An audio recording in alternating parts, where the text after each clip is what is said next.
if this offensive line, if they're healthy with Burford and McKivitz and Brindle, and you have to face the Philadelphia Eagles or the Bengals, which you will do in 2 weeks, that's going to be another good litmus test for this offensive line.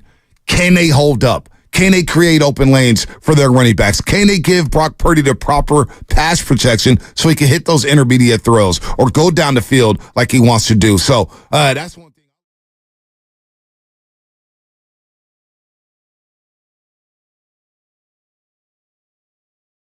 Greenlaw didn't play. There's somebody out there who's saying we didn't learn anything in this game against Cleveland. That's okay. I would love to hear you. I would love to hear you. 888-957-9570. Here's another thing I learned about Kyle Shanahan in particular. I thought that Kyle Shanahan in this one did a poor job of feeling out the game's momentum. Like that to me is something that's legit. We've talked about Super Bowl 54 ad nauseum, and it's not static. Some weeks you're good, some weeks you're bad. Like in terms of like your play calling, fitting the game scenario, fitting the feel of your team.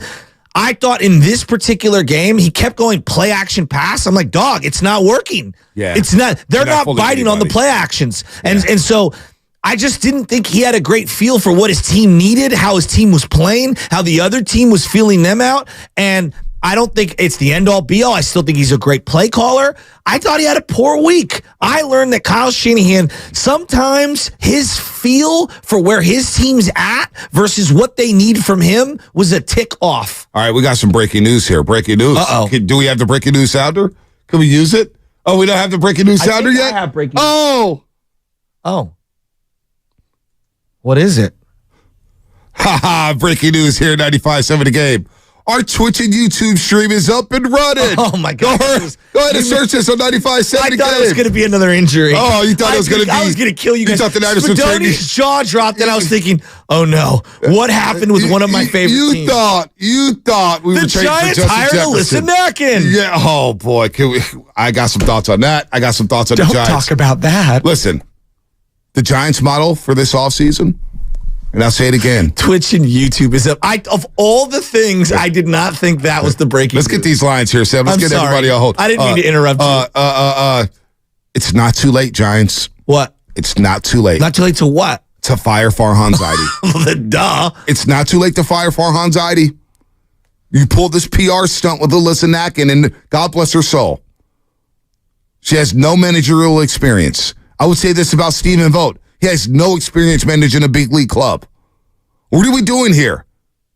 This is a big five. This is a top 5 market in sports. You need top 5. You need credibility. Yes. You know, the Yankees, the Red Sox, they're not pulling off PR stunts. No. Just interviewing.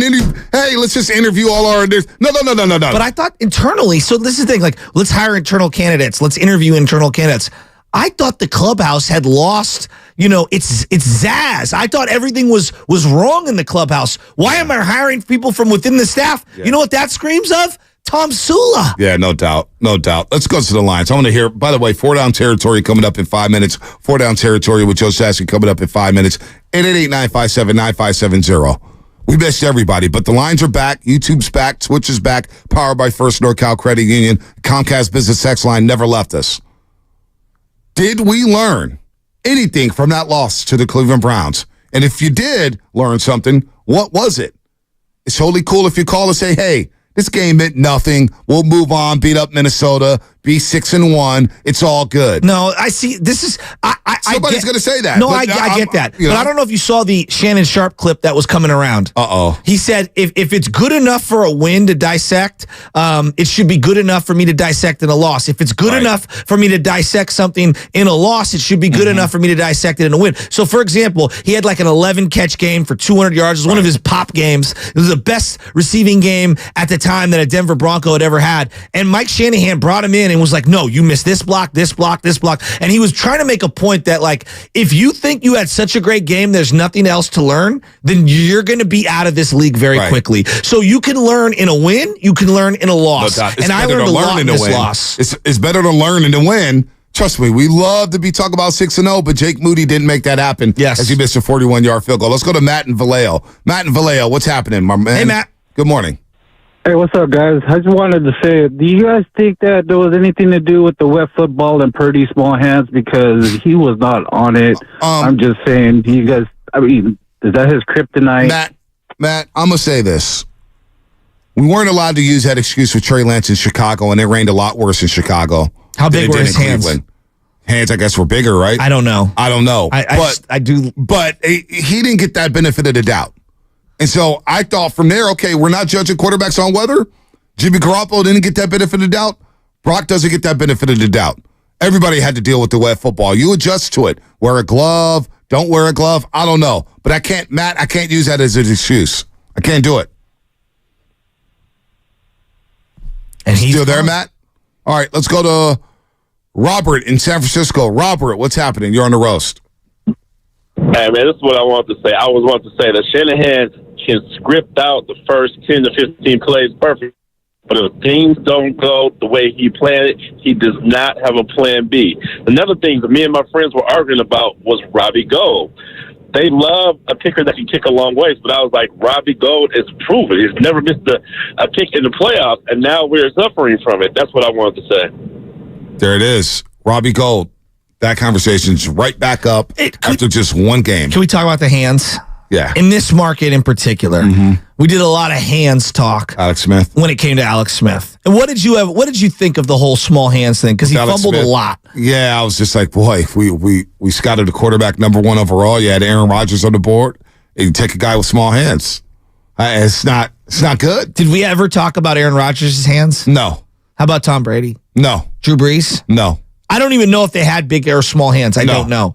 I don't know. The only time we talk about that is when you fumble in the rain. Yep. And he fumbled in the rain. And he overthrew some things in the rain. And he missed. Listen, Croft got missed by Trey Lance in the Chicago game. Yes. I woke up that morning to Chicago. People forget I was there.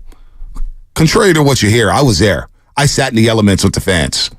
I woke up that morning. There's a picture actually on my Twitter timeline from last year. I was like, whoa, look at this weather. And then we get there. The tarp was on the field. It was raining throughout. Now, it stopped a little bit midway through, but boy, by the end of the third quarter, you couldn't see anything. You watched it on TV, you couldn't see anything. Bonte, it was so bad, the camera turned different colors because it couldn't pick up what was on the field. So Trey Lance missed, but he also hit Ray McCloud. He hit Juwan Jennings. I thought Trey Lance didn't play that bad. For some reason, since that game his age, he's played worse and worse and worse. I was there. He didn't play that bad. Brock Purdy played worse in Cleveland. Now, granted, the defense is a lot better in Cleveland than it was in Chicago. But, boy, what's the excuse for missing that throw to Christian McCaffrey? Well, he had missed Christian McCaffrey for a big – he had a bad game. It's okay to admit. Yeah, he had a really bad game. But I also thought that, he rebounded enough late to salvage the opportunity to try to seize the win. And that, to me, is the silver lining of a bad performance. It's a bad performance. Now, a lot of people, like you mentioned last segment, Shasky, a lot of people. And we got to get these lines, 888-957-9570. Let's get these lines here. Let's line them up. Brock Purdy goes 12 of 27, 125. He misses McCaffrey, whatnot. But you said it last segment, a lot of people were, what does it look like without McCaffrey? What does it look like without Devo? How good is he without Devo? How good is he without McCaffrey? We're about to find out how good he is without McCaffrey. And I didn't want to see that because ever since McCaffrey came aboard, they were averaging 30 points a game. Yes. I didn't want to see life without McCaffrey. Well, guess what? We're about to find out. And will it expose Brock Purdy? Will there be some regression from all the MVP chatter? It feels to me like, forget fans for a second, because fans can be a little, I'm one, we're a little irrational. We admit it. There are certain guys that we are done with, for example, like Felix Rodriguez for the Giants. I bring him up to a Giants fan, and their head explodes. And it's like, Felix Rodriguez had good moments and then some horrific big stage moments that taint his entire career. Jose Cruz Jr. If I bring up Jose Cruz, what does everyone say?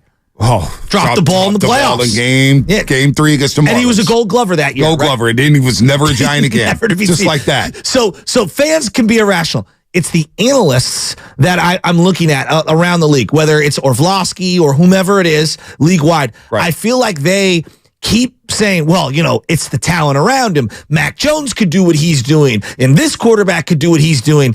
And that's where I think a lot of us get very, very frustrated because it's like, no. He's dropping dimes. What I'm seeing is real. He's processing it. Boom, boom, boom, boom, really well. but I do feel like there are a lot of former players and analysts that study the game who are dying to see him do it on his own. Yep. And we're going to find out. And I'm not look, man, the field conditions, the teams couldn't even warm up before the game in Chicago. That's how bad the field was. They couldn't even warm up. Tarp was there. It was nasty. Nasty. Now, the rain stopped for a while. Mm-hmm. The rain did stop, and the Niners were able to move the ball at times. It should have been up 17-0 in that football game. Dante Pettis, one big play, boom. You go into the fourth quarter, and you can't do anything. It actually kind of reminded me of Amari Cooper. Right. Multiple big plays that kind of flipped the field. Well, Dante Pettis was an absolute fluke. Came on a missed tackle. Cooper could go out there and ball. Let's go. He made one of the best catches I've seen over Travarius Ward against the Niners in a long time. It was sick. What about the kid from Stanford making a catch over Travis Hunter on his helmet? We haven't talked about that. Number 13, we got to get his name. What's his name? The guy was like TL.20. Jordan Watkins is somewhere in the Bay Area strutting after the Stanford comeback win. He is strutting so hard. The greatest win in program history. Troy Taylor. Is that his name? The head coach from Sacramento State, Troy Taylor? Yes, there it is. You're listening to 95.7 Troy Clarity. KGMC. He was down on the coughs Friday night. But don't his face when I drop that name. Always live on the free Odyssey app. Yeah. Download the Odyssey app at favorite 95.7. Who was here longer, him or that guy on the weekends? Oh, my God. Stop. Can I read the legal? Sorry. For the best and most up-to-date sports coverage, shout out to Nika Smothers, who engineers Stafford. Don't forget, you can also watch us every single day on our YouTube and Twitch streams. Sponsored by our favorite good friends at First NorCal Credit Union. Just log out to search 95.7 Game. Be sure to like and subscribe to the channel while you are there. Now, we got Baldy coming up at 7:30 to break this game down. We got Baldy coming up, all right? And we got Kawakami coming up at 8:30, but I have full phone lines. Do we want to hold off on 4 downs until the 9 o'clock hour? I think we should call an audible. Call an audible. Yeah. Check. Omaha. You're Peyton Manning, and you're running the offense. All right. Omaha. Who's the guy? Check. Moore? Who's the offensive coordinator guy? Moore? Oh, Tom Moore. Tom Moore. I'm Tom Moore, where I just sit on the bench and I let you do your thing. Check. Omaha. Hey, you go there. Dig. 53. Omaha. Gabriel in Orange County. Omaha. Gabriel, where you at? Step right up, no waiting. All right, step right up. Hold on. Lovett's doing a million things. I don't know what he's doing. Well, we got to get these lines here. Let's go to Gabriel in Orange County in a second when you get a chance here so we get these lines cracking. Gabriel, you're there. Yo. What's up, dog? Yo, I'm here. You guys hear me? Oh, we got you. We got you. Loud Omaha. Do you got me? Can you hear me? Let's go. Audible. Let's go. But Blue 80, 52. Anyway, so look. We need to stop panicking here. I've seen so many fans panic online. It's like all over the place. And I'm like, everything that could go wrong within our power and without our power, like within and out of our hands, went wrong in that game. Everything, literally everything. All of us, like our team was off in like every aspect. The weather, the refs, stupid calls, the freaking kicker that we drafted. I mean, they were making plays that they never make with a third round, with a third stringer. Everything went wrong, and yet we should have still won the game. Yeah. Like everybody needs to relax. So what did you learn? What did you learn from that game? Did you learn anything? What is just something that they need to improve on to avoid a letdown like that in Cleveland? I think that we need to make better adjustments when a game is like that. Like we're really good at making adjustments when we're like dominating, but we need to make better and smarter adjustments when we're not dominating and when it's like a dogfight. Then the adjustments when we came out in the half. You can see how we came out in the second half. It was like, what in the world's going on here? Like, I'm going to take a different tact. Yeah, I respectfully disagree because they got 2 turnovers. Yeah, they scored a touchdown early in the game. Like things did go well. I don't think you're giving enough credit to Cleveland. I thought Cleveland out-executed and out-hit them. Yep, I'm with you. And took advantage of the few opportunities that they had in place. The Niners got some advantageous bounces and just couldn't make the most of it. Yeah, no, I'm with you. That's my particular opinion. Yeah, I agree with you. Let's go to Larry. And they had self-inflicted wounds on certain downs and distances where you've sabotaged yourself. Let's go to Larry in the city. Larry. What's happening? Hey, what's up, boss? Hey, what's up, Joe? What's I up, miss Larry? you, buddy. I gotta tell you guys something. Oh, hey, I miss you guys too, man. Hey, but what a season we're having, bro. I mean, we're tied for number 1 in the league. There's 5 and 1 teams, and we're one of them. Who'd have figured? We were talking about we might be 2-3 or 3-2 by this point. It brings me to this point. Man, people got to stop tripping, man. Every team has a bad day. I watched Joe Burrow throw for 75 yards. Supposedly he's the next Patrick Mahomes. I watched Josh Allen throw interception, fumble, can't scramble for a first down on 4th and 1. I watched Jalen Hurts throw 3 interceptions, and he's still calling electrifying. So I just bring it to this point. This kid has shown nothing that he's a gamer. He had a bad game.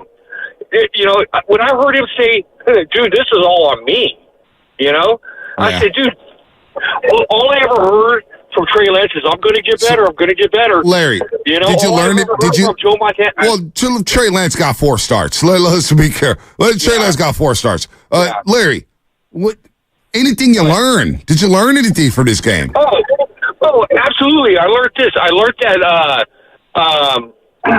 that Brock Purdy's not AI. He had a bad game. All right.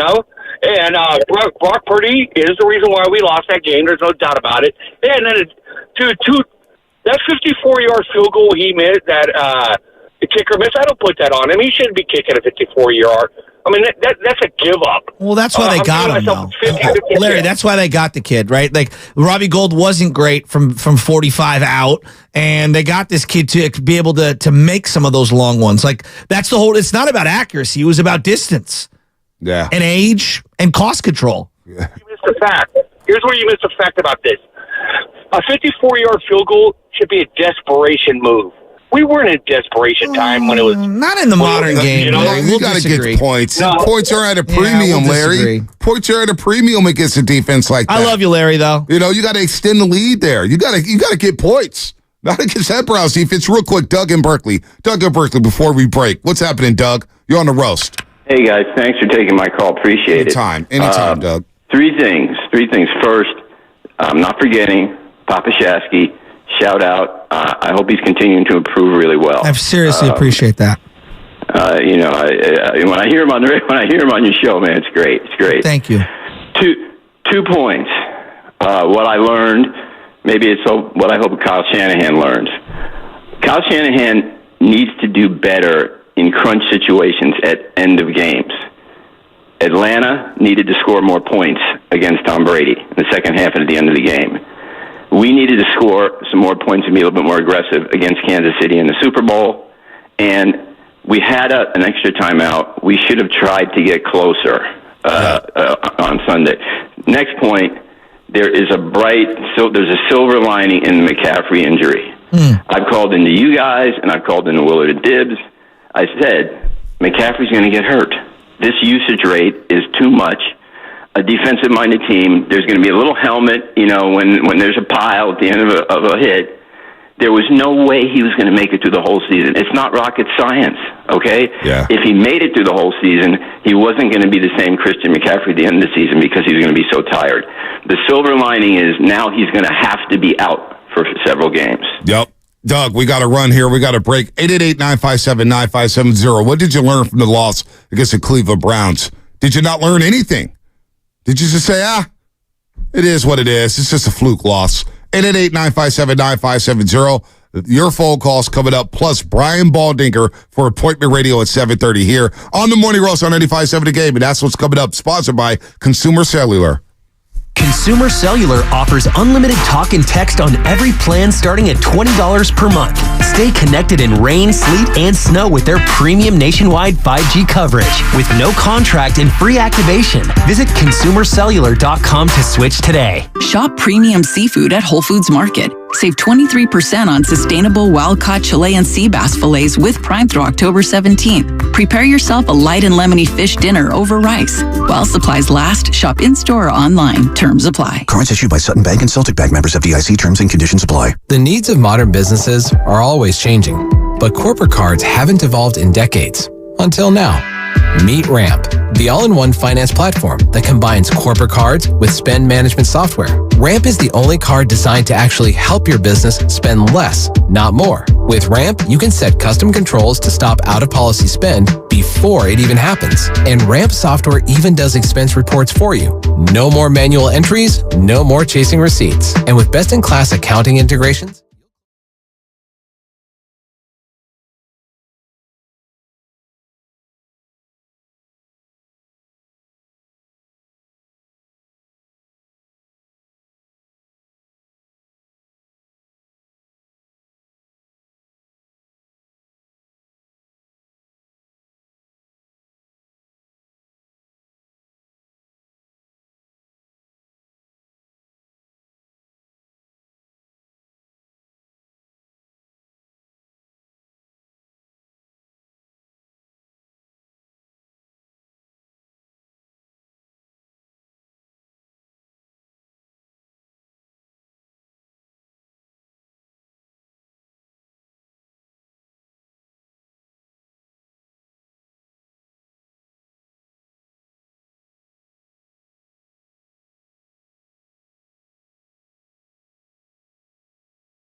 Yeah, Devo was the first play of the game on the jet sweep. He just took a shot on the shoulder. It didn't look overly big or anything. It just connected right. So it got him after that. If you watch him like the next 8 plays and stuff, you could just tell his feeling was starting to go because he couldn't use his left arm.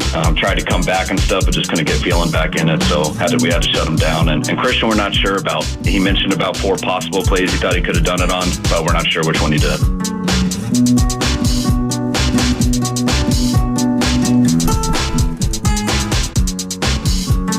All right, Brian Baldinger will join us in 12 minutes here on The Roast, as he does every single Tuesday at 7:30 a.m. It is Appointment Radio. We'll get into what went wrong in Cleveland, what went right in Cleveland, who played well, who didn't play well. Do we have a Bosa problem? Bosa signed this big-time deal, and a lot of people aren't happy. What does he have, 3 sacks on the season? Depending on who you talk to, 2.5 or 3. Oh, gosh. And he has either 10 tackles or 9. Oh, gosh. Well, he got paid a $134 million contract, 5 years, $170 million. The total 6-year contract pays him $189 million. Signing bonus was $50 million. He got $50 million in the signing bonus. So, look, man, some people are complaining about Bosa, and you know what? He got shut down. He got shut down on Sunday. He just did. I can't wait to talk to Baldy about what's going on with him. Do you see the video? DeJuan Jones, number 79, had his way with Nick Bosa. Yeah, that was really surprising. Very surprising. But what went wrong in this game against Cleveland? Did you learn anything? 888-957-9570. And if you didn't learn anything, then why didn't you learn anything? Does it matter to you? Is it just, it happens. You weren't going to go undefeated. Are you one of those people? You weren't going to go undefeated, so it's better to get a loss out the way. So maybe I'm not pretending to be some elite athlete. Just the way my brain works, I want to win every game. Yeah. That's just me, okay? Knowing you're not going to, being realistic. And whenever I lose a game as a coach, I'm like, we got a lot of things to tighten up. This is a good loss for us. In my mind, I'm like, hell no, this ain't a good loss. By the way, did we hear from Mercury Morris's Dante Wiley? What up, Dante? Did Mercury Morris come out yet? Pop the champagne? Him. I love Mercury Morris. I know. I'm so out of it. I love Mercury Morris. Did he pop the champagne? Look me up when you... What did he say? Look me up when you're in our neighborhood. You're not even in the same block yet. I have to say, I'm looking at our YouTube right now. I've never felt more chiseled on the camera angle than right now. I just want to say thank you to Tim Jordan. I want to say thank you to our IT team here at Odyssey. The first day... I feel great. So wait, they switched the cameras? Because... The first day, I guess I was on the right. Spinoni was on the left. And people were mad. They were like, Bonte should be on the left, not on the right. I was like, does it even matter? They were big mad that Spadone, the fill-in, got to be on the left side and have the skyscraper in the background. Really? Yeah. Well, no, he's got the skyscraper. Well, you got to remember, I don't want the skyscraper. If you're reading left to right, it's Bonte and Butcher. See, he headlines, and I'm a supplementary piece. No, that's not true. That's not true at all. The Bonte Hill Show with Joe Shasky? No, well, we can make that happen. Chasing dollar signs in my check. You do that, you better give me a raise. No, it's not and it's with. No, that's with Joe Shasky. No, that's not true at all. Don't even play like that. But honestly, I don't want them. I like this seat because I get to see the buildings. I know. I could just look through Shasky and just look at the buildings. It does look at dope the sun. To be downtown scenically. I get a very big kick out of watching the sunrise through all the skyscrapers. Yeah. I don't know, man. I love being downtown. I'm not going to lie. These BART rides have been smooth. I know. Although I thought at the gate yesterday, if I'm walking into San Bruno bar station, there's a guy just chilling at the gate, no shoes on, sleep, standing up. Oh. I was like, I guess I'll use another gate to walk through and fentanyl fold. Is that what they call it? That's what they call it. The fentanyl fold. Not sure if you know this, but I walked across 90 of them this morning on my way from Union Square. Oh, it's not that bad, man. They don't bother anybody. Homeless people don't bother anybody unless you bother them. I didn't say that they bothered anyone. If you do it a little fentanyl, hey, it is what it is. Maybe you need it. Speaking of fentanyl, does Papacci need fentanyl? No. Is he all right? I think he's on the phone right now. Yeah, I know he's on the phone right now. That's why I asked. He must be doing okay. 4 days after surgery. He's still in ICU. 4 days after surgery, still in ICU. Papacci from his hospital bed. Oh, my Lord. Hey, Papacci. So I just wanted to shout out all the roasters and listeners for all their love and support. It means a lot to me. I'm going to have my balloon taken out of my body today. Let's go. We're on the road to recovery. Let's go. I heard you were trying to kick Mom out of the ICU room during the Niner game. Is that true? Well, I don't know about that, but I kind of like myself, that. So again, I just want to thank all the roasters and everybody for all their love and support. Yep. It means a lot. There's a gentleman here that's taken care of me the last 2 nights. I want to give him a shout out. His name is Phil Sy. Oh, nice. He did a phenomenal job with me. So I just wanted to let everybody know that I'm doing good, and hopefully I get out of this ICU today. Good. You sound great, Papa Shasky. Yep. You sound great. I don't want to bring up the San Francisco Giants because I want you to leave the hospital and not stay there for another couple weeks. So I won't go there. Well, you guys did mention something. The blocking was terrible. And I didn't realize until you mentioned it that they just couldn't block them. Yeah. And part of football is you've got to block. Yep. And even if you're undersized and undermanned, you got to figure out a way to block. Yep. And unfortunately, Joe, you're right. Bosa has been a disappointment, right? I don't know if he's rushing up the field too much and he's not clogging the lane. But the Christian McCaffrey injury is going to hurt us. But look, it's how we played down the stretch. I know we can't afford to lose any more games, but I don't think Philly's going to go 16-1 the rest of the season. So I still think we're in good shape. Let's not panic. Brock did bring us down. There was some questionable calls down the stretch there that hit in the middle when he's shoulder to shoulder. That was kind of a bogus call. So we'll see how it goes. Hey, Pops. That's the one nice thing is we got another week. Pops, I know your throat's sore because of everything that's been going down the last couple of days.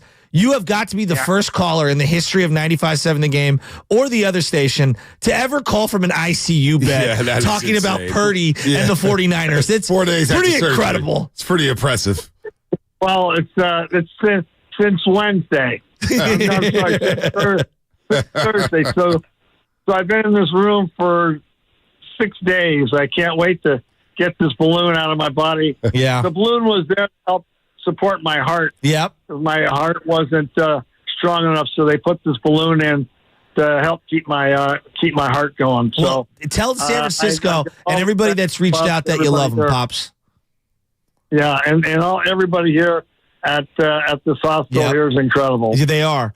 Your surgeon sound great. He's the Steph Curry of surgeons. They are the Golden State Warriors of healthcare, CPMC over there on Van Ness. When I say, these people save lives, they literally saved my father's life. And, Dad, I love you. I'll see you later today. Yeah, and my doctor was Dr. Agri. He's a fantastic guy. So I love him to death. So, all right, guys, you guys have a great day. I'll talk to you soon. Love you, Pops. Right, Pops. We're back on YouTube, too, Pops, so you can see our mugs. It's pretty cool, man, the call from ICU 4 days after surgery. He had the tube down his throat, so his throat's going to be real sore. He's going to be a little short-winded, but he's getting there. Quadruple bypass. He's getting there. Just take your time. Pace yourself. Pace yourself, Papa Shasky. You'll be all right. From that, let's go up to the El Dorado Hills. It's time for a little Doochie. DJ Doochie Bernucci. What's happening? Hey, what's up, fellas? Good morning. And just a shout out to Papa Shasky. Thank you. Man. Butcher Boy, we've had the honor, my company, to do a couple of your siblings' weddings, and I've always told your dad, you're family. Once you're in, you are family. 100%. And so we're sending some love and support, man, from the 916-530. And Shasky, I'm not going to lie, man, that 4K angle, I mean, it looks like you're wearing like a medium shirt, baby. I know. You look good. I do look good. With that background. I do look good. I always tell people, the camera angle at the old studio did me no favors. I'm not that fat. Well, I mean, I'm fat, but I'm not that fat. I'm right here without 4K. I'm in 8K, and I'm kidding. Dog, you look great. I'm kidding. So did I. You look great. No, I was talking about you. You look great too. No, I'm not talking about myself. I'm talking about Shasky looking fat. Don't let the camera fool you. Guy's fat.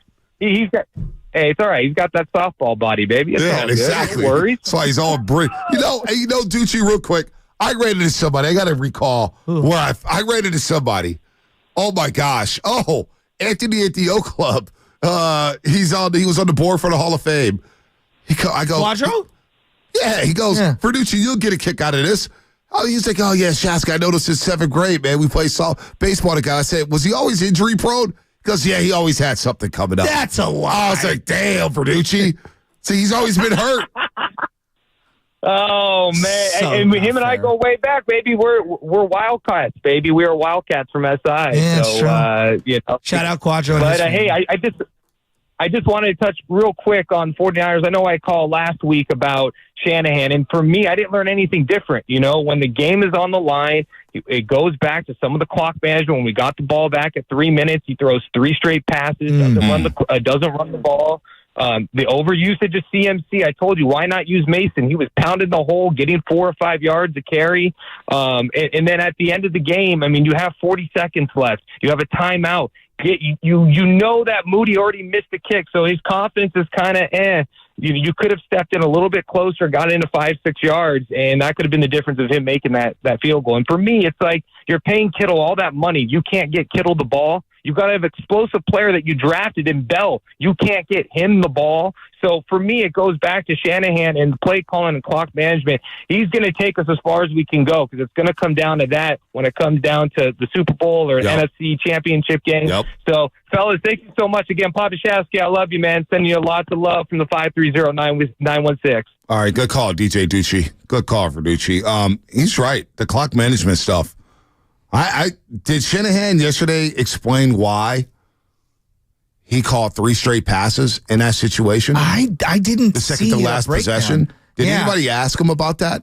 It was so odd to only burn 16 seconds off the clock. And the first play, you get the intentional grounding. And the second play is just not there because Cleveland's just in your face. Well, you throw to Ayuk on the sideline, he catches it, and the throw takes him out of bounds. Yeah, it was not a good sequence for Shanahan at all. Watching that back, it's like I in real time I was like, oh, maybe Ayuk can go down. No, the throw took him late. And I don't blame Purdy on that. It's just like you have to understand where you're throwing to, and if you're gonna have Ayuk do an out, he's gonna be catching it near the sidelines. And the clock management at the end of the game, that was worse to me. That was rough because you had 40-something seconds. You ran the ball with Mason. He gets leg tackled, and then you just let 35 seconds go down, and you have a timeout in your back pocket. Yep. I wanted, and especially given that there's already a missed field goal on both sides of the ball, be Cleveland and the Niners, I want to see them get 10 more yards, 15 more yards in that situation. Make it no doubt about it.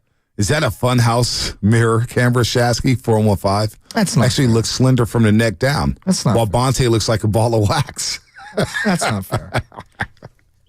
By just a big old fat ball of wax. That's pretty funny. Look, I don't pretend to be the peak of fitness, but I'm also not on the bottom end of that bell spectrum. People body shame me, and I'll be like, you have no idea who you're talking to. I do not care what's give me all the fat jokes. I don't care. Yeah. It just make me laugh. By the way, Fieldwork Brewery, San Leandro, we're trying to make you laugh at the Warriors preseason summit. October 18th, that's from 4 to 6 p.m. It's tomorrow. Big day for 95.7 The Game. Joe Lake of Live in Studio, 8:30. Fieldwork Brewery, preseason Warriors summit.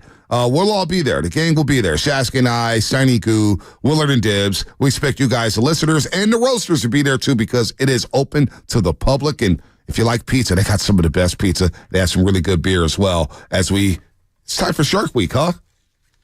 Oh, no open. All right, no open. We're still working on things here at the new studio. So Shark Week, it's time to eat. Brian Baldinger, presented by our proud partner, Golden State, serving the Bay Area for 3 generations. Building better starts with Golden State. With you succeed, we succeed. Visit GoldenStateLumber.com. What is Baldy in the Yelter? See him, hit it, boom, got him. There we go. You sounded like Macho Man. All right, maybe I did. Me and Miss Elizabeth, we're going to WrestleMania, and we're taking you down. Oh, yeah. Let me tell you something from Brian Baldinger. It is Shark Week in Bosa. Boy, he didn't get any fish last week. He got shut down by this guy, Dewan Jones. All right, let's stop playing here. Let's get Baldy, man. Let's get serious and break down some football. Brian Baldinger, what is happening, my man? Coming from MetLife Stadium, where you saw an upset. The JTS showing up. JTS ATS, Jets, beating the Eagles, but we're starting in Cleveland because, Baldy, I got to say, man, I thought the Niners had the best defense in the league. No, it belongs in Cleveland, and it's not even close. As you pointed out in your videos, your Baldy breakdown, check them out at Baldy NFL. They played on the Niners side of the line of scrimmage, both offensively and defensively. They ran the ball down the Niners' throats for 160 yards, 4.7 yards a carry, and they shut the run down, and they shut this offense down, limiting them to 17 points. So let's start there. This Cleveland defense, legit, Baldy, very legit. No question about it. No question. And really, the game plan was really sound. I mean, they pressed the line of scrimmage. They pressed the receivers.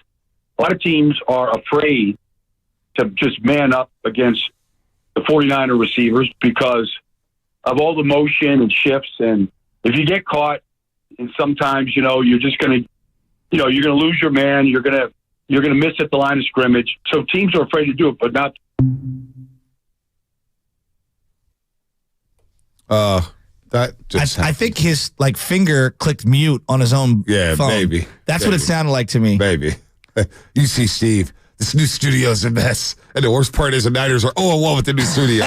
Maybe we'll lose every single game because of the new studio. Let's go ahead and blame the studio. That's a new one. Well, here's what I would say. You giving me a minute here. I love Apple products. Bonte, I love them. If they wanted to sponsor this show, I'm all in. I own lots. I have multiple iPads in the house. We have a laptop that I have. My wife has her own laptops and stuff for work. I've got multiple phones, okay, in terms of me and my wife. I got the watch. You got two phones? No, I got You personally have two phones?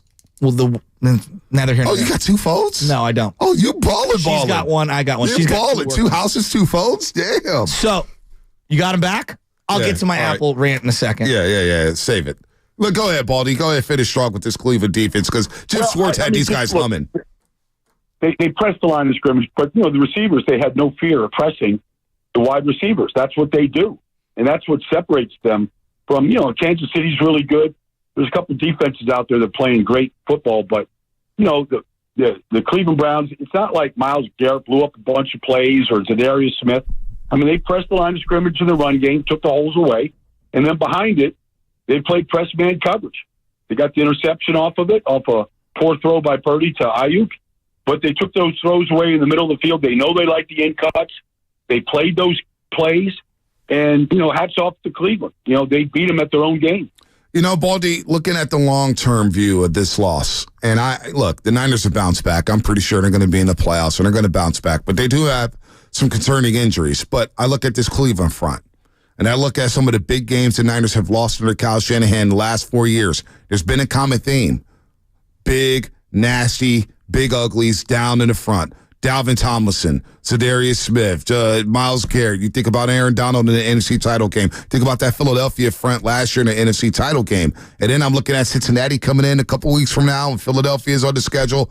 Is there a common theme to where the Niners just really, and I'm sure a lot of teams are going to struggle against Cleveland, but this Niners team are in a different category. They're in the category of, if we don't win a Super Bowl, it's going to be a disappointment this season. Is there something concerning about the way they block these fronts or the way they can't block these fronts in big-time situations like they didn't do on Sunday?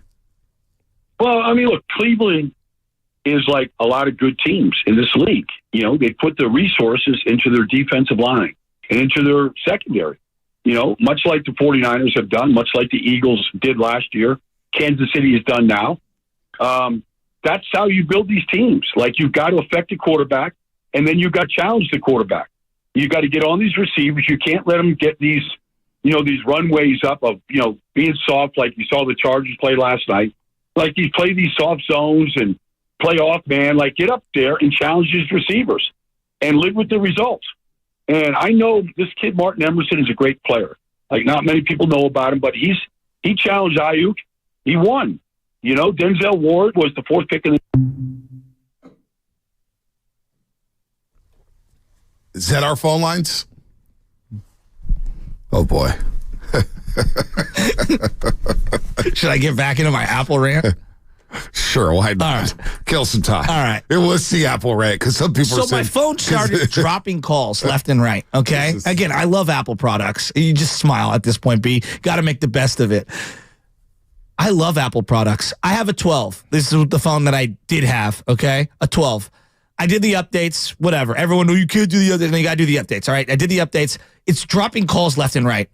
I bring it in, and this guy at the Verizon store is like, well, the battery optimization's at 71%. I go, 71? What does that even mean? He's like, well, it's not good. I go, well, thanks. I know it's not good. Then he's telling me this just happens. I go, what happens? It's like a couple years old. It's not like 10 years old. It's a couple years old. We pay way too much for these phones. Like clockwork, I had to buy a new phone.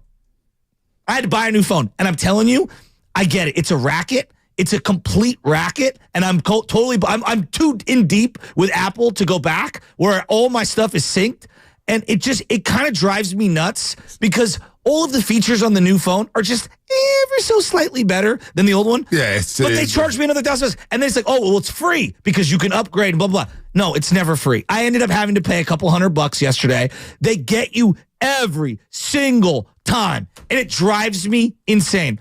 The calls were dropping. The battery stinks. It's just, why do they do this thing where these updates and the new phones come out, and if yours is more than 2 or 3 versions back, it forces you to buy a new phone. Yeah. Why is that? It really bugs me. Well, then don't buy it. Well, I have to. Well, no, you don't. The phone is not, it literally was not working properly. You don't have to buy it. You can go to Android. I'm not going to Android. I'm not going to be the... Don't complain. I'm not going to be the Android guy. Well, don't complain.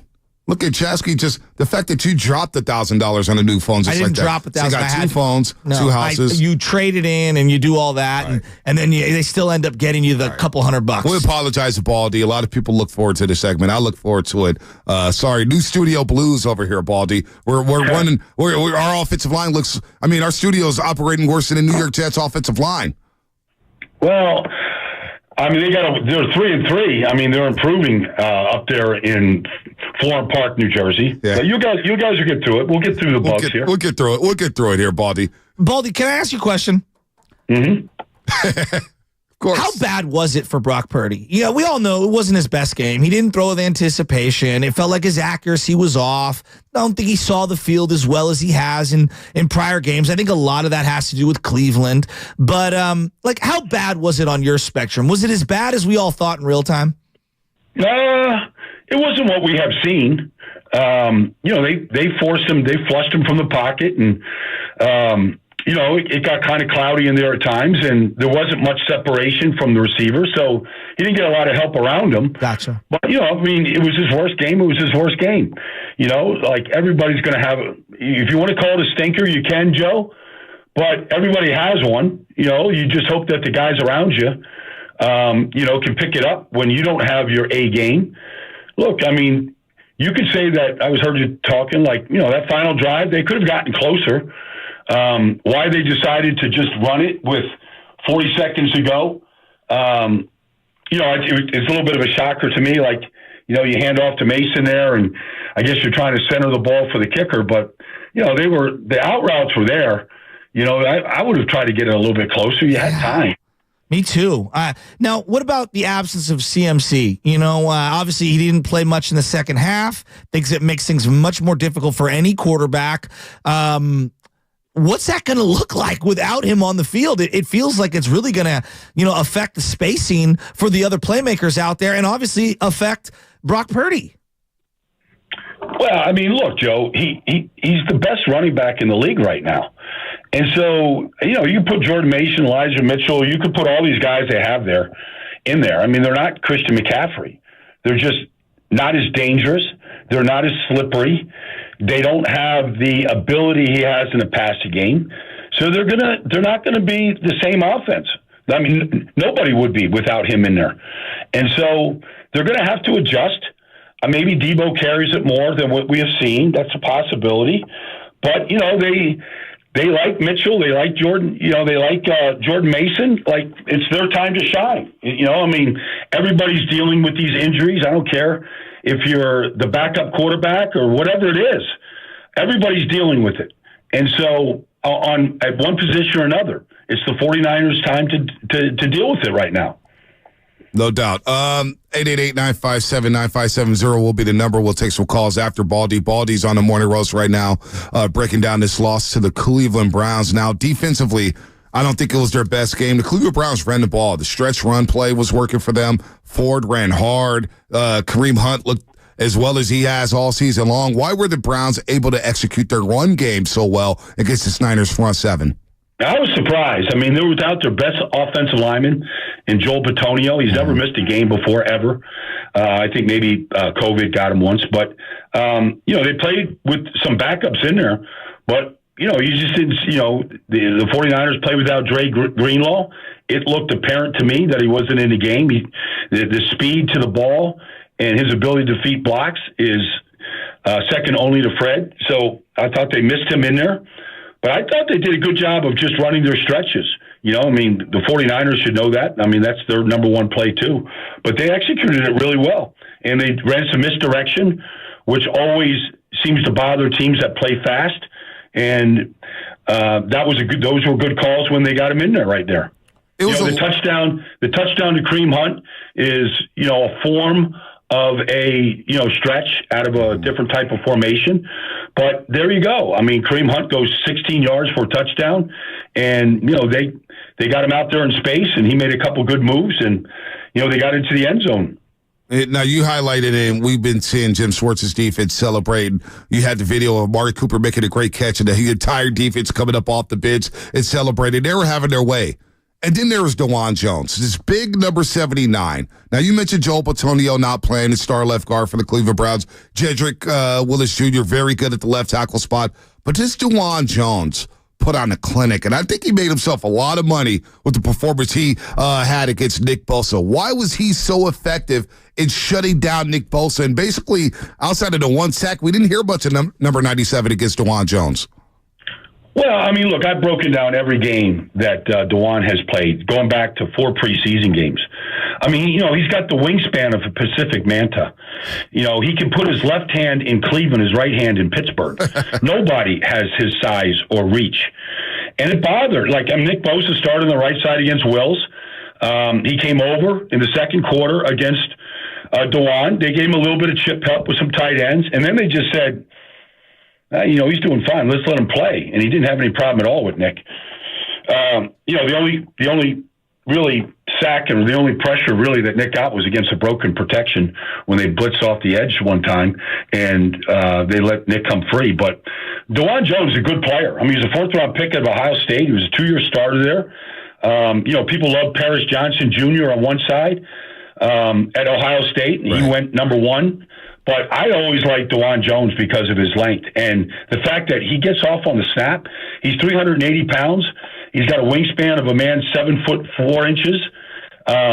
But be honest with you, the guy's just really consistent football player. I thought he was better than Jack Conklin. And when Jack got hurt, I thought they were actually going to get better at right tackle. Wow, that's surprising. Have you noticed any drop off from last year to this year for Nick Bosa? Is he working himself into shape? Is it just a matchup thing? Is he not getting are you notice anything on film that looks different, I guess, from this year to last year? Well, the only thing you don't see from Nick that you see from other elite guys are quick escapes. Where you saw Micah Parsons last night just make the right tackle whiff. Yep. You see Max Crosby do that routinely. These guys are just whiffing. Nick is a power rusher. And he's good with leverage. He's good with his hands. But you're not seeing quick escapes from him right now. He had 34 pass rushes the other day out of a possible 36. And, he got one quarterback hit on a bootleg where nobody blocked him, and he got a sack on a play where the protection broke down. But you're just not seeing quick escapes from him right now. So if the ball, like it did on Sunday from PJ, gets out quick, or they're running misdirection or bootlegs, he's not going to get a lot of opportunities. If you do make him hold it, he's just taking the long route by just basically trying to power push you. He's got 16 quarterback hits in 6 games. It's not that much different than last year. You're just not seeing the quick escapes from him right now. And I'm sure it's bothering him too. But if you're going to try and go through DeJuan Jones, it's like trying to go through it's a long way around him. It's a big orbit around the sun if you try to go around him. If you try to go through him, there's a lot of mass to get through. Where was Kittle in this game? It felt like a lot of Niner fans were not furious, but not happy that Kittle didn't seem to be a factor in the downfield passing game. Well, he wasn't. I mean, they targeted him, I think, 2 times, Joe. And, he caught like a little flat route for a yard. That was it. He wasn't featured. And we've seen this before where his number really isn't called and he's not, part of the route combination or the procedure in the routes. And so he can kind of disappear at times. It seems like a lot of times that when George gets involved, it's off plays where he's not the primary, but they're scramble drills. And, Purdy didn't get a lot of those with the way that the Browns really pressed the line of scrimmage, where he got a chance to get outside the pocket and Kittle just kind of runs the scramble drill and he shakes free. That didn't happen at all on Sunday. Was it just a case, too, of sticky covers by this Cleveland secondary? Because I've looked at a lot of secondaries in the NFL this season. I don't know if there's one better. This unit that Cleveland has, I mean, that's a Super Bowl defense, Baldy. And I kept thinking after watching that game and watching it back, if they could just figure out their offense, they can make some things happen in the AFC with the secondary. Well, they can. The quarterback is a little bit of a mystery. I thought PJ played well, even with the interceptions. I thought he played really well. He got the ball out quick. He got the ball. He made a couple of throw. The throw to Amari Cooper. The big one that changed field position. He did it. He did enough. But like if Deshaun comes in and he gets into any kind of a rhythm with these guys, they're going to be fine. Jerome Ford and Kareem Hunt can handle the run game right now. So, but defensively, you're going to keep them in every game. But if you look at the AFC North right now, good luck. Pick your poison because Cincinnati is healthy. Burrow is healthy. Jamar Chase is he's going to get 150 catches for sure before the season's out. Like nobody can stop him. When he said, "I'm open, I'm always bleeping open," he wasn't lying the other day. No, he's not lying at all. I'm really worried with CMC out here, Baldy, and I think they do a great job in the run game. I think the play action game off the run game has always been spectacular for Shanahan. The drop back game, just the pure drop back game, it's not the greatest, right? They don't have a lot of guys that can win outside the numbers. They don't have a lot of guys that can win on the edges. What's it look like if there's no CMC for a couple of weeks? What's it look like if Debo's out for a game or two? I'm very interested to see what it looks like for this offense. I'm concerned. Should I be? Yeah, I think so, Joe. I would be, because here's the thing in this league, and I saw it with the Jets on Sunday against the Eagles. And I'll get to that story and tie it in here real quick here, Joe. Yeah. But you have to be able to win different ways in this business. When somebody, takes your lead dog away, in this case because of the injury to Christian McCaffrey, that was my big concern through the first month was he was, and I'm not saying this led to the injury, but he's a special player. So, okay, you lose what makes you special. So what's the next way to win? You have to adjust. Like the Jets went out there on Sunday without their top 3 corners. All right, there's no Sauce Gardner, there's no DJ Reed, there's no Eccles. The defense coordinator came up to me, Jeff Albrecht, before the game, and he just looked at me and he goes, "What would you do, Baldy?" I go, "Well, I wouldn't sit there and zone all day and just let you carve you up. I'd mix it up. You can't you can't play with any fear." And they did, and they got 4 turnovers. And so you have to find a new way. Like the defense, look, the interceptions, Fred's playing awesome. The interception by Lenore is good. But I haven't seen him shake the ball loose and just popping it loose right now. That'd be a good thing to do. It'd be good to see Eric Armstead make a play. Right. There's just things. If Kinlaw's going to be on the field, it'd be good to see him actually do something. It's good to see Randy Gregory out there kind of show up. Right. He showed up more in that game than he did in Denver in the first 5 weeks. Really? No, he did flash. He was playing well. Flash. So, you got to win in other ways. It'd be good if your special teams, made some plays. Baldy, they had 5 penalties on special teams, and then Ray, before half, lets a ball get over his head, and then you had timeouts in your back pocket. Ray drove me nuts in this game. He didn't line up properly a few times. I thought they should have played Ronnie Bell. I'm going to come out and say it. All right. Well, maybe you see the switch. I'm sure Shanahan isn't blind to that point right there. 12 penalties isn't what you expect from a team that you think is going to a Super Bowl. And I know it's in Cleveland, the weather and all that. It's nonsense. Like, you got to go play these games, and Cleveland is – we all saw what the defense could do. Okay, the offense had an off day. And so, pick it up someplace else. The interceptions help. But, and look, the kicker had a chance to win it at the end. But if you leave it in the kicker's hands – the Eagles did the other day, and their kicker missed a field goal to win the game.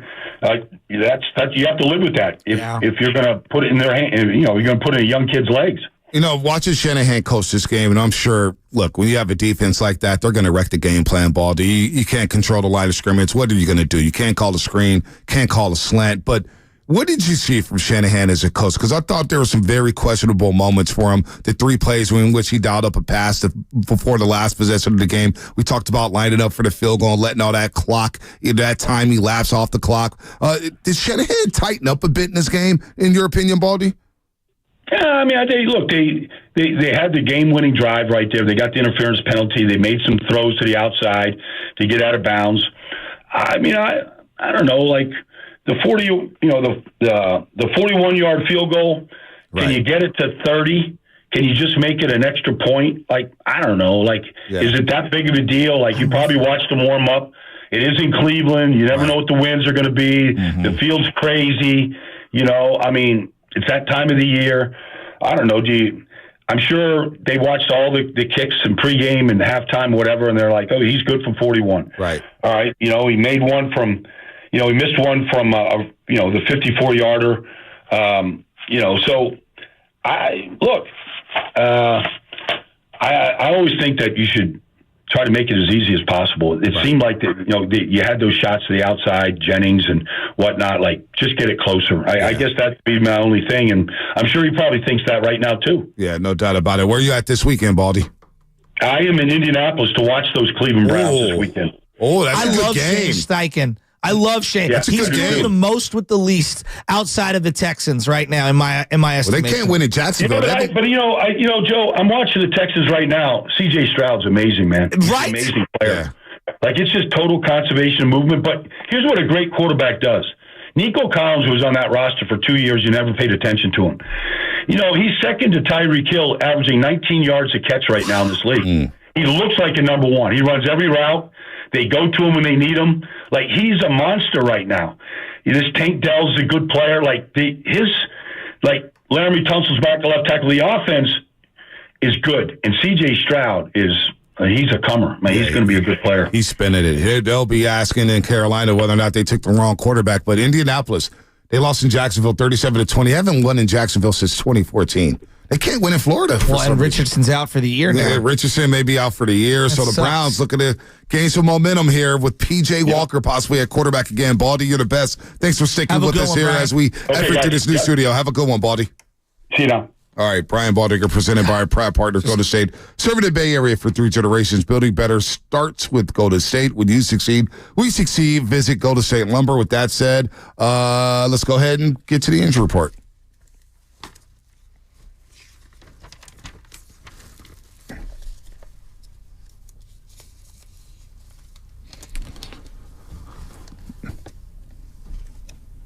All right, Niners had mostly good news to report on the injury front yesterday. Wide receiver Deebo Samuel not expected to miss any time after he had to leave Sunday's loss with a left shoulder injury, and despite suffering a left ankle sprain, low ankle sprain apparently, left tackle Trent Williams is not expected to miss a game either. Linebacker Drake Greenlaw, who was absent from Sunday's loss with a hamstring injury, is also expected back at practice this week, but still up in the air. The big one, Christian McCaffrey. Is it an oblique? Is it a rib? He underwent an MRI yesterday. No news on the MRI yet. Niners still have yet to announce any sort of update on CMC's health. So we shall see about Christian McCaffrey and whether or not he'll be out for some time. 888-957-9570 is the phone number. The injury report brought to you by Boxer & Gerson, Northern California's premier workers' compensation law firm, helping injured workers get their lives back for over 40 years. We'll get to the calls. Did you learn anything from Sunday's loss? Brock Purdy, Kyle Shanahan, Defensively, what did you learn from the loss against the Cleveland Browns? Or you just shrug it off saying, hey, it happens. It was a fluke loss. They'll bounce back against Minnesota. We'll love to hear from you. 888-957-9570. That's all coming up. Sponsored by Fremont Bank. Full service banking, no compromises. Bank of America is the proud employer of over 210,000 teammates who go above and beyond to support their clients' financial goals. Like Bruno, a better money.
Oh,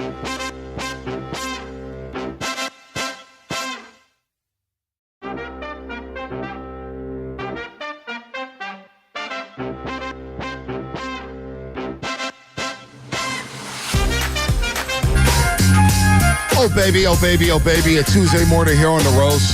Good morning, everybody out there getting out their graveyard shift. If you're at work, what is happening? Overnight dancers, you know what it is. Teachers, cops, BART police. Shout out to BART police for protecting our cars at the BART station. So far, so good when it comes to the Batmobile. Not going to tell you where I'm parked at, but, so far, so good. Good morning to everybody out there listening to us on the Odyssey app. If you're watching via YouTube, Twitch, powered by First NorCal Credit Union, that's all good. Thank you very much. Comcast Business Text Line. Let's just get straight into it, Shasky. I ain't got much to say. Not today. Let's go to Jay in Florida. Jay in Florida, what's happening? You're on the roast. Hey, how you guys doing, man? I could be better. I'm doing great. I feel you. Well, I feel you. I'll tell you what. I was actually at the game in Cleveland, so really? I was waiting for you guys to come in on Monday. I was waiting to have my phone call ready, but I guess you guys had the studio and everything, so I was going to take this call from Cleveland. My bad. Oh, that would have been sick. So I just got three quick things that I want to say as far as my experience of being there at the game. Number one, shout out to Tony, who's a season ticket holder for the Browns and got us the seats and everything else.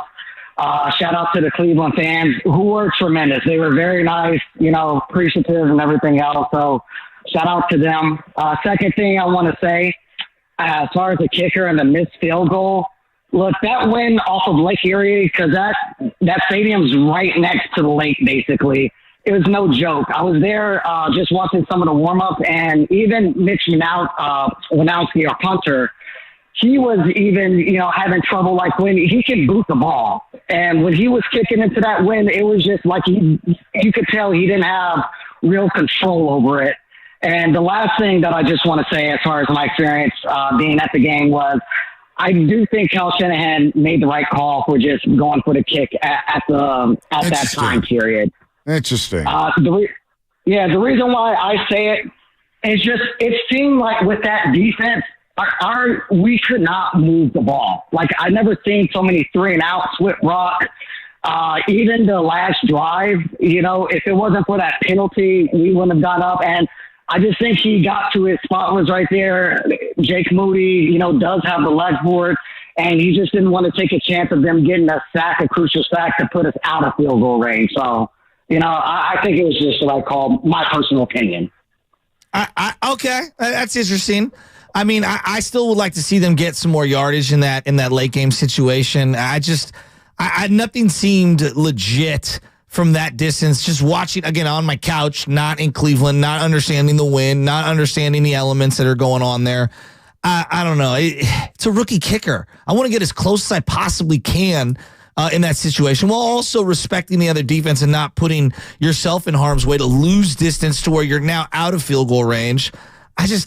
You've been aggressive as a play caller with Brock Purdy as your quarterback the entire time. Why would you scale back now? Yeah, I would have ran the ball. I would have ran the ball a couple times there. Timeout in back pocket.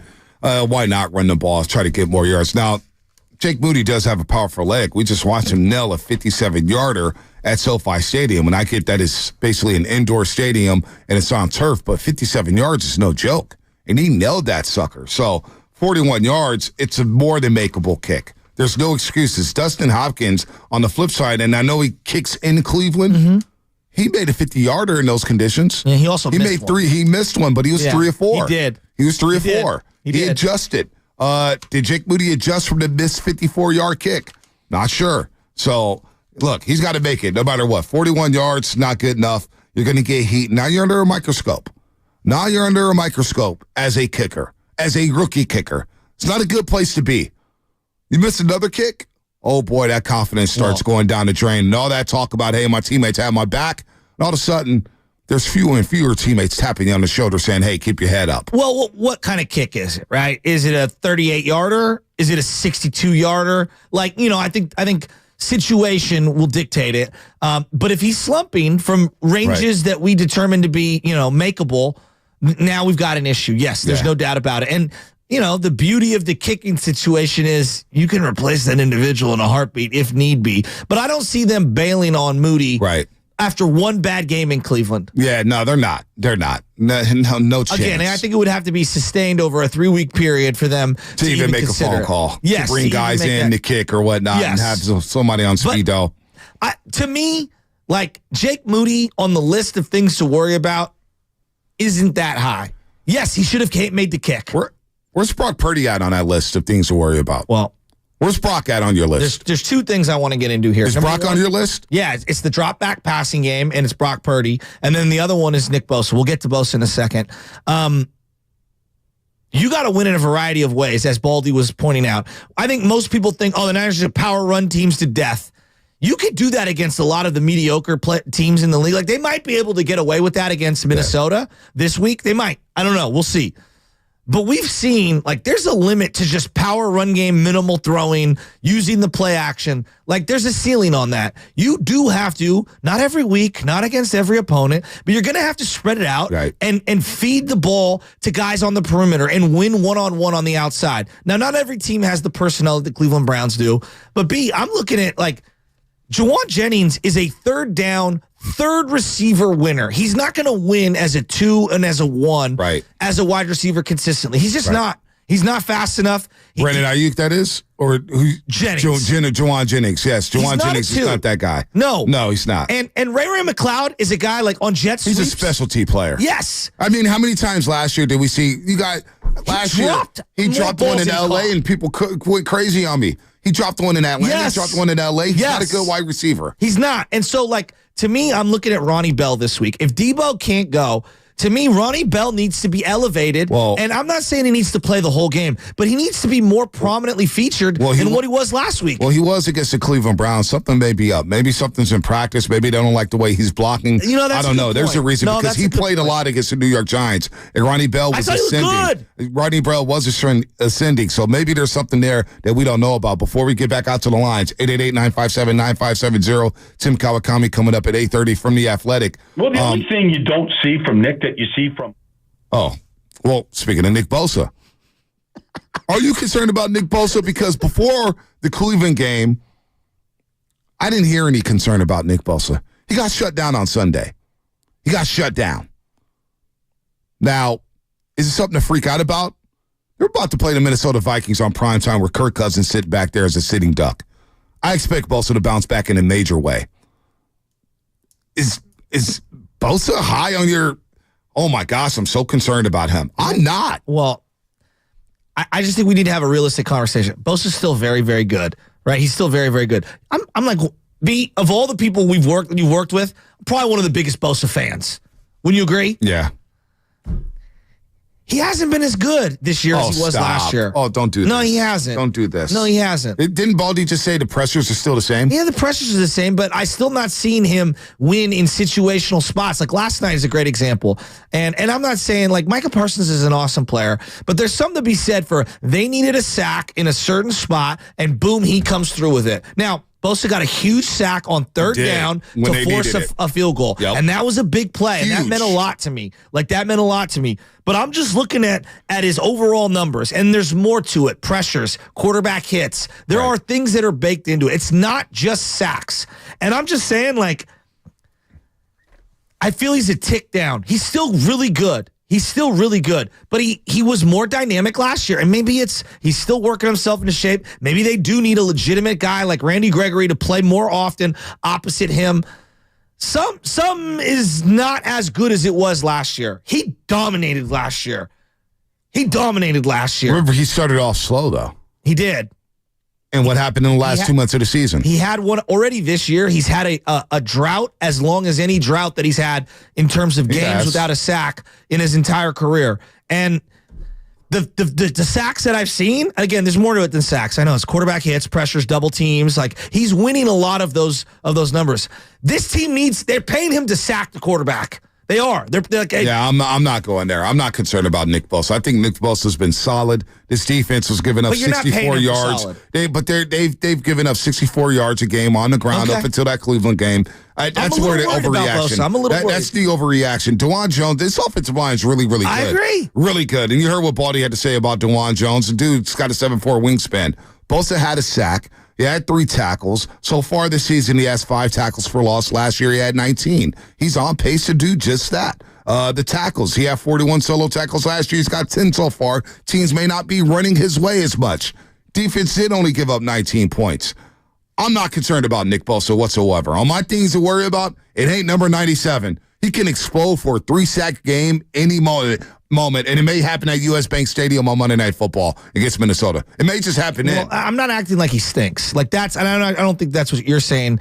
But like, all I'm saying is you can't sack the quarterback every pass play. No, it's not possible. No. But there were long stretches of that game where I was like, is Bosa playing? That's all. Where I was like, what's going on here? And again, he did have the big. I don't want to sound stupid here. He had a big 3rd down sack, which knocked them into field goal, because they were going to score a touchdown. They were trying to score a touchdown. Think about the conversation we had about Michael Parsons last week. We were coming down this road. We didn't hear from him.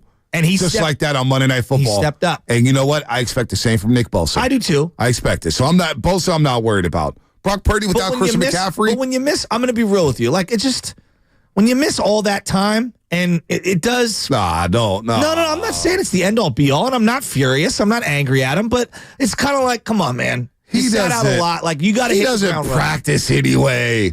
He doesn't play in preseason games. You don't think it's a bad look? He doesn't rest. At minimum, a bad look? No, the players understand the business. No, I get that. They understand the business. So it's a bad look maybe to the fans who don't get it. But to the players, they understand the business. It ain't a bad look. Come on. I just look at it from this sense. Where whenever I want Bosa to make a play, last year I was like, all right, someone's got to step up and make a play. Felt like he was there.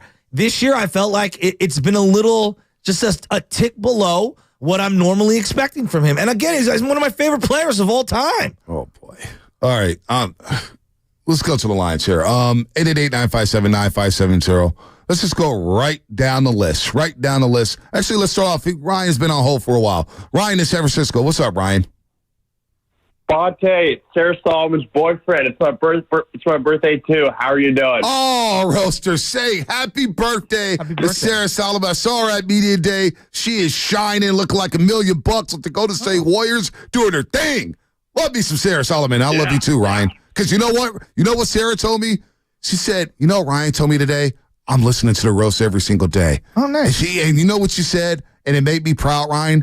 She said it's a lifestyle. To be a roaster is just different. You don't get it. It sure is. And I got something I want to complain about. We got Christian McCaffrey, a guy that's, had an injury history, and I think we're running him into the ground. Why do you guys think Kyle won't use Jordan Mason more? I don't get it. We got to, get him in the rotation, get him at least 6 carries per game. Because Christian McCaffrey's that good. And you see, when he leaves the football field, this offense just looks completely different when he's not on the football field. But I agree with you. Maybe it makes sense from Jordan Mason at times. Maybe McCaffrey doesn't have to take all those snaps and run right up the middle against these big linebackers and D tackles. But when McCaffrey's off the field, Ryan, you see what this offense looks like. It's not even close. Forget the McCaffrey element. They also have a lot of mouths to feed on offense. Yeah. Ayuk, Kittle, Debo, when they're fully healthy. Right. They got to spread the ball around. It's easy for Jordan Mason to become an afterthought. Right. I just want him to get some more carries. I just don't want McCaffrey to suffer a major injury. I wish Kyle would use Mason just a tad more. Right. No, I'm with you, Ryan. I hear you, Ryan. Good to hear from you, man. Have a good birthday. What are you guys doing for the birthday? Sarah's taking me out to get sushi later in Hayes Valley. I can't wait. Ooh, love you. Oh, wait, what spot? Yeah, what is it? I know. I think I know where spot you're going to. I can't remember the name, but I'm super psyched for it. Did Hayes Valley exist 30 years ago? No, I don't remember anything called Hayes Valley. No, it didn't. No, but the Ryans and Sarah Solomon wasn't walking down Hayes Valley. No disrespect, Ryan and Sarah. But you weren't walking down Hayes Valley 30 years ago. Love you, Ryan. Love you, Sarah. Tell Sarah I said hi. You weren't walking down Hayes Valley 30 years ago. I love how we created these little neighborhoods. Yeah, I know. All right. So Bosa threw 5 games last year, and now I know we're through 6. Yeah. All right, so through 6 games last year for Nick Bosa, he had 7 sacks. He's down to 2.5. Well, again, there's more to it. He's still winning. He's still winning. His success rate or whatever on pass rushes is really high, league average. I'm just looking at like tackle for losses, like impact plays, what this team's paying him for, impact plays, and it just feels like to me, I'm not seeing a lot of like creativity from D'Amico or Steve Wilkes in terms of stunts. I'm not seeing a variety of. When was the last time he ripped a spin move? But listen, quarterback hits last year through 6 games. Yeah, what was Bosa had 17. This year, he has 16. So he's right in line. Just the sack numbers are down. And I don't think it has anything to do with, you look at the snaps that he's playing.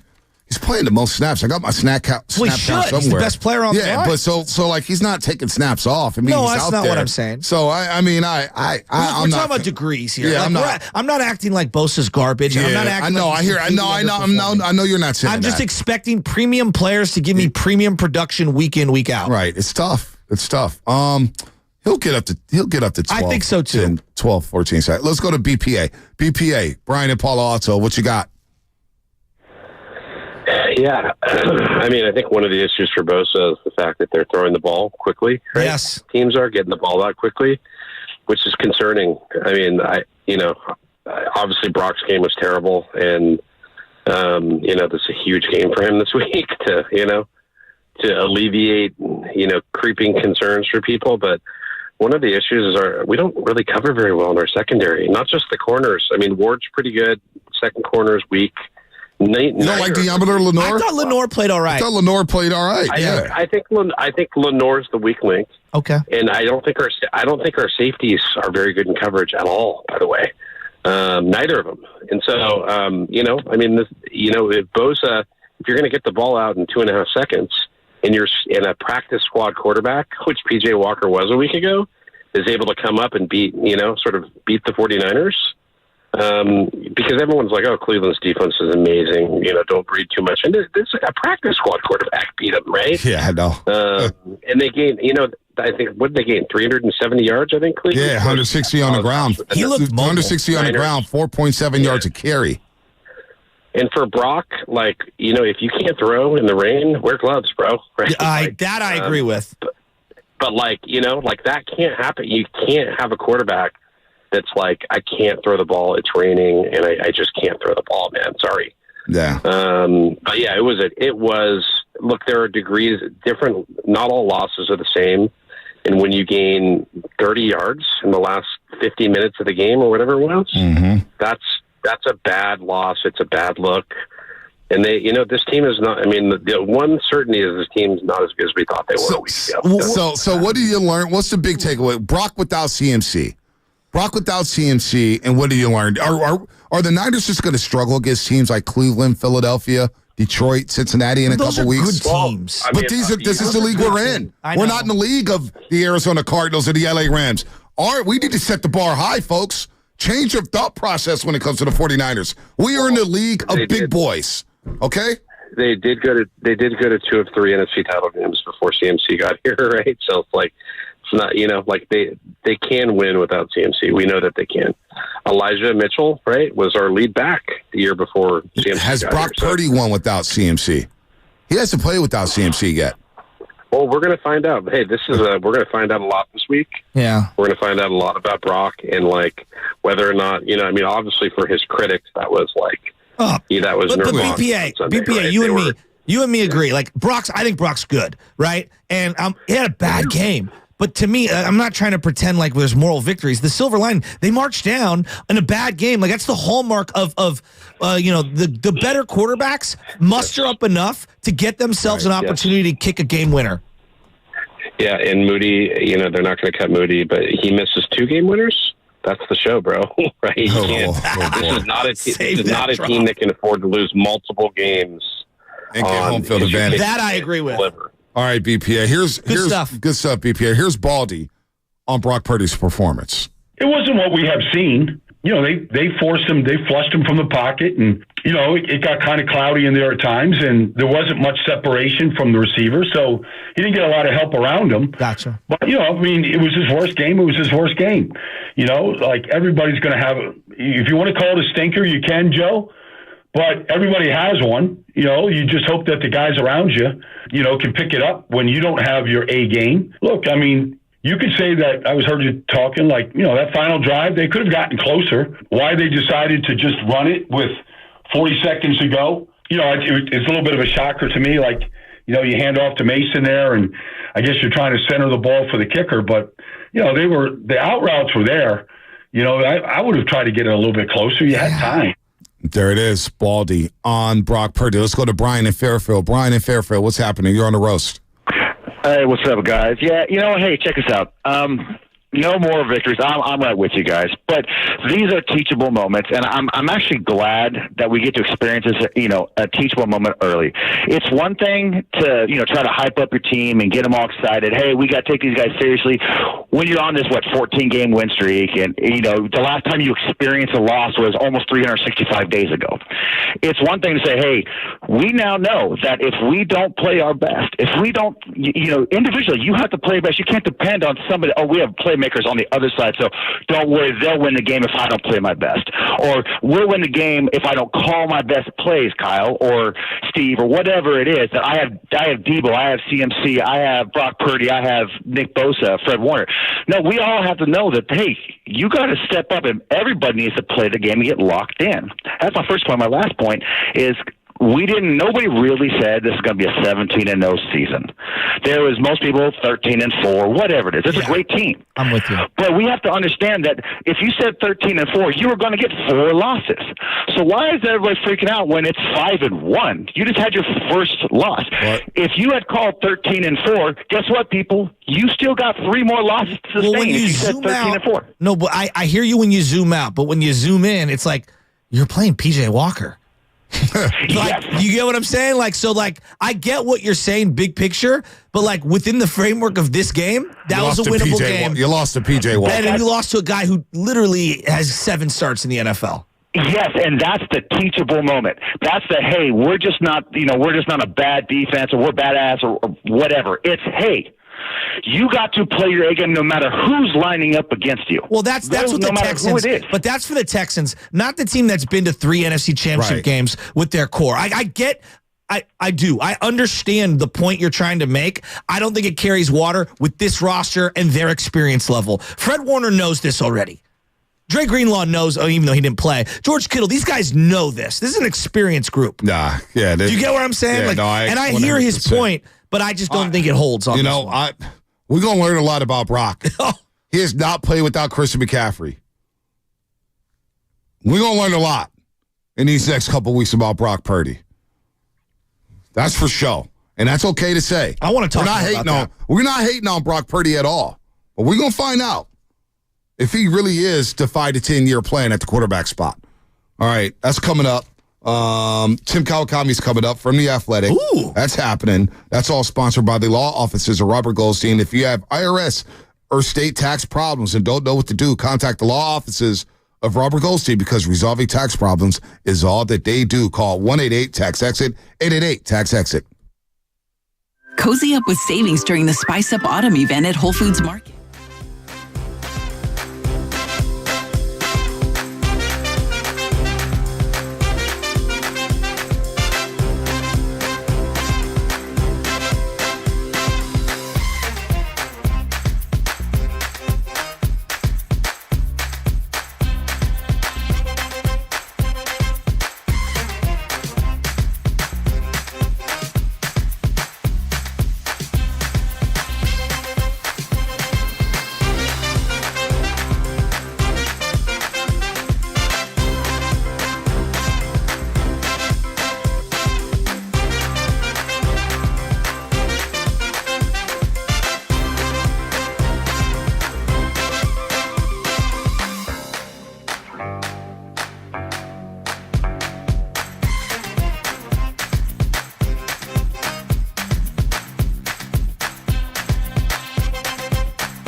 TK on in just a second. By the way, join us at Fieldwork Brewery in San Leandro tomorrow from 4 to 6 p.m. for the 2023 Preseason Warrior Summit.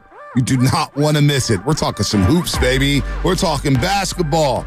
Shasky and I will be there. Steiny Guru will be there. Willard and Dibbs. Basketball. We talking basketball. And we expect you guys, the listeners, the roasters, to be there too, because it is open to the public, and people who attend will have a chance to win a signed Kevin Durant shoe from the 2018 season. Well, I don't know if you want to give out a Kevin Durant shoe around here. Somebody going to throw it in the bay, or you got to keep it. But you get to win a Kevin Durant signed shoe. How much is that worth around these parts? Do not know. It's a Kevin Durant shoe. I get it, Matt. You're looking at it. It's a Kevin Durant shoe. But I'm saying somebody may win it and be like, screw KD. I like the Warriors before Kevin Durant. Here's my favorite part. We cleaned out all the studios. Like, hey, we've got a KD shoe from 2018. Is it left or right? People are asking. I have no idea. Oh, it's only one? Yeah. It's not shoes. It didn't say shoes. It said shoe. Kevin Durant shoe, not shoes.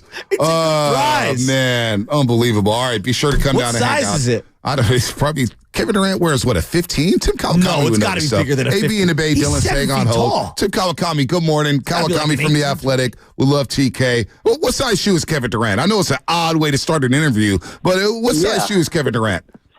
I guess I haven't prepped for that one. I bet you it's bigger than 15. I don't know. I've certainly been around him, but the man's a large man, so I would say maybe a little larger than 15. I see 18 is being cited on when he was playing for the Seattle Supersonics, but that's going back to 07. Remember, it might be bigger. Oh, yeah, that's right, because if he wore a size... Do your feet shrink? Yeah, do your feet shrink over time, or they grow? I don't know. These are questions I've shrunk. Go to someone else here. Yeah, I mean... I think 17, 18 probably sounds about right, if you ask me, but... Yeah, you say that. All I do is I had my nightmare. One time I stepped on Shaquille's bare feet once, and that was not a fun moment there. He's like, "What are you doing?" Oh, sorry about that, Shaquille. Your feet are pretty large, though. It's like I'm trying to lean over to hear you. You're speaking quietly. I try to take a step forward, and I stepped on his foot. So, wow. There you go. That's my nightmare. Well, I remember we made a big deal about Kevin Durant's foot a couple years ago when Milwaukee won the NBA championship because he nailed that shot. Oh, yeah. And it was like, if he had a size, they would have won the game, but his feet was too big. Anyway, enough about feet. Let's talk some football here, TK. TK from The Athletic, of course. Nick Bosa, we're having a Nick Bosa conversation. And the sack numbers are down, no doubt, but the quarterback hits are on par with where they were at through 6 games last year. So what's your take on Nick Bosa? Is he doing enough to live up to this massive contract? Yeah, I mean, you're not just doing on sack numbers. Sometimes those come in, randomly, come in bunches. I cover Reggie White in his prime, and obviously, incredible amount of sacks. The guy was amazing. Sometimes it didn't happen over a 3, 4, 5 game stretch because it's where the offensive line was leaning. It's because they're throwing quick. It's because a lot of things. Are you influencing what the offense has to do? Are you on their minds? Are you always somebody that they have to worry about? They have to, lean their blocking coverage to.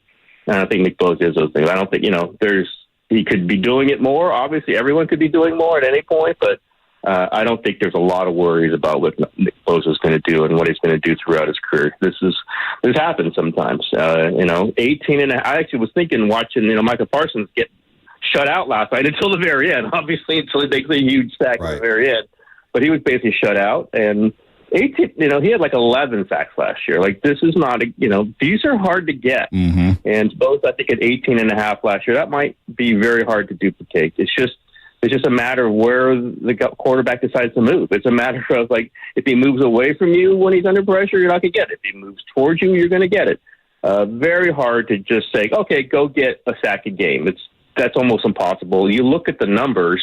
That's why 18 and a half stood out so much, because these are immense numbers. It's just hard to say, go get a sack.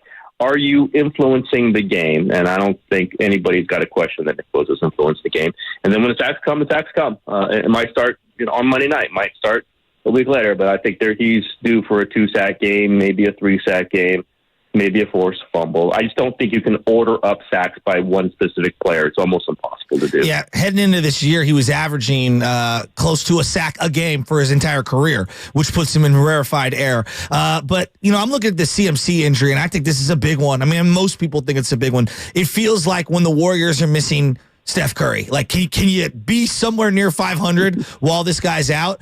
This is clearly the biggest test for Brock Purdy thus far, right? Yeah, I mean, we'll see how long he's out. We'll see, if he's limited. I would imagine, I've kind of hinted this, I think I would keep him out of Monday night's games on turf. They only have, after this game in Minnesota, they only have one more artificial turf game. That's in Seattle on Thanksgiving. It just seems prudent, and I think they could win the game without him. Though, yeah, we'll have to see how they figure it out. And they might not have Debo either. They've won games without. Hey, they didn't have Christian McCaffrey in 2019, by the way, and they got to the Super Bowl and were leading the Super Bowl without him. They can figure out a way. I think Minnesota is a lesser team to them. They could lose that game too, but they could lose that team with Christian McCaffrey. You lose that game with Christian McCaffrey. You just never know. I think, yeah, he's so good that you want 100% or whatever you can get of Christian McCaffrey in December and January. That's when you want, and maybe even February. Right. And it's better to be a little bit cautious. Let him, get as healed as he can. And I think this Monday night is a smart way to do it. They've got Elijah Mitchell, who is not barely played this season. They've got some other playmakers. I think the defense can win a game for them, especially, no Justin Jefferson from Minnesota. I think we'll see what they can do without him. They've won games without him. I mean, they're way better with Christian McCaffrey, no question. And we can see it affects Shanahan's play calling, affects Brock Purdy. We could see all that tie together. But this is a team that should be built to win in a lot of different ways, not just having McCaffrey do everything for them. They can, play the power run game. They can, win on defense. I think that's kind of how Shanahan wanted to win on Sunday, right? He was pretty conservative there. And Cleveland's defense was making him be conservative, right? He did not want the 5-yard loss on first down, which is what happened several times. I think they can play power football. I think they can play defense. They can get a turnover, win a couple games here if Debo and McCaffrey aren't at their best. Because this is what good teams do. You don't have your best guys all the time. You just don't. And you build your roster to win multiple ways. I think they can do it.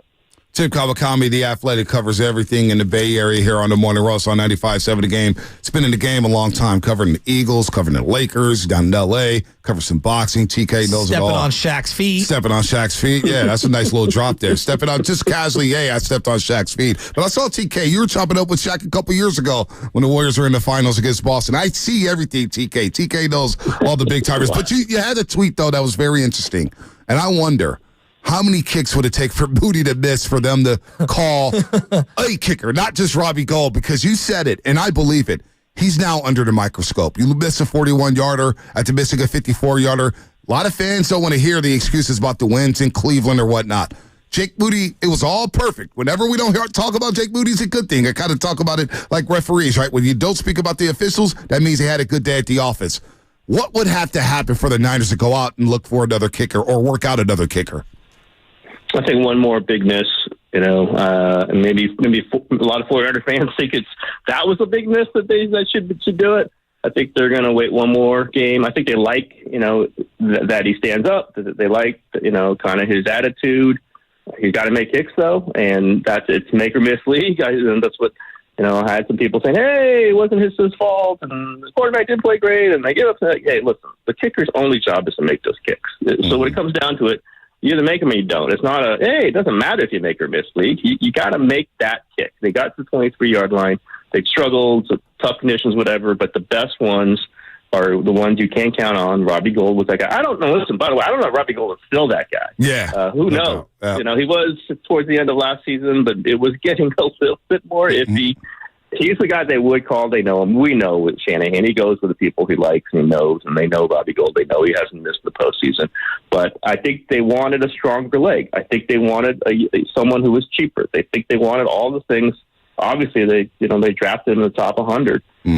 I think they're a little shaky on him, though. Listen, it's not just like knee-jerk here. Your job is to make these field goals. That's it. Maybe not the 54-yarder.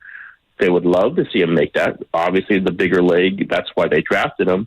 I think you excuse that one, but you got to believe the guy can make the kick at the end. Like Kyle Shanahan gets to the 23-yard line again, needing a field goal to win. He might go for it on fourth. That changes the way you think about it.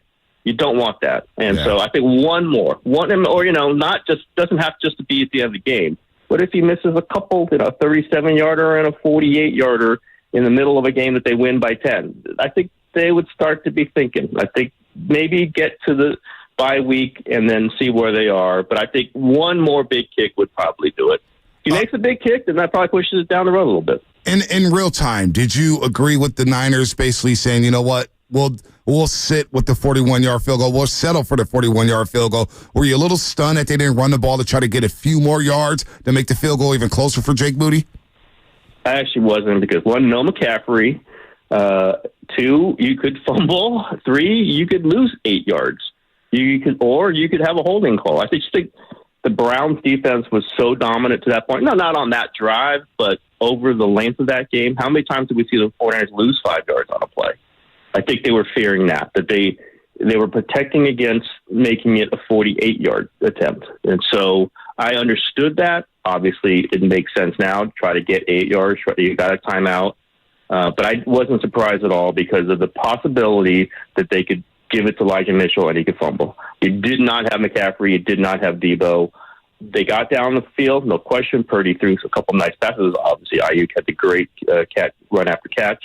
But I wasn't surprised, given that an 8-yard loss was not out of the question at that point. And Purdy had thrown a couple passes there that were nice, but throughout the game had struggled. There was the wet football. A little conservative. I don't disagree with people say, hey, they could have had one more play there, get it down to the 15 and make it a much shorter field goal. Obviously, that probably would have been the right, it understandably could have worked. I see sometimes what the coach sees and goes, man, if we lose 10 yards here, then we're making it a 51-yard field goal, and then he's going to miss, right? You have to think of it that way sometimes. I think the kicker's paid to make a 41-yarder. I don't care what the weather is. The Cleveland kicker made a couple at the end. You should be able to make field goals at the end. That's why you're drafted where you're drafted. That's your job. I don't think anyone would say, oh, geez, Robbie Gould needed another 5 yards there. He would have probably made that kick. So I get what people are saying. I also think you have to understand. He's like thinking, what happens if I give it to Elijah Mitchell and he fumbles and we lose the game? Then people will be really pissed, right? I mean, your kicker should make a 41-yarder to win the game. He should. Yeah. Or then you've got to think about what you're doing at kicker. If you can't say my guy can make it for 41, then that raises a whole bunch of other questions. Now, maybe they're being raised. Maybe they've got to rethink that. I was not surprised that they went for 41. 23-yard line should be fine. It should. Shanahan usually says, like, past the 35. That's what he did with Gould. Once we get past the 35, I was pretty comfortable with Robbie. 23 is way past the 35. Shouldn't have been. At that point, you shouldn't. You draft a kicker to kick the 41-yard. You just do. You draft a kicker to kick that, and he missed it, and now they have to think about some other things if he keeps doing them. TK, I respect what you've done in this market for so long. You were here for the glory days. I'm going to shoehorn the San Francisco Giants in here. They're on a managerial search right now, and I can't believe how far they've fallen. Like, I really cannot believe how far they've fallen. I don't know why they're retaining Farhan Zaidi. All right, we can have a philosophical conversation on that to the side. This coaching staff lost these players in the dugout. They had a bunch of people with very minimal track records and history coaching at the big league level, playing at the big league level, and they're doing these exercises, Kai Correa, Alyssa Nacken, Halliburton, all these guys that they're bringing in internally to, interview for the head coaching job, the manager job, and I'm saying none of those people are qualified. Not one of them. What are we doing? They need credibility. Like, I do not understand what the San Francisco Giants are doing. To me, would any other team in baseball interview any three of the people that they interviewed for their head manager job? It's kind of insane how they're operating right now. Yeah, I don't want to do Nick Castellanos here. And the question is, they're interviewing in-house candidates. That's what teams do. I don't think they're hiring any of those guys. Maybe I'm wrong. They weren't going to interview those three if they weren't on their staff. I think they're going through the process. And if you ask me, they're going to end up hiring a veteran manager that maybe Giants fans are going to be very happy with. But we'll see if that manager becomes available. I would still say Bob Melvin is an option. We'll see I know the AJ Preller said he's going to be back, but you know what? Greg Johnson said that Zaidi and Kapler both will be back, and one of them didn't make it. So we'll see. I think don't overreact to the interview process. You go through a lot of names. They're probably going to interview a ton of people. They probably already have whose names you don't know. And I think they're going to end up with someone who's a veteran who's not off of that staff. That's what I think. Yeah. Maybe somebody from the staff wows them, and you don't know. But I think this is not going to be. I think the alarm bell should not be going crazy over interviews of people on staff. If they hire one of them and you don't like it, that's fine. Then the reaction is certainly valid, and we'll see. But the interview process is not the hire. That's not who they're going to hire. It's who the hire is going to who they're going to hire. And often this comes as a surprise. They interview this person, this person, this person, this person, this person. And by the way, we snuck in this other person, and that's who we hired. So I wouldn't go crazy over this. I don't think it says much overall. I just think this is what you do with in-house candidates. You do them the courtesy, you do them the respect of saying maybe the right person is here because we know this person. We go through that process, and then we talk to other people. So I wouldn't go crazy over it. Yeah, the only thing I'm going to go crazy over, if I do go crazy about the Giants, is who are they going to sign? Who are they going to go after? What's this roster going to look like next season? Are they going to platoon every single game? Are they going to have more than 2 starting pitchers? That's when I'll go crazy, TK. But I want to squeeze a quick one in about the Golden State Warriors. The vibes apparently are good. They're connected. That's what you all hear. That's what everybody hears from Warriors training camp so far, and they've played 3 preseason games. Now, the Kuminga 3-year leap or the 3rd-year leap for Kuminga is a real thing. I think if he plays well, now we're cooking with hot grease here. Is that all that they need? What's the deal here? I guess we start with Chris Paul.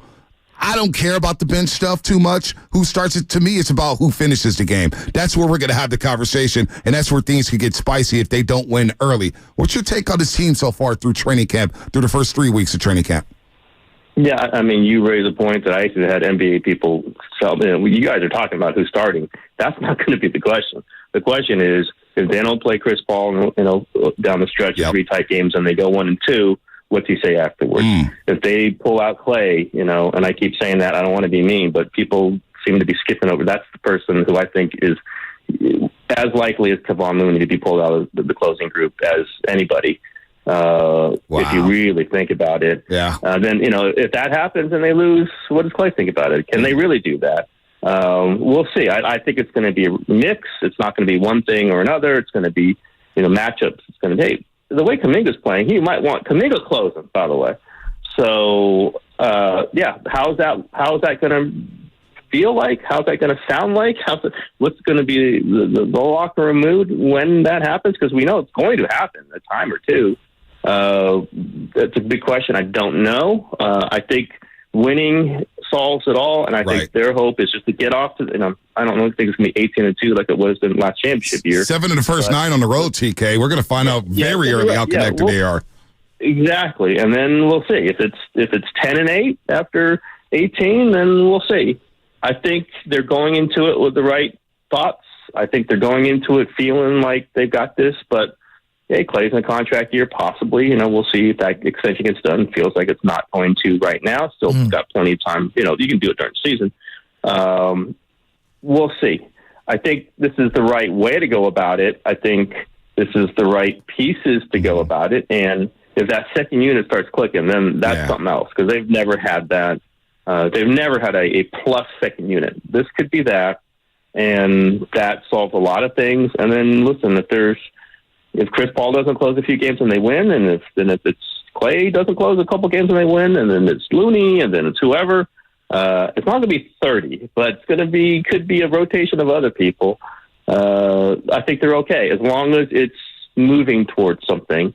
And if it's not working, if things are fraying a little bit, which is certainly we've seen that, if they're 18-16, and nothing feels Would it surprise you if they move Chris Paul before the deadline then? No. If they're struggling like that? Kind of leading into that one. Yeah, that's the piece that they've kind of been open about. Maybe it's been behind the scenes. Like, listen, they don't know. It's money that they can move.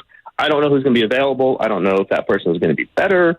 But that's the one I'd look at that could look if they don't sign Clay, then they could bring back Chris Paul. If they do sign Clay, you have to look at that money saying, if they're going to get under that second apron, it's going to be hard to do it with both of them at big contracts. So kind of look at that one. Maybe that's part of the Clay delay is they want to see how the Chris Paul thing works. Just kind of keep an eye on that one. Listen, Joe Lacob has said, I'm going to be under, and then sign guys and gone way over. This happens all the time. But if they're going by that, if they're going to do it, and they re-sign Clay, then I'd look at that Chris Paul contract for sure. Joe Lacob live in studio tomorrow, 8:30. He'll be on the roast. If you want to send us some questions that you want us to ask Joe Lacob, TK, feel free. Send them to him through your podcast. I think I could get Joe myself. Yeah, I know. We know that. You get Joe a lot more than we get Joe. Jeez, you get Joe 5 times a year. You get Bob Myers, John Lynch. You're the man, TK. We know I'm always available, TK, if you ever need anything. Joe Lacob, Joe Shasky, Bonte Hill. I don't think we're sniffing that podcast. That will be my mama I made it moment if I ever hit the TK podcast. Please. All right, Tim Collins. Please. No, that's to be the. Oh, wait a minute. What am I doing on this stupid show? Yeah, how did I book these guests? Jeez, I'm losing here. All right, TK. Have a good one, man. Keep up the good work. All good. Appreciate it, guys. All right, anytime. Tim Kawakami from The Athletic. There's a lot that he set up there. The Clay thing, I raised my eyebrow for a variety of reasons. The contract, there's been a lot of chatter by not Clay himself, by other people, in media talking about his contract status. I have a hard time thinking that he's not going to be in a closing lineup. That doesn't mean that situation doesn't dictate that there's an off chance, that he's out of this. We act like everything's forever. Yeah. You don't play in this game, you're never playing again at the end. We critique the Niners and say, hey, these are some concerns. And, you guys are panicking. Oh, my God, you guys are panicking. No, it's nobody's panicking. No team is perfect. Nobody's panicking. Right? But I look at the Clay thing, and not to go full transition into the Warriors here, but just... It is delicate. It's the same thing with Draymond last year. You're balancing his desires and wants as a player, the respect level that he's earned, and the equity that he's earned within the organization. His hierarchy within the organization versus trying to win that given night, and not disrespecting the individual and not losing him emotionally for the year. And there's the contract element. Yeah. There's just a lot that you're juggling there. No, the finishing thing. I'm telling you, everybody keep focused on the starters. It's those last 5 minutes in a close game. Why are you smiling? Because that's what it's going to come down to. And I'm just, when you talk to people inside of basketball, for the fans, and I get it, I'm a fan too. And we all want to see who's in the starting lineup. Number 3, Chris Paul. Oh, he's starting. And everybody. But that line is going to play for 4 to 5 minutes. Yes. And then there's going to be all these rotations, second unit, different combinations. They may end the first half with a combination of Sarge, Kuminga, Steph, Wiggins, Draymond. Who knows? You like that, huh? That combo. I do. There's so many different combinations. I like Sarge a lot. I love Sarge. I think Sarge, watching the first 3 games, I'm not trying to lose my mind over preseason. No, Sarge is going to be a good fit. He is fit. But the last 5 minutes, yes, it is nut-cracking time. Yes. And you got a guy who's going to the Hall of Fame, and Chris Paul and Klay Thompson. Yes. And Klay Thompson's won championships with this team. And if he's not on the floor in the last 5 minutes of a close game and they lose, Clay? We already heard for Drake Clay. You're saying? Clay. There's going to be some moping. There's no doubt there's going to be some moping. Absolutely. If they lose and he's not on the floor, he's like, I've been that trusted agent. But I would understand that point of view because if I were him, I'd feel that way. For Chris Paul? I've earned... No, not even Chris Paul, just anyone. I've earned that equity. I've earned some equity. I've earned some leeway. And I think that it's very difficult. The mirror is the last to know when it comes to superstars who aren't as great as they once were. Looking in the mirror is the hardest part, right? Yep. But Clay can still be effective. He still does bring value. He's not washed. He's not done. No, he's not. No one is saying he's done. But there might be a particular matchup that doesn't fit him well. I wouldn't say everybody's not saying he's done. But no, not everybody's saying that. No, not you. It's not just you. It's a lot of people who say, Shasky's right. Clay's washed. He's terrible. We've got to deal with that all season long when he goes 3 for 24 in the game. And I never said, find me the quote where I said Clay is washed. Yeah. I don't want to do Nick Castellanos here. And the question is? By the way, why are we afraid of just saying that, look, all the internal candidates are not very good, and no other team would hire them. Why are we afraid? But why are we afraid to say that out loud? Like if they said, hey, we're interviewing Joe Shasky for the managerial position, everybody would be like, why? He's not qualified. I don't want to do Nick Castellanos here. And the question is? Alyssa Nacken, God bless her soul. It's not just her. Kai Correa and Albert, too. It's not fair to her. It's not fair. Come on, this is a big boy market. What are we doing, Farhan Zaidi? Look, my motto is, it's not too late. It's not too late to give him the old pink slip. Where's this going? You're going to allow a guy who's on a one-year deal right now to hire the new manager of the San Francisco Giants? Stephen Vogt. You're going to give a first-time guy Stephen Vogt. Stephen Vogt. These people that want Stephen Vogt. Right. What the hell tells you that Stephen Vogt even knows what he's doing? Right. And look, he might be great. There's been a lot of examples of guys who have That's an Oakland A's hire. Let's just say it. He's running his team like the Oakland A's. The Giants aren't the A's. I agree with you. They're not the A's. I totally agree. We're big boys. Look at who's dominating in the playoffs right now. Grizzled vets. Right. Rob Thompson, baseball lifer. Dusty Baker, I'm just tired baseball lifer. No, I'm just tired of the Giants being ran like a small market team. We gotta find these players within the margins. No. That's not how we roll. That's how the A's roll. That's how the Rays roll. That's how the Royals roll. We're the Giants. We're supposed to roll like the Dodgers. I agree. We're supposed to roll like the Yankees and the Red Sox and the Cubs. I'm with you. So let's stop. That's where it starts. Stop running this team like the Oakland A's. I agree. Get that out of here. The analytics, the clubhouse they built for the analytic geeks who are on their computers playing like fantasy, get them out of here. It's not too late to fire Farhan Zaidi. It's not too late. Here's the problem about the whole you're running them like the A's. The A's brought up good young players, and those guys were good. That's the big difference between the A's and everyone. Like, look what he did with the A's. Yeah, look what Billy Beane did with the A's. Do you know Billy Beane? Look what Andrew Friedman did with the Dodgers. Stop telling me that Farhan did those things. And by the way, I love the whole Farhan. We're going to get back to the Niners and the Warriors in a second. But you know what? Now that we're I was triggered by we're going to look at internal candidates who lost the clubhouse. Alex Wood was popping off about the staff. Alex Wood and Alex Wood, a no one. Ross Stripling and everybody. But here's the funny part about everything. I love how you're triggered. Oh yeah, no, I'm not. I'm in my bag now. I'm just saying. in my bag now. Let's roll to sleep and get into Farhan Zaidi for a second. Yeah. Listen. Love used to tell me all these days, he was really the one running the Dodgers. All these people, the Farhan stands. Does he even have a stand right now? Number one. Number two, the Farhan stands. He really ran the Dodgers. He was credited with the run, drafting this player, that player, this player. He developed Justin Turner. Do you know Farhan he Zaidi, taught him the high leg kick? Do you know Farhan Zaidi was also responsible for trading Yordan Alvarez for a catcher that we can't even find on the milk carton? He traded Yordan Alvarez. Wait, he didn't have plus power in the minors, so we didn't really think he was going to pan out.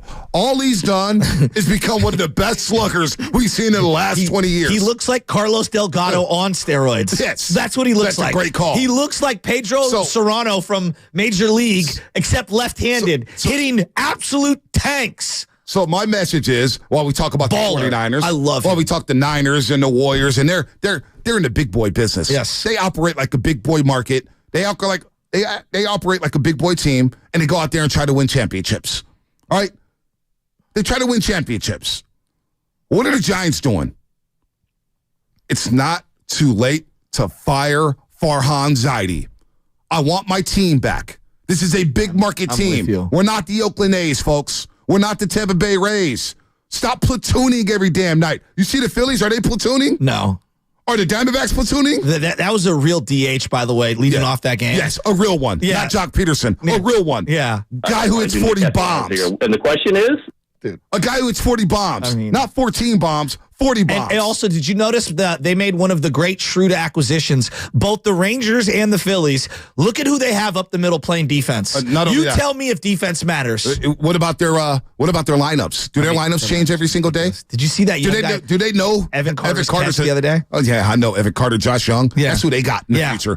Go alongside Corey Seager, Marcus Simeon, Josh Heim, Nathaniel Lowe, and the Garcia kid who's in a home run derby. They got 7 dudes in their lineup every single day that's going to be there for the next 5 years. What do the Giants have? And by the way, since we're here, and I know I got to read the legal, and since we're here, there's another thing that they've done, and I want to get back to. Get the damn names off the back of the cream jerseys now. Because 3 years ago you said, well, Bonte, you don't know any of these players. The fans don't know these players. They're new players. We got to get the new. Stop all that. Stop all the crap. Because you can't sell those jerseys. No. Nobody's walking into the Giants dugout store buying a Mike Krzyzewski jersey. Is anybody going in there to say, ooh, this Austin Slater looks good on you? Do you have a 2X in Austin Slater? Do you have a 1X in Austin Slater? Hey, you know what? Nah. Forget the Austin. That Jock Peterson jersey looks really good. Oh, what number is he? Who cares? We don't even know. Get the names off the back of the cream jerseys because what Farhan has done, he's ruined the clubhouse. He's took away all the banners, all the pennants. The history of the Giants is erased in that clubhouse. Erased. How do you do that? You go to Levi Stadium, you go to the Warriors, there's pictures of Chris Mullen, there's pictures of Will Chamberlain, Mitch Richmond, all this stuff. The Giants erased all that. He did. All of it. All of it. Bonte, is it the fact that Bochy is facing Dusty in the ALCS that's triggering you? I don't even care about that. I wake up this morning because watching the Phillies kill it with their team back-to-back years and loading up in it has. I'm barely even watching the playoffs. I'm laughing. I watched the first inning of the Phillies game. I said 2-0. That game's over. When Schwarber and Harper went yard at the bottom of the first inning, I said that game's over. It's done. Craig Kimball still got it. Still got it for some reason. I mean, so you get that, right? You got that going on. These guys ruined a top 5 jersey in baseball by putting names on it and trying to sell it to us. Well, we don't know who these players are. Well, maybe you get some players who we could grow to love. We can't grow to love Mike Krzyzewski. He's not going to be here in the future. We can't grow to love Austin Slater. You want me to go in there and buy a Tyro Estrada jersey? God bless his soul. He's a solid player. Ain't nobody walking down to Third King buying a Tyro Estrada jersey. So then you ruin one of the best uniforms. So if you ruin my uniforms, you introduce these stupid-ass City Connect jerseys. You got all these platoons. You got one starting pitcher. You got a bunch of dudes claiming that you got a Phantom IL, and you got Alex Wood popping off who can't go 5 innings. It's not too late to fire Farhan Zaidi. Get it done, Greg Johnson. Buster Posey, you need a GoFundMe account. Get this guy out of here. I'm watching these playoff teams with real major league lineups. And allowing their pitcher to go longer than the analytics tell you in Nathan Eovaldi last night. I don't know. Eovaldi's always available, always here for the playoffs, always somebody's 4-starter balling. We don't even have 2 starters. We don't even have 2 starters. We don't even have 2. We don't have 2 starters. We don't even have a lineup. We don't have a lineup. I know. All right? They got these teams, even the Braves got knocked out. Their lineup is so much better than ours. Hey, B, I can't believe I was saying this, but I was talking with somebody yesterday. I'm not going to say who this person is. A person who followed the team. Trading Yordan Alvarez. He goes, look, and we both agree. I'm like, look, I'm not the biggest Aaron Boone fan, right? I'm not. I don't think he's a great manager, but I'll give you this. He's got a pulse in the dugout and clearly is competent and has some credibility. If the Yankees fired Aaron Boone today, I would hire him. We are so down bad when I'm looking at this candidate list. I would take Aaron Boone in a heartbeat because you need credibility instantaneously. You know what I think it is? It's not even a PR hit that they're trying to get some good PR by interviewing Alyssa Nacken, which is tacky on the Giants for doing that. That's tacky. You're going to put it out there, hey, we're going to, you know damn well you're not hiring Alyssa Nacken. You know she has no shot at that job, which is unfair to her. Shame on Farhan for that. For doing that, for putting her on blast like that. Shame on Farhan. But you know what it is? I don't think any manager wants to come here and manage under Farhan. So it's like the Jed York after Harbaugh situation. Yeah, I don't think where they had to overpay multiple times to get a coach. They're looking at this job and they're looking at this division and they're saying, yeah, we got no shot against Arizona. We got no shot against the Dodgers. We got no shot against the Padres. I actually think it's worse because at least to Jed's credit, he was like, here, you run my team. Yeah. When you come here, it's like I'm running the team and you're in the dugout doing what I want you to do. And I'm telling you, I would just put the iPad in the dugout with a speakerphone and just let Farhan make all the moves next year. Yep. I don't even want a manager. Put Farhan in the dugout in a uniform and let him tell. I want him to go out to the mound and tell Logan Webb, Logan, you've reached your pitch limit. I'm taking the ball out of your hand. Right. Imagine Logan Webb's reaction. Right. I don't think a skipper wants to come to San Francisco right now and manage under this guy. You're onto it. And I think this presser that he had, where Loveman and Mark Willard and myself were at, and we attended. We're there strong. Were you grandstanded? Well, yeah. Well, he said I was paraphrasing. I'm totally teasing. He said I was paraphrasing. I was actually reading his quotes word for word. Directly. I just broke it up. just because it was so long, so I tried to break it up. And I knew he was going to come at me like that, why I had something on deck for him, and he still looked like a fool. Listen, that presser has not aged well at all. When I go back and watch it, I said, come on, this guy ain't it. Well, like I'm watching Bob Myers on ESPN. I was like, man, that guy has it. Yes, it. Mike Dunleavy, I think he could potentially become it. I like Dunleavy. He's personable. The Niners whiffed on the number 3 pick and played him a couple of games and went out, and it was like they took every single question, head coach and GM. Yep. This John guy Lynch. couldn't even let you read the quoted. His quote that nobody called him out about. Idiosyncratic. Where's big pun at idiosyncratic crap? Giants.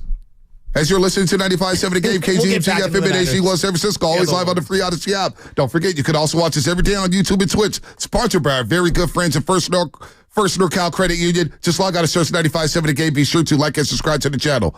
Listen, San Francisco Giants, Greg Johnson, Buster Posey, Larry Bear. Is Greg in the country? Are you even here, Greg? Listen, it's not too late to fire Farhan Zaidi. Are you really going to let this guy hire the next manager with 1 year left on his deal? Do you really trust Farhan Zaidi to change his ways and change his philosophy? Giants, I'm going to say it again, and I'll say it every single day we talk baseball. It's not too late to fire Farhan Zaidi. You really think they're going to turn it around in 2 months in the offseason? Like, get out of here. It's over. It's over. We're not the Oakland A's, folks. We're not the Oakland A's. Let's go to Dylan in Stockton. Let's get back to the Niners. Hey, Dylan. Hey, Dylan. What's happening, man? You're on the Morning Roast here on 95.7 The Game. What's going on, fellas? Man, I'm hearing y'all about the Giants and the A's. I'm an A's fan, so I don't even have a bullet in that fight. I'm just dealing with that. I love you, bro. Situation right there. But on to what I was calling about, man. I just want to touch on the 49ers real quick and my slight frustration with Shanahan and his coaching. It seems like every time it gets into crunch time in the fourth quarter, it's a crunch time moment, he seems to get a little too pass happy when the score is close. Like, for instance, on Sunday, he went in the fourth quarter. He threw 13 passes and only 3 runs when you had J.P. Mason, who's averaging 5.4 yards a carry. You went away from the whole run game. It seems like sometimes he gets a little bit too aggressive when he needs to be conservative, and he's too conservative when he needs to be aggressive. You know what I mean? That's just me on that situation. I don't know if I'm crazy, but that's just me. Dylan, hang on tight. The sequence before the last possession, where they just ran off 16 seconds and called 3 straight passes. Now, you got backed up because Brock Purdy got called for intentional grounding on first down. That sequence of plays right there was awful. I mean, it's one of the worst sequences I've seen under Shanahan in the last 5 years. It was. I mean, it was, but like I said, he did that in the Super Bowl, again, when he was the Falcons offensive coordinator, he got pass happy. You know what I mean? He did do that in the Super Bowl. He did that. You know what I mean? And another thing I want to touch on real quick before I get off. Another thing I want to touch on is the Niners and their mindset. And because earlier you were saying, what do we learn? What could I learn from this game? So it's not so much about what I learned. It's about what hopefully that the team can learn. That the Niners at some point need to humble themselves a little bit. Stop acting like they've been there already, like they done won the bowl already, but they ain't won in 30 years. It's true. You know what I'm saying? When it came to that game before the Browns game, Debo and them started that smoke with the Browns, and it woke them up. Because they was acting like they've been there. I don't want to see nothing about no swagging and coming out the tunnel with radios and knocking and doing all that. Be about business. Be like the Spurs in 2003 and them dynasty team with no personality. I don't care about no celebrating, trying to take pictures for interceptions and pink. Be about business. Act like you've been there before and kill everything on that field, man, in the context of playing football the right way. I love it. I love your passion, Dylan. Hey, I love your passion. You're cooking right now in Stockton. We're cooking right now on the roast, baby. Well, hot grease. We're roasting. We don't hold no punches back on this show. From 6 to 10, we tell it like it is. And that's going to happen every single day as long as Shasky and I are on the airwaves. It is what it is. For the Giants, it's not too late to fire Farhan.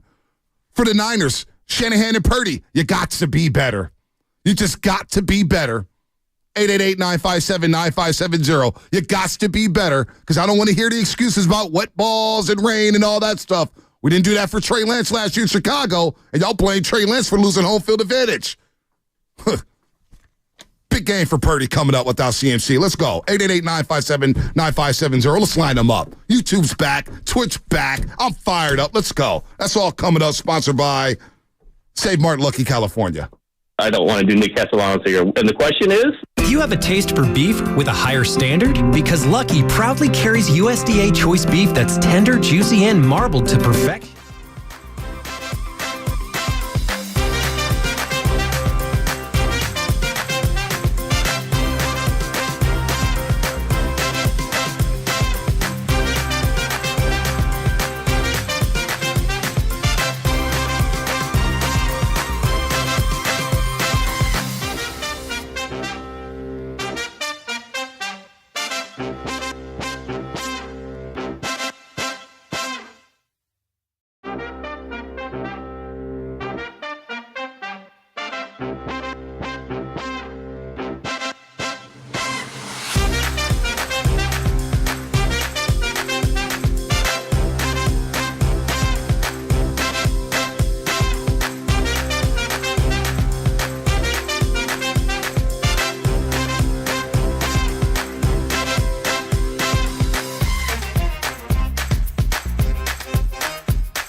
smell of the soaked streets here in San Francisco.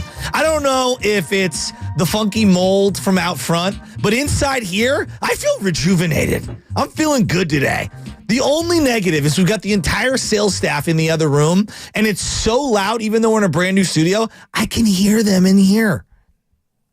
Can you? Yeah. Oh, that's good. I'm going to shut that door all the way, though. Oh, yeah, shut it. Go shut it. I didn't realize I didn't shut it all the way. By the way, we're back. We're back. I had to cool off a little bit. I want to love my baseball team again, and I can't because the man in charge doesn't believe in playing real baseball. I mean, I would love to go play catch with Farhan Zaidi. Join us you know that's tomorrow. Not going well. Fieldwork Brewery in San Leandro on Wednesday, October 18th, 4 to 6 p.m. for the 2023 preseason Warriors Summit. Shasky and I will be there. Steiny Guru, Willard and Dibs, and we expect you guys, the listeners, to be there too because it is open to the public. Be sure to come on down, hang out. We'll have a Kevin Durant shoe that somebody will win. I don't know if it's the left shoe, right shoe. I don't think it's a pair because it just said shoe, not shoes. Just a shoe. But we're giving that out. And Lady Duke 7, Bonte feeling himself lately. No, I'm not feeling myself. I'm a little annoyed. You know why? I'm not feeling myself, though. I'll tell you why you're annoyed. I'm just living because you can kind of see sometimes into the future, and I got to give you credit. There are times where I'm like, Bonte's crazy, and then there's other times where I'm like, Bonte might be Nostradamus, because you see things before they happen, and it's like a blurry vision, and then as I get closer and closer, it starts to come into clarity. And I'm looking at this Kirk Cousins situation, and oh boy, why are you laughing? Don't do this right now. Don't do it. You've been talking about Kirk Cousins nonstop for years, and all I keep thinking is like, look, this CMC injury could not have come at a worse time for maybe we take a look at Kirk Cousins crowd, which I'm not here for. I'm in the Brock crowd. No, I'll admit but if it happens on Monday Night Football, if Brock struggles without Christian McCaffrey on Monday Night Football, and if Kirk Cousins lights it up, you know what'll happen? My worst nightmare is going to happen. Bonte did have a point. Oh my gosh! And you like that? Because you like that? Sam Darnold's on a 1-year contract. Oh my God! Brock Purdy's making peanuts, so if you cut him, it's not a big cap hit. Oh my gosh! If Brock Purdy struggles, I need Brock Purdy to throw. Brock Purdy, I need you to have a game of your life. Here's the thing that's frustrating for me. Please. You know it's true. You know how it's going to happen. It's not just that. You heard how many different people have told you that, like, Kyle Shanahan, once he's done with someone, he's done. Like, it happens very quick, out of nowhere. Out of nowhere. All right? And he does not have patience for quarterbacks. I would love to get the Shannon Sharp sound from about a month ago on First Take. Shannon Sharp on First Take looked in the camera and said, look, I've known Kyle since he was 12. I played for Mike. One thing the Shanahans, what they aren't, is patient with the quarterback or with any player. They don't have patience. They just don't. So, okay. So, like, I just think this next couple of weeks is very important for Brock to stabilize things. He doesn't need to play lights out. He just needs to play good enough to stabilize things, win a game or two. If it's 3 games, I'm just hypothetically, where CMC's out, right. Win 1 at minimum. Right. I think the Niners are going to dominate Kirk Cousins. I really do. There's no chance they're going to let that guy light them up. He doesn't move in the pocket. Their offensive line is Nick Bosa is hearing all the talk about his numbers slipping, and he's slipping, blah, blah, blah, blah, blah, not living up to the contract. I would disagree with that. You cannot lose to a Justin Jefferson can't lose less team. Yeah, Viking squad. No doubt. You just can't. You can't lose this game, and they won't. The Niners will win this game. Now, how does it look? I have no idea. But they will not lose to the Minnesota Vikings. That's not happening. Primetime Kirk Cousins? Are you kidding me? Yeah. That's it. To me, that screams 2 interceptions, 225 yards, and a garbage time touchdown. Monte, it's the NFL. Anyone can beat anyone at any time. Not Kirk Cousins. We lose to Kirk Cousins. Now, I know I always joke about this, about, hey, I'm going to call in sick if we do this and that. The 49ers lose to Kirk Cousins on Monday night.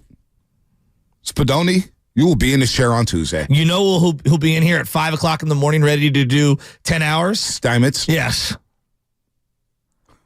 I am not coming in to do this show if they lose to Kirk Cousins on Monday night. Did you see the smirk on his face when we were all talking in the little bullpen back there, and then the new little, I don't know, I guess it's the corner of this little studio that we're in? Yeah. He got so happy when someone brought up Kirk Cousins' name. Well, he didn't. He was like, oh, wow, that's a great point. The way Eddie DeBartolo smiles at Joe Montana is the way Steiny smiles about Kirk Cousins. So what did we learn from Sunday's loss? What did we learn from Sunday's loss? Because I'm not panicking about the 49ers. They're 5-1. They're tied for first in the NFC. I believe if they're healthy, they're going to be fine. But did you learn anything?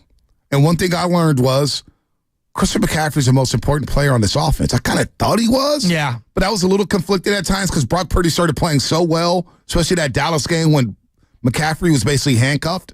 No, McCaffrey's the most important player on offense. It's not even close. Well, the other thing that I think I learned is if we're going to talk about how great that defensive line was for Cleveland, in particular, they did a great job against Aaron Donald earlier this year.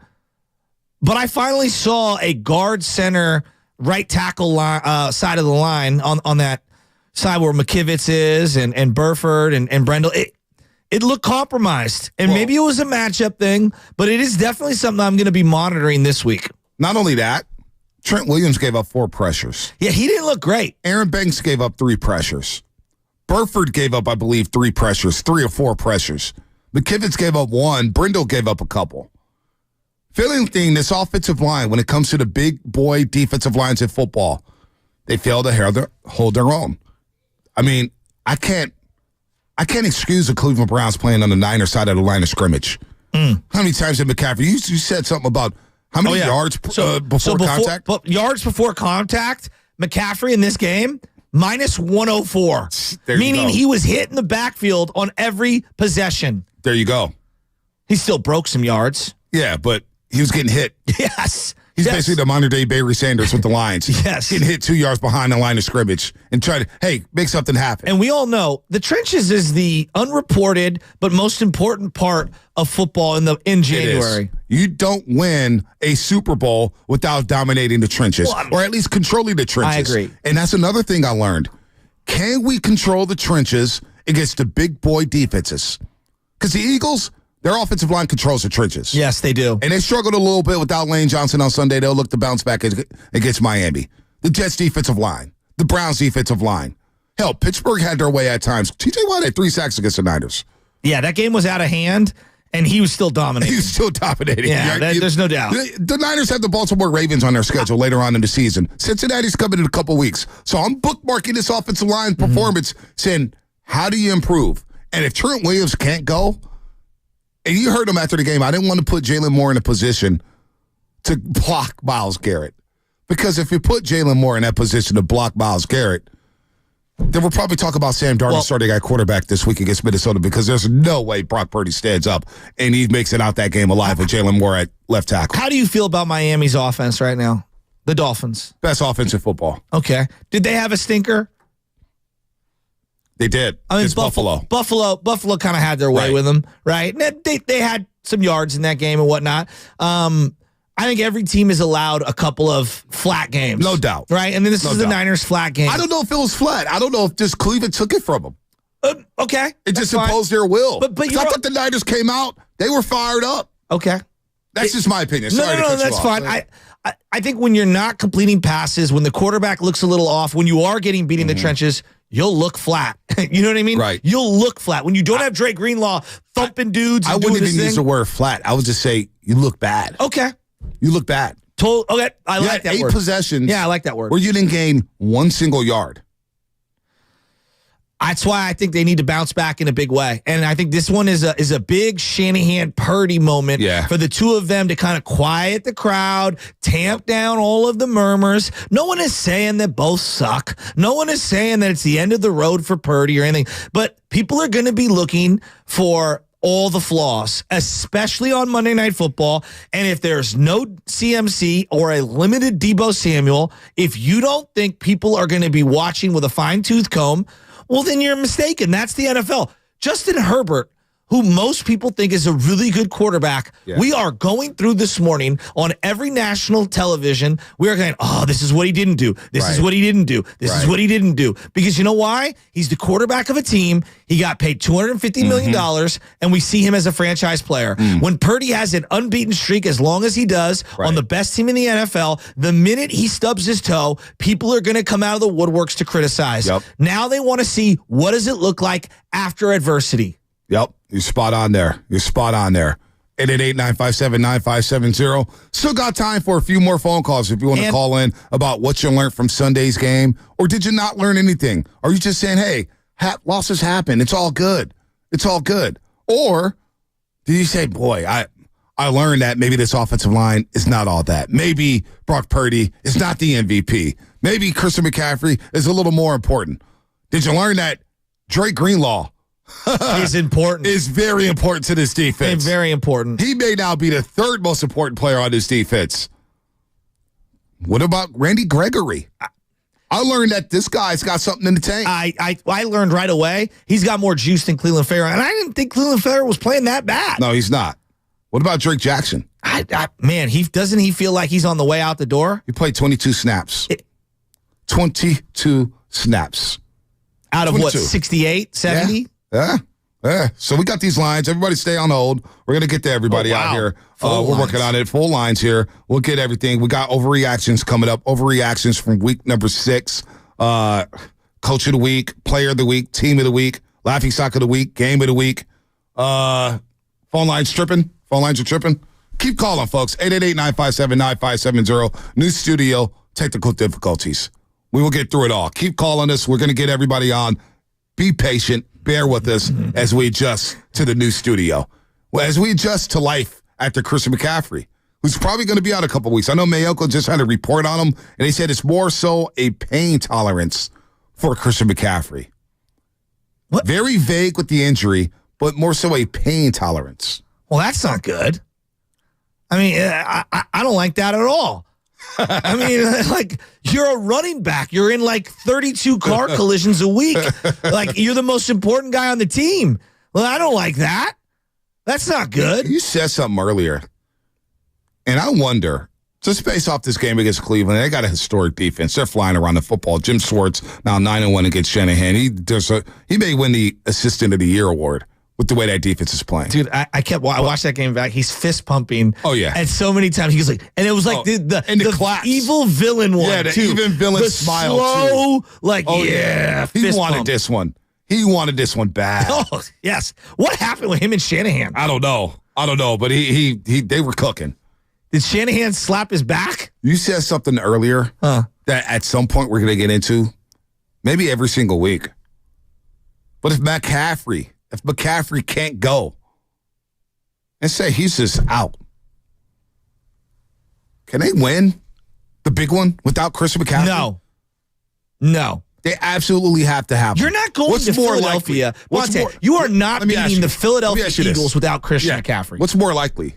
The Niners winning the Super Bowl with Sam Darnold or the Niners winning the Super Bowl without Christian McCaffrey? I mean, I can't believe I'm saying this. To me, if McCaffrey's not available, you're not winning. And people are going to say, Joe, you went to the NFC Championship game without McCaffrey. You went to the Super Bowl without McCaffrey. Yeah, but the road didn't go through Philadelphia.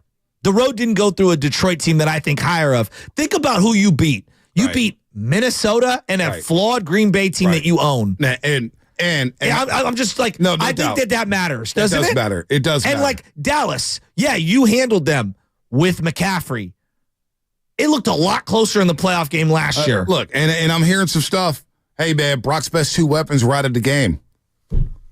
Why we don't use that for Deebo? We didn't use that for Trey Lance, and we certainly didn't use that excuse for Jimmy Garoppolo. Jimmy Garoppolo had to walk on the football field to start the 2022 season, or excuse me, the 2020 season with Kendrick Bourne, Dante Pettis, and Trent Taylor. And it did not matter. 49er fans said, who cares? Play better. Yeah. So we're not using those excuses for Brock. And their running back went down in the first quarter, Raheem Mostert, after taking one to the house, and then Kittle got hurt in that game. So I like Jimmy Garoppolo did not get these excuses. I'm not even talking about Trey Lance. I didn't forget Trey Lance. Jimmy Garoppolo. We've been on radio throughout the tenure of Jimmy Garoppolo's time with the 49ers. He was not warranted excuses like this. Jimmy was kind of a kingmaker for us. He was. But keep going. He was. Keep going. I'll let you cook. He lost weapons. Hey, you missed this guy. Nobody cared. Nobody cared. So you know what? Brock Purdy is a damn good quarterback. And I'm glad he's a quarterback of the 49ers. He won this job. He earned it. He did. But I'm not here to hear, hey, he was without his two best weapons. No. I'm not here for that. Well, we can't do that. We can't pick and choose when we do that. No, you know but wouldn't you agree that, like, if Brady didn't have Edelman and Gronk, not that they're on the same level, but Edelman and Gronk, look, we'd be like, yeah, look, he put his team in a position to win a game that they had no business winning, right? If Brady had done the same thing as Brock Purdy, I just replaced Brady and put him in there for Brock Purdy, and he lost his two best weapons, what would we be saying? The kicker's got to make that kick. He had it ready to go. Yep. Jimmy Garoppolo, Beard on YouTube, they did get to 30 points per game, and they were number 2 in the NFL. They had Emmanuel Sanders as their leading receiver and a rookie in Deebo Samuel. I'm just saying, let's go to the lines. Let's get rat-a-tat-tat. We got about 20 minutes. And no clear-cut number 1 running back, if we're being totally honest. Yeah, I know. He's a guy who was a gunner. Running back by committee. Running back by committee. But Jimmy gets no credit for 2019. I was the only one defending this guy. And I was looking like a fool doing it. I would love to have Jimmy call us from the hospital bed right now, like my dad did. I would love that, too. To defend himself. I would love that, too. But Shanahan and patience. Brock Purdy has to have a big game. Because we're going to find out who the real Kyle is if he doesn't have a big game against Minnesota. I fully anticipate Brock Purdy bouncing back, leading the Niners to a win. But if he doesn't, YouTube will be up next Tuesday. That's for sure. Don't want to miss that show.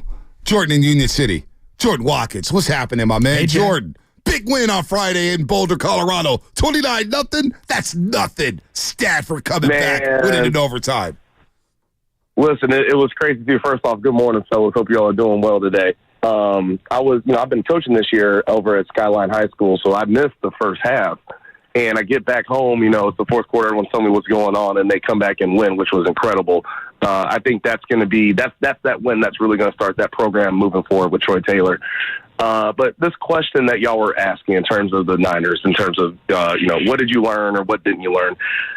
Nothing yet in terms of what I didn't already think or feel about this 49ers team. Now the question is, if certain things pop up multiple weeks in a row, right? Like if there's something that the Vikings saw on tape and they can replicate what the Browns did, then it's like, all right, there might be something here. Like for an example, remember a few years ago, teams started running cover 2 against the Chiefs to take away the deep ball with Tyreek Hill, right? And then it was, okay, well, you can take this away, and now let's see, can they adjust? Can they make things happen? Well, then they eventually did. It was like, all right, well, we'll just beat you with that 5,000 cuts underneath and make things work. So that's the thing for me. I never just take one game of what happens in one game, especially with a really good defense like you've all mentioned already. I never take that as just like that's the be-all, end-all answer. Now it's just, all right, what's the bounce back look like? And that's when I think you learn something about this team. I know you're a big Shanahan fan, considering that you're a Falcons fan. What did you think about his 3-play call sequence there, the second to last possession of the game? Oh, you mean when they should have ran the ball, but they were throwing it around instead? I mean, where have I seen that before with Kyle Shanahan? Oh my goodness, I just don't know. I wanted to tee him up, but I just wanted to tee you up. I know you did. I know you did. But no, they should bounce. You're right, though. They should bounce back. They should bounce back this week.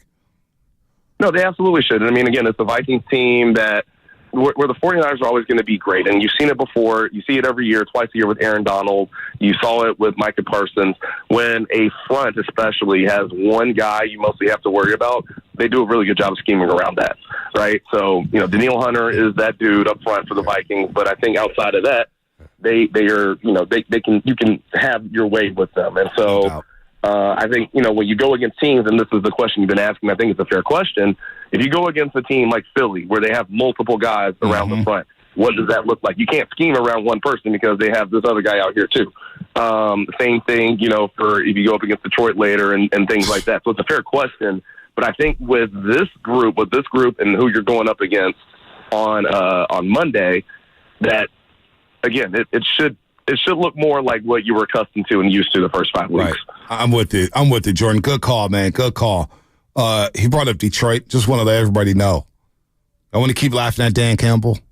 You want to laugh at Aaron Glenn. You want to laugh at Jared Goff. The Lions are 13-3 in their last 16 games.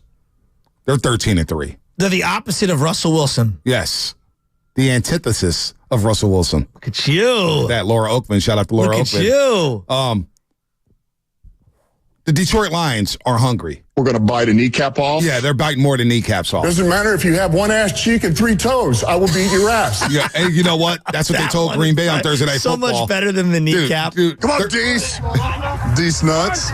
No, he did not. Dude, Thursday Night Football, the way they hit the Green Bay Packers and the way Chauncey Gardner-Johnson's talking on the internet to Deebo Samuel, the Lions are a problem.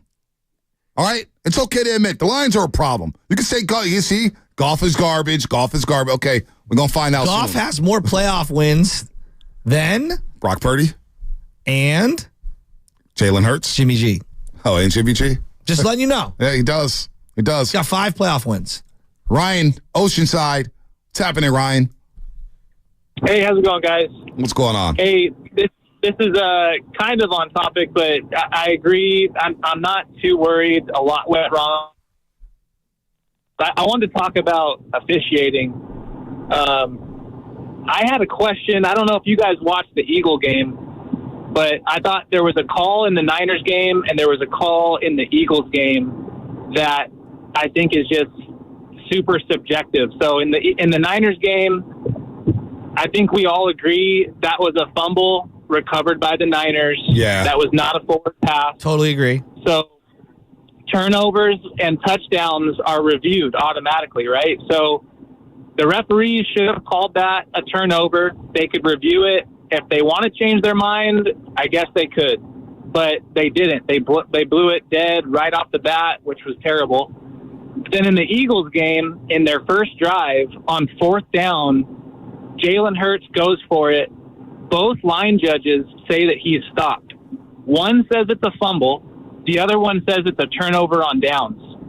That's not a touchdown. Yet they still reviewed it during the commercial break. They come back from commercial break and they say he crossed the goal line. It's a touchdown. So to me, it's like, isn't that breaking the rules? I mean, it wasn't called a touchdown. So why did they just arbitrarily decide to review it as it was? I have no idea. I will just tell you this. Watching the Niner game, there's one person who has no business popping up on my television at any time. And I don't care what his resume says because I'm looking at it right here. Dean Blandino. Shut the hell up. Dean Blandino is never right about anything, number one. And number two, who the hell has watched officiating in the last 20 years? And this guy was the head of officiating at one point and said, that guy knows what he's talking about. No one in the history of watching NFL is like, yeah, can't wait to hear Dean Blandino botch this botched review by the officials who screwed it up 3 different ways. You're more of a Gene Steratore guy or a Mike Pereira? At least Mike Pereira knows that he's stealing money. Right. Right? Mike Pereira Gene has that Steratore look. does too. What? You should see the guy that got in Mr. college Index football. card? You see the guy that got in college football? Who? The guy in college football. What channel? It's Kirk Herbstreit and Chris Fowler. Oh, so it's ABC, ESPN. Yeah. They got some guy. I had never heard of him, but he's Dean Bland. They go, hey, we're going to go to Dean Bland. You're like, oh, God. Here we go. Dean Bland. Funny. And then Dean says 3 things. He goes, well, it looked like to me he threw it. The arm was going forward. It's like the arm was going forward. Dog, the ball was out of the hand before the arm even moved forward. He already started fumbling. I go, I thought that ball went backwards. So it's a backwards pass if it is a pass. Third, why'd they blow it early? Let the play finish out. It's under 2 minutes. You have the review in your back pocket. That was a huge Dean call. is so afraid to criticize officials. Dog, you've been getting a Fox check for a decade. Start criticizing these horrific officials. They're terrible. And both Cleveland and the Niners can agree. Yeah, that officiating crew was awful. They were terrible. They were in over their heads. John Hussey. Oh my gosh. And by the way, Dean's everybody claim gets to fame, triggered. I invented instant replay. No, you still daily, every time you're on my TV, ruin it. I hate him. What's the name? Whenever you bring up the quarterback situation in San Francisco, everybody gets triggered. I brought up Jimmy G a lot more than Trey Lance today. I'm just saying the excuses we didn't make for Jimmy Garoppolo and Trey Lance, why are we making them for Brock Purdy? Well, because Brock Purdy has a body of work that has earned him the benefit of the doubt. That would be my blanket. Didn't Jimmy Garoppolo have a nice little body of work with the 49ers? He did, and I think because he played... Triggered. I brought up Trey Lance because everybody said that the reign was the same in Chicago. No, it wasn't. It wasn't the same. What are you talking about? Oh. I think a lot of people, regarding Trey Lance, I think people had a lot of built-in biases. Right. Whether it was confirmation in one way or the other. And I think that Brock Purdy has won over so many people, and he has a body of work that allows him to have a stinker. But Jimmy Garoppolo won over a lot of people, too. No doubt. And helped his team get to the Super Bowl. Yeah, but Jimmy was... And had lesser weapons. But for some reason, Jimmy was always polarizing. Right, no doubt. No doubt. And I would also say that if I'm just comparing the early body of work of Jimmy G versus the early body of work of Brock Purdy, I think Brock's been better. He has also had a better team around him. Jimmy won 5 games in 2017 with Marquise Goodwin as the leading wide receiver. Lewis Murphy, dog. Lewis Murphy and Trent Taylor. And some guy, Sean Drones. Look at Beard. Bonte, Jimmy Garoppolo with CMC starting 4-0, 925 yards, 7 touchdowns, 1 pick. Just saying. I'm just saying. Well, I also think it's okay to say Brock Purdy had a D performance. No, he did. It's okay. But this guy's not falling. I think when they made Jimmy the highest paid player after 5 games, I get that. What? I think that was baked into a lot of it. Well, boy, you bring up Trey Lance around here, and it's duck for cover. Jeez. Well, I personally believe that Trey Lance, from a lot of people, never even got an opportunity one way or the other. We never even saw it. The guy played 12 and a half That's why I don't even like bringing it up, because I think people lose their minds when you bring the name up, and I don't even want to. But you know what? We're going to see Brock Purdy without Chris McCaffrey. Now, a couple weeks ago I said, I don't want to see that, Shasky. Why would you want to see that? You know what? I didn't want to. I want to see it. Now you do. Now I want to see it. Why? Just because if there's some struggles, I'm going to understand why he struggled, because he doesn't have his weapons, and I'm not going to freak out about that. But all the mental gymnastics that are going to be displayed. How many 0-no throws in this last game? He had about 4 0-no throws. I had 5. I had 5. And honestly, I don't think I had an 0-no throw the week before. Not one. Against the Cowboys? I don't think there was one. Maybe one. I don't even think there was one. He had more O-no. You know what? He did have more O-no throws in a game against Cleveland than he did all season. All season. Even the first throw of that drive, that was the end, it was so behind Jennings, even though he got held. It was so behind Jennings. The DB almost overran it. It was bad. It was a bad game from Brock. He's allowed a bad game. He got a D performance. It's his first regular season loss. But he's been A every way. But he gets a D for Sunday. I agree. He gets a D. And I learned that without Chris McCaffrey, life is going to be a bit harder for Brock Purdy on that football field. Let's go to Willem Marin. And Debo's not the greatest outside wide receiver in terms of winning and route running. So if he's not available, I don't know. I think they're in a lot of trouble with both guys out. I think they're in a lot of trouble. These are 2 great players. These are 2 great players. Cannot wait. If I took A.J. Brown off the field for the Eagles, I would say that their offense is going to suffer. It'd be a problem. Yeah. Let's go to Will and Moran. What's up, Will? Hey, guys. Thanks for taking my call. Yeah, I just wanted to say, Bonte, you made a really good point that on Monday you were just like, hey, we didn't really focus on how elite, that all-time defense is of the Browns. And so I went back and I watched them. I was just focused. I turned the volume off on the game, and I just watched them biasly. They're violent. That front seven is really, really, really sick. Miles Garrett is a hog. Dude, I agree. What about Dalvin Tomlinson? Yeah. He dominated that football game. Owusu, you're right. Owusu was everywhere. Owusu and Taki were everywhere. If they get anything from the offense, the Browns can make a run in the AFC. I'm not afraid to say that. I that defense, like PJ Walker. That defense can win you some football games in the playoffs. Go ahead, Will. Oh, big fan. No, dude, right on play. If they had Nick Chubb, they'd probably lose by 10, dude. That game. Yeah. I was even watching that from a standpoint. Let's say you take the Lions offensive line, they still get punked. They still get punked by that front. That front seven is no joke. So I think that's where the O-nos come from. And then also too, to back down those excuses that we make, I think that's BS, dude. I totally agree with that. I don't care who's on the field, who's not. I think Brock Purdy had plenty of weapons to still win that game. And also, he can't kick, too. So I think Moody, look at it. Moody makes 2 kicks. We win that game. It's still ugly, but we get the dub. Stuff happens. The good news about this whole thing is the Niners probably weren't going to go undefeated, and we lost to an elite defense. That happens in the NFL every week. Yep. Good defenses prevail, and they bail out offenses. Thanks, guys. Anytime, Will. Good. That's the Harbaugh era. That is. Let's go to Word in Oakland. What's the word? What's the word in Oakland? Word? Hey, fellas. What's going on? Good morning to you. Actually 3, I'll be quick. 3 fan hypocrisies I need y'all to help me work through, explain for me.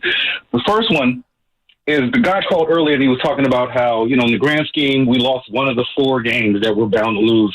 And Shasky kind of shot back at him because he was saying, yeah, but consider that we lost to TJ, whatever dude's name is, the quarterback. TJ Walker. Yeah. Yeah. So to make your point, with all due respect, you bring up that we lost to PJ Tucker. I just listened to y'all rave about that Browns defense, and I know what that Browns running game did. But for whatever reason, to make the point about how bad we looked, we say, oh, we lost to P.J. Tucker. How many years did our Niners go deep into the playoffs, championship game, with the quarterback, and every week, 8 out of 10 callers would say, well, nobody lost to Jimmy. They lost to the defensive running game. So how's it changed Sunday when we lost to a defense in a running game? We go right to, oh, we lost to that guy. Second, the win-loss thing, I hate it because if we lose to a bad team, fans are going to say, oh, how could we lose to them? If we lose to a good team, it's going to be, oh, well, I guess we're not good enough to beat the good teams. So who are we supposed to lose? Who are we allowed to lose to where fans will just say, yeah, we just lost? That's a good point. And then, do you think fans right now in Cleveland are sitting at home saying, yo, we almost threw a pick in the end zone that cost us the game? That's exactly what we would have been doing if we would have won that game that way. Everybody would have been complaining about that almost pick in the end zone. Browns fans are celebrating a victory, and we'll sit here on a victory and complain about an almost loss. Niner fans, come on. Listen, Cleveland is not the Niners. Yeah, they're not the Niners, number one, Word, and I want you to finish your call. But number 2, nobody's complained about any win this season. We've been happy with the wins we've seen. We've finally seen a defense that looks similar, or a front 7 that looks similar to Philadelphia's, and we're saying, okay, we know we got to go through Philly, but damn, Cleveland's D-line did a number on us. And now this year's not about like, anything other than number 1 seed, path to the Super Bowl. Yep. That's what this whole organization has been about since day 1 of training camp. No doubt. And like Cleveland is like, hey, can we make the playoffs? Right. Like we can admit there's levels to this. The Warriors don't view their success this year in the same way the Thunder do. No, exactly. It's spot on. That's all I would say. That's it. We have Super Bowl aspirations. And when you have Super Bowl aspirations, you look at the team who also has Super Bowl aspirations. It's a short list. How can we not think about Philly when losing that football game? How can I not think about the Bengals coming to town in 2 weeks where they got Henderson and Hubbard coming off the edge and B.J. Hill in the middle and DJ Reader? How can I be thinking about the Ravens on Christmas night? They got to spoil Christmas. Damn, they're the Grinch. They're wearing purple. Lamar Jackson's there. They got a front 7 that's flying around the football. I don't want them to spoil up. Don't spoil the eggnog of the Hennessy. I mean, come on. It's the Grinch. That's what we have to go through. To get to where we need to get to, you got to get through those type of teams. And we failed the first test. Because the Cowboys are fraudulent. Don't get the Cowboys out of my face. The Chargers and Cowboys are having a contest. Who wants to win? You win. I win. No, you win. I win. You win. Who would you rather have as your coach, McCarthy or Staley? Oh, my gosh. Oh. Like anybody who doesn't like Shanahan, like Dan Quinn. Can I have Dan Quinn? I mean, he's the highest paid defensive coordinator in the league, I believe, right now. Yeah, I'd rather have Dan Quinn than all those guys. Boy, it's good to have YouTube back. Always good to have Twitch back, powered by First NorCal Credit Union. Oh, let's get to Yogi and the Bay before we leave. You know what, Yogi? Go ahead. It's your time. Hey, the Jets got to win. The Jets got to win. Go ahead. Strut your stuff, Yogi. Strut it, baby. Hey, what's up, man? Back to life. Back to reality. I tried to tell you about Brock Purdy. You feel me? No, I don't feel you. Get out of here. Yeah, Yogi and the Jets. Hey, Yogi, call back tomorrow. I want to talk to you about the Jets. I really do. Call us back tomorrow. All right, I got you. All love, baby. All right, Yogi. Go ahead. I love that. Good for him. Get that shot in. We'll do overreactions That was tomorrow. a dome shot. That was like Soprano style. Yeah. He walked like, yeah, bang. Hey, the Purdy haters are coming out. Oh, yes, they are. Robinson and Bruno called for the first time in 4 weeks. it reminds me of like when an angel gets their wings. The Brock Purdy haters have gotten their wings. They got their They wings. are flying. They're like the Homer Simpson meme. They just come out. Or no, what's the... Go ahead. Final thoughts. Let's go. Just final thought me. Final thoughts.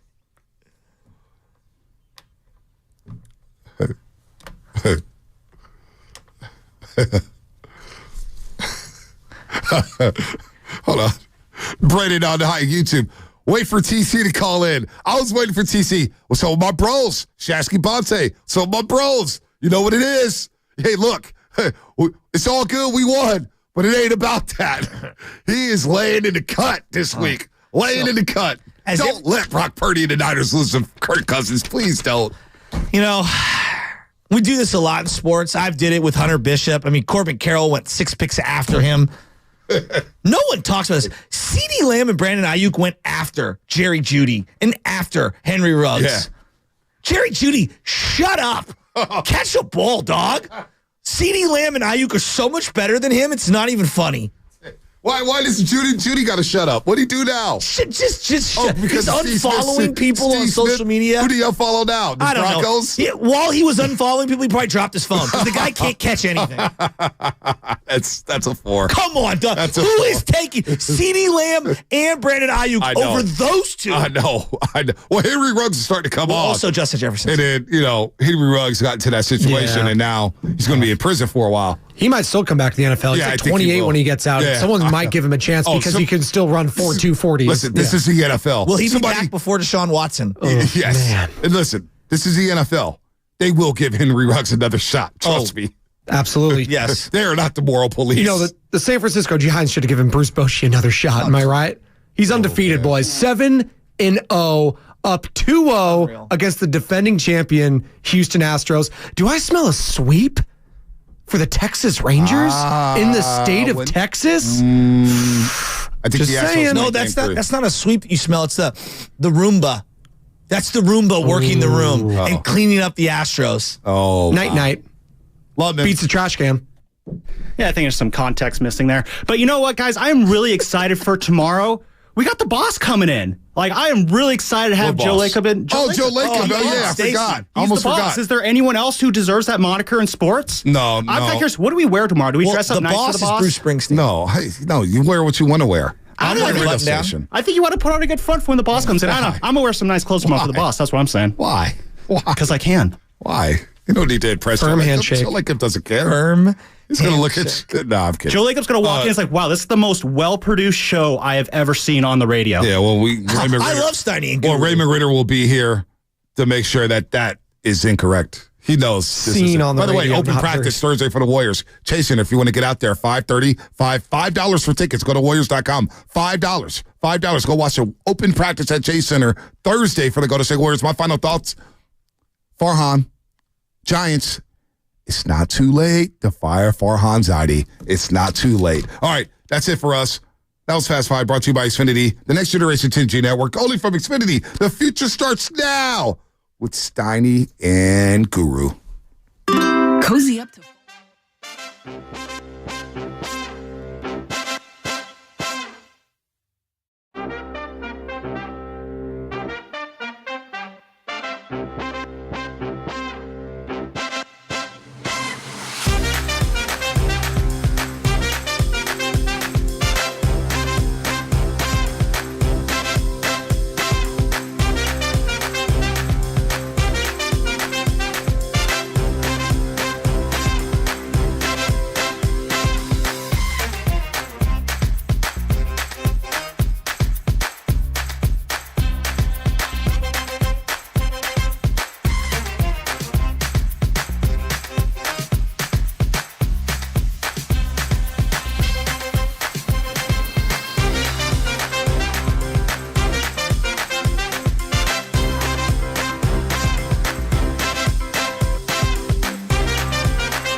Samuel, who's this wild card who can do anything and everything. And get hurt.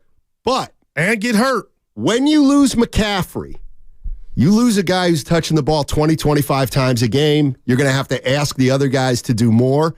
And one of the guys you might have to ask to do more is Brock Purdy. And here's all I'll say. It's fun to watch. It's fun. It's been fun to watch Purdy with all his weapons. Right. But we might see him the next few games without his number one weapon. So is it fair to say this is starting kind of a new judgment period? Not judgment, but this is a new period for Brock Purdy, because now he's playing on a team that's not quite as good with one less weapon. Okay, I'm not mad at any of that. That's the title of the jam. If we get news here before we get out of here or some point today that he's going to miss some time talking about McCaffrey. But, Steiny, I'll say this.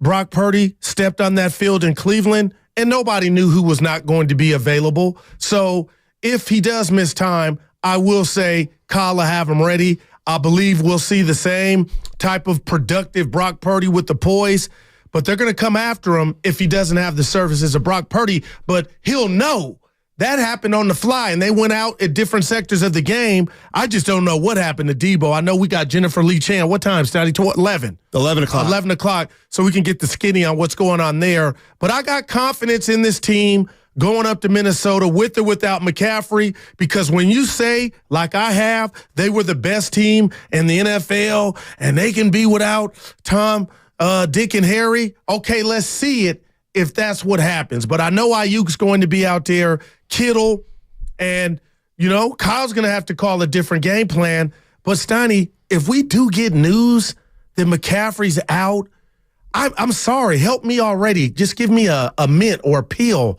This is another year where a Niner running back in red and gold misses time. And I know you're going to say, all of you, it's football, but gosh. I'll say it for the 15th time before it sinks in. The 49ers running backs run harder than the other running backs in the league. I truly They run harder than Nick Chubb, who's out for the year. Well, I mean, obviously Nick Chubb's great, but I really do believe this offense is built to, when the handoff occurs, McCaffrey's usually running pretty hard already. Mostert, Breida. Exactly. So, Mitchell? My question to 49er fans is, do you feel any different about Brock Purdy today than you did 3 days ago when he had all his weapons? Or do you still have confidence that Brock Purdy can get this thing done? I'll tell you what. Yeah. If I'm Minnesota, or I'm Dallas, or I'm Seattle, or Detroit, or Philly, Steiny, I'll tell you what, hell yeah, I want to face Brock Purdy and the Niners without McCaffrey. Well, let's not get ahead of ourselves, because I'm looking at Matt Mayoko, NBC Sports Bay Area. I'm looking at a tweet of his, and it says, as I understand it, this is from Matt Mayoko, NBC Sports Bay Area, as I understand it, Christian McCaffrey's injury is more of a pain tolerance thing. The extra day helps, meaning the Monday game next week. At this point, it's not out of the question. McCaffrey, Deebo Samuel, and Trent Williams all could be available for Sunday. There you go. So maybe we're worrying about nothing. Yeah, no doubt. But we talked about that depth, and it would have been tested, but that's the best news. We got out of here with Willard saying, Williams and Deebo. Well, you can't play McCaffrey Monday, right? Well, if it's a pain tolerance, why wouldn't you? Well, because he might get hurt further. I mean, this is load management time. This could be something starting, 2 more weeks before the bye, but this could be something that follows him the whole year. Isn't that what Ayuk's doing, pain management with the shoulder and Ayuk's Deebo? hurt? Remember, he missed Deebo? the game. Ayuk missed the game. I think Ayuk's healthy right now. Yeah. But no, I hear what you're saying. I went back and watched that game after the Cowboy game last night. I was wait. You can't keep track of all the games you watch. Monday Night Football, then after. Okay, then after you went back and you looked at the all-22. A few of those balls I blamed Ayuk for not coming down with, Steiny, were, I don't want to say uncatchable, but off target. So I was a little hard on him. I was a little hard on him. No, you weren't. There was about 2 balls. No, you were there. fair. You're fair. 40%. You think he's a number one, you got to come down with those. That I do. But that's good news for Mayoko. Well, we'll see. Yeah. We'll see.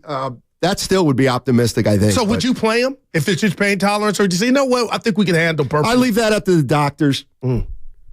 See, but if that's they the tell you beauty. it's pain tolerance, it ain't up to the doctors. It's up to the individual. Well, you know I'd be out there. No, you wouldn't. Dude, I'm riding line bikes in downtown SF. And you're wreaking havoc out there. I was flying. Dude, I know. I might stay off them. T. Richmond. Richmond is, can we? Oh, okay. I thought we were having problems there. But no, I'm sorry. T is in Richmond. The Rich. Hey, T, what's up?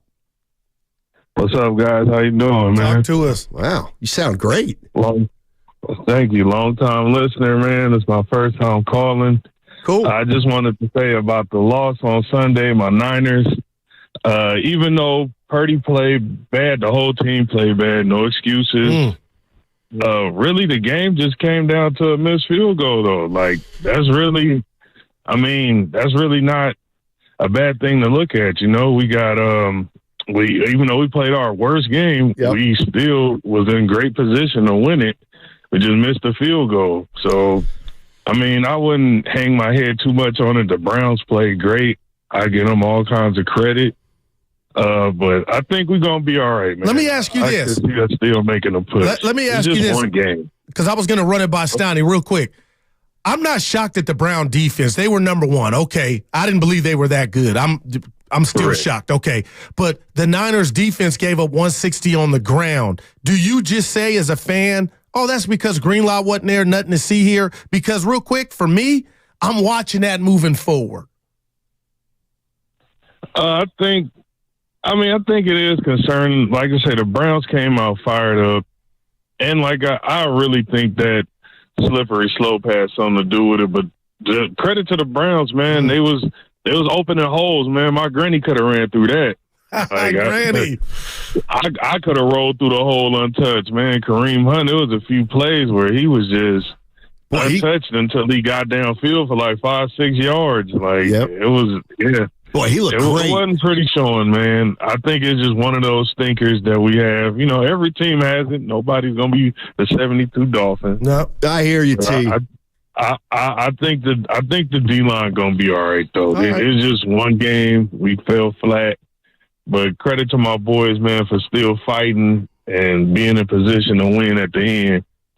It's just, things happen. It's football. Appreciate it, T. Dan Hawkins say it's NFL football. There you go. Appreciate it, T. Good call. Thanks for listening, man. You can call back anytime. Absolutely. Look. They miss Greenlaw. This is what's great about football. 3 plays can change a game, and you can look at it however way you want. You can look at it as though, you know what, they were terrible. All right. We played our worst game. And even though we played our last game, there we were, one field goal away from beating a team with the best defense in football who got to play us, meaning the Niners, in the rain. And we almost beat them. Like, that's a legitimate point of view. Yeah, I think. Yeah, but okay. And especially if they win 41-7 next week. Yeah, no doubt. But I'm just going to do you, Daryl Steinmetz here.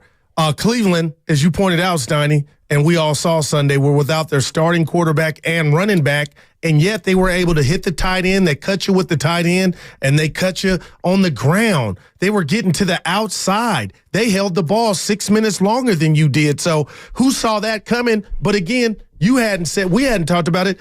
Obviously, right? Greenlaw was missed. So nothing to see here? Well, we don't know. That's the beauty of next week's games. And the week after that, and the week after that. Are they going to be with McCaffrey without McCaffrey? Can they win if they don't have him on Monday against the Vikings? Yeah, I think they probably could. But it's going to be a little bit harder, and then you're going to have to rely on Brock a little bit more. Nobody's saying he can't do it. Right. But when they've got all their weapons, I believe they're the best team in the league. Well, at least through 5 games, they looked incredible. Incredible. Right. They lost a couple weapons on Sunday, and they looked very, very mediocre. 888-957-95 770 is the number. I want to know how you're feeling about Brock Purdy right now, knowing that Christian McCaffrey is probably going to be questionable for Monday night's game against the Vikings. So now Brock Purdy. Here's the other thing, and somebody else brought this up on the Comcast Business text line. Not only is Purdy going to quarterback essentially the team that Garoppolo quarterbacked, but he's also going to quarterback the team that Trey Lance quarterbacked last year at the start, right? I mean, essentially, the 49ers have been the 49ers, but without Christian McCaffrey for the last 3 or 4 years, excluding last year. And they've had success. That's right. That's right. See, this is what I think. This is one thing I love, and you can disagree with me, but it's kind of the way it is, and it's this. Brock Purdy's now going to quarterback a team that he hasn't quarterbacked before. He's got one less weapon. Does it matter? And here's the other thing, dude. When you say this all the time. Go ahead, give it to me. Hey, we know that Jimmy Garoppolo can be the quarterback of a team that gets to the Super Bowl because he did it already. He did it without Christian McCaffrey. Facts. Now, they had some good running backs still, but they had 5 different 100-yard, 1,000-yard. They had 5 different leading rushers before last season. So you darn right. You darn right. You can start looking at Purdy a little bit different starting Monday if he doesn't have that weapon. I think that's totally fair. Yeah, but again, they got other weapons, as we talked about. So if Debo and Ayuk are ready to go and Greenlaw's back, this team is deep enough and they should not skip a beat. So that's the standard they set.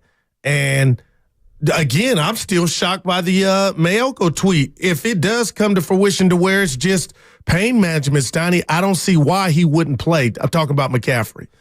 From the YouTube chat, this is Don Dada. The first no credit union. No. Trey Lance did. Trey Lance didn't. Oh, wrong. Trey Lance didn't have George Kittle last year. Well, you know what? Brock Purdy didn't have him on Sunday either. He didn't have Kittle on Sunday either. Give you one. Early one. I'm just saying. I'm just saying. He was blocking, Steiny. He was doing things. But it is amazing. He was no factor, Goo. They were Mike Tyson, and now he was no factor. We got questions. George Kittle was no factor Sunday. Come on. Right. I wouldn't say. Oh, but you said he was doing. You said he was doing other things. No, he was helping block. Oh, was he? Yeah. How'd that running game work? Huh? Yeah. Dude, Kyle abandoned it apparently at the end on that series right before they got the ball back with 21 left, the 3 throws, but he trusted Brock. For the 415, I still have confidence in Brock even without Christian McCaffrey. At the end of the day, he drove them to a potential yeah, that's true. He drove them to a potential game-winning field goal against a pretty darn good defense. But playing without McCaffrey, that's big. We're calling him the MVP of the team. Okay. Am I trolling? How do I want to put this? No, I never troll. I never troll. Never. I kind of would like to see this team play a game without McCaffrey. And what would you take from that? That's what I want to find out. I want to see what we look like without McCaffrey. But I'm asking, but then how would you compartmentalize what you saw, which in essence is not reality moving forward when he would come back? Well, it is reality if you have trouble scoring against Minnesota. Then you can say, well, wait a minute, we had a game and a half without McCaffrey and we didn't really do much. So I think we can learn how important McCaffrey is. We know he's important. How important is he? Can they win a Super Bowl without McCaffrey? Can they have the best record? If McCaffrey misses a couple games, what happens to home field at that point? No doubt about it. 707, I think you're going to get some pushback on this one. 49ers had Mostert. Mostert set NFL record numbers. Mostert is better than Christian McCaffrey this year, too. Hashtag truth. I love you, 707. You're wrong. He's not better or playing better than McCaffrey. And he's explosive. Purdue track star, Steiny. How many catches does Mostert have this year? Well, he's on my fantasy. He gets it out the backfield. As much as McCaffrey? Not as much. And they had this youngster take his, but he's hurt too. He's still hurt. It's because he runs too hard. Stephen A. calls him Mostert. I'm like, your first take. Somebody text Stephen A. His name is Mostert. Not that I'm Edgar Allan Poe with the words, but it's like you get $9 million. His name is Mostert, not Mostert. He gets more than that. And Molly and everybody just staring at him. It's Mostert. Just something to get some sticks about. You're like, oh, now put some respect on his name. Purdy isn't going to be played like a running back like Trey Lance was. Well, that's the other thing I was thinking. And this is where maybe you do end up paying the price about Trey Lance. See, I think if Trey Lance were the quarterback that Kyle Shanahan envisioned, if he's the quarterback who can make all the throws and then make all those off-script plays, that's what makes it easier to play without McCaffrey, I think, if you have a quarterback like that. Now, Purdy's pretty smart, and Purdy, he gets it, that's for sure.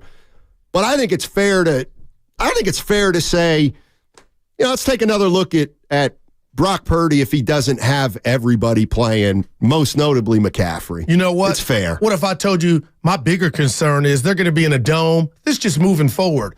If they were ever to play, it's the conditions for me. I don't like Brock in the conditions. What conditions? Like, it's the ball being slippery and he came out of his hands and he's got small hands. We saw some duck throws. We know he has accuracy, above average accuracy from what we've seen since his inception of being the starter here. So, Steiny, I think he can, if you're telling me it's a clean carpet and it's not going to be raining, I think the McCaffrey we've seen is the real McCaffrey. So all that to say is McCaffrey or Purdy? Purdy. Excuse me. I say all that to say is Niners, it's imperative that you get home field advantage because you don't want to play in the conditions. And conditions, Steiny, I'm going Wrigley Field, can be windy. Wind could affect your throws. By the way, Matt Barrows in The Athletic. His lead to his story today. Maybe Brock's just not a rainy day guy. See, I don't like that, His two least effective games were Sunday, and then Matt Barrows had it broken down to he had Brock Purdy's attempts and catches while it was raining in Seattle. How many? Can you remember how many? He was 2 for 7. He was like 2 for 7. So wow, I'm just saying. He almost threw a pick in that. If that was a Thursday night, new? Now you start thinking you're almost throwing a pick in every game. When's you're right, the ink is not even dry off of that new material you just wrote. With Barrows? No, with Purdy. What about it? He threw his first pick in 150 attempts, and then you say what's new.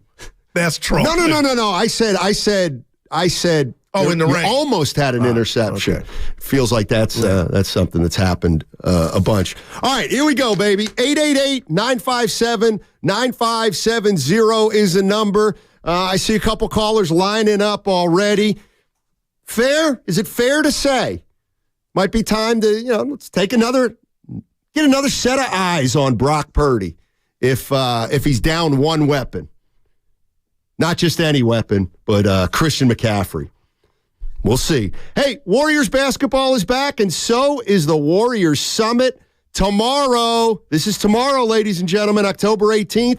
Join us at Fieldwork Brewing Company in San Leandro from 4 to 6 p.m.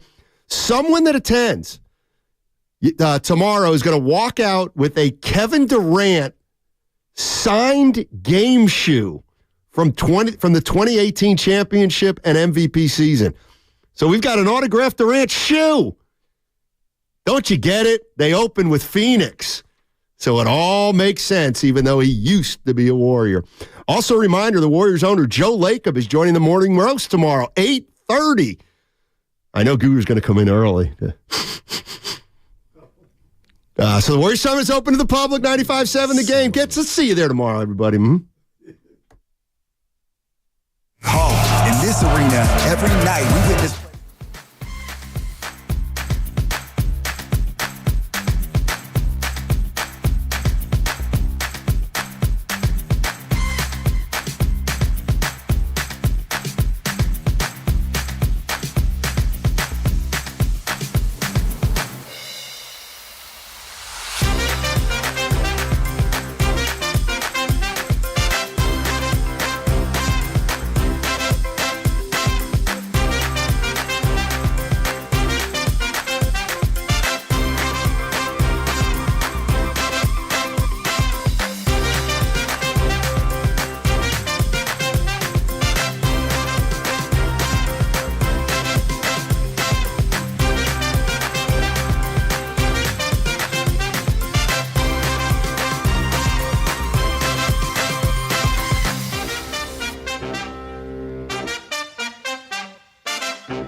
All right, Jennifer Lee Chan coming up at 11 o'clock, NBC Sports Bay Area, covers the San Francisco 49ers, so that's in a half hour, and hopefully she'll have a little more news on Christian McCaffrey.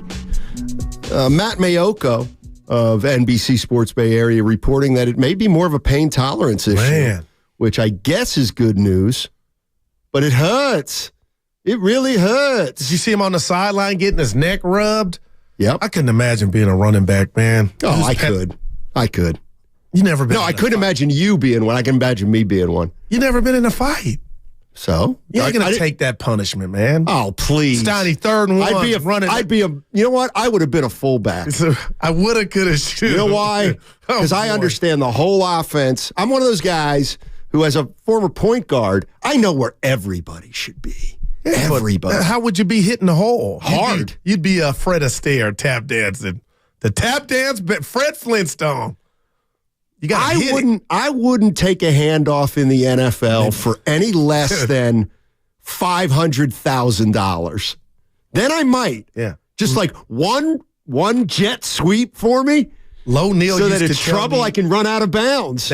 Low Neal used to tell me what they pinch and what they grab. Imagine this, and the piles of fumbles. And then I thought the male anatomy, what could dudes are ruthless, Donnie. Anything to get the ball. That's a bad boy. Yeah. So real quick, Spinone, we taking the green. The green. I need all the money. Green is good or yellow. Let's go to who? Why don't you pick somebody? Mark. Okay, CJ in the city. What's up, CJ? CJ, how you doing, buddy? Hey, good morning, Steiny. Good morning, Goo. How you guys doing today, man? Hey, what's up, guys? So, yeah, you know, the Brock Purdy that we've seen him with 4 other Pro Bowlers on the field. If you're a quarterback and you can't look good with 4 other Pro Bowlers on the field, then you might not be good in the NFL, period. So with Brock's processing ability, of course he's going to look good with 4 other Pro Bowlers. But you take away one really good Pro Bowler like CMC, and CMC is more than a running back. When he's on the field, he keeps defenses honest.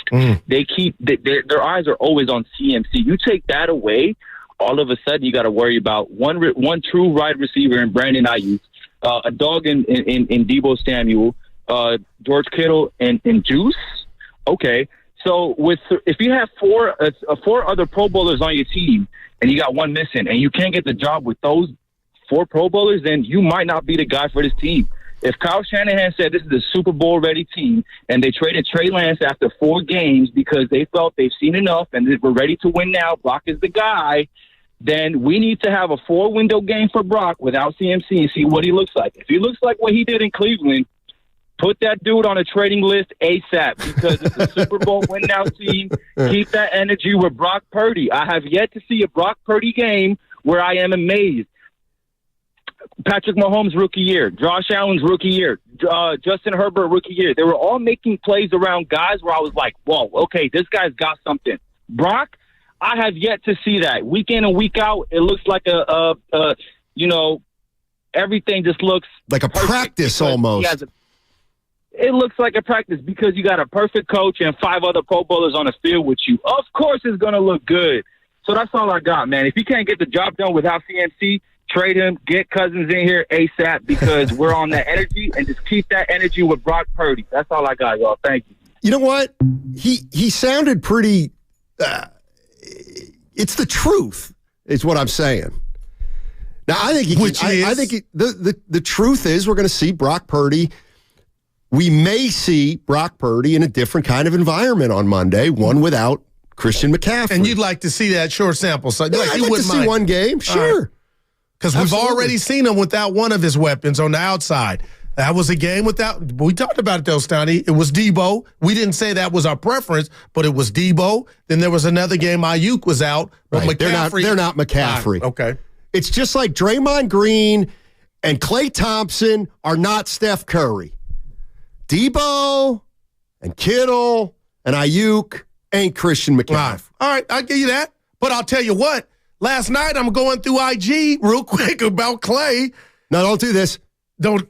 Bury it. Okay, I got you. All right. We need to start doing that. I'm messing around. Go ahead. The great Tupac had a song, Me Against the World, one of the greatest albums. Sure. And Klay posted that on his IG. And nice. But who's the world? The locker room? Why? You're getting an extension? I didn't like that. He said me against the world this year? Yeah, but no, not this year, but me against the world. Like, that's where his thought process is. Well, isn't that It's kind of melancholy. It's kind of down. Guru, you wore a shirt that said the Yoon against everyone. Yeah, but I wasn't I ain't making 42 M's a year. I'm not extended eligible, Steiny. I don't know what that meant. I just thought it was weird. I'm rooting. Come on now. Hoop next Tuesday, baby, not Thursday. I would, the first thing I thought of when you talked about this thing with Klay Thompson. Because Evan felt. I went to Instagram and looked at it, and I said, I don't think he's getting an extension. That's because athletes now, or these young guys, they talk with their social media. That's interesting. You didn't tell us. Marcus is in San Francisco, the city. Hey, Marcus, how you doing, buddy? All right, what's up, Steinmetz? What's up, good? What's up, baby? Hey, I just want to call and say everybody need to relax in San Francisco, man. It's just one game. The kid was bound to have a bad game. But just move forward. The team, it was a bad game for everybody, though. If you look at it, Cleveland was ready to play. And one thing I want you guys to remember is, Jim Schwartz did not like the Niners from Jim Harbaugh days. You're absolutely right. So he made his team ready to go regardless of who was coaching, who was playing, or whatever. Just because of that, and that was his little get back. That's all I wanted to say. Hey, before you go, did you catch Cleveland? They tried to mimic the Niners coming out with the boom box. I'm not saying that's why they won, but it speaks to what you were talking about. They were like, we ain't getting pushed around. Yeah. Jim Schwartz had them boys ready to play. So you got to give them that. That's it. That's all you do. You got to give them that. Any given Sunday, you can win or lose in the NFL, and we lost. Man, there you go. And I'll say it. Now, I don't like this. I don't like it, but at some point, thank you, Marcus, for the call. At some point, you got to say it. Jim Schwartz, he was in his bag. He was in his bag, and his bag went deeper than Kyle Shanahan's. Even when the Niners caught him and they took the lead, I'm like, it's over. He just had that look of, I'm not the head coach, Steiny, but I got confidence in my unit, and they went out 3 and out. The intentional grounding. I'm going to ask Jennifer Lee Chan about that. I know Purdy's a youngster, but Steiny, that happened on a few occasions. You gotta, I don't know. You gotta do better. You can't take that 15-yarder intentional grounding and lose the down. The Comcast business text line. Come on, guys. 707. Let's keep it real. Even with that stinker that Purdy had Sunday, it was still better than half the quarterbacks that played the same or played on Sunday. Okay, you know what? Let's do this just for argument's sake. Yeah. There were 32 quarterbacks in the NFL last Sunday who played, and 31 other ones. Yeah. And he was the 16th best. He was the 16th best. That's his worst performance. That's why it's important. Yeah. It's Purdy because even Purdy, though it's 16, not everybody else. Yeah. He has had every game up until this point has probably been a top 10 game. Top 5. I mean, maybe. Sure. It's Purdy against Purdy. So 888-957-9570 is the number. Fair point here from the 510. McCaffrey wasn't on the field when Brock led the team down the field to set up a game-winning field goal. Well, it's true. Now. It's true. All right. Ayuk made that great catch. Oh, he made one? I'm going to give you a 1. Yeah. Ayuk can help you get down there. He was not very good. He'll probably tell you that. Well, but I don't know. He's one of those most, guys. He was hurtling, doing his thing. And you know what? Ayuk's been very inconsistent. Is that what we're going to get out of Klay Thompson this year? Nah, you're going to get contract year? You're going to get a hungry Klay. What does that mean? Oh, God, a hungry Klay? I'm talking about for the chip, not the chicken. Fish and chips? I hated that. It was never fish. What? The fish and chips were always like chicken strips and fries. No, they're not. They're haddock. Where I come from, they were always like fish and chips were like chicken strips and fries. Like, why don't we just call them that? Because they're not. That's chicken. That's chicken strips. When you get fish and chips, you get a fish. No, ours was always said that. Then it's not fish and chips. That's my point. Something else. That's how well, what did you call it? Yeah. We from different spots in the world, man. So hold on a second. Fish and chips were always chicken strips and fries. I'm like, why do you call it fish and chips? I used to wait on the fish. Now, where you come from, I'm from the Union, Stoney. Where you come from, it probably was actual fish. 760. So one bad game is a big enough sample size to say Purdy stinks? No. Who's saying that? Grow up. Please. Grow up, 760. Nobody's saying that. Grow up fast. Don't you dare put words in our mouth. Go ahead. Hey, yeah. The Comcast business text line. This is what I came in not to do that I'm checking people of not doing. And then they say this. Goo, 954, stop overthinking things. You're creating unnecessary drama. That's you, not me. What's the drama? I don't know. I'm saying this is a one-off. Well, I don't know if it's a one-off. We can discuss whether it is. He's earned this bad game. Okay. Got to be consistent, people. And then if it's Steiny, don't put it at my doorstep. I'm starting to notice that they get scared of you and then put me in the fry and act like I said stuff. I'm going to start checking fools. That's what you won't. I'm going to start. No, you won't. Start it Friday. No, you won't. You didn't even I won't even let it. I won't even let you do it. Memo is out in the mail. You're on notice. I'm going to start coming for you. Let me tell you something, Goo. You come for me. You come for me, buddy. The people. No, you come for me. No, I've done that many times. You want me? I got the belts. Let's go to Hank's on Highway 280. There's never traffic on 280. It's the wildest thing. That's a little out of the way. What if you want to keep it moving about 70, 72? I'd take 280 down to Sand Hill Road. What's up, Hank? Hey, can you hear me? Loud and clear. Hey, so I love your show. I'm a first-time caller, but I agree with you guys. It's a one-time thing. Yeah. But for everybody who's calling in that's a little bit nervous, let's be honest. That last necessity to drive the distance, that was Brock Purdy. Brock did his job by getting him close enough for a field goal. And we're not putting any onus on anybody because it's a team. The D had some little faux pas during the game that resulted in the extra chances for Cincinnati. If I'm not mistaken, I think Brock brought him someplace near a field goal, maybe not the best. There were a couple drop passes. Sure, there were a couple slip balls. But in general, man, it's a long season. That's like getting freaked out because the score is 7-0 at the end of the first quarter. We still got about, 10, 12 games left to go before we start figuring out whether there's any home field advantage or what. So I think you're right. I think, let's just see. You're right. One game is not really anything, but two two somethings becomes a direction, and then you can begin to lightly analyze whether he's going the right way or the wrong way. Because for 10 games, he was going pretty good, right? We all kind of agree that. For sure. And we got to remember, once again, in that critical situation, what would we have expected any quarterback in the NFL with less than 2 minutes to go? It's to drive down the field, either score or put them in field goal contention. And that's what he did. He did. And I'll take your responses offline. No, and Hank, and that's why I think this is Big Bang Hank. This is why I love discussing football. Because if you're an optimist, you can say Brock Purdy got us into field goal range and we could have won the game. And I really do think, JD was talking about this yesterday, if Moody makes that kick, I think we're praising Brock Purdy big time. Well, this is where you, Evan, and I got into a little scuffle yesterday, Snotty. No, you did. No, it was you and him. I jumped in on Evan's side. Well, he didn't even know what he was talking about. No, he did, because I agreed. Right, he jumped in halfway through a conversation he had nothing. But Steiny knew nothing about. No, the euphoria of the win is everything, because that's the most important thing. But there would be a day this week where you say, you know what, bud? Me talking to you. Don't call me bud. Yes, I don't like that at all. Hey, we would say that was his least. That was his worst game.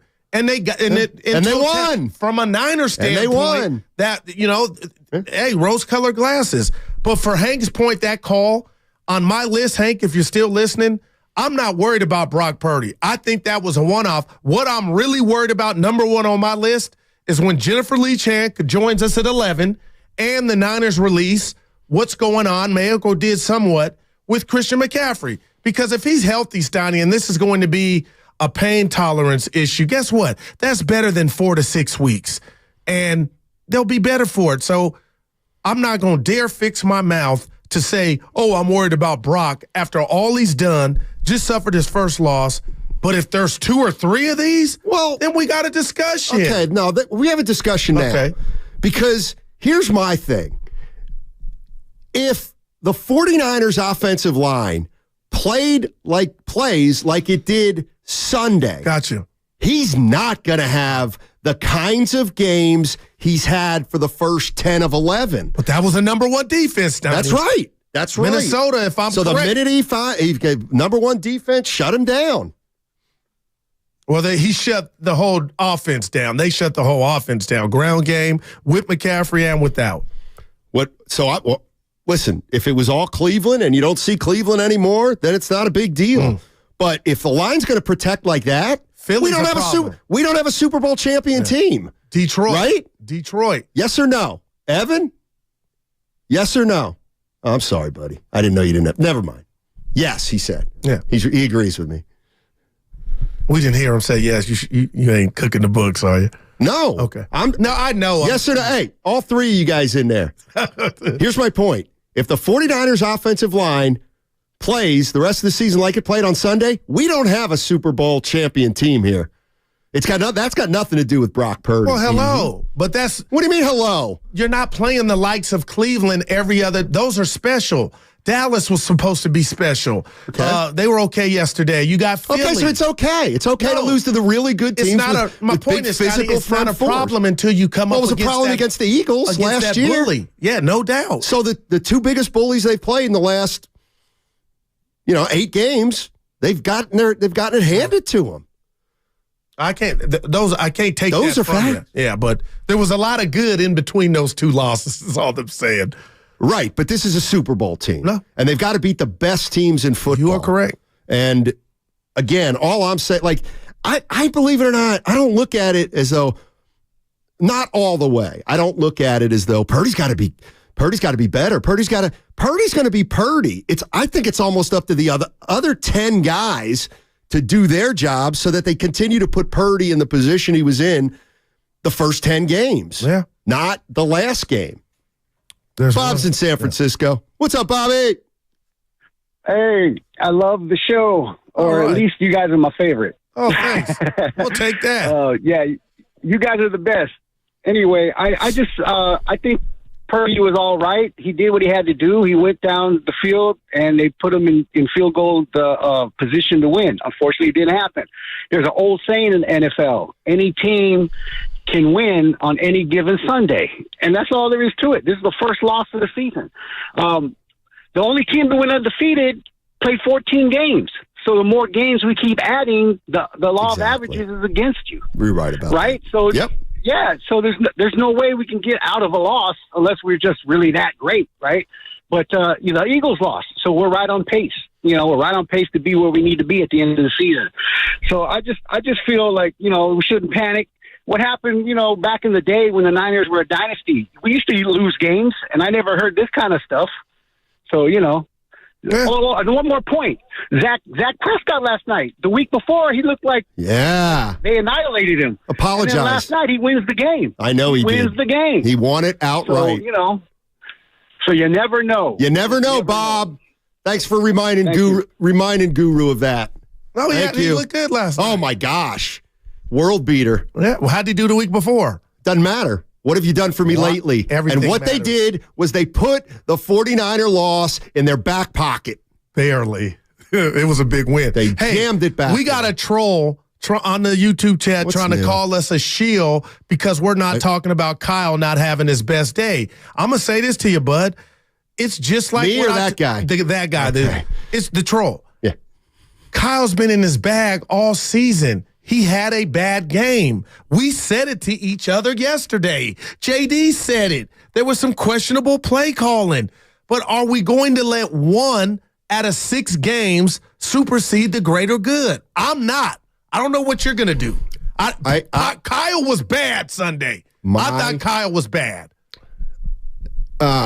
Listen, guys, here's the way I look at it. 650 Comcast Business text line. Listen, guys, we've always known no one's perfect. And we always knew Brock Purdy was going to have a bad game sooner or later. We knew it was going to happen. And I'm going a little, I don't want to say deeper, but again, to me, there are always reasons why a quarterback has a bad game. And you know who else had a bad game? The offensive line. They played their worst game of the season. So how much do we even blame Brock Purdy? Now, if you're going to start saying, well, if our offensive line breaks down, he's got to make more plays, well, that's fair, but that was the first time that's happened. I'll say this to you about that. Steiny, I'm just a guy, and I don't know where you stand on this. I know where you're sitting. If I'm in the pocket about to pass and somebody's bearing down on me, but I get the pass off, it might be rushed or whatnot. As a pro quarterback and as excellent as Brock has looked, the good ones, I still expect that pass to be completed. And Brock had some throws that left his hand. Yeah, he might have been under some pressure, Steiny, but I don't believe, and I'm not saying you're saying it, because he was under pressure, that's an excuse for the pass not to be complete. We saw some overthrows. He missed, again, watching last night in the lab, he missed McCaffrey and he missed Kittle on a couple. He missed Ayuk on one. Ayuk doesn't run hard half the time. That's getting old. I'm just kidding. Yeah. Evan. Which would help him. Yeah, I mean, he's also bigger, so maybe he's less likely to go down. Missed a couple of open receivers, big ones yesterday, Evan. Well, but that has nothing to do with can you escape pressure. It's a football game, they all do. Well, hey. You got to stop that, Goo. Somebody told me to ask Evan about his quarterback. He's on the mic, and I'm asking him. I'm not sure. What about him? No, not that part. They said, how you feeling about him? Not that part. How you feeling about him? I think sit Herbert this one is out. Herbert is the exact same quarterback he was as a rookie. Wow.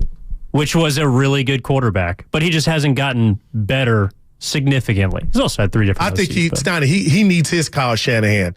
He's so good, Herbert. If he had Kyle, he's got Staley, and he's stale. Dude, he's a joke. That's a zero. He's a joke now.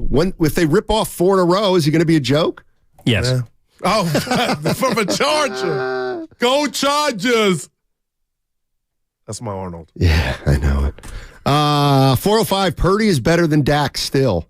Ooh. You get no problem here. Of course not. Give me the pen. But you're not objective. We know that. That's what I do best. Half the time. I was going to say something, and now I forget, and now I got to go to break. Hey, Summit tomorrow. Fieldwork Brewing Company. I'll give you more information on the other side, but Fieldwork Brewing Company, 4 to 6 All the hosts going to be there. We're talking Warriors. We'd like you to be there too. And we'll come back and give you a few more details on the other side. Yeah, a chance to win a Kevin Durant shoe. Do you have a taste?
Guru Johnson with you, and we've been talking to her more and more frequently. We love what she has to say. Jennifer Lee Chan, NBC Sports Bay Area. She covers the San Francisco 49ers. Jennifer, thanks for joining us. Appreciate it.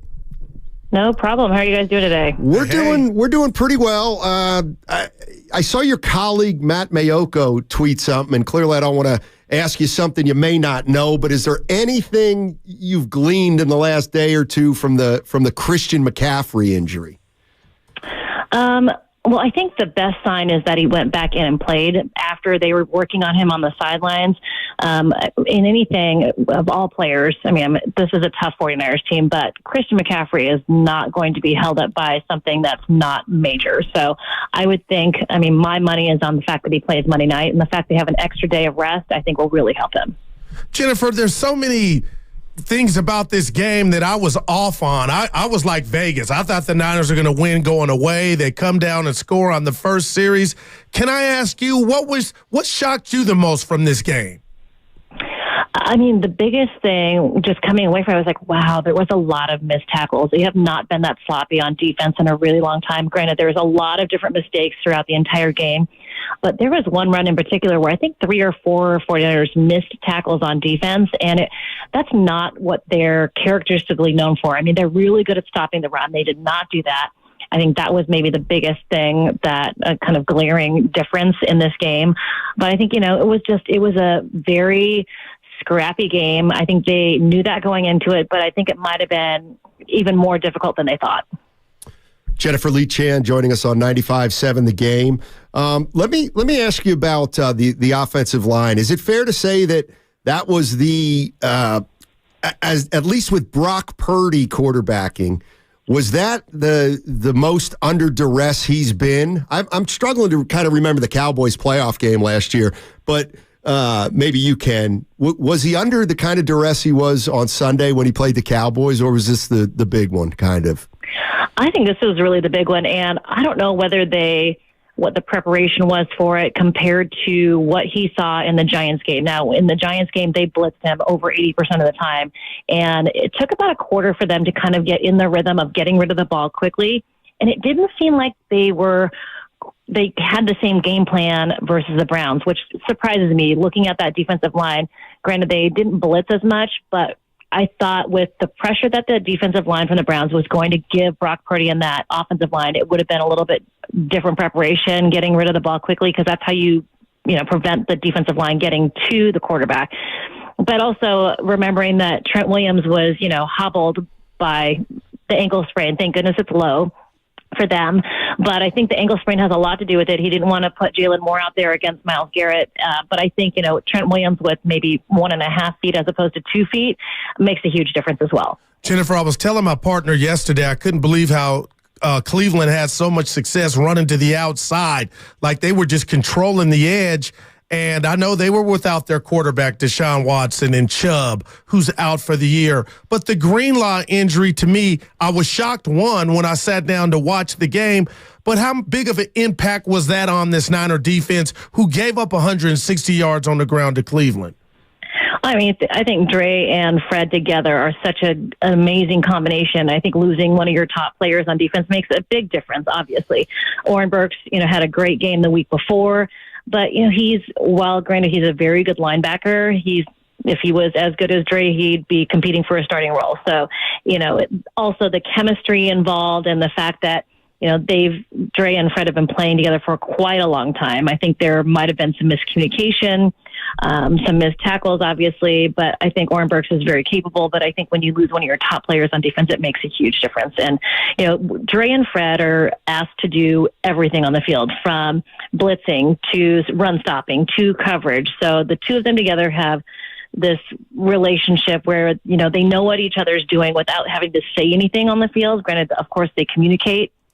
But I really think that missing Dre on the field makes a huge difference. Now, I also think that, the opposite side, opposing side of the defensive line, opposite of Nick Bosa, is kind of a work in progress. And you saw Randy Gregory get out there, and I think he's going to be a really big contributor going forward. But, it's his first game with the team. He said after the game to me that he's still learning the verbiage and the scheme. So I think getting another week under his belt, I think he'll be even more productive on the other Jennifer, side. In regard to Greenlaw's hamstring, is that a big deal, or is this a one-off? What kind of feel do you got about his availability moving forward? Kyle Shanahan told us yesterday that he is expected back in practice this week. Okay. So a good sign. Good sign. He should be back by Monday. Jennifer Lee Chan joining us on 95.7 The Game. She covers the San Francisco 49ers for NBC Sports Bay Area. I'm always puzzled about a guy like Nick Bosa. He's only got 2.5 sacks this year, but clearly, he's still a force defensively. What kind of year is he having in your mind so far after 6 games? I think any player, you look at what Deebo Samuel and his production was like last year. Any player that sits out of training camp, granted, he's absolutely in the best shape possible. He's not in football shape. He wasn't at the start of the season. Same with Deebo Samuel last year. He wasn't in football shape by the time week 1 rolled around. It takes a couple weeks for them to get into the groove of things. I think also, again, the addition of Randy Gregory is going to help. I think that opposing offenses are always going opposite of Nick Bosa. He can line up on either side. So I think, putting double teams on him and kind of trying to neutralize him as much as possible, I think that's what they're doing. I think if Randy Gregory can get up to speed quickly and be productive on the other side, it's going to draw attention a little bit away from Nick Bosa. At least they're not going to be able to double team him all the time, and I think his production level will go up. Now, granted, he is getting a lot of quarterback pressures on opposing quarterbacks, and his PFF grades are great, but he's just so close. It's, I think it's one of those things where once he starts getting sacks, it'll continue, but he's you watch the games and he's just like a split second, late after the ball is released. So I think he'll get there. It's just a matter of time. Jen, am I being too much of a Monday morning quarterback if I talk about the sequence where the Niners got the ball back with about 3:10 left? 3 throws. The first play of the throw was intentional grounding from Brock. And I was like, man, why didn't Kyle mix in a run there? Was that anything you thought about, or too easy for fans to just kind of say woulda, coulda, shoulda after? Well, he did address it after the game where he thought, the intentional grounding was that really set them behind the sticks, so then he did have to throw. So once you get that type of penalty and you're pushed back behind the sticks, that's when you have to go to a throwing situation just to get the ball out faster.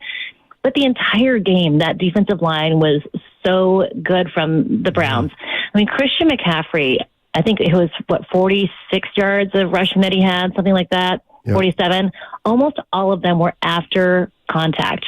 So, he was getting hit behind the line. So, they were really getting penetration past the offensive line. So just looking at that, I can kind of understand or justify why he went to a passing situation.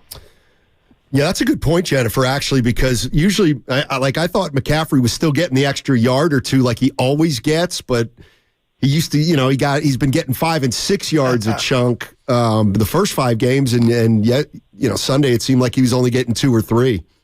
Right. Yeah, it was crazy. Here, let me look. I've got it. It's he had 11 carries for 43 yards, and 46 of them came after contact. Wow. So, yeah, so they were really getting penetration, and I think that makes a huge difference on how Kyle Shanahan's going to call the game. Yeah. Jen, before we get you out of here, me and my partner go back and forth because I just really think the world of Brandon Ayuk. And he had 10 targets. He caught 4 of the balls. And I came in a little hot yesterday, he could have caught some more, and he's a 1. But I went back and watched the game yesterday. There were some bad throws his way. What did you make of Ayuk's game in Cleveland Sunday? I spoke to him after the game, and I think, it's not all his fault. It's not all Brock Purdy's fault. They just really had an off game. They weren't on the same page. They didn't, necessarily, they had some miscommunications, some misassignments, and that happened across the board. So when all 11 aren't on the same page or having an off day or one little miss here and there, I think it makes a huge difference because the way Kyle Shanahan's offense is, all 11 players have a job. If one person misses, it makes the play not work as it's supposed to, throws it all off. And, with the pressure of the defensive line getting in there, I think that, affected the entire offensive game. Jennifer, thank you so much for joining us. Really appreciate it. Thanks. And hopefully we can catch up down the line. That sounds good. Hope to talk to you guys soon. All right, that's Jennifer Lee Chan. She covers the San Francisco 49ers for NBC Sports Bay Area, and she does a terrific job. We're lucky to have her. Yeah, she's good. I'll tell you what. I didn't expect much. Just going back to last night, Rob Lowe about last night's Steiny. Dallas's defense. How they? All right, I like her too. Jim Belushi. I think it's Fedoni. That's Rob Lowe. I just said Rob Lowe. Oh, you did? That's my guy. That's who Palinka looks like, Rob Lowe. They're twins. Who's that one guy who? No, it's a woman actress. Anyway, we move on. I was looking to see how Dallas's defensive unit would bounce back, and I thought they were okay. They were getting hit in the pass game a little bit, but it just takes me back to Cleveland. Steiny, and what Jennifer Lee Chan said. He was getting hit at the line or behind. Cleveland's got a great, great defense, and it's beautiful to watch. I know you kid me but the highlights. But, Steiny, when you watch defense in any sport, great defense is special, and Cleveland has that, man. It was just a one-off for the Niners. Oh, you keep telling yourself that. Well, I'll tell you what, Danker checked in and said. Oh, well, then it's official. No, well, Danker, we love you. He said Brock was having problems throwing the ball because it was a wet ball. If this were a dry track, he would be concerned. Oh. There you go. Yeah, because it doesn't rain in Santa Clara. Hey, Spadone, did you hear my Bosa joke yesterday? Were you in there when I gave my Bosa joke? No, say it again. This is a Bosa joke that's specifically for the YouTube audience. Spadone, you know why? Why do you think Bosa isn't having a great year? Why, Steiny?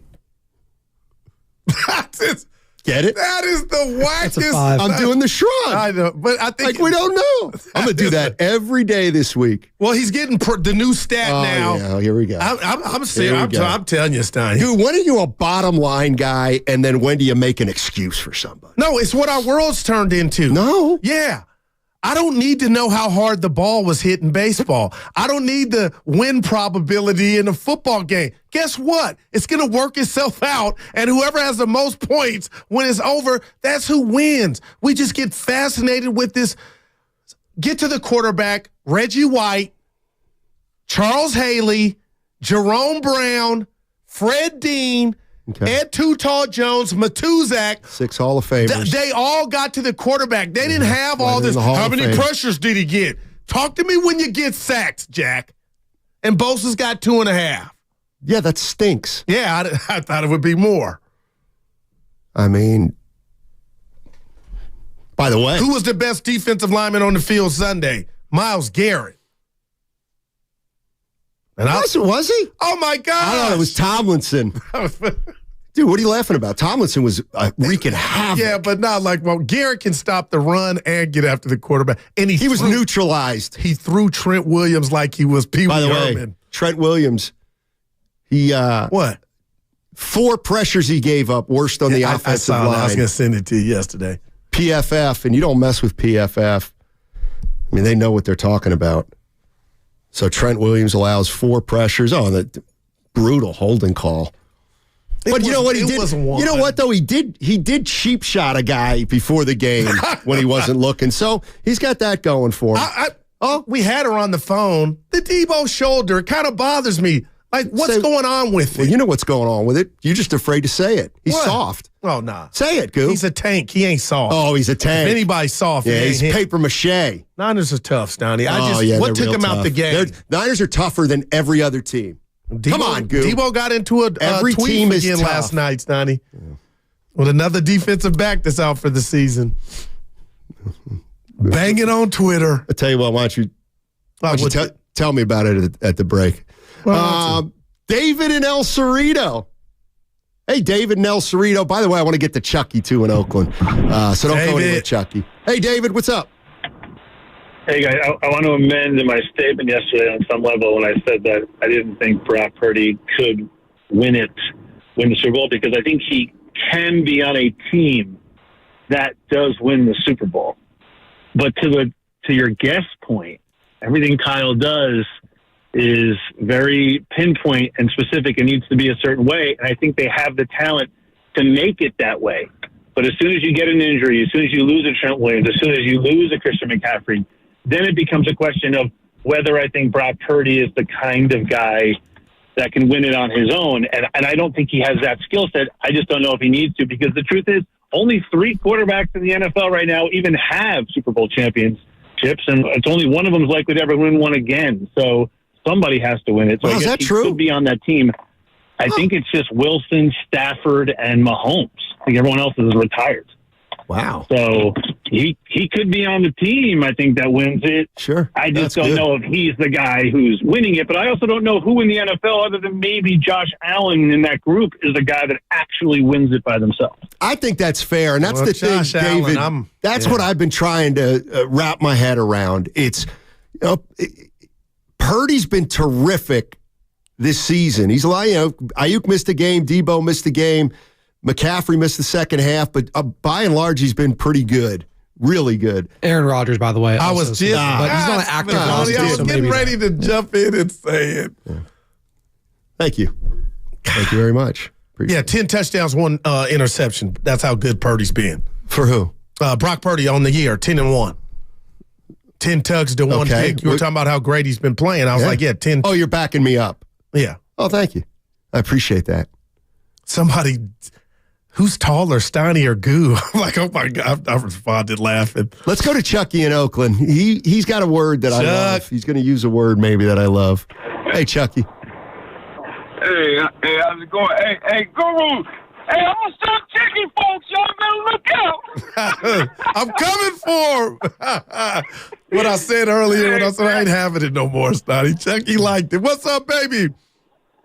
Hey, man, I appreciate you guys, man. I appreciate all the information you guys be giving, too, man, like your statistics, Steiny, Evan up in there, too. And I remember this was either last week, it might have been the week before, you guys were speaking on Iowa, how Purdy, did 4 years in Iowa, and so he should be familiar with the elements. So I'm gonna push back. I'm gonna push back on the elements, man, on that game, man, against Cleveland. When that to me, that didn't have no bearing on his performance. I'm gonna look at maybe, just maybe, it's the reason why that man went 7th round, the last pick of the draft. And for the scouts, he been scouted, and their sample size been 4 years. The man did 4 years. And so what I'm looking at is the guy was pressing. For me, it was the first time I seen him with that pressure. And so, like Guru, when we playing ball, man, at the park, there's always some guy that he got straight shot. That man, he open, he gonna hit it every time. But as soon as you jump out at him and play defense, now they want to pass the ball out. Thank you. Hand in the face. Yeah. Hand in the face, Chucky. Get a hand in the face. They ain't going to knock down those jumpers like they normally do on Goo. But that goes to what Bonte was sharing with us before he got out of here and what we discussed in the green room. Chucky, I feel what you're laying down. Actually, no, never mind. But you need 4 or 5 more games to say, of what we saw Sunday, oh, well, maybe that's why he was Mr. Irrelevant. Like, he's so far ahead of that. Well, I guess Chucky's opinion is his. But how much of that is the team around? Like, can we be fair for a sec? If Brock Purdy had come on to a worse team. Well, yeah. That's what he would look like. The 49ers offensive line played like a mediocre offensive line. No doubt about it. Which is kind of the team he would have gone on if he would have been picked high or whatever. I mean, he got onto a great situation. That's got to be accounted for. Right, but Steiny, it's not reality in this sense. When he steps back on the field for the rest of his career, most likely, he'll be in a red and gold uniform. It's like Magic Johnson. Okay. Would he be Magic Johnson if he wasn't drafted on the Lakers? I'm just asking. No, that's not what I'm saying. What I'm saying is if that offensive line is like that offensive line, they ain't winning with any quarterback. And no quarterback would have had a really good game. I don't think that's who they are as a unit. They got manhandled. And yet, if we look back 6-8 weeks, and we asked the question, what worries you the most? There were a lot of answers, the offensive line. And they were good through 5 games, but they were dominated on Sunday. Nobody can argue any different. That to me is almost okay. How about this? That's a bigger issue to me than Purdy. But who can take advantage of it though? That's like Cleveland was stellar. Dallas is great. Let's see what Vikings can do. Let's see the game after the Vikings. See, and that's my problem. I'm like, Vikings don't have a chance. Well, that's what you said on Sunday. I did. You got to stop saying that. Yeah. Because it makes you sound like you don't understand NFL football. Any given Sunday. There you go. There you go, Goo. You like that? You like that? He could get traded by the 31st. To the Niners. He has a no-trade clause, though. He'd have to exercise He would. He already said he ain't. I know. But you know why? You know why? He don't want to play. Because he's got character. Oh, because he likes to see things through. He doesn't jump ship. But if the boss came to me saying, "Hey, Kurt, we got an opportunity to get you up out of here," I'm like, I'm out. He's a family man. They live in Minneapolis. They worship just down the street from where they live. They've got a wonderful basket in their backyard. They've got a pool and tennis court. That's right. And they roast marshmallows. They do. He's a family guy. You're laughing at that. Go get funny the chip, Kirk, if you got a chance. It's funny to you. Go get the chip. People who want to be great fathers, you think that's funny. No, that's what turns me on most. Great fathers. Well, that's what he is. Kirk Cousins is here. No, Kirk Cousins is the best father in the NFL. What does that got to do with winning a chip? It's more important than winning a chip. I'll see. Put that in your pipe and smoke it. And wait till we find out. And Purdy better. I'm just saying. As long as you got JC on your side, you can never lose. Can I? That's a 3. You're smiling. Richard Sherman's fine. I like Richard Sherman, but he said, that was a wake-up call for the Niners. The hell does that mean? They just beat the Cowboys 42-10. Well, maybe wake-up call. They were feeling themselves maybe with the pre-show, with the pre-games. Wake-up calls when you don't show up. Well, they didn't show up. Like if you wanted to say to me the Eagles got a wake-up call, I would say that's fair because they haven't been playing so great. Yeah. But Jalen Hurts do you really need a wake-up call when you've dominated the first 5 games of the season? I don't think that's when you need it, but maybe he said they were feeling themselves, Donnie. And I think Richard Sherman should choose his words a little differently. Mm-hmm. Was it really a wake-up call? Oh, we got a break. Yep. Look at my man. 888-957-9570 is the number. Steiny and Guru with you on 95.7 The Game. Is it fair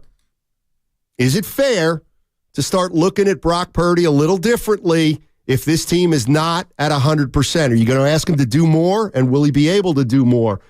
And if we find anything out about Christian McCaffrey, you guys will be the first to know. 888-957-9570. That segment was brought to you by Fremont Bank. Full-service banking, no compromises. And don't forget, Warrior basketball is back, and so is the Summit. Tomorrow, October 18th, join us at Fieldwork Brewing Company in San Leandro from 4 to 6.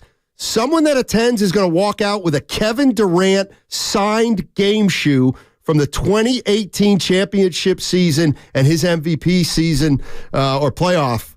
Also, a reminder that Warriors owner Joe Lacob, he's going to be in the building tomorrow at 8:30 talking to Bonte and Shasky. So you got Lacob at 8:30. You got the Summit at 4, and you got a chance to win Kevin Durant's shoe on 95.7 The Game.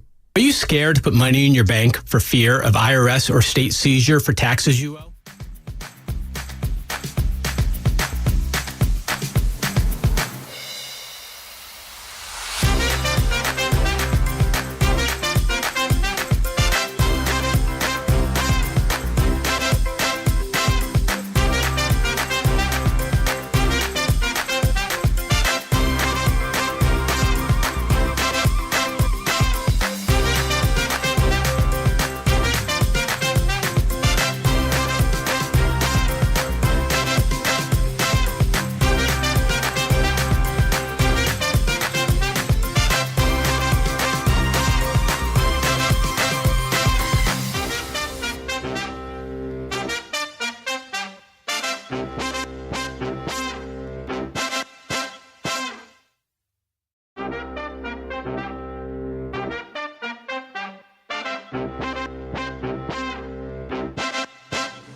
Now, back to Steiny and Guru on 95.7 The Game.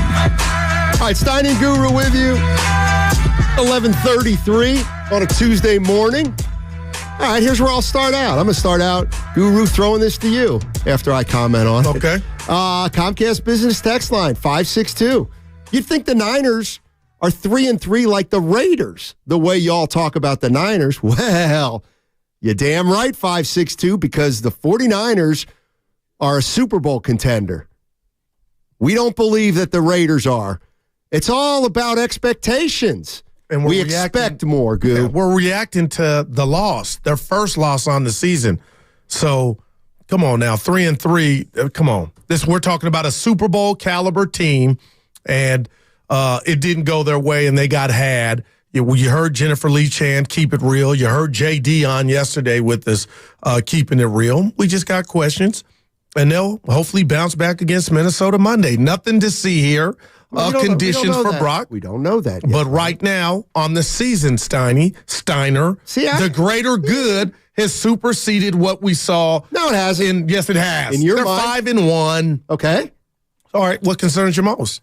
His small hands in the rain.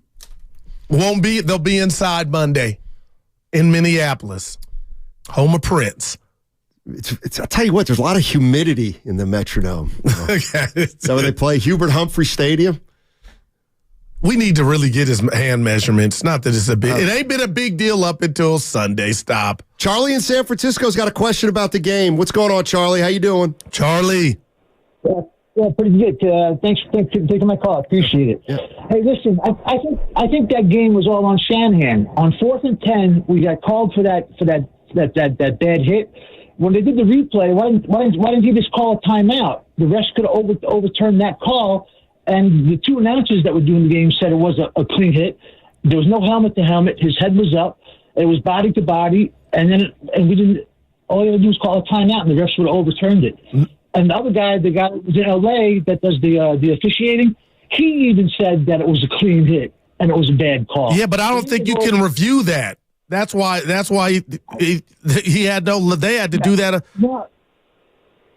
I think the refs, if they called the timeout, the refs could have changed that because they did that in a couple of games I've seen. They did it in the game last night I watched. when there was a timeout. They overchanged it. So the game could have been on Shanahan right there. It was 4th and 10. We would have had the ball, game over. I thought the head-to-head contact penalties can't be overturned or you can't challenge it. Now, I didn't know if the way you could fadangle is if you call a timeout, they'll go do it, Steiny. I don't think that's right. I could be wrong.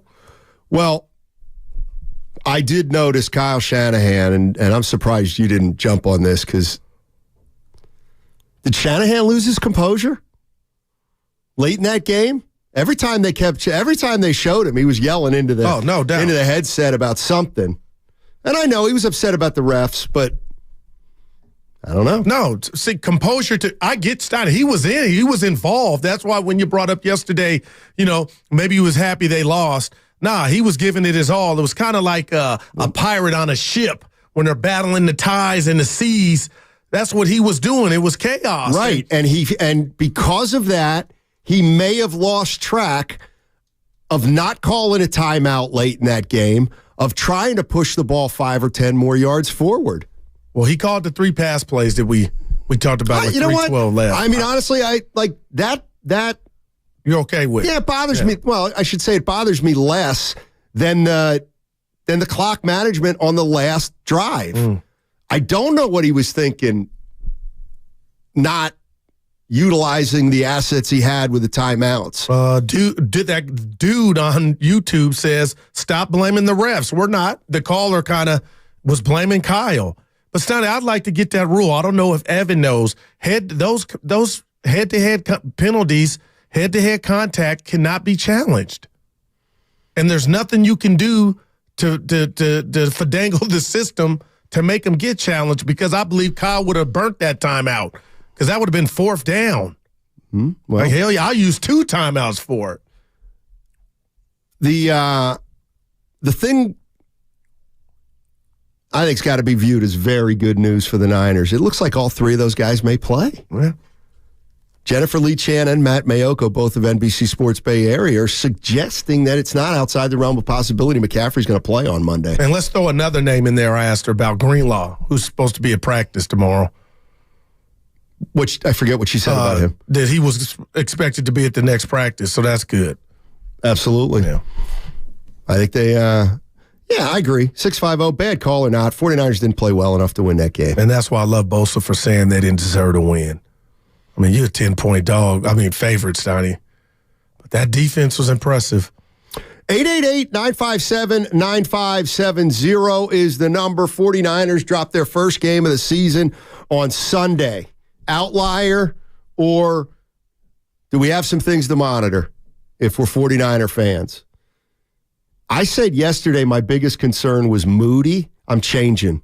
He's my second biggest concern. Oh, you can't take my number 1 concern. I want to see if you remember. It's front line. It's offensive line. No, it's health. I'm not doing health. That goes for every team. Nah, I told you let me get away with it on Friday. Health for this Niner team. And right now, look at it.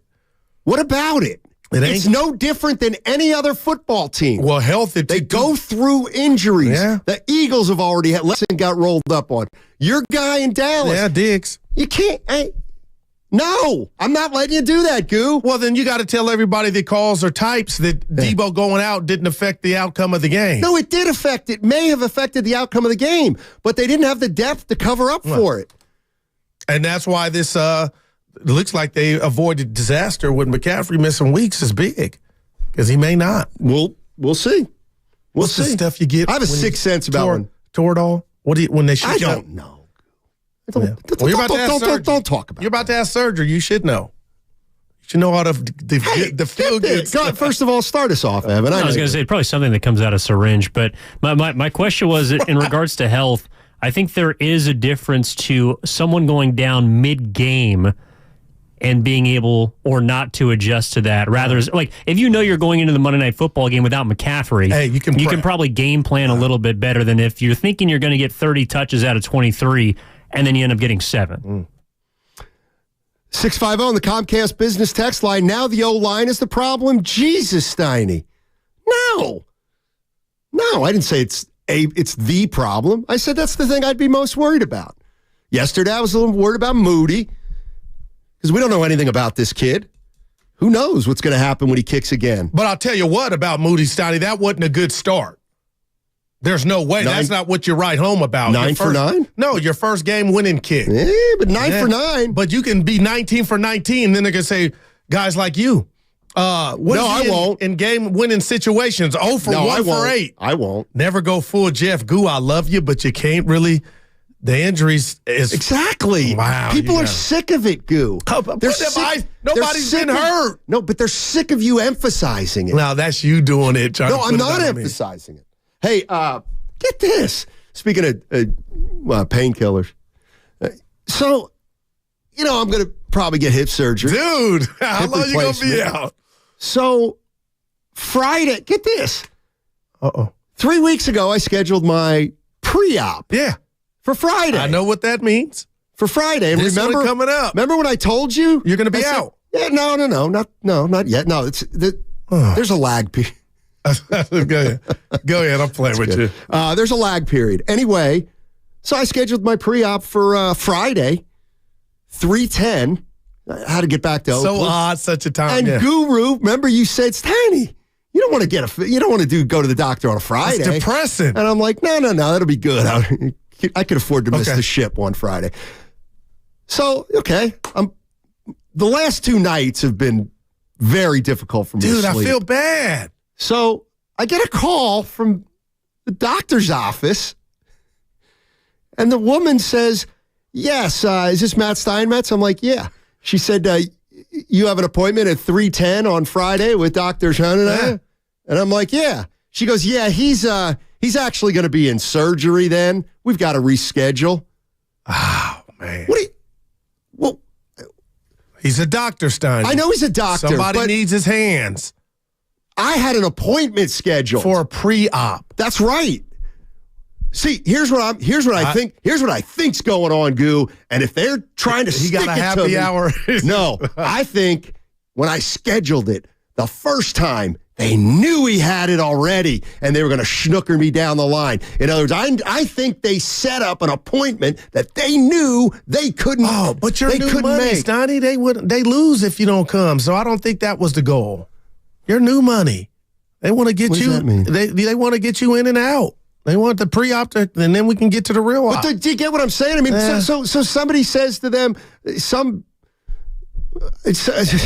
doctor probably has an old ship that he hits on Friday. No, like 3:10, I'm out. Tell that man I gotta start. Who get cut on at 3:10? I know what happens, but relax. So when you got your new date?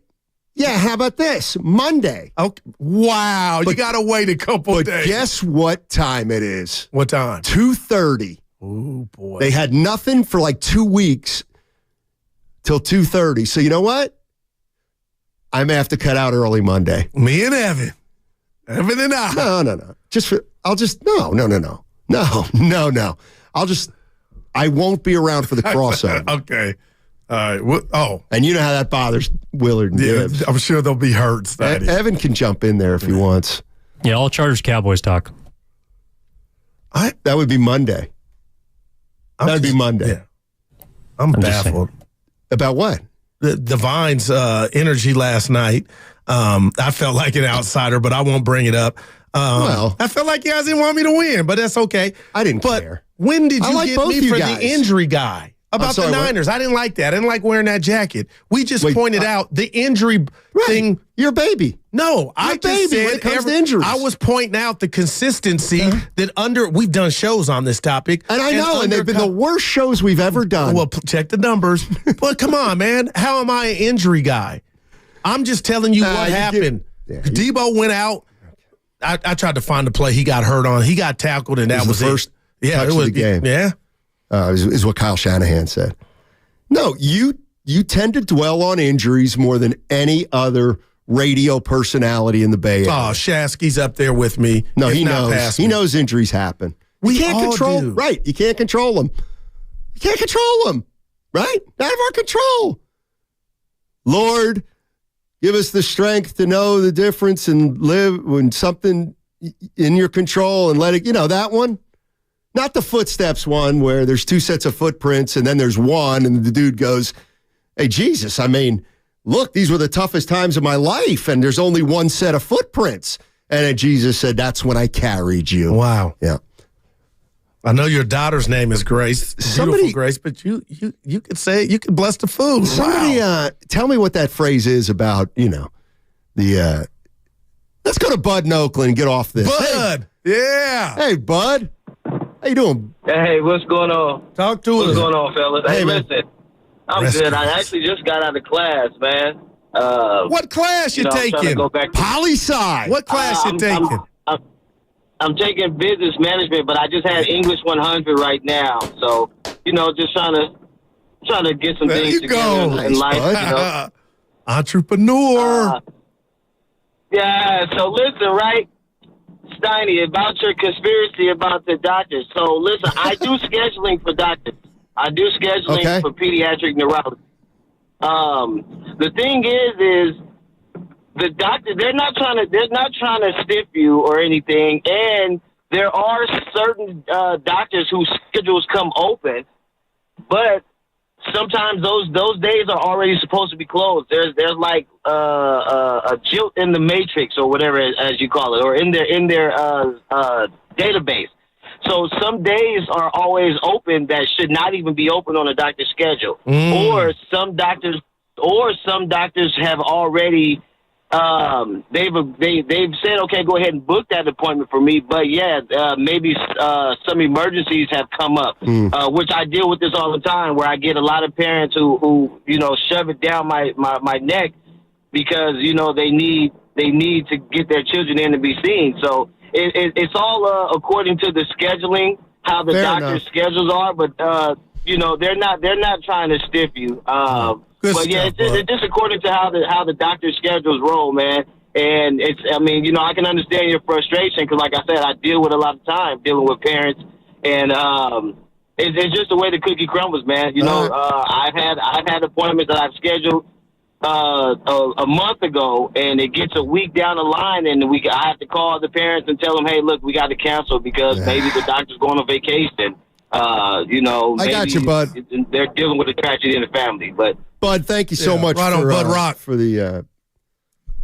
Here's the bottom line: somebody is prioritizing somebody over me. You're such a consumer, and that's a crock of bull. Somebody needs their hands, and you're like, I gotta wait till Monday. Goo, why you special? Goo, I'm in pain. Do you care? Seriously, I do. But it was not the op. It was the pre-op. As you would say, my growing. I know. It's the pre-op, Stoney. Somebody was already at the op. They needed that now. Come on now. It is Friday to Monday.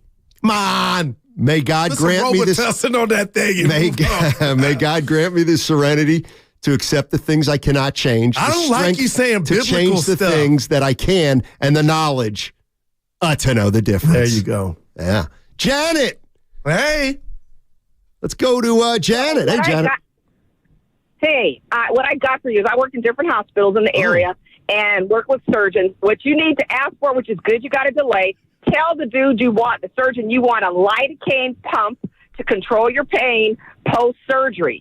You won't need to touch any oxycodone. I can tell you, that thing is amazing. It's non-narcotic. It goes right to that nerve, and you'll be able to move around faster than you think, but you got to talk them into it because they have to get the anesthesiologist to do it, and it's a little more work on his part, but it's to your benefit. Better for your body, 100%. Oh, wow. Hey, Janet, I appreciate that. No, I really do. Write that down. Dude, I'll text you because you'll forget. I've had two, as you know, or should know, because I'm your buddy. Yeah. I've had 2 neck and spine surgeries. You and Norm. They go right in here. I know. Right in here. It's kind of like the Bryce Harper. They go right here. Norm had it at Stanford. I'm way familiar with it. Twice. After my first surgery, it was all bad, man. I was in pain, and like soon as you woke up, Oxycontin. Oh boy, it's just brutal. You get into a trap where you wake up and you're in pain. And then you got to take the pill. Yeah. And then you're debilitated. And then you wake up and you're in pain again and you got to take the pill again. Dude, I don't pump. Was she just I don't remember like 7 days of my life. I swear to God, after I had my first surgery. Dude, I was there watching over Norm, man. Yeah. And now when you have surgeries, they just send you home. Damn near 2 hours. I was like, you got to get up. Yeah, exactly. Dude, you're doing this. I have to. Wow. I have to. I didn't know you were in pain at night. That's the worst pain. It shoots down my leg. It really does. 888-957-9570 is the number. Steiny and Guru with you. We're having fun like we always do. I'm liking my partner right now, believe it or not. I like the new studio. Do you really? Yeah, the walk. I'm a millennial riding a Lime scooter. So that was the most fun I've had the last month. I couldn't believe it. Dude, I'm flying. I look out the window and there's Goo on a Lime bike. Oh, with no helmet, boy. Hey, what you got? So, but you didn't walk. Well, I walked to the Lime station where you got. But no, did you take a Lime bike yesterday morning? Oh no, I walked in yesterday morning. I took it on the way. I said, you know what? I'm gonna do something I never do. And boy, your boy. So you're gonna do it again? How much was it? I think it was like $4. Yeah, it's not insignificant. But when you're riding, it was like a Harley. Yeah, it wasn't a Harley. No traffic, Stoddy. I was just in the bike lane. Dude. You know what's going to be the problem here with this office is the glaze of sweat. Ooh. Because I did feel different when 20-minute walk into the studio, and it's like you come in and you're all glazed. Yeah, nah. What a word, glaze. And not only that, and here's the big problem. We're interacting more with different departments here at Odyssey. Yeah. And so I got to get some new clothes. Now I'm coming in with a glaze. Yeah. But it's not just people that I don't care about like you and Evan. It's actually people that I work with. I don't know where the boss is at, but Stoney, I'm looking at you over there. I think tomorrow I'm going to sit here and you should try over there. Like right here. Or Willard sits. But then you're going to have your back to the... Well, they'll be fine. No, it's for you. Well, those are my guys. I got the button. All right. Just a thought. No, I'll try that. You know, because when you get something new, you want to test it all out. I'll try that. Yep. What's the update on the rooftop lounge? I'm going to go work on that a little bit later. I'm definitely going to. Hey, real quick, we got 3 minutes. We're going to get back to Niners on the other side. Trevor May. I love it, but yeah. Trevor May is a pitcher, for the Oakland A's. I wish he would have did it while he was playing. How about that? But I still appreciate the effort. Go ahead. I'm sorry. Yeah. No, he just he retired and then basically said John Fisher's got to absolutely, positively sell the team. Give it to somebody who cares. Joe Lacob cares. The boys going to ask him about that tomorrow? I can't wait. There's no need to ask him. He's going to give the same answer he's given for 4. He's a killer. He's a winner. The team is not for sale. But my point, Anybody want to bet me? No, Joe the Lacob bet said would anything be different. if Lacob got his hands on it, he's like Midas. Whatever he touches turns to gold. That. He's turned one thing to gold. 4 and by the way, times, it's getting rusty. And already predicted a WNBA. Dude, that dude said we're going to win, and you said he had no players. Remember last time he came to the old studio? It's him, me, Raymond Ritter. I got here about 8:50. Yeah, I do remember. We're coming up on the elevator. I got my old school Warrior gear on, and Lacob looks at me, head to toe. He goes, "We got to get you some new gear." I never felt like, dude, this the old Warriors. He said I need to do stuff. Joe Lacob, because he's a gentleman. We love you, Joe. Sees Guru in some dated gear, and he just I don't like that word. Trying to make conversation with Goo and says, we got to get you some new gear. I was so proud of Goo it. takes that. He starts calling Lacob's secretary. He starts calling Lacob's personal assistant. Hey, my name's Dally Guru Johnson. I rode an elevator today with Joe. That's a TV episode. No, but please, I'm not like that. Each message just starts with XL. Oh, you guys, boy. Dude, that hurt me. He said we got to get you some updated gear. The Higgin was on the elevator. Was he? Yeah. Okay.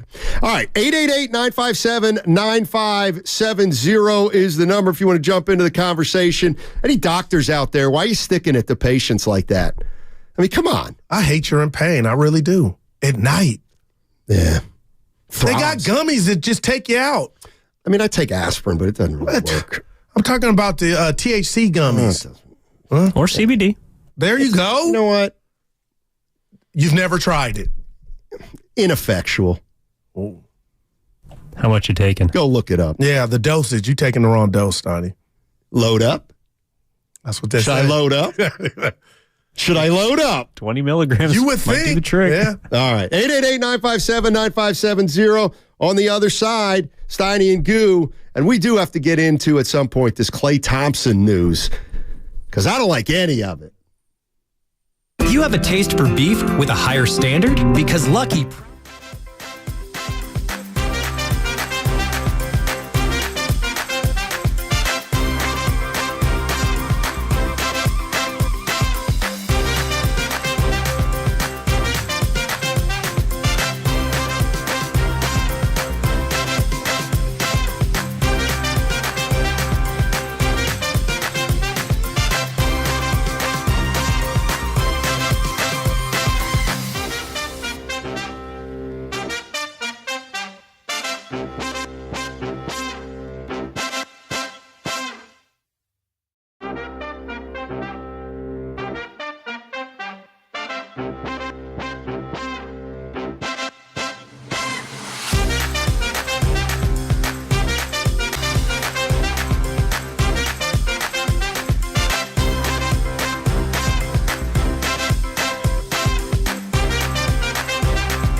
Now, back to Steiny and Guru on 95.7 The Game.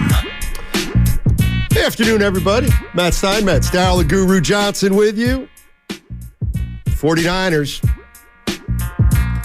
They lost. But there's good news, I think. If I'm reading the tea leaves correctly, I'm smelling that Christian McCaffrey's injury, not serious. That's a big deal. Why am I saying that? Matt Mayoko, NBC Sports Bay Area, tweeted out that he thinks that he's hearing it's more of a pain tolerance issue.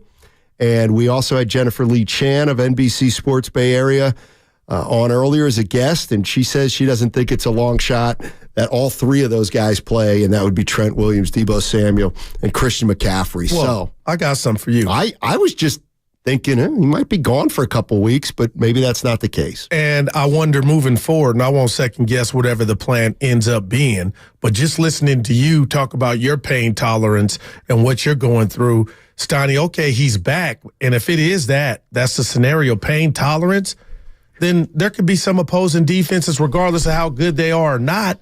If they tackle him, land on him the wrong bottom spot, of the pile, get him out the game. So it ain't just, he is like a video game. So I'm just curious to see if we see the same McCaffrey, as he tries to tough it out. Yeah, and maybe it. Because you got to decide whether he's going to play or not in the first place. And is it worth it maybe to take a week or two off? What if I told you they'll lose if he takes the day off? I think, but you still win the war. I would take that. Would you really? Oh, there's no doubt, Steiny. No, there's no undefeated teams. I wouldn't. So I'm just telling you, I wouldn't. But what do the Warriors do? They always got all those. Who the hell are they? They're the tech savvy. They got a team that monitors your body and tells you changing the rules because of the Warriors. Oh, whoa. So, yeah.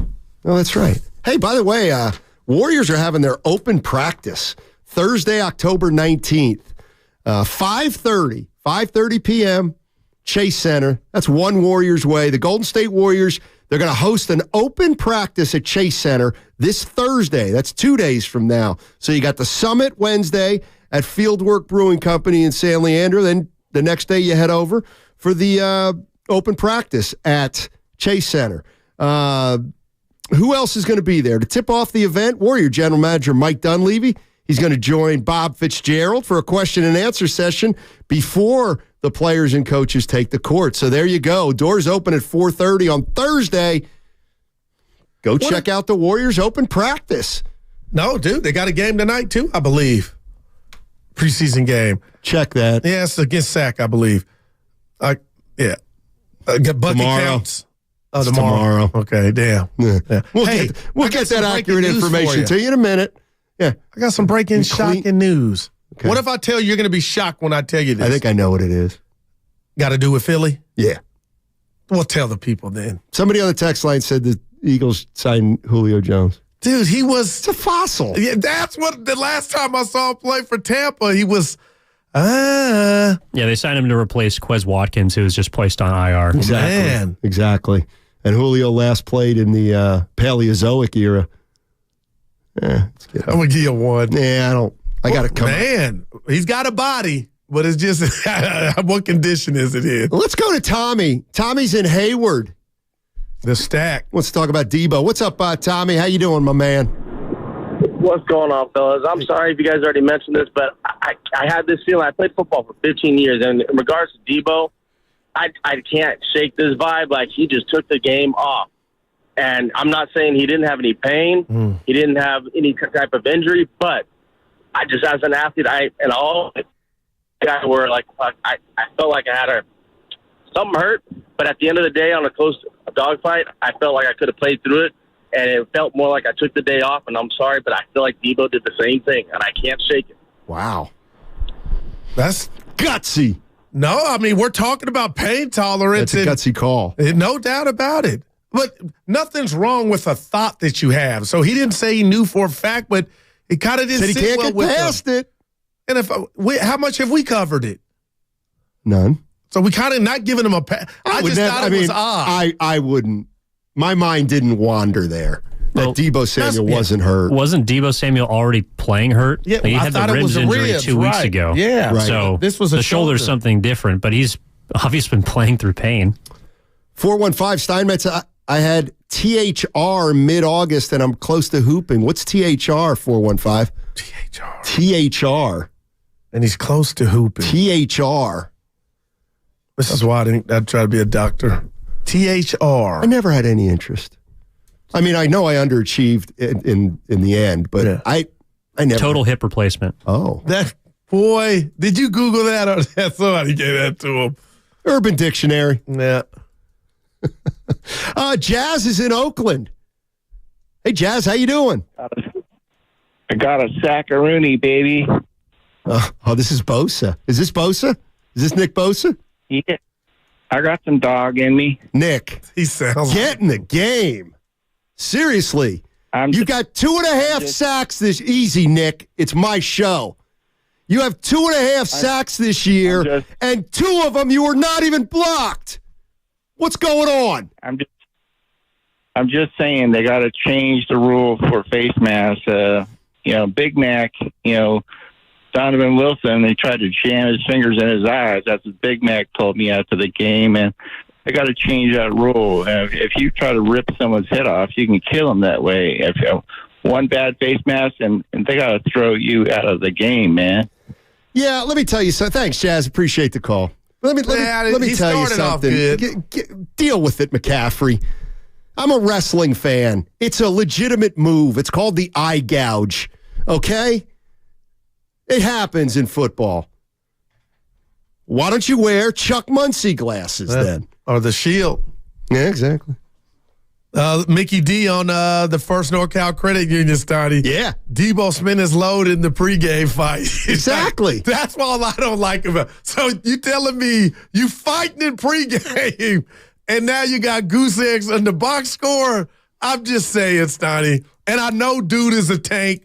So Evan said he had been playing hurt. So my neck and my back, but now it sounds like he's feeling better. 2 days later, he's Debo? Yeah. So I don't get it.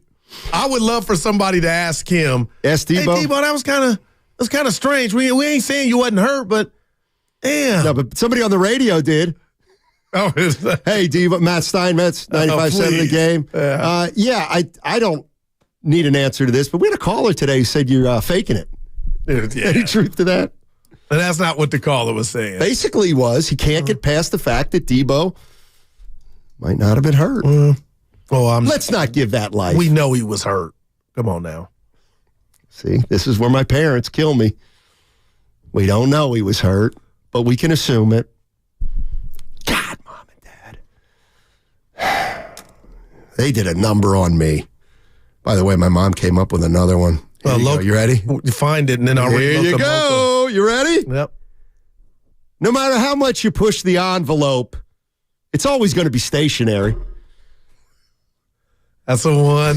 Tell me, I'll tell her. Yep. Local Moco on YouTube, Stoney, as someone who works in physical rehab, I can personally assist you post-surgery if you need it. There's some real good people out here. Am I going to need to, physical therapy afterwards? What do you think? You're just going to walk down on the elevator and get in the car and come back here? Well, supposedly it's not that intrusive anymore, and it's only, you don't stay overnight. Well, your hip is a big deal, outpatient. is what I'm saying. It's supposed to be less of a deal now than it ever was, though. Well, I'll tell you what, you ain't golfing the next day. No, I figured that. I mean? You got to work it back. Well, how long do you think before I golf? I don't know. Well, I need to know. Ask your doctor when he's doing with I was going to ask him Friday. Now I got to wait all weekend. Yeah. You worried about Clay? No, I don't know what to think about. I'm hoping. Call me Bob. When it comes to this Warrior season, I'm hoping everything is out the building that we saw last year or didn't see, but everybody talked about it from Mike Dunleavy to Steph to Dre to Coach Kerr. But if you know Tupac like Evan and I do, and it's me against the world, that doesn't sound like unity to me. And I'm just the guy, the way my mind works, Donnie, I'm wondering how far does that go? When you're at Chase Center, do you feel – is it you against the world? So that's why I didn't like this whole scenario of possibly going into this season, playing for a contract, because essentially that's what it would be. But I got to tell you something. I'm irritated. I thought once the ball tipped opening night next Tuesday, they could not negotiate. With Steve Kerr, they could. But you guys, this morning, they can get with Clay anytime they want. That's correct. Season. So nothing to see I'm here. surprised you're asking me about that, because you were in the room when I asked Mike Dunleavy that. Don't you remember? We were interviewing I probably was looking at Curry. Remember I told you we were chopping it up. And drooling. Please. That's our guy. But anyway, go ahead. According to Mike Dunleavy, you can resign. You can extend Clay anytime you want. If that want. Yes, there is. There's a lot to see here. Why would they? What if Clay gets off to a terrible start? They're really going to give him a contract then? What if he gets off to a great start? But what if I said to you, I'm being so real in the masses, that's not what this is about. This is about, I'm your brother, you're my family. We've won 4. Bob Myers on national TV over the weekend said a statue is going to be made. I believe it, of Klay Thompson. Are you telling me I'm playing for this year is going to – no, Stoney, this is Janet Jackson plus what you've done for me in the past. It meets each other. Draymond got paid, I believe, 2 of those 4 or 3 of those 4 are what you've done for us before. You got to do the same with Clay. I don't think the Warriors would look at game 21. You're shooting 36% from 3. You know what? We're going to be hesitant on giving you the It's bigger than that, man. No, it's not. You can look at No, it's not. Essentially, you're saying this is a tryout then. Maybe it is. Why would it be Clay against the world? Because they're family. Because come on, man. They drafted this young man. If Klay Thompson and the Warriors are family, why is he tweeting out me against the world? I would like to know. I'll tell you why, because he knows he's not getting an extension, right? Well, again, there's so many variables. Is he asking for $40 million? I don't know. I would tell Clay, I love you to death. But I thought it was bigger than that. No, $40 million for what he did. Well, you're getting that now. You got the Ronnie Lott. Can you meet us halfway? We want you to retire here. Halfway's $21 million. Well, okay. So is 30? Will 30 suffice, Clay? You're Klay Thompson. What is that? Half of what Jaylen Brown's getting? No. Well, why are you worried about Jaylen Brown? Because I'm better than Jaylen Brown. Well, you weren't when you were down for $0 for 2 years, Stoney, and we had your back and those checks cashed. Oh, I didn't work hard for those 2 years? I didn't say you didn't work hard. Joe, there was no productivity on the court. This ain't getting done. It's obvious. We just had a little role play. But the fact that you think if he got off to I'm shooting 45% from 3 in game 19, you think the Warriors and Joe Lacob? Yes. To me, that would be fool's gold either way, good or bad. That's why I don't think it'll happen. Ooh, man. Look. I ain't mad at you. I've said it before. That's why I don't think. I'll say it again. And one of these days, you're going to believe me. Lacob's a killer. He's not giving Klay Thompson what he doesn't think Clay deserves. He just isn't. And I think there's something going on with Kerr, too, because I think Kerr's just basically said, I'd love to come back, but I got to be the highest paid coach in the NBA. And Joe Lacob's probably saying, let's just wait on it then. Let's see how this year goes. Hey, you know where I am with Day-Day. 400, Stoney. Don't you think that shocked a lot of people? What do you mean? 400 for Draymond. I thought he wasn't going to get a raise. He's on the decline. Yeah, but he got years. Right. I thought they were not even trying to move away, but if he were a killer, if one of the big 3 had to go, maybe this is where, and Kuminga will be, So I'm just saying, until I actually see it, and this may be a part of it, I don't think it is. But, Stoney, I got to tell you something. If I saw Clay in the deli right now and he told me or mentioned Jaylen Brown, I would say, then Clay, that's a problem, and I love you, because this ain't about Jaylen Brown. This is about where are you at coming back off that injury where we paid you like the superstar you were. But, Stoney, if you're telling me, and I know you don't know and I don't know either, he might be asking for that money or the same 40, come on. I don't think that would be real. I do. Man. 888-957-9570. How you feeling, Warrior fans? I'll catch you up. right now. On Saturday night, Adrian Wojnarowski. I'm not going to do my Adrian Wojnarowski, but he says there's been no progress for a Klay Thompson extension. They're not close on the money, and they're not close on years. That's from Adrian Wojnarowski. Wow. Then you were telling me, I'm not a big Instagram guy. Gotcha. I don't. Evan and I are. I know you guys. I know, you guys are infatuated with. It's called social media, but go ahead. Yeah, and Klay Thompson put out something on Instagram where he said, "Me against the world." It's obvious. Okay, Bay Area. I know sometimes you disagree with my takes. What else could that mean? Come on. What else could me against the world mean except I know I'm not getting a contract extension, but I'm okay with it, and I'm going to kick ass. Yeah. No doubt. When I saw it, I was like, damn, I don't think that's good. Also, you're going to call me naive here, but I don't care. Where do you think Woj got that? Is this just Joe me Lacob. in the world? Or Klay Thompson's agent. But absolutely no progress. Exactly. That's heavy. That's what Woj does.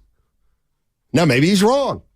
Maybe 2 days from now, they'll announce a contract extension, and Woj will say, well, the ball really moved in the last 2 days. But the Klay and Steph, Klay is perfect for Steph.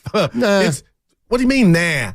It's been that way. It works. Not last year. Well, it was bigger than Klay last year. No, it wasn't. Are we really? What does that even mean? They had real issues going on besides Klay Thompson, and he was a bright spot when Curry was gone, and him and Poole were making the way December and January. Stanley, I'm looking at you wanting to shake you like just in 22, Klay Thompson was starting, and it worked. And I'm just telling you, some things in life are right. It's Laverne and Shirley. Tell Lacob that. Batman He's gonna be and in Robin. I'll tell you what. No. I'll tell you what, big boy. No. You ready, big boy? Joe Lacob going to be in here tomorrow at 8:30. No. All right, 8:30. I know you're not usually here that early. You want to ask Joe Lacob? Hey, Joe, I'd love for you to do this. Joe, you got to pay Klay for what he's done. Klay, come on. Hey, Joe, you got to pay him. I mean, and he can't talk about negotiations. Joe Lacob would say, the guy's got it. Guru, it's a negotiation. Yeah, but I thought this should have been done, Joe. I guess maybe I need to apologize to the world and for what? say naivete? No, I'm a Taurus the Bull, born May 19th, and I just live with my heart. I'm sorry that I've done that in my workplaces and at home, that I live and wear my heart on my sleeve. I mean, I hope Klay is not asking for 40, because if he is, then I understand why they're at a stalemate. But Steiny, if he's not, 28, if 30, but not no Jaylen Brown or whoever is getting the bag. Well, that's not respect. See, to me, Goo, what you're saying is not off the table. You got to pay him for now, and you know what? How do you ignore the past? That is well, okay. If the past matters, Klay will tell you to stick the 30 up your Guglioni. And I guess that's what I'm having a problem with, if you're right. When I talk about the past, I'm not talking about the glory years. I'm talking about the 2 years you were down.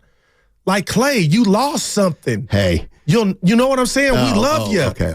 But damn, meet us halfway. No, not halfway. That's $21 million. I get, but 30. No. I saw Warriors World tweet something out last night. I'm going to go get it in the break, the numbers. He said 2 for, 80 should get it done. Or I was like, that's 40 a year. Yeah. That's a pay cut.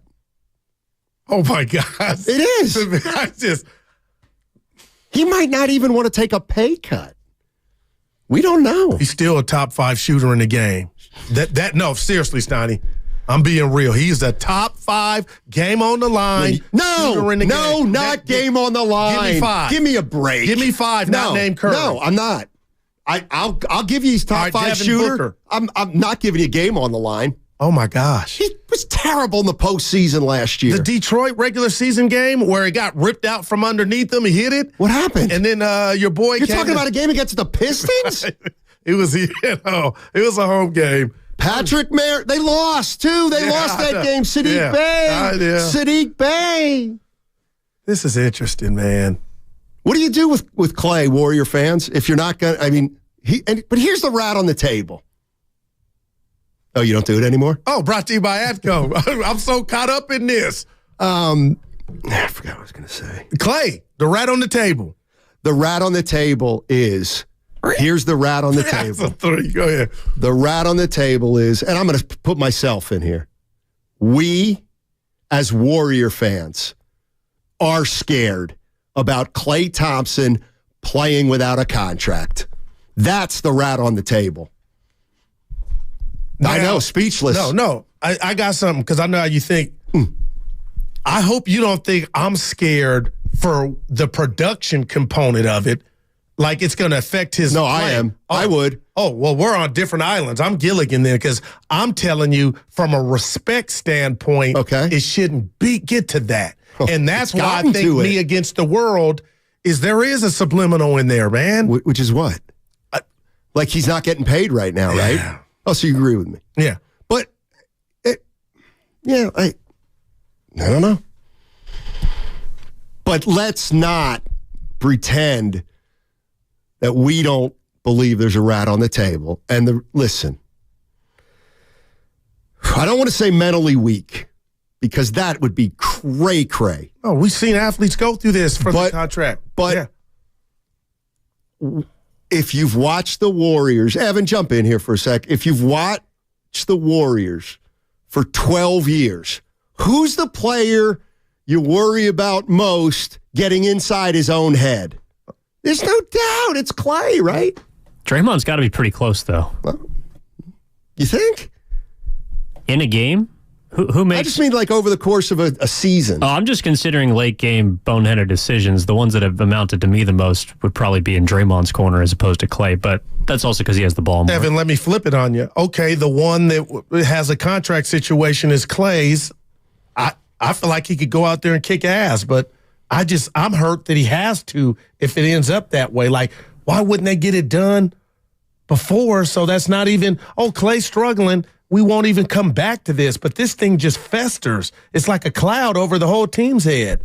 Yeah, I mean, the answer is we really don't know because the only player that's had to play with a contract year, well, kind of, is Draymond Green. And he played, 72 games, was healthy, was good on the court, maybe not off the court. So if there is a small piece of sample size to give you some confidence, it'd be Draymond. Mm-hmm. But the answer is we don't know what Clay's going to play like in a contract year because he's never had to. It's true. Man. We're a week away from tip, man. I can't wait. It's going to be fun. I got my popcorn ready, Goo. Did you tell Evan and I, are we going to save it? I believe Vegas had him, what was the win total? For over 48.5? 48.5, I think is the number. You going over? I said 50. I don't know. If you're telling me Chris Paul is the grown-up in the room, did you hear Kerr on with Willard and Dibbs yesterday? He said he thinks Paul is a perfect fit. Oh, I thought that interview was today. Oh, it was yesterday. It was yesterday? Yeah. Well, to me, Chris Paul is the perfect fit, and he's not the perfect fit. And what side are you on? And the season will tell us what side to be on. 650, I think you get what I'm saying. Do you really want Clay to try to play harder? You really want Clay to play with a contract in mind? I don't know. I like this one. Just be happy we're not the Timberwolves. Uncle Looney. No, you're not that good. Timberwolves had a better record than the Warriors last year, didn't they? Did they? Nah, I want to say. Did they? I think they did. They're shopping your boy Cat. Good. 888-957-9570 is the number. We talk a lot of 49ers. We're going to jump back into them in a little bit, but if you have to, if you want to weigh in on the Klay Thompson situation, love to talk to you about it. And the bottom line is, Adrian Wojnarowski reporting that there's just no progress. They're way apart on years. They're way apart on money. And at this point, it doesn't look like Klay's going to get an extension. How you feeling about that? What about Steve Kerr? Where does he fit in? Joe Lacob's going to be in studio tomorrow. Will we get more information? Probably not, but remains to be seen whether Clay's getting a contract extension or not. Right now, I think I'm leaning that he won't, but it's just a hunch. That segment was brought to you by Fremont Bank, full-service banking, no compromises. Hey, Warriors basketball is back, and so is the Warriors Summit. Tomorrow, October 18th, join us at Fieldwork Brewing Company in San Leandro from 4 to 6. Someone that attends tomorrow is going to walk out of there with a Kevin Durant signed game shoe from the 2018 championship season. Also a reminder that Warriors owner Joe Lacob, he's going to be here tomorrow morning at 8:30 in studio with Bonte and Shasky. So the Warriors Summit is open to the public. Join 95.7 The Game for the Warriors Summit. That's tomorrow. Mm-hmm. Big bones, big dinosaur bones.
back to Steiny and Guru on 95.7 The Game. All righty, Steiny and Guru with you. 95.7 The Game. You going to share that? Yeah, I sent it to Evan. Why don't you set it? I mean, we don't have to hear it if we're not ready, but can you explain it to people? Because it's pretty interesting. Yeah, Deebo Samuel and C.J. Gardner-Johnson are going at it on Twitter. They're having a Twitter beef, and he's a defensive back for the Philadelphia Eagles. I believe he's out for the whole year, right, Evan? He's currently on the Lions, but he was on the Eagles last year. Okay, and he's on the Lions, and he's out for the rest of the year. I just sent you something. They're going at each other heavy. And he's talking smack to Deebo, calling him, you can't run routes, you're a running back. Called him a running back. Yes, it started with the scuffle from Sunday, essentially calling Deebo weak and starting a fight that he couldn't finish. Right. And, of course, Deebo Samuel clapped back at him. Yeah. And now his video is saying, well, you can't run routes, you're not a wide receiver, you're a running back. And it's some like social media trash. You guys like that stuff? Is that just the new age now? Well, I don't really like a guy that's out for the season talking trash to a guy that has a chance to play. But no doubt. Where you at? I don't mind it. I don't mind it because it's just that particular. That's an NFL player saying, Deebo, you're not a wide receiver. You're more of a running back. Right. But he said they also gave you a little change. Right. No, they gave him a bag because he's a badass at whatever you want to call him. Yeah, not according to that guy. Yeah, no doubt. Could be jealousy too, though, Steiny. But I told you it didn't sit well with me. Even if Deebo Samuel had been Lynn Swann to get in fisticuffs before the fight, and then you're not available for the game, that's a bad look. That's all. No doubt. And I think he was hurt. But I got to tell you something. I'm looking at Brock Purdy. We talked about it earlier, and I'm trying to, Steiny, I don't need to convince myself because I know what I believe about Brock. I believe up until last Sunday, what we've seen is who he is. And the beautiful thing about sports, the best reality show is time will tell. Every game that comes, we'll see more. But if I were to ask you honest, because I don't feel like I know where you're at, has your assessment of Brock changed? No. Is your eyebrow going up just a little further in regard to, let me see what he does, not just Monday night in Minnesota, but for the next few games? No. So this is a top 5 quarterback we're talking. That I have him in my. No, not necessarily. No, not necessarily. Where you got him at? I don't know. 10. My feeling on Brock Purdy is if you give him the protection you gave him for 10 games, he's going to be fine. And you have all the weapons that you have and everybody's healthy. But that's a perfect scenario. Exactly. Mm-hmm. So if and when the 49ers have to operate without a guy, if more falls on Purdy, can he handle it? Can they get by? Can they thrive? Can they win without missing a beat? That's fair to look for, but it doesn't sound like it's going to be this Monday because looks like they may be altogether healthy if Christian McCaffrey does end up playing. Now, I'm not coming at you, Steiny. Come at me. I'm flabbergasted a little because you've given him kudos for his escapability. Like, nobody could escape. That game was lost by the offensive line.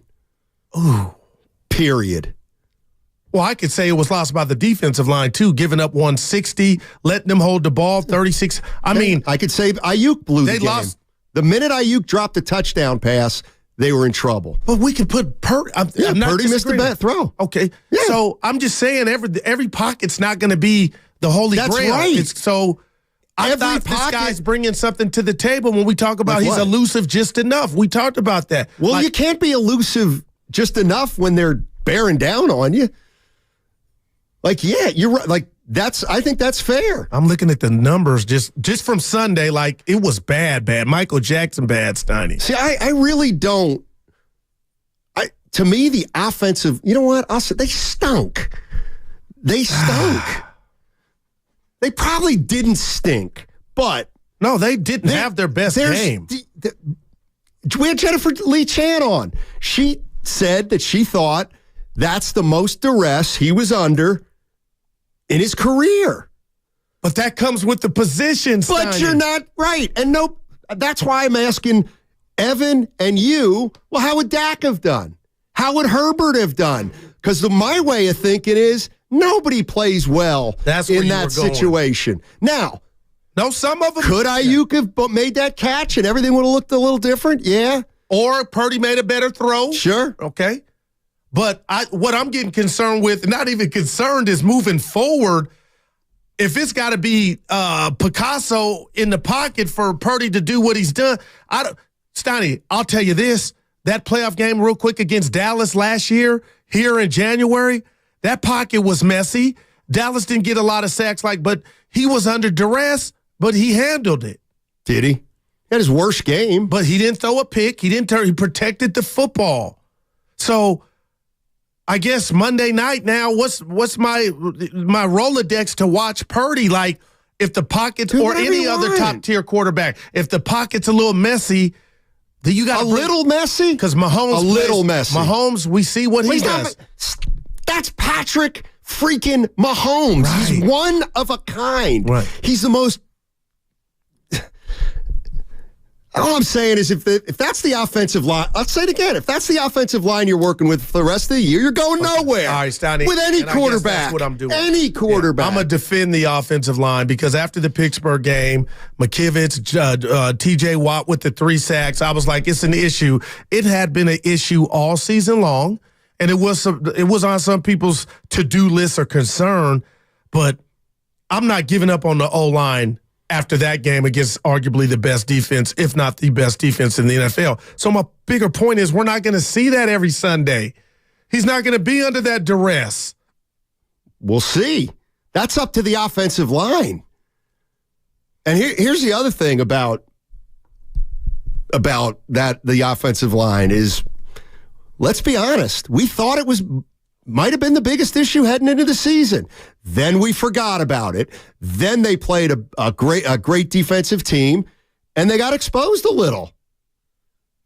I say I don't say Purdy got exposed.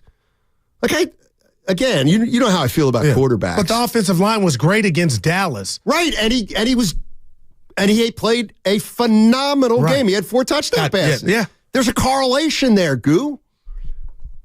You're right, he's not going to have as much protection as he's had a lot of his career. Or he will, and then it's over. If you protect him like you have protected him, then they are going to be hard to beat. You know what word came to mind? Because, again, I was looking at you like, man, I'm not trying to say I know Mahomes is one of a kind. But at the quarterback position, Steiny, some live on it like Lamar Jackson. I'm not the biggest fan because I don't think there's enough. There's too much shake and not enough bake, but can you ad-lib just enough? And Brock Purdy can ad-lib, I believe, from what we've seen, just enough. So that's why I'm not coming down the offensive line's road like it seems like you are, and you ain't by yourself, because he had some time to make some connections. There were some wobblers, and Baker was like, well. I'm not saying he played well. It was bad conditions. Well, if we're going to say that, then nobody's ever. So I can't judge a player if it's raining? No, not if it's. Rain doesn't matter to me. It's protection. Protection. I don't believe he was. Okay, Brock Purdy is really good at escapability, let's call it. But there's sometimes where it don't matter. I mean, it does. Fran Tarkenton got sacked at times. Sunday it did matter. Yeah, they were on him. Exactly. But he still was inaccurate when he had time. And he led them to the 40 to a 40-yard field goal. And that's the part that I think is interesting. Moody makes that field goal. We're not talking about Purdy. We're talking about Purdy winning without his best stuff. But because they lost, now we're saying, well, what if Purdy regresses? Well, he's going to regress if that's the offensive line. Wouldn't every quarterback who's ever played? Well, we've seen situations where quarterbacks don't hike and the guy's on you, and it's like, what's wrong with Steiny? I have no effing time. But Cleveland, you got to give them credit. My thing is moving forward, why I don't think this is a big deal. It's just like you said, Steiny. I don't think Minnesota can duplicate what Dallas couldn't do. Maybe Seattle, maybe the Rams, but they already played the Rams, and he carved them up. He's carved up everybody's play. When he's got time. Just like any quarterback.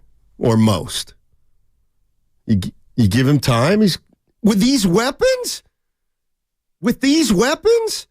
he gets time bought for him.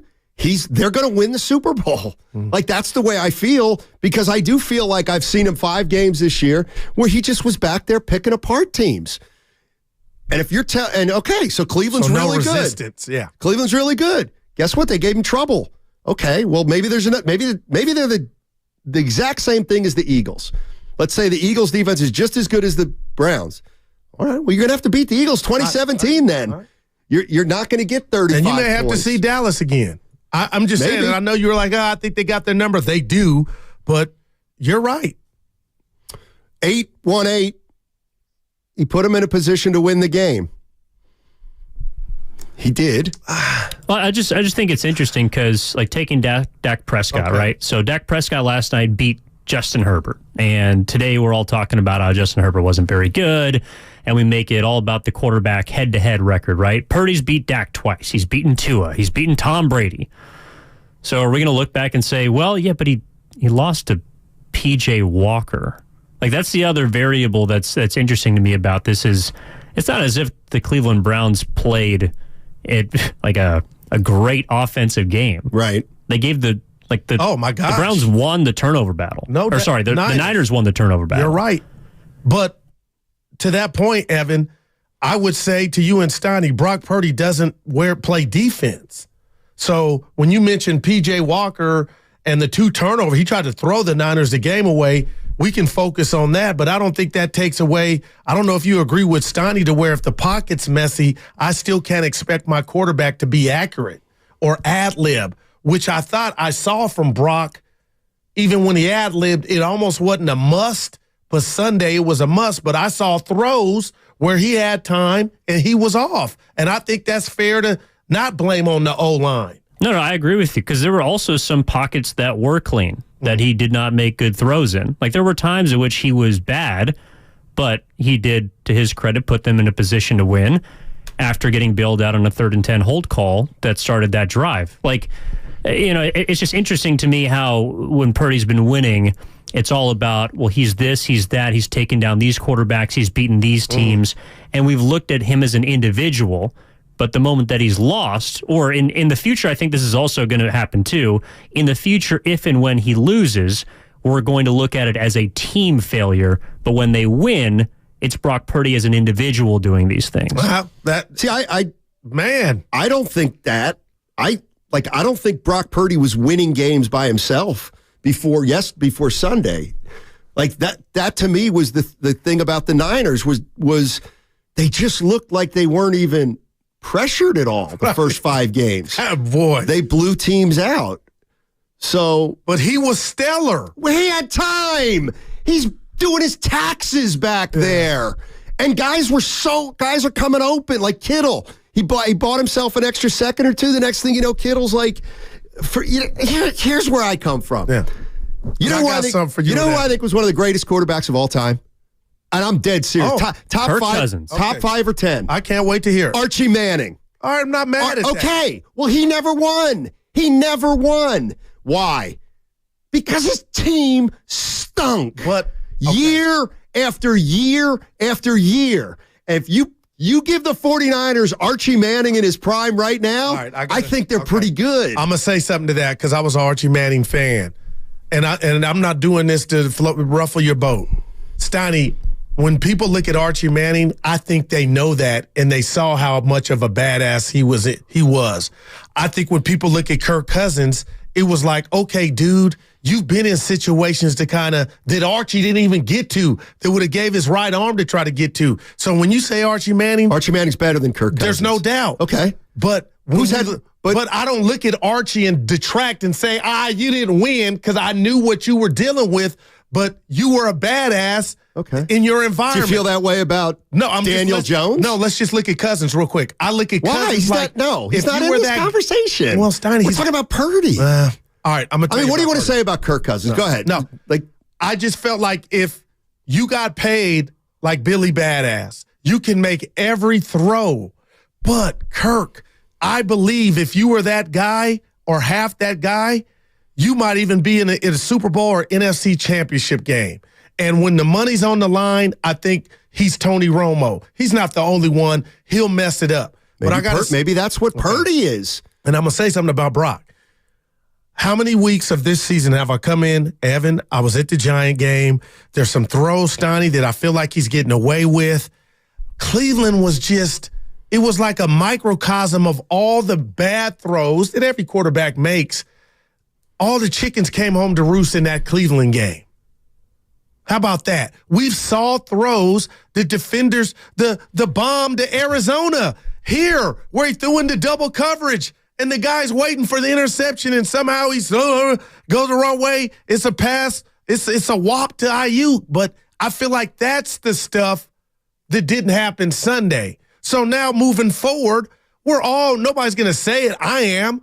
I know that doesn't erase what you've done, Brock, but the rat on the table, if we saw 2 or 3 turbulent games from him and some interceptions, I think, oh my gosh, we'd be in here taking calls, having a conversation like, Goo, did we get out in front of our skis?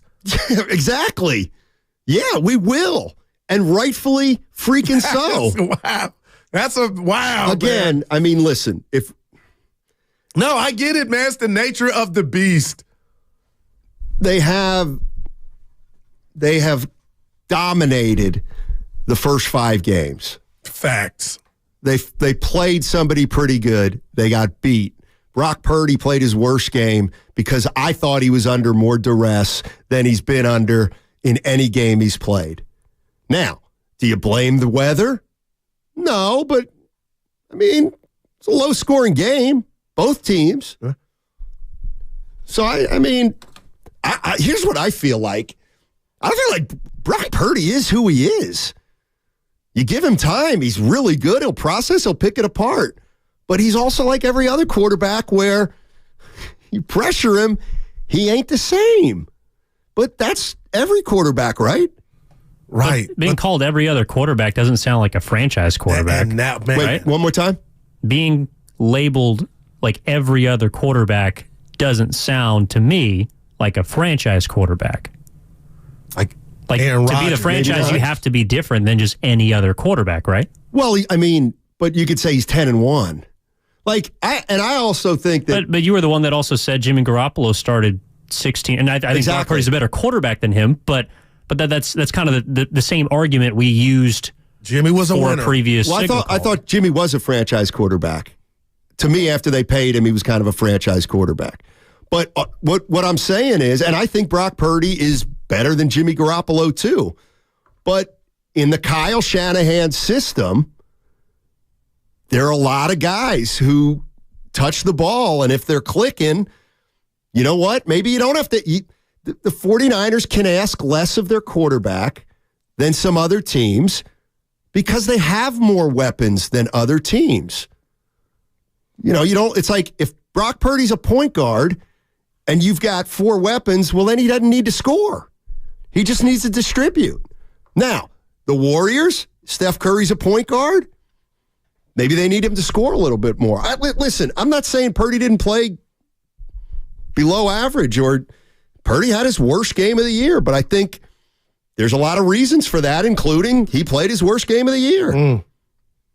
See, and mine is I'm looking you dead in the face, and everybody on YouTube and the Comcast business text line, like, yeah, the whole team played like crap.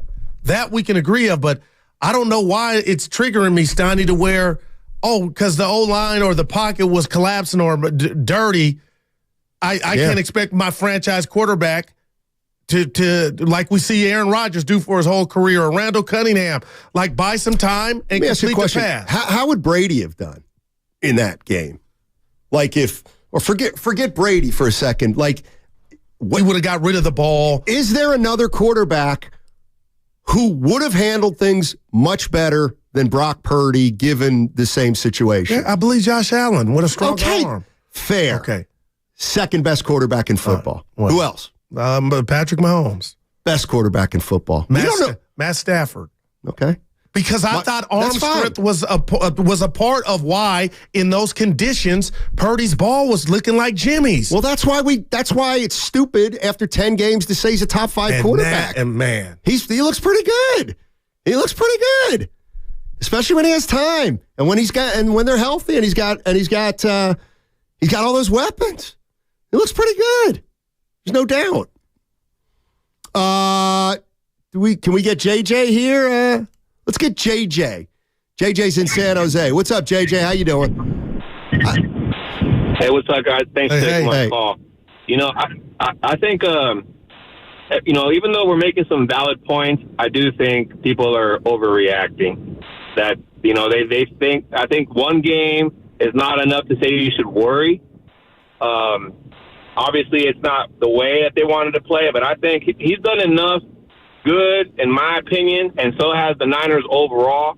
And granted, circumstances were circumstances, but people need to calm down, man. All of a sudden, first he's that guy. Now people are worried. Come on, man. Yeah, and that's why I said I'm more worried about the offensive line than Purdy. Well, yeah, I would be if they played Cleveland every week. Okay, but what's the difference between... They're not. Brock Purdy has played really good football for 10 games, and then he had a bad game. Okay, the offensive line's played really good football for Brock Purdy for 10 games, and they stunk Sunday. So guess what? We lost. Yeah. And Purdy didn't look as good as he's looked all season. All right. The other thing is, like we've been saying, he's like, he missed 3 throws against the Rams. Well, I mean, he's going to miss throws. He's a quarterback. Yeah. Like, that's the thing that really pisses me off. There's not, like, Brock Purdy's been more accurate than any quarterback in the league this year, right? He's thrown, before the game, he was at 70%. Yeah. Oh, my, that's... And he's got some bad throws. Or we say the system. Everybody's got bad throws. Just a matter of, do you get a break and nothing happened, The bottom line, partner, is he set the damn bar in such a short time, so damn high. You know what? Stani, there's going to be, that's all this is really about. And this is where I'm sorry to cut you off, but this is where I'd say they set the bar high. The 49ers, not Brock Purdy. Expand on that. Because it's about the team. It's about the team to me. And... if this team around Brock Purdy executes and functions, I think Brock Purdy's good enough to win a Super Bowl as a starting quarterback. If not, gotta go. Yeah. They have no chance. No chance. 888-957-9570 if you want to jump into the conversation. I see some calls. We'll get to you on the other side. I do want to acknowledge, though, Goo, you're right. I mean, if you just want to say he didn't play well and he's going to have to play better if he's under duress, I'm not going to disagree with that. I'm not. On 95.7 The Game. Consumer Cellular offers the exact same nationwide 5G coverage as the major...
Internet and security edge customers only. After 12 months, regular rates apply. Gig Wi-Fi requires gig internet and compatible router. You're listening to 95.7 The Game, KGMC FM at HD1 San Francisco. Always live on the free Odyssey app.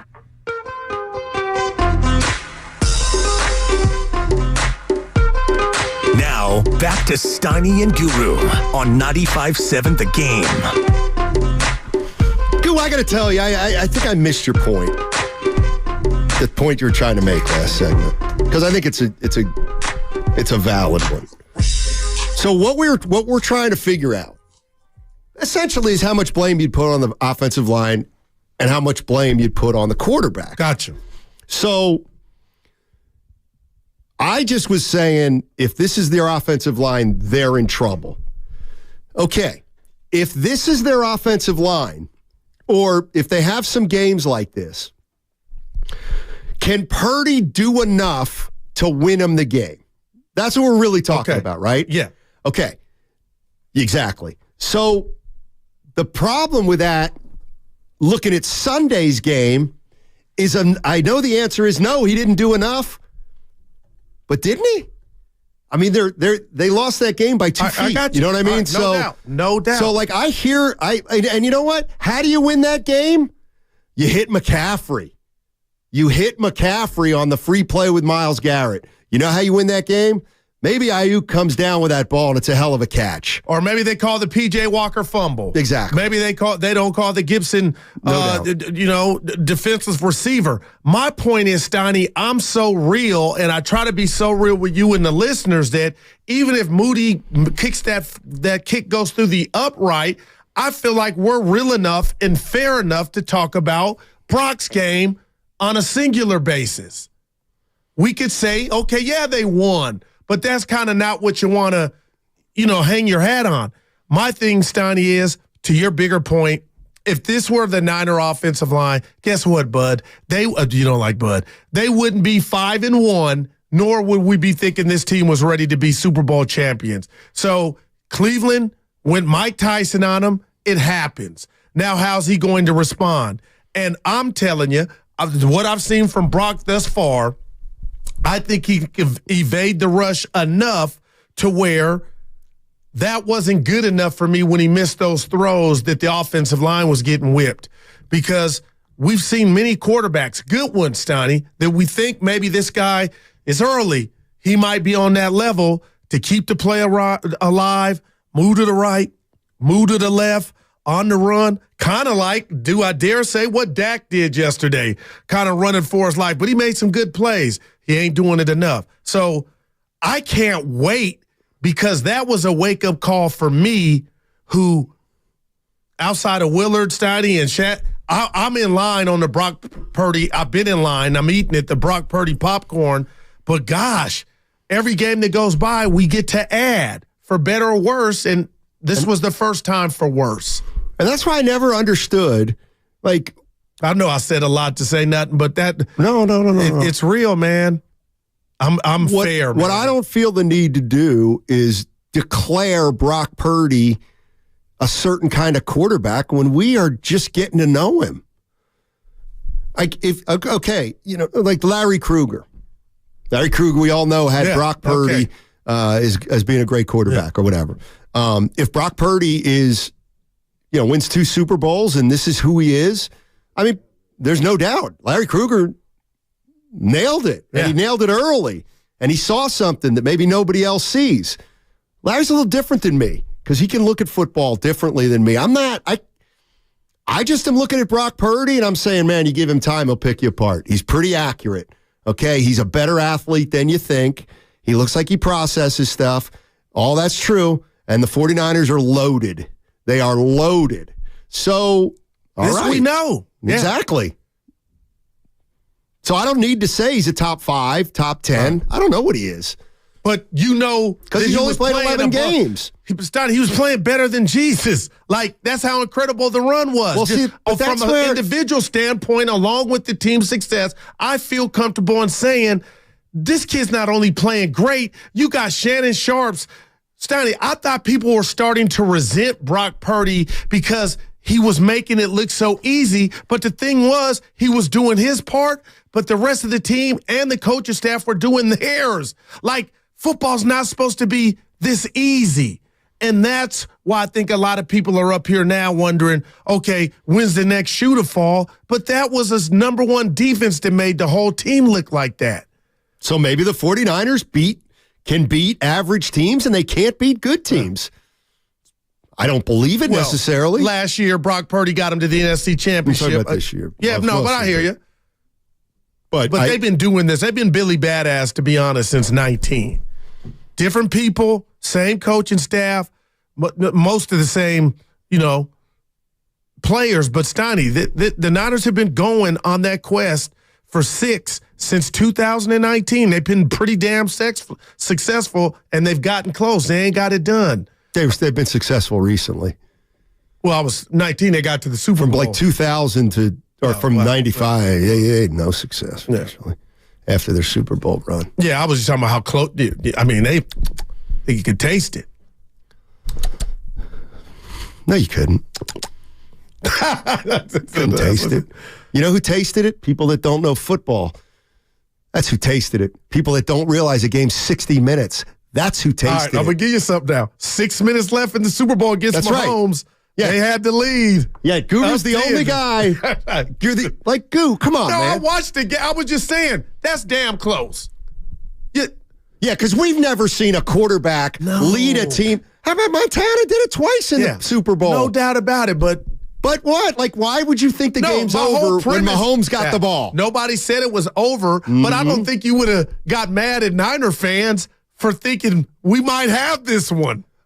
I would be mad at Niner fans if they think like you, which is this game's over. See, that's why I don't like you. Well, it's true. I never did. It's over, but Emmanuel Mosley doesn't go the wrong way. Here we go. Bosa falls on the fumble. He made Mahomes fumble. He almost got it. But my point, partner, is that's damn close. That's damn close, Steiny. We go boxing match, you and I, 15. We know what happened. And you knocked me out in the 15. What happened to the Eagles last year? Weren't they winning? Oh, my gosh, yes. And your boy Hurts fumbled. Fumble lie. Yeah. And ticket house call. Boy, it's a good thing I wasn't sitting at my house saying, hey, babe, we won a Super Bowl. I'm an Eagles fan now.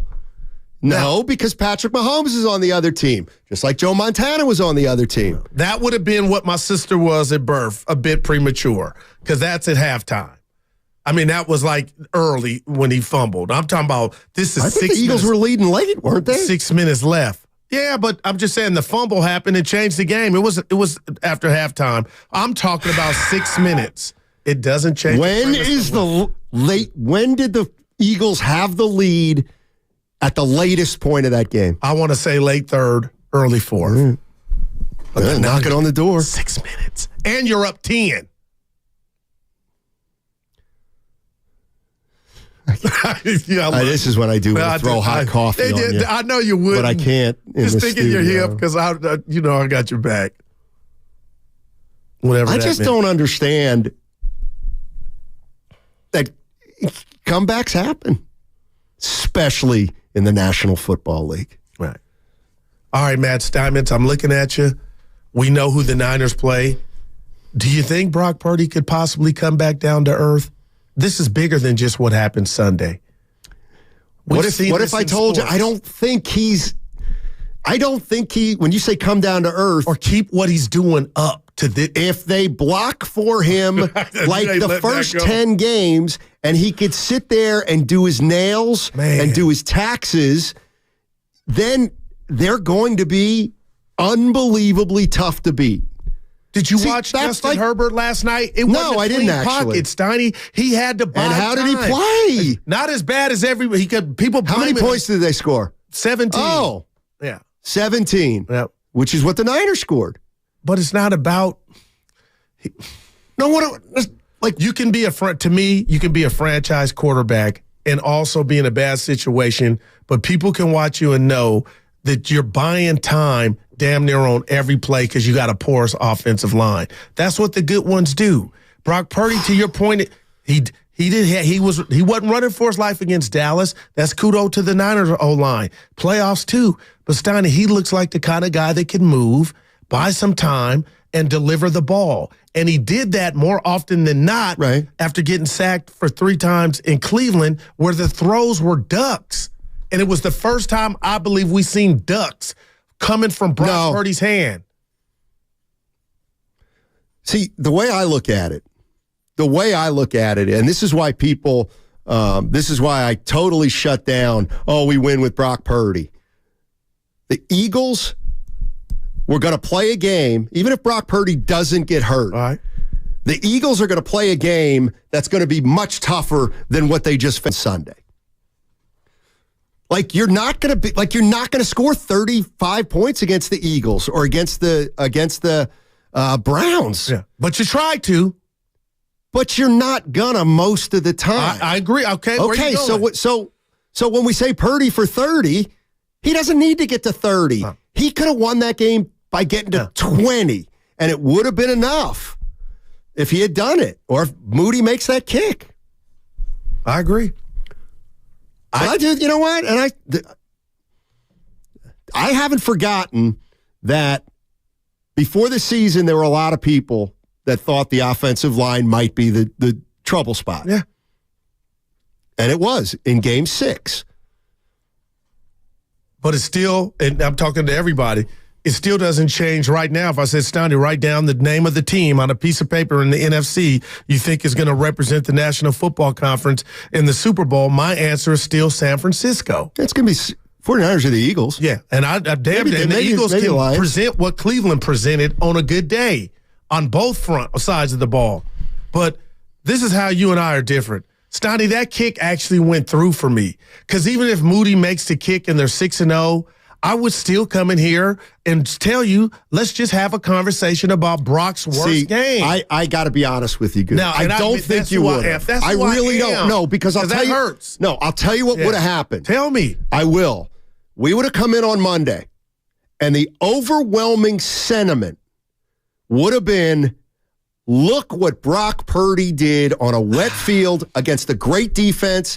Was he great? No. Gotcha. But he won without his best stuff, and that's all that matters. And now he proved that he can win a game if he doesn't play his A game. Right. And then you really would have come in here and said, what? I would have backed whoever's what you just said up because it was fact. He drove him down. Right. But I would have said, why didn't he have his good stuff?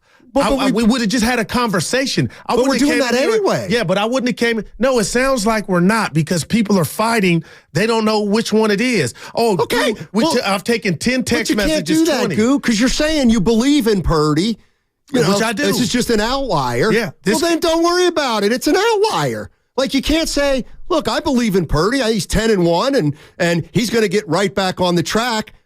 But what if he doesn't? Well, do you believe he's going to get back on the track? No, the whole point is me being fair and objective. I would have said, yeah, they won the game, but just because the kick went in doesn't mean we can't diagnose his game. Of course we can. And it was his worst game, whether they won or lost. even if he drove them down. To me, that don't supersede the first 3 quarters, 3.5 quarters. That's you would have been on an island. Oh, Stein. You would. Let me tell you something. Honestly, you would have taken so much heat for that. Because the truth is, even if he didn't play a great game, it would have been what? How many comebacks does he have? Purdy.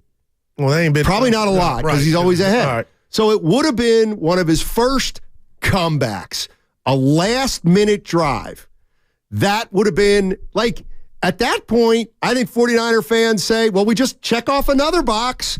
Check off another box. He led us to a score without his best stuff. Like, I think, and I tell you what, I wouldn't have come in here yesterday and been like, he stunk. I'd be worried. Why, Steiny? Because he was 12 for 27. And he didn't like, have 100 yards passing until the last I'm not taking that 30. heat. I'm not taking that heat. I'm not talking about if Brock Purdy finally comes back and wins a game, if that would have happened on Sunday, you would have ignored his performance. I would have said he just played. I would have said he just played his worst game as a Niner, and they won. And he did everything you want out of a quarterback who didn't have his best stuff. Like, but period. Hey, and I get it, but Steiner, you don't think we would have rewound and said, okay, forget the outcome of the game. No. Let's focus on Brock's worst game. No. And some of his worst throws. No, and his first interception in 150 passes. Because real quick, we would focus what we're not talking on the about great is, comeback. Okay, I'm going to say something about that great comeback drive that got him in woulda, coulda, shoulda, Steiny. That first pass should have been an interception. He threw it to right. He was late, and it should have been a pick. And then that's 2 interceptions on the first play of the drive. But it didn't happen. And that's the same thing we used on the Giants. Receivers, defenders had interceptions. Arizona, all those things were going his way. Right, and we don't talk about those at all. Well, no, we mentioned brought it up. We bring it up. That's right. Because that's being fair, because it didn't happen. But bringing it up is not harping on it. Like 90% of the conversation would have been, to me, how Brock played. Overcame. Oh, the great defense, the rain. I mean, that was a part of it. That was his first bad game, to the point, even if he won, I would like to, let's chop it up on what made it so bad to the point to where they won. Yes, I would have kind of, now I wish they would have won. Because I'm shocked. I think you're missing the big picture. Which, had they won that game, it's okay. I got a question for you. I get it. I get it. You're going to say he played his worst game. Let's talk about it. Or we need to examine it. And I'll say, that's the point, Goo. He finally had a bad game, and they still won. Here I go. To you and anybody that wants to call. 888-957-9570. How's Brock Purdy in conditions? How's he playing conditions? Because my answer is, I don't know, but I'm leaning towards there might be something there. But are you going to say it don't matter because, hey, he drove him down to kick the field goal and they won the game? Nothing to talk about? I just don't understand how you're saying you're okay with Brock having a bad game, but I know what it is. I don't know what it is. NBA player has a bad game, terrible 3 quarters, Steiny. His worst performance of the season. Midway through the fourth, last 4 minutes, he gets hot. Do we come in here and not talk about the first 3 quarters of the bad play? You've got to repeat yourself because I was talking to Evan. I'm sorry. NBA, we're watching a guy have his worst NBA game through 3 quarters. Gets in the fourth quarter, 5 minutes left in the game. He catches fire. They win the game. Yeah. That's what we're talking about. Right. Because that's the most important part of the game. I get you. Okay. But can't we talk about the 3 quarters that were bad? Yeah. You know what? That's what I do with Steph Curry. Okay? And you want that heat on you? Go ahead. But I'm kind of being honest. No, it's not being fair. It's why we're in San Francisco. Gotcha. Brock Purdy was a sliver away from making his first comeback ever. Well, he had one against the Raiders. The Raiders. Okay, but the hell with the Raiders. But still, they were favored by 10 on Cleveland. That's right. Big deal. But they were still behind. We, in the Bay Area, we would not have focused on his troubles. We would have focused on his gutsy fourth quarter drive that brought it home. And he deserves to, because that's how it played out had they won it. But I don't think we would ignore what we saw up until that. I do. For the most part, I do. We would talk about it like we've talked about the first 10 games, which is, well, I got away with the one here or there. And then people say, yeah, well, that's what happens. Sometimes you get away with it. And you get away with it. Yeah, exactly. Can we take a call? Yeah, we got time. Let's go to anybody in green. Let's go to JJ and Hayward. The Stack. What's up, JJ and Hayward? How you doing? What's up, gentlemen? Just kind of touching base off what you two are saying. I'm going to agree with Steiny on this one, and this is the reason why. All right. Look, you're going to have games when quarterbacks don't play to their full potential. You're going to have poop games. It's the NFL. We fail to realize that these are the best of the best players. So their records, like the Jets beating the Eagles, the Browns beating the Niners. I mean, the Browns are good, right? But here's what I take away from that game. Yeah, he didn't have the best game, but when it came down to the wire, he put together a fourth quarter drive, got us in position. Dude, he got us into a 40-yard field goal position. Let's be honest, that's an extra point. Yeah. Jake Moody needs to hit that, right? He needs to hit that. So Brock Purdy did his job in crunch time when it mattered. And they lost Debo, they lost Christian. They're going up against the best defense, or at least the number one rated defense on paper, and he still got the job done even by having a crap game. So let's not put too much blame on Brock Purdy for this one. I would say this was more of a team loss for sure. Okay. I don't even want to put the blame on Jake Moody, but let's be honest. You got to hit that 40-yard field goal. Let me give you this. I don't ever like to be in the... Yeah. I feel what you're putting down. Tell me if you give me a nickel for this. I think I just figured it out. Brock Purdy is so new. Now, this is not Rodgers or Mahomes or an established quarterback, and I think that's what I failed to convey to Steiny. The fact that he's so new is why I would have still asked, hey, can we have a conversation, even in the win, had Moody made it, about what we saw from the newness of Brock Purdy? That's not a hater. I think that No, you're right. It isn't a hater, but everybody would say you're a hater. No, I'm being honest. No, you're right. It's not hating. Go ahead, caller. I'm sorry. My bad. Yeah, no worries. I agree. He is still very new, but you know what? Let's put it this way: if Jake Moody had hit that field goal and they win the game, it's going to soften the blow, right? We're going to be like, okay, he didn't have the best game. But it's a good learning experience. You know, we saw what he can do without Christian McCaffrey and Deebo Samuel, and at the end of the day, he was still able to put a drive together without those two stars on the team in order to get us into a position to make the field goal, even when he was playing a crap game pretty much the first three quarters. When crunch time hit, you can rely on him to do it, and that's what I would have taken away, even if they won and if they lost. That's what I take away from it. I love football. I watch quarterbacks all the time. I'm telling you guys right now, Brock Purdy is a good quarterback. I always say this: if he had Jimmy G's build, but Brock Purdy's skill set, oh my God, come on! Wow, you know what I'm saying? Yeah, he's doing the combo. A bigger guy, right? Yeah. He's smaller, he's shorter in stature and everything. He's not as big as Jimmy was. Jimmy's a bigger guy, right? He's more of that quarterback frame. But let's say if Jimmy had Brock's skill set, oh my God, come on. Yeah, he'd be a nice little quarterback. He wouldn't be Mahomes. Because the best availability is availability? The best quarterback as far as looks, for me, if I went in the lab, is Herbert from a physical standpoint. He's a dream. Oh. Yeah, Justin Herbert. I thought you meant good looking. Oh. Well, he ain't no ugly dude. Who, Herbert? Yeah. I'd like to see him get his hair under control. 650. That is jealous. Oh, yeah. 650 with the truth. Give it to me. With the absolute truth. Give it to me. Steiny's scared of that smoke. You are right. I'm not coming in here after Brock Purdy leads his second comeback drive and saying, yeah, let's focus more on all the misses. There was never more, and there was just a conversation. But we, so far, in all of Brock Purdy's wins, We've praised him 90% of the time. There's nothing, because he earned it. Okay. All I'm saying is, had he won that game Sunday, it would have been 90% praise, at least. And 10% of us would have called him Tim Tebow.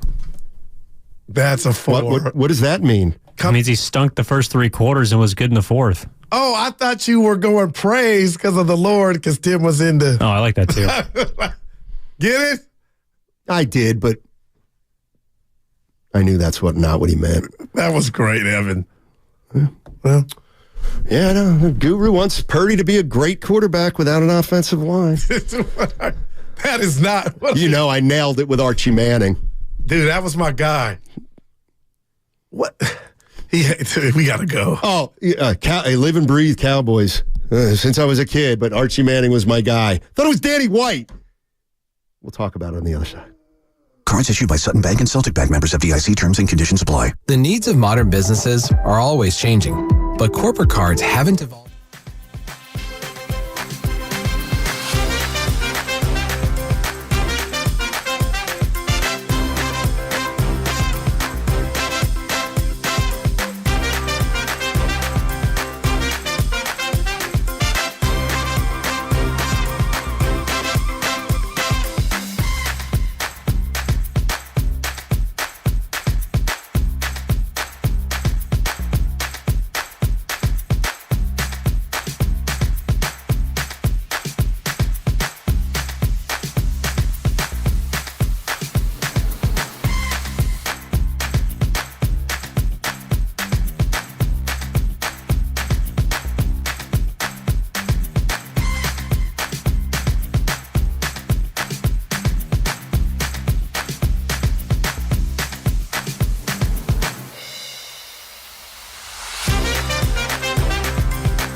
to Steiny and Guru on 95.7 The Game.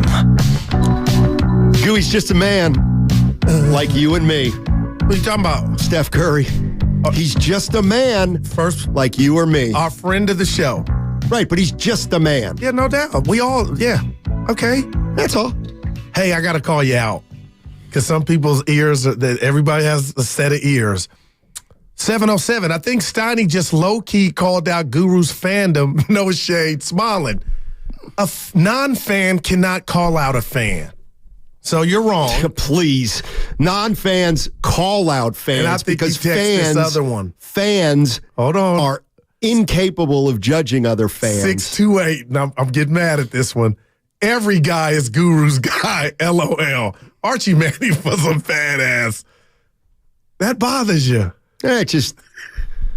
Dude, Dallas used to beat up with him with Too Tall Jones and Harvey Martin, and I'd watch him play. Anyway. Let's go to Brian. Brian is in New Jersey. That's the East Coast, people. Jazzy. Hey, how you doing? What's up, Brian? How you doing? Listen. What the guy is saying, Moody would have made the field goal. You want me to talk about Brock Purdy's 3 quarters? Yeah. Listen, let me tell you something. Christian McCaffrey went out.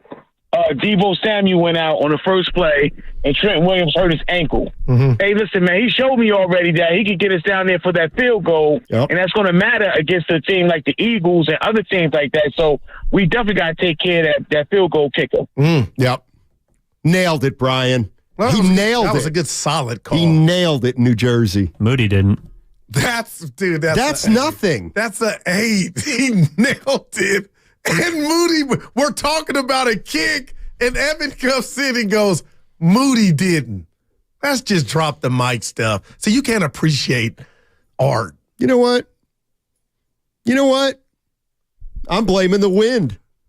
That kick was good. I hate you brought that up. That kick was good. I saw that on the... Did you see it? Dude, I don't care. He missed it. Dude, a wind gust came out of nowhere. So how many golfers could say, the shark, Greg Norman, Yeah. Well, I choked on the putt because of you know what?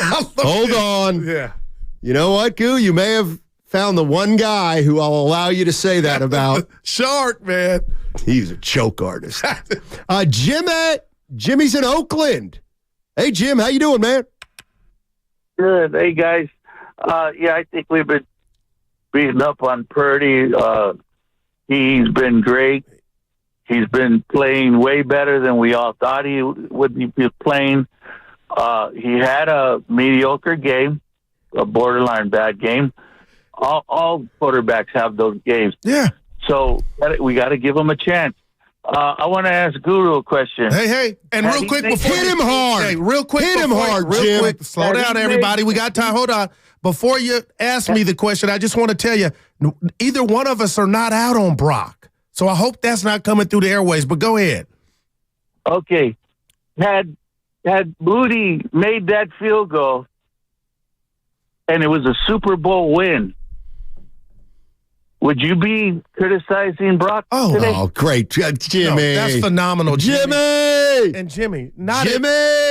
Jimmy. It was phenomenal. Jimmy. I said it. If you Thanks, can let me finish. Don't hang up on him. No, he's gone. Jimmy, that would have been we would have already had everything that we need to know about this dude's made.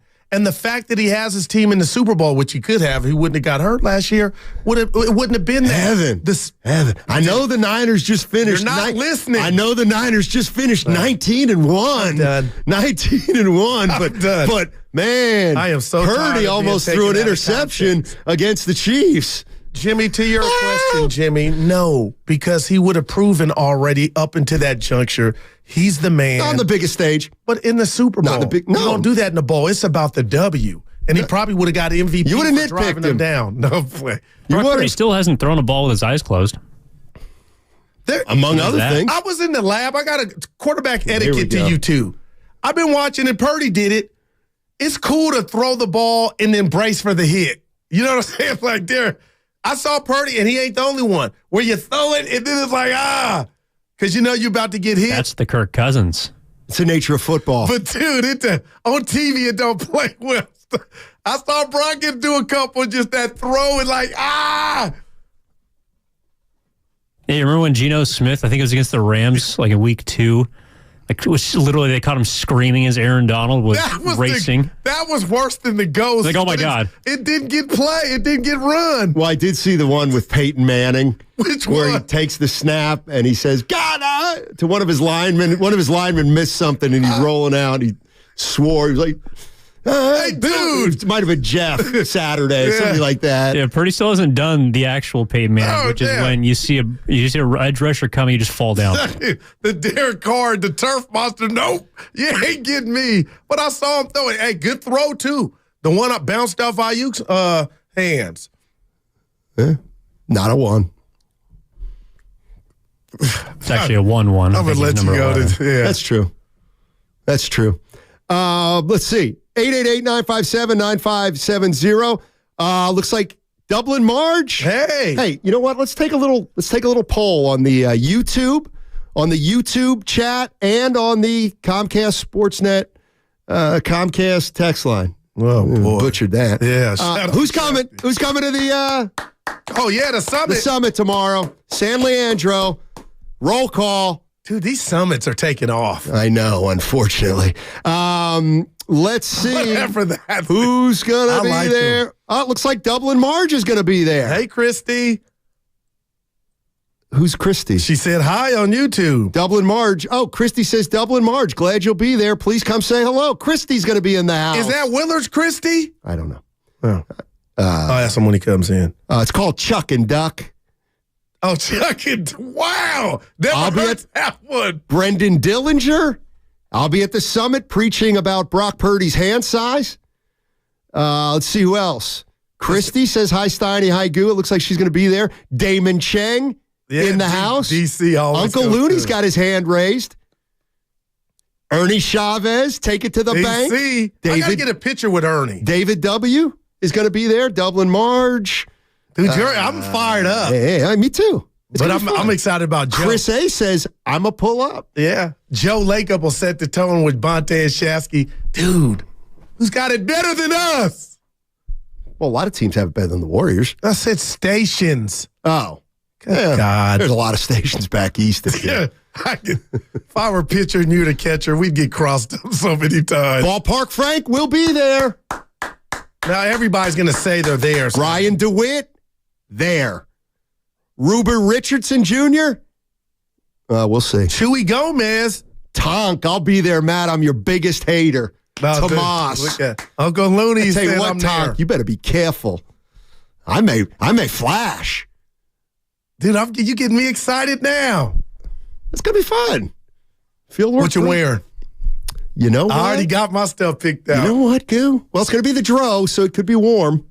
Oh, boy. But anyway, I've seen the venue. Scotty B's in. Oh, you've been to the venue? No, the young lady was showing me that in the break room. When you thought it was the pictures of the 89th birthday, it was the venue. Oh. She was saying. How'd it look? It was phenomenal. Because the last venue was great. The Fieldwork awesome. Brewing Company. Oh, my gosh. It was warm then. Was it Dublin? Yep. San Ramon. Yep. Yeah. Going to be 90 degrees tomorrow, Matt, Chris A. says. No way. Is it really? You can't have that on. Your black sweater. But what, you got excited. What you wearing? I'll cut you off. Maybe. You know what? I'll tell you what. Did I tell you I got new Jordans? You don't wear Jordans. I will tomorrow. There's no way you are. Dude, I'm going to show you the... I bet you a pop you don't wear no Jordans. I'll wear them. I'll definitely wear them. You got to put that on IG tonight. Let me see if I can find the ones. Where'd you get them? My niece works for Converse/Nike. So like once a year, she says, pick something out from the website. Hook us up. It's family only. Oh, God. Even my mom's getting some funky shoes. Hey, we got to go. We got the changeover. T. Hill says he might pull up. All right. On the other side, I'll try to figure out what shoes I just got on 95.7 The Game. Cozy up to fall deals at Whole Foods Market. Save on air-chilled boneless, skinless chicken breast for $5.99.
Jeremiah Poole. No, Jeremiah Let's Poole. get you out.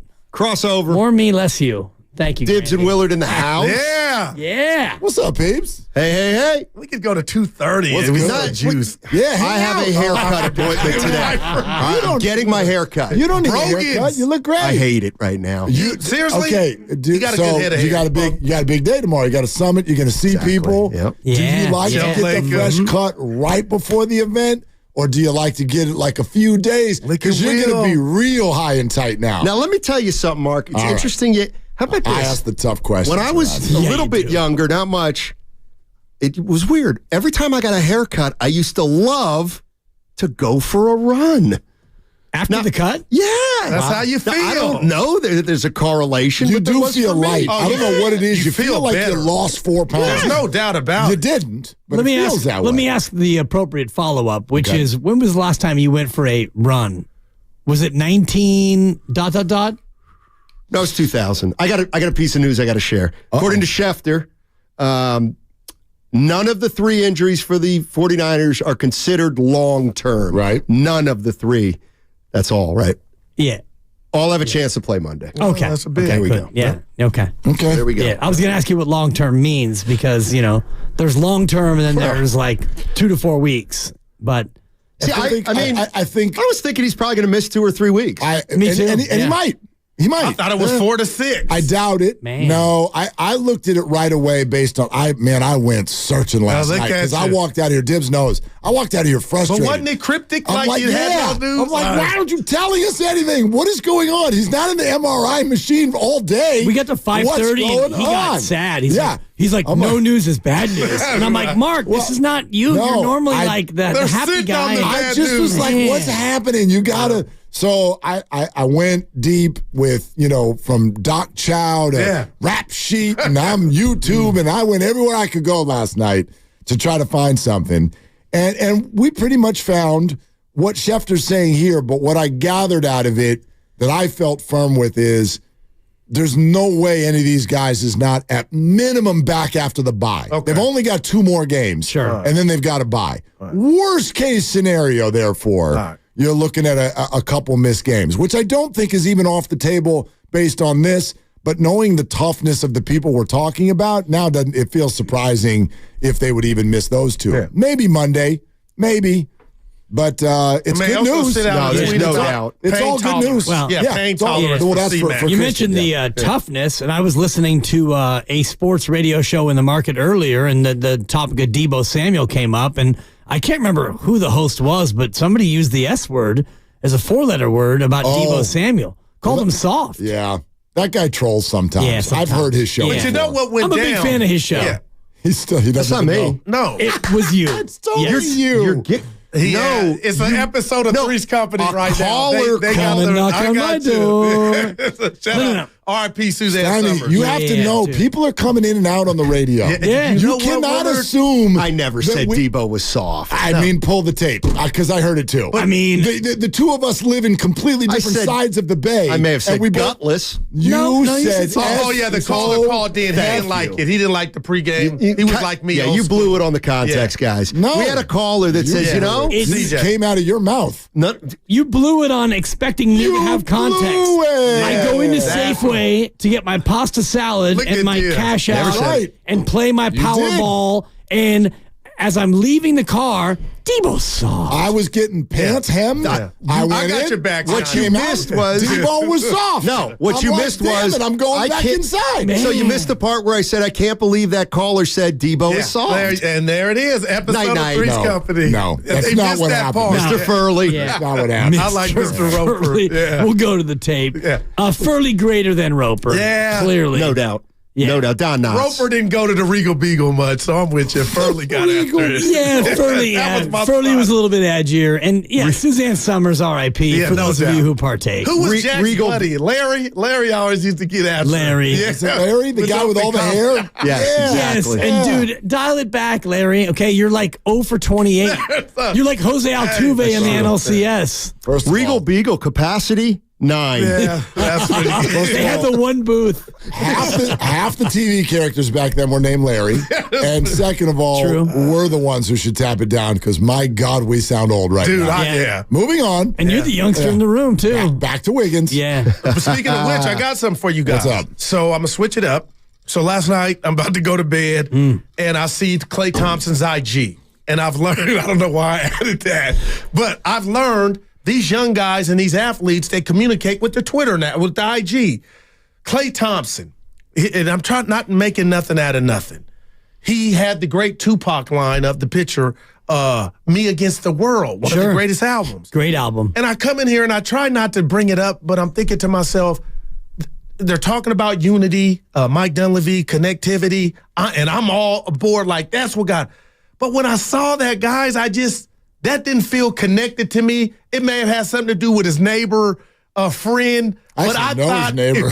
Do you know the neighbor? I do. Oh, wow. I do. I know my sister, very good friend of my sister's in high school. No joke. And she's done very well for herself. Right. Anyway, onward. Go ahead. So we got to thinking, like, you think that had anything to do with where his contract status is at, or you feeling like, why was this? First of all, it's me against the world when you come to Chase, because I'm hoping not. Wait a minute. Tell me again where you saw it. On his IG. No. But like, where did it say that? The Tupac. It had it. Me but against on the his world. wall. Yeah, on the wall. Okay. And Stoney went to look at it. Do we think he put something up on his wall just yesterday because Woj and Bob Myers had some sort of a conversation over the weekend? That's where I went. I don't know. There's no way to know. I would actually more guess that that's the kind of thing elite athletes do to sort of focus themselves, especially with what he's been through. I would imagine. Or about to go through if he goes into game one with no new deal. I'm talking more about rehab than contracts. All right. This is a man whose lower half of his body share with us. Absolutely blew up for 2.5 years running, and I would imagine as he's lifting weights and trying to get back that it probably felt like me against the world. But he had only a guess. If he had a 4-year deal for $128 million, which by the way would be fully guaranteed, I guarantee you he would not be going Tupac and talking about, I take a shot to take the pain out. If I wasn't high, I'd try to blow my brains out. Dude. That's the opening lyrics. I of the mean, song, you guys really Steiny. think Me against the world. He decorated his house based on contract negotiations? Yes. Somebody who's What did you say when you went and saw it? What do you mean decorated his house? Well, you're telling his wall. Yeah, his wall. Oh, IG. Or are you talking about his IG internet wall? wall? Yeah. Okay. Oh, wow. God, that's what I'm trying to figure out. I'm like, you guys think he's putting art on his wall because he doesn't like what Mike Dunleavy said to him? Based on where he lives, the HOA would be knocking on his door. Exactly. No, this was on his IG. Well, that's different. Yeah, maybe. And Steiny went and looked at. What did you say when you saw it? I said I don't think he's getting an extension, and he knows it. Until the end of the year, if at that point. Well, they can do it any time. I thought it was before game one Tuesday. No, they can do it any time. No, but if he's like knocked on their door and Mike Dunleavy, no doubt, said, go ahead and play basketball, and we'll get back to you in April, hopefully June. Then he's probably feeling some kind of way. Okay, so let's pull that apart for a second because that's interesting to me.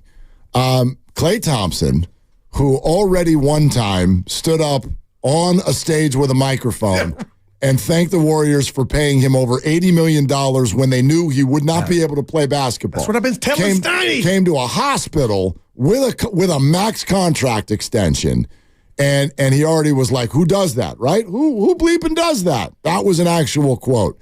You're telling me that now he's going to be offended that the Warriors have not broken him off another contract when everybody in this room and everyone listening to us left last season livid with the way that he played basketball and all thinking we're not sure what he's got left. I'm not out on the idea of Klay as a future Warrior, but the idea that the Warriors should be breaking off 3 more guaranteed years at $35 million right now, I think is nuts. Well, he's not offended. He might be using his motivation. Exactly. It's motivation. And Kelly Rowland, he's if he's putting it on the internet, he's at minimum he's upset. He's annoyed. I don't know if offended is too strong. And especially 2 days after that report went national. Yeah. Like, they're far apart. There have been no movement, whatever. Like, he frustrated. Frustration sensation. And it's a buck. After all, he didn't put up "Picture Me Rolling." Thank you. It came on the text, but I have that album. Right. Sure you do. The Outlaws with a Z. In your face. I like where you're in your face, guys. Oh my God! Like, do you have the CD? Do you have the record? Yeah, I have the album. I have the album. Oh my God. I've known you for a long time. You either ride with us or collide with us. You, He got it. dude, he Simple as does that for me and mine. It's somewhere. Me and mine. Wow. He's got an 8-track. Yeah, boy. You and I have been friends for a long time, but we have They were playing that on never Monday night, played yeah. records or CDs. You've punched up some stuff on the phone. But Scotty, tell him I feel like you're being shy. Tell him what you told me when you saw that. Tell him. I think he's not getting a contract extension. Like ever? No, now. Yeah, Just now. he shouldn't. But Yeah, Willard, that's my point. He shouldn't. But why would he? Why would the Warriors do that? Draymond didn't get one. I'm naive. Give me one good reason. Why would the Warriors do this now? Can I just rewind to the absolute Woj? Absolutely no progress.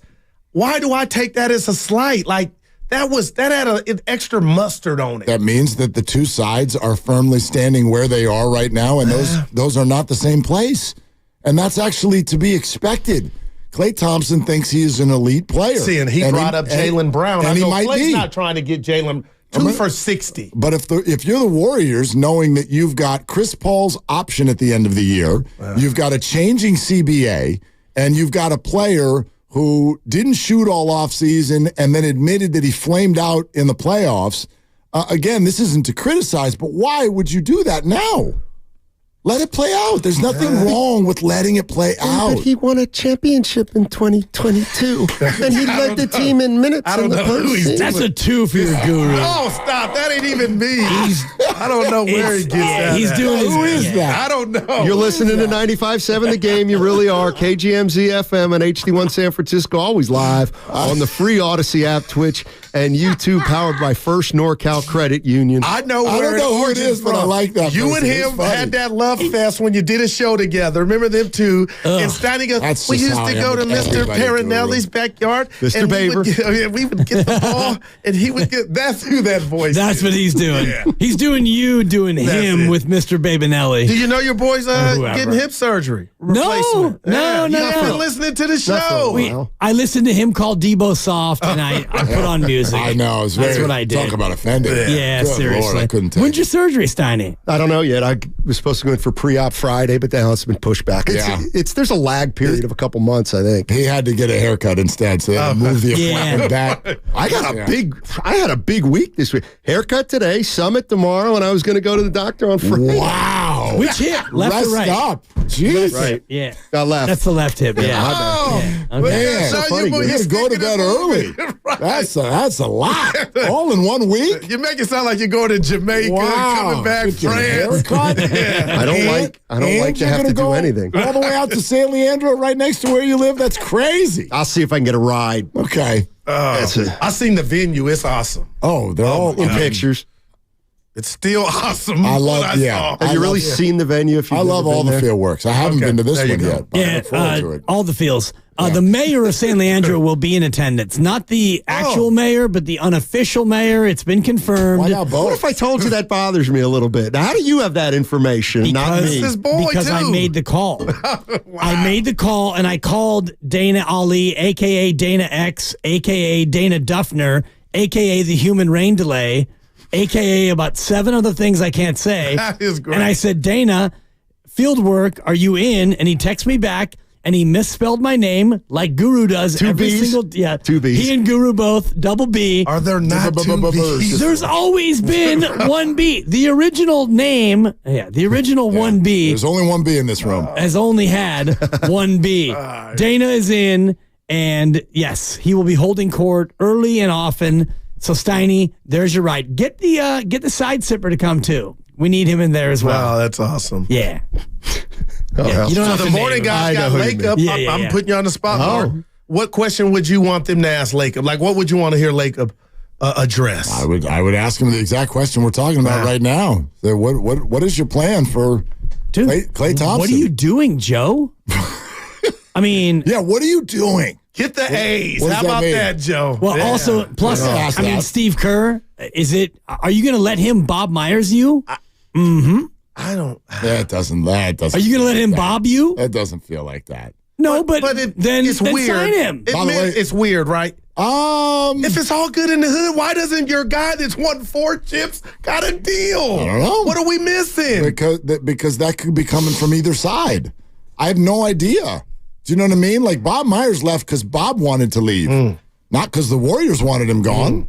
Well, Joe didn't know about it until that morning. Remember that? So let's be fair about that. Joe didn't believe it until that That's morning. one of those things where if he's telling the truth there, Joe didn't believe that somebody was not going to accept his offer. And I'm going to quote Bob Fitzgerald here and say, now do you believe? I do. Hey, thank you. What was I going to say? Steve Kerr, I'll tell you right now, you know what he's asking for? 5 for 75. But you don't know that. No, I don't, but he's 4 for 60. He's asking for Monty Williams money. Okay, he's asking for Popovich money, which is north of money. Now, here's something that I would, if this were to come up with Joe, here's something I would ask. Steve Kerr's contract does not go on the cap. So, Joe, who cares? What is the difference for Steve Kerr between $75 million and $60 million? He would get both. When you're Joe Lacob, and this is going to be paid out over a number of years, and tickets are $1,000 to get over there and do. And gosh, that doesn't even get you near the best seat. Like, what is the difference? Who cares what Steve Kerr makes? You know what it might be? Tell us. It might be that Joe Lacob wants to see the year play out to know if Steve Kerr is the best coach for the job the next 3 or 4 years. I think Joe Lacob's allowing for the possibility that age may show itself on this team, and if they have a tough year, maybe at that point Lacob's going to be like, now it's time to transition. And do you want Steve Kerr to be the coach of a team transitioning? I think that's fair. Or is that coming from Steve?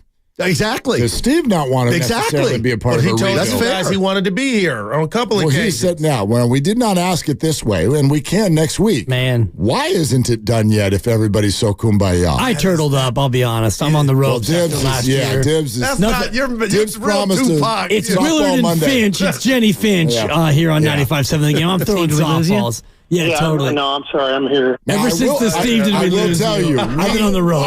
We did. Now, listen. Thanks, Grandy. We hammered him. Right. We hammered him on his fantasy team. Oh, we sure did. We did do that. Yeah. So he having trouble? I don't want to hear anybody say that we didn't ask the tough questions. I'm having trouble. Yeah, he's 4-2. He's 4-2. And Mark took a shot at me for having no hair, which was cool from it's my brought to you by teammate. Great Clips, and the whole show's getting free haircuts. And I'm like, well, can I have yours too? Because what the hell are you going to do with that? Yeah. Give it to Steiny. He's getting a haircut tomorrow. He sure is. But today. Yeah. Today? Lucia. Oh. Okay. Are you going back to that place that charged you $1.25? Rogan. Jackson Street Salon. Now we know that's why where you you're going so today? often. Yeah. By the way, I walked down Jackson Street today on my walk from the old building to the new.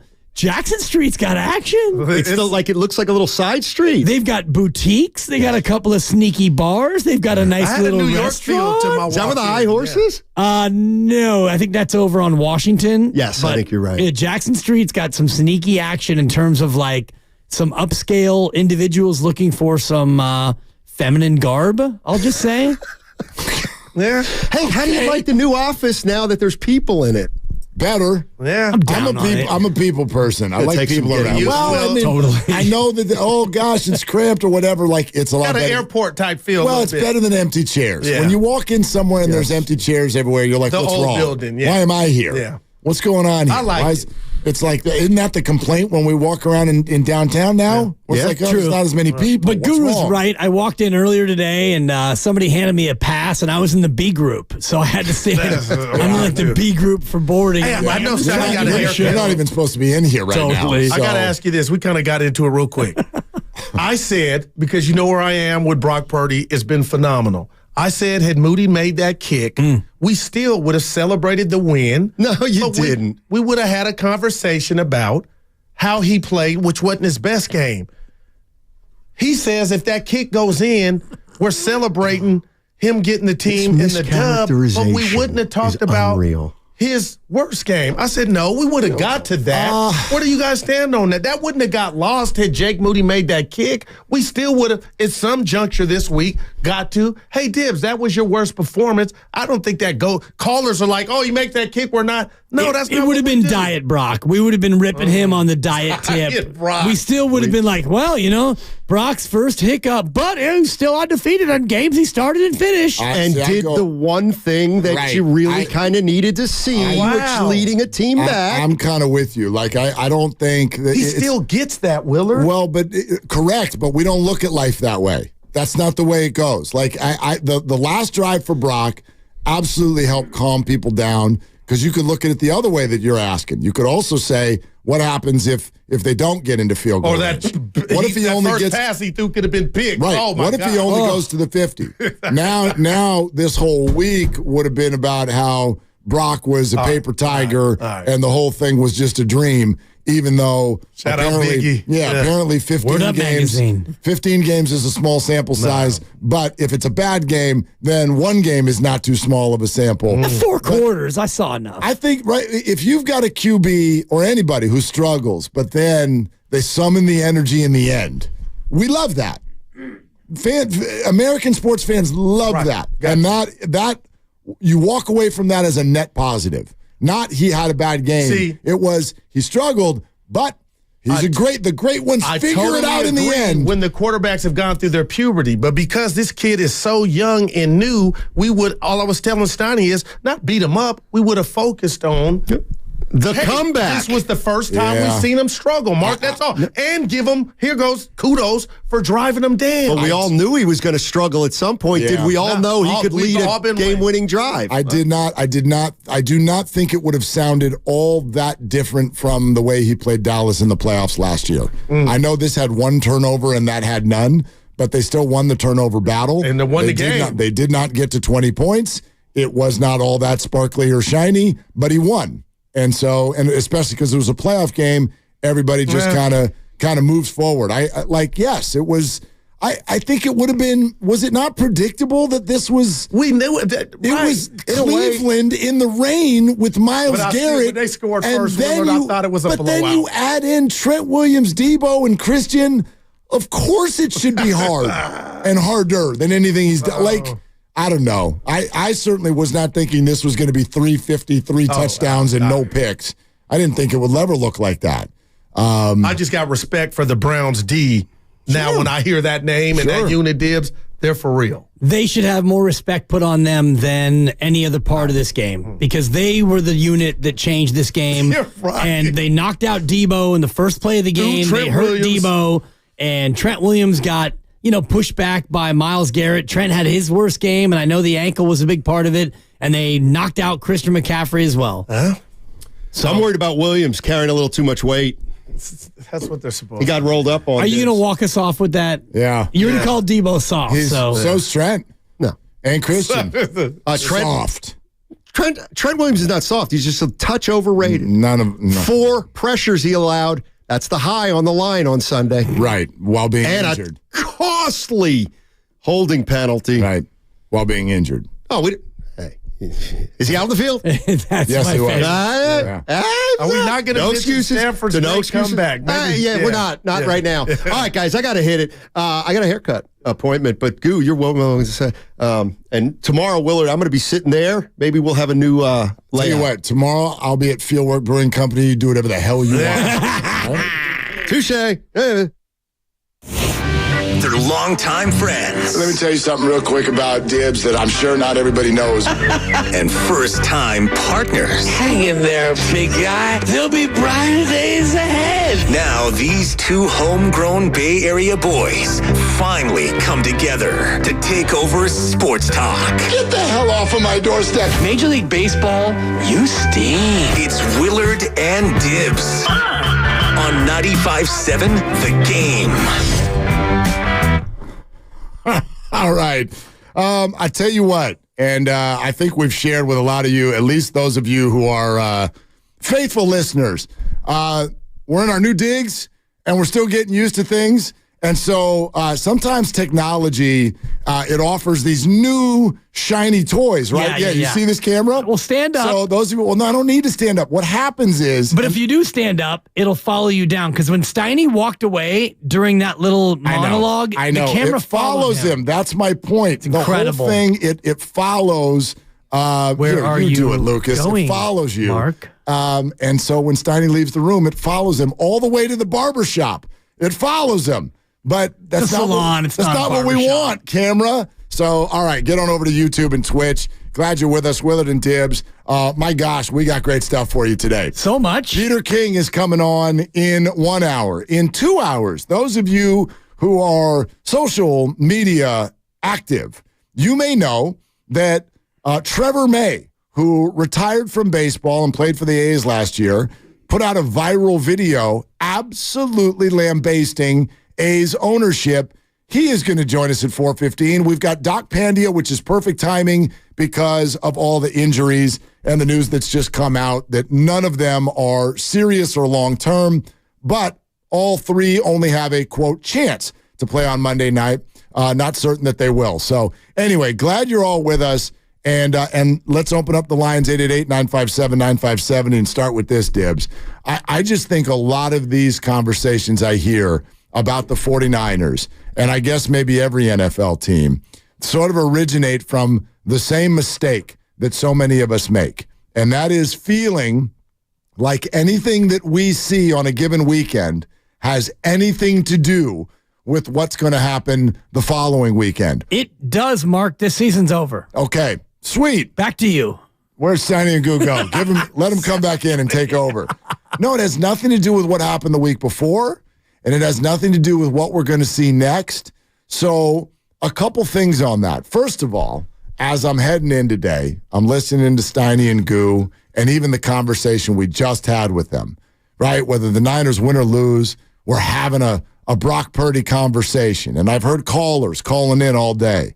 Well, if this is the start of some sort of a downturn for Brock Purdy, why would it be? Give me one rational reason why this train would fall off of the track.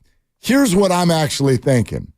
This kind of micromanaging of your opinions with regard to any football player, Brock only an example right now, is going to wear you out.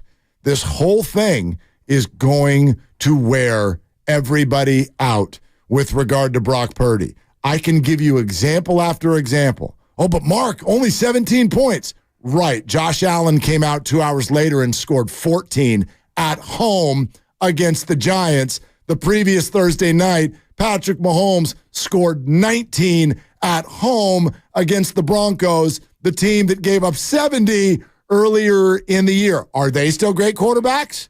Is anybody predicting a potential downturn for those quarterbacks because they went out and failed to get to 20 points? Why do we continue to think that when we watch one game, it means that's what we're going to see again the next week? Well, it means that on Tuesday, and by the time we get to Sunday, or in this case, Monday, we might think differently. But in the meantime, we react to what we see. And in the NFL, everything has a greater significance and a greater import than in any other sport. So we look at Brock Purdy on Sunday, and he had a bad game. And the offense had a bad game. And Cleveland was better, and you lose on the road, and Moody should have made the kick, and you're 5-1, and that sucks. And you get to Tuesday, and you're still feeling some kind of way about Brock and the offense and the injuries. And you get to Wednesday, and you start to think, okay, well, things aren't as bad as you thought. And then Thursday, and then Friday, and then Saturday. By the time you get to Monday, the next game, normally it's Sunday, but this week it's Monday. By the time you get there, you should be in a much more rational place. And so I don't think that it wears you out. I just think it's the normal rhythm, the biorhythm of a week in the NFL where you react to your team, and then you still react to your team, and then you start to, get through the 5 stages of grief. Shout out Kubler-Ross, and it's denial, and it's anger, and then you get to acceptance, and then it's bargaining and all the rest of it. I think in the NFL, it's a process, is what I'm saying. Okay. Well, of course it is. It's everything. Everything is. Right. And on Tuesday, after that loss, I don't think that most fans are yet ready to get to the point where there's acceptance and the realization that, and I'm looking right now, NFL.com, power rankings. Last week, the Niners were number one. Number one. This week, the Niners are number one. Oh, really? Number one. I watched some other platform put them at number 4. Number 1. The Dolphins were number 2, and I laughed. Dolphins are, Kansas City's 2, up from 3. Miami is 3, up from 4. Detroit is 4, up from 5. And where are the Eagles? 5. 5. Down from 2. Okay. So that was the shakeup. So the Eagles' loss cost them, and the Niners' loss didn't. The Eagles lost to the Jets. Right. The way they lost to the Jets. Okay. Which was more embarrassing than the Niners. The Niners more embarrassing. I don't know if it means... It was worse. But it doesn't mean anything in a grand sense. Of course not. But in terms of power rankings and the eye test, you look at that loss and you say, oh my God, Philly, how? Well, you led the whole way. Right. And the Niners led for most of this. Zach Wilson beat you. Yeah. Well, P.J. Walker beat you. The Niners, Jake Moody beat you. Okay, and I could say also with the Jets and Eagles, Zach Wilson had nothing to do with it. Somebody picked the ball off, ran to the 10. Zach turned around and handed it to a running back who the Eagles let walk into the end zone. That's not hard. You couldn't do that. Although I wonder. Yeah, I could. I couldn't let a running back score on me? Yes, I could. Of all the plays in the history of the NFL that you or I could have accomplished. What Breece Hall did? What Zach Wilson did. Oh. Take a snap, turn around, and hold the ball out. I think I would faint before the snap. I do. I think I would faint. Right. Just by like those defensive players looking at me, I'm like, I'm out. Timeout. I call timeout. 22. Yeah, I call timeout is what I would do. I'm like, they look scary. I'm going to go sit down. You guys should pick someone else to go out there. But anyway, I'm not asking for rational behavior. What kind of idiot do you think I am? I'm not asking for rational sports fandom.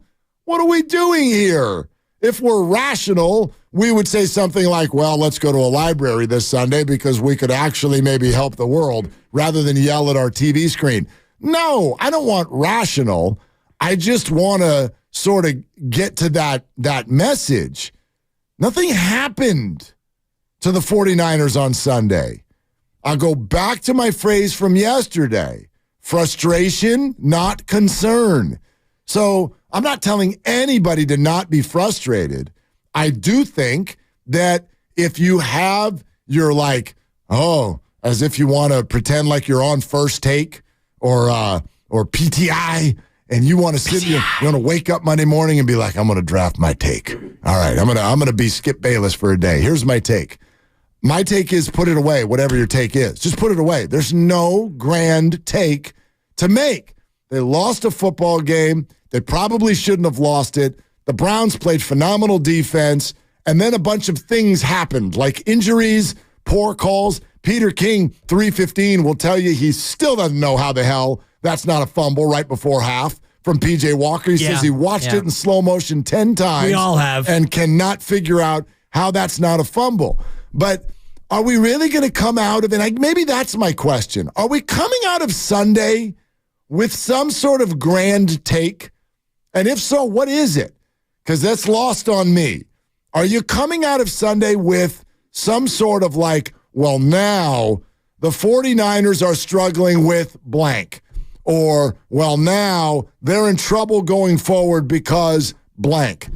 I fill in those blanks with just that, blank. I got nothing. I'm concerned about nothing. I still think this is absolutely the best team in football. It stinks that key players got hurt. It's awesome that they're not badly hurt. And that's where we are. That's where we are. I don't have any, now this means blank for Brock Purdy.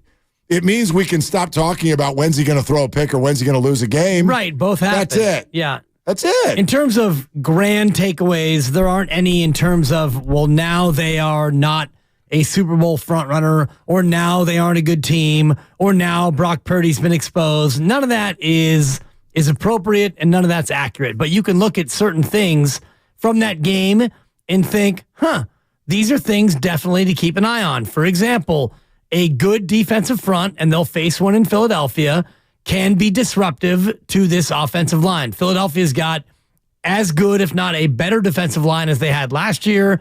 They're deep, they're physical, and that's what Cleveland had. And I also look at the way Cleveland played Christian McCaffrey when he's able to come back. Hopefully it's this Monday, and if it's not until later in the year, what they did to Christian McCaffrey is repeatable. They bracketed him. They played him inside and outside. They brought the safety up and played McCaffrey's choice route that he likes to run, where he runs out of the backfield and he decides which way he wants to go. Well, when you have defenders on both sides, you can't throw him the ball. And Cleveland did that. Jim Schwartz, the defensive coordinator, and they took McCaffrey out of the game in that fashion. That's repeatable. Well, repeatable if you've got, in my opinion, repeatable if you have that personnel. Sure. Which I don't think almost any of the other teams in the NFL have. Almost none. Yes, there are other good defensive lines. Yeah. And yes, one of my questions for Peter absolutely will be, because he did a lot of the Football Morning in America column's got a lot on the Niners and Browns. Yeah. A lot of it's about Jim Schwartz. A lot of it's about Jake Moody. He won GOAT of the Week. Congratulations. But, yeah, not greatest of all time. The other kind of GOAT. Oh. Anyway, point being, one of my questions will absolutely be, do you think that the 49er offensive line put something on tape that other defensive coordinators can now attack? Or do the Browns just have the personnel, combined with the fact that Trent Williams was only a portion of himself? Sure. And add in elements and, what have you, great cover corners.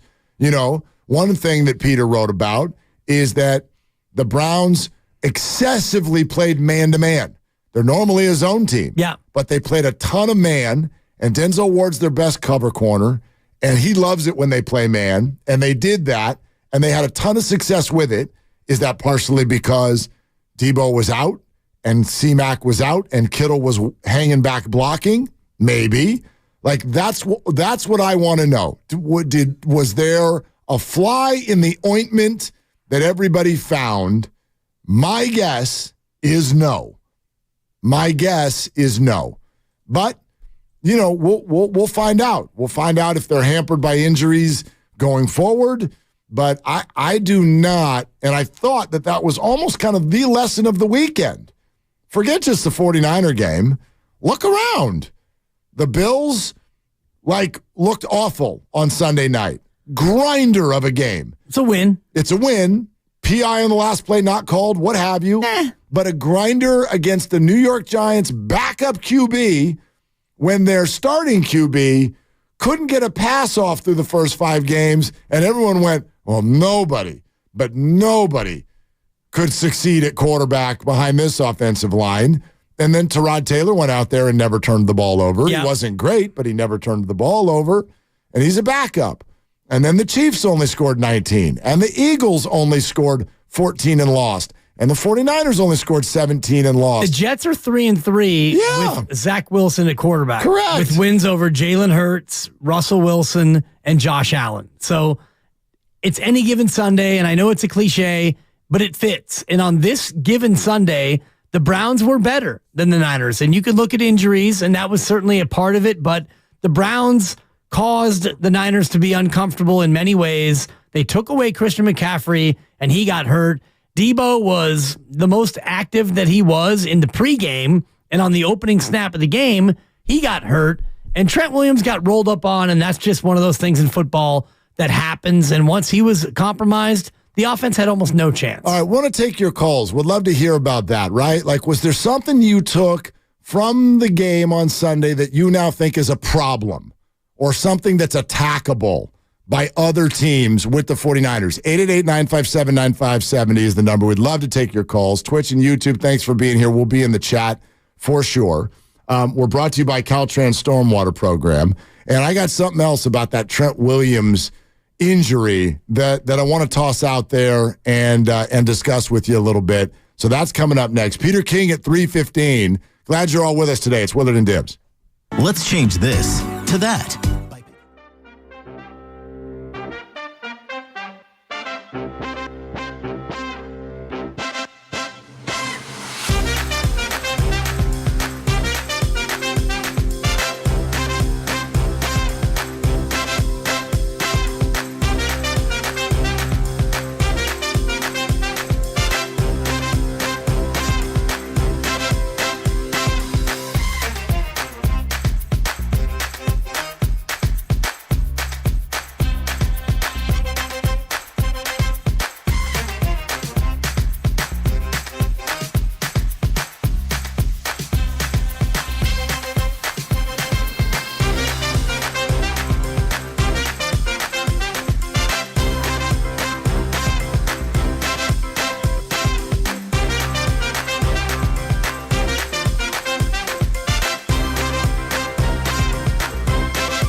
Willard and Dibs on 95.7 The Game.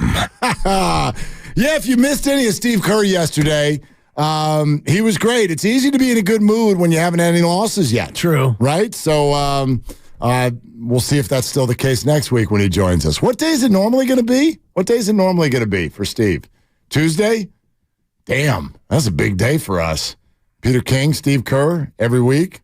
Pow, pow, pow, pow, pow. Doc Pandia. Doc Pandia. Joining us in 45. What a great day to have Doc. And Doc already on Twitter saying that based on the reports that are now out there for Debo and Trent and Christian, that sort of means that the MRI did not reveal any of the things that you would be worried about. Like the things they wanted to rule out in that MRI yesterday, they were probably able to rule them out. Doesn't mean the dude's not in a whole lot of pain.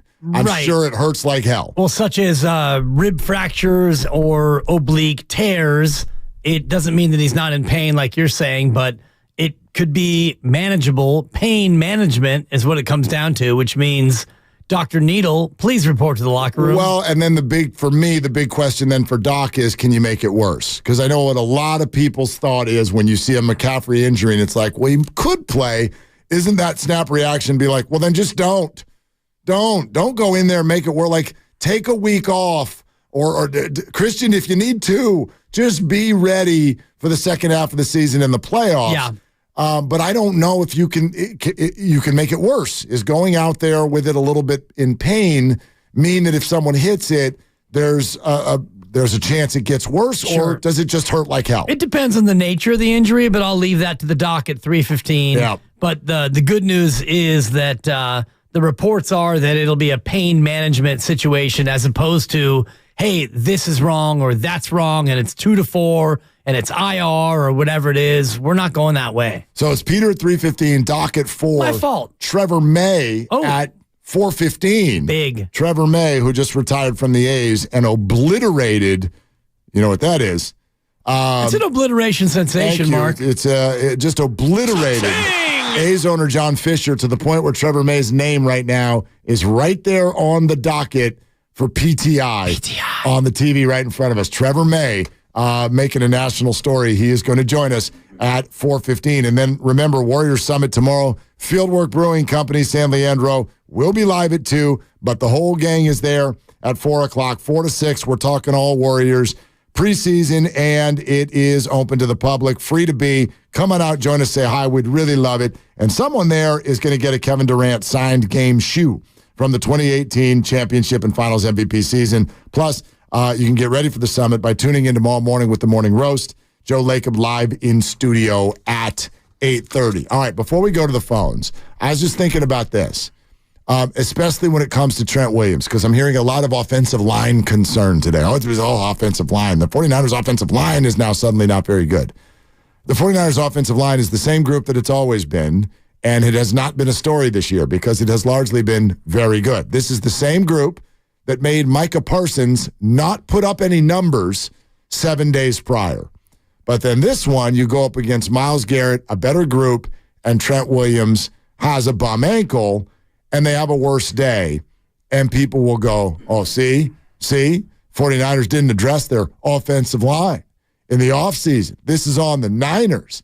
And I'm going, this is one of those things when you're a fan of a good team, when you're lucky enough that your team is actually good. Injuries are so nerve-wracking that people seem to want or expect that their team can insulate their good record from injury. And the bottom line is, you don't get to do that. It doesn't work that way in the NFL. The Bills' defense has lost 2 of their best players for the season. Guess what that means? They're not going to be that good. The Bills' defense is not going to be that good anymore because they lost their guys. So you can't ask for the team to insulate. In other words, it's like, well, you should have been ready for a Trent Williams injury by doing what? Having a second left tackle?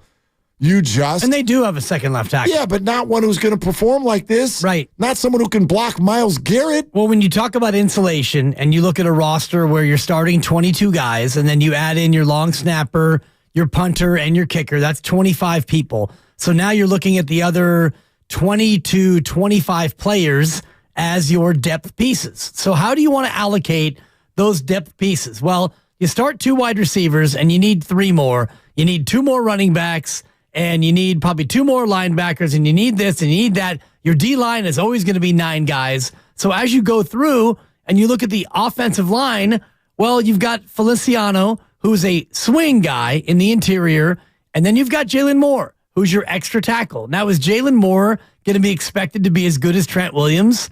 So you've got a Hall of Famer who's the starter, and your backup is a good player, a young player, but he's no Trent Williams. No, and Trent literally said it. He goes, I had to go back out there because I'm not leaving Jalen to block Myles Garrett. He goes, that's a Hall of Fame pass rusher. I'm not leaving him out there to do it because it's probably not going to go very well. Right. So, you can't insulate. I guess my point, Mark, is that you can't insulate every possession or every position across the roster. It's impossible when you have a 53 or 54-man roster. Right. And then the other side to it is when someone on the other side, the other team plays well, that's it. They played well. Oh, gosh, the offensive line can't handle. Well, maybe they would struggle with the Browns, who they're never going to ever see again. That's Super Bowl. Not going to be there. Okay. Browns, you will see them in 4 years. That's the next time the 49ers are playing the Browns. In 4 years. So that's it. Trent Williams and Myles Garrett will probably both be gone by then. So that's it. You don't need to worry about them anymore. They're 5-1. No big deal. Well, what happens the next time they face a good defensive line? I don't know. I was told that the Cowboys were the most elite pass rushing crew the NFL had to offer, and they torched them. So it goes to show, in my opinion, don't take what you saw Sunday and bring it to next Monday. It's got nothing to do with it. Right. It's a totally different matchup. There isn't a problem. They just got beat. This particular scenario beat them.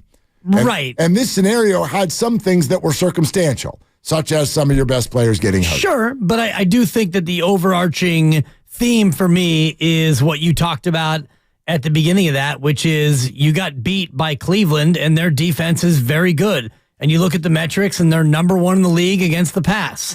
And when it came to running the ball, the majority of plays involved Cleveland Browns defenders in your backfield, or at least your line of scrimmage was going backward. And what we've seen from the Niners all year long, with Juszczyk leading the way, 21 personnel, or when you flash them up to the wingback spot or the tight end, when you want to run the ball, the line of scrimmage is going that way, not this way. Correct. And when it goes that way, Christian McCaffrey has a chance to get ahead of steam, pick a hole, and even if they stop up the run, he's getting 3 or 4 because the line of scrimmage is 1 yard that way. Well, in this game, the line of scrimmage was this way. So when Christian McCaffrey was getting ahead of steam, he's getting hit either in the backfield or at the line of scrimmage, which leads to 2nd and long, 3rd and even longer because you had so many penalties. So it was a number of things, but I do think that the Cleveland defense, they were penetrating, and it was more than just Myles Garrett on Trent Williams. The whole O-line, they got beat by Cleveland, but you're right. It doesn't mean that now they stink and now they're washed and that Minnesota's going to run through them. It's a totally different matchup this weekend. 888-957-9570. Big time. Big time. In fact, this matchup is not this weekend at all. It's Monday. It is. Yeah, it is. Good call. Good point. We're going to have to drive home fast on that one.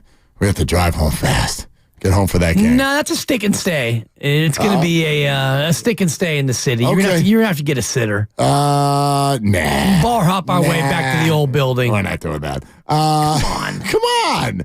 Got to get home and watch with the boys. You're welcome to come watch there. I can get to my place quicker than we get to yours. That's true. Yeah. Get them on a ferry, and we'll meet them down at the ferry building for the second half. David in San Mateo here on with Willard and Dibbs. Did anything that you saw Sunday stick with you to the point where you think there's a problem going forward? Hey, David, what's up?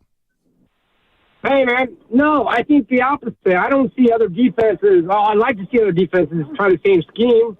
Because on a normal day with normal manpower, Brock's normal accuracy, he's going to beat man, right? Like BA or Kittle. Like Shanahan's going to love man-man coverage on those guys at some point. So I think going forward, I think they'll be fine. I think assuming normal weather, normal staffing, I think they'll be fine. Well, I will say this. Like when people say normal weather, David, thank you. I came out with one tiny concern. That's right. Even me. I came out with one tiny concern. Your boy can't handle a wet ball. Well, he does have a small hand. Oh, God. Well, wait a minute. No, he's not poo-pooing it. Issues. He was. Thank you. He was I stand behind it. He was oddly inaccurate at times when even protected. At times. He had some good throws. Obviously, he took him on the final drive and got into field goal range. The one that was dropped by Ayuk was, I thought, one of the more impressive throws I've seen him make all year. He was under pressure and went over the top and dropped it in an absolute bucket. And Brandon dropped it. So there were some good throws, but some of the bad ones were not as forced as you would think. And so when you add that in with the ball that slipped completely out of his hands also, I do think that you have to ask the question. I don't have any questions like, can Brock play in the fourth? Can he come from behind? Is he actually good? I left town on those weeks and weeks ago, if not months ago. Last year, quite frankly. But what does happen in his career when there's a weather road January playoff game? All right. I think that's a fair question, isn't it?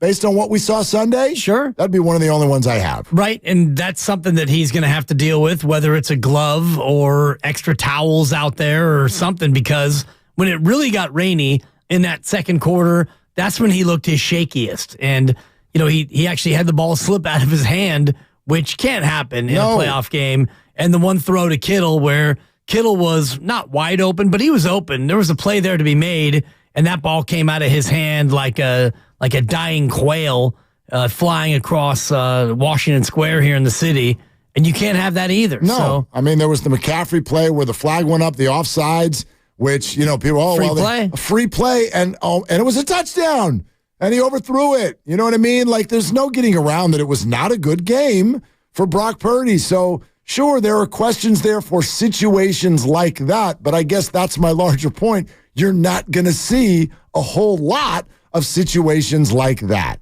But I do sometimes get uncomfortable when they go, the weather.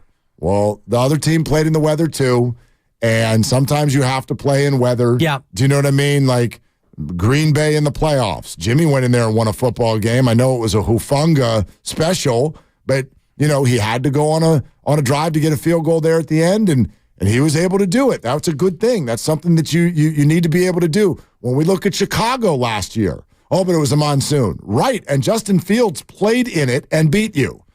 So you got to be able to do that stuff. So that was, if I had to come up with a concern out of last week's game, that's the only one that I got. You're at Philly in December. You're at Washington on New Year's Eve. These are games where you're likely going to have weather of some sort. You got something there. You're at Seattle on Thanksgiving, which could be a little bit. It was a little bit sloppy. It was a little wonky there last year when they went on a Thursday night late in the year. Exactly, and he was hurt. Right, that's when he had the rib injury. And he played great. Yeah, at least early he did. Played great. Got him off to a big lead right away. Huge game for Kittle. Knocked me out of my fantasy playoffs. Yeah, it's a shame. Anyway, you hate to see it. Yeah, I did. Anyway, MGK, Union City. What's up, MGK? What are you doing? Yeah, this is MGK1 from the YouTube chat. Long-time chatter, first-time caller. Are you coming tomorrow? Yes, sir. I told you I would. I'm going to be there. That's all we need from you, MGK. I recognize the name. What do you got? So, it sucks seeing the loss, right? And a lot of things went wrong. Nobody played really all that well, but from my perspective, it's good to see a little adversity. Get your butt kicked by a tough team, get punched in the mouth, and take that with you the rest of the season into the playoffs. You're not going to be able to be the bully all the time, but it's, once again, every once in a while, good to get punched in the mouth and see how you can react to it.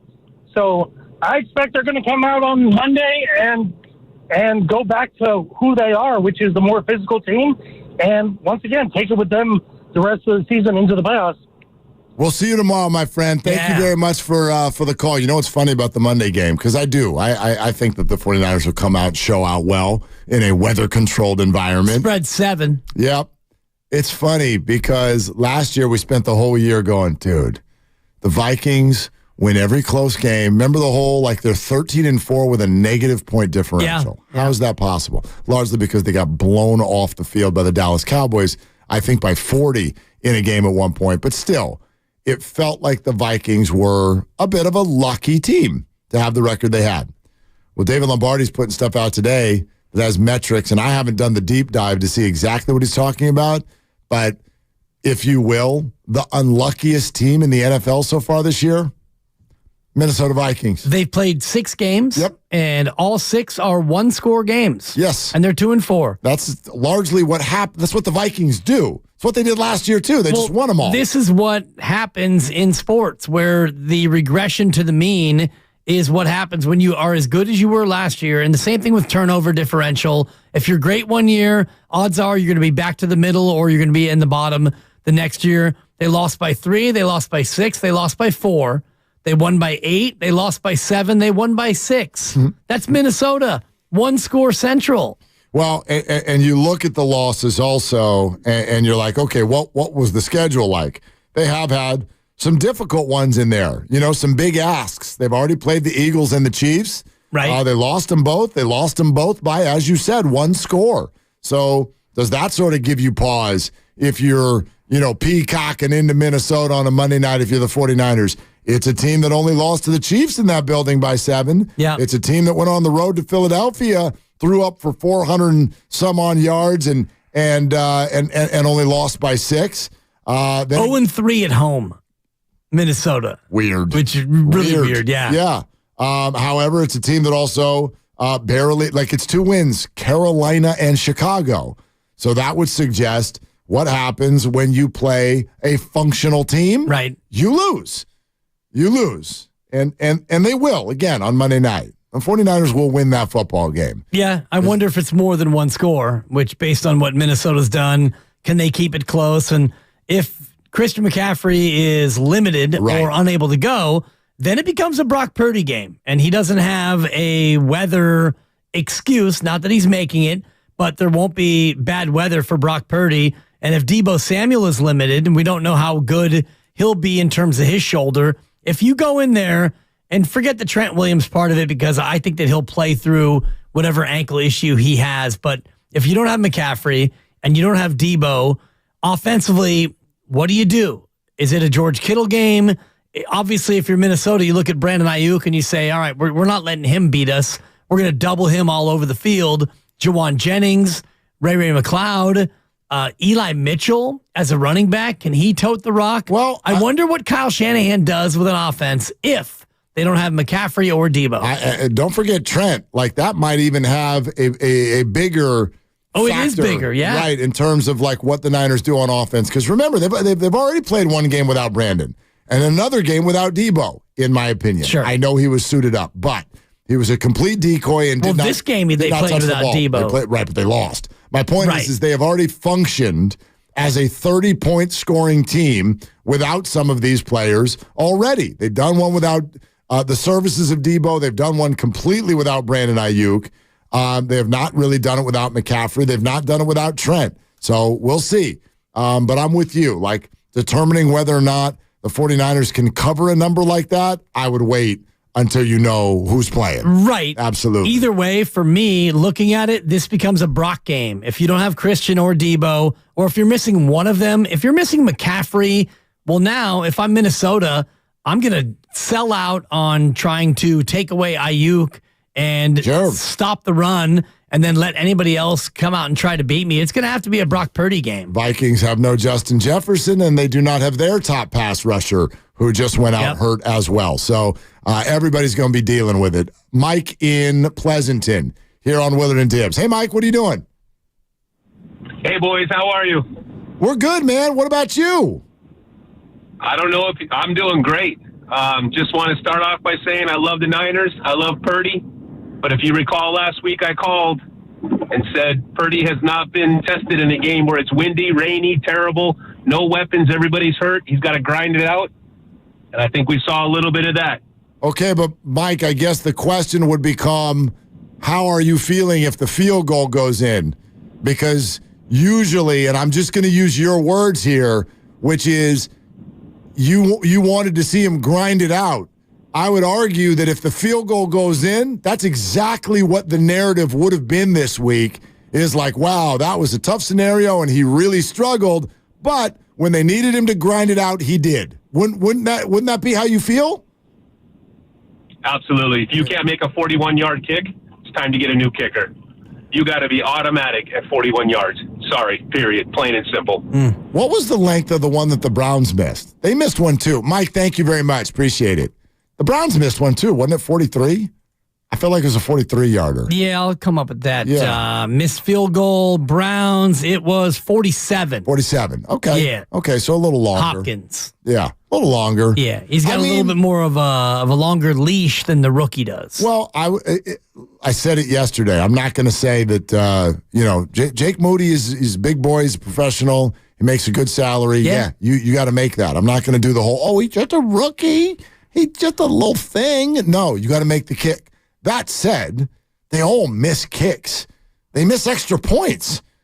Right. You can't be, like he says, you have to be automatic. You're not going to be 100%. But if I say the name Brett Maher, all you're going to think about is missed extra points. Missed kicks. And, missed kicks that cost you games. And you can miss kicks. You can miss extra points. But when the game is on the line and you need a kick made, that's where you earn your money. And that's where...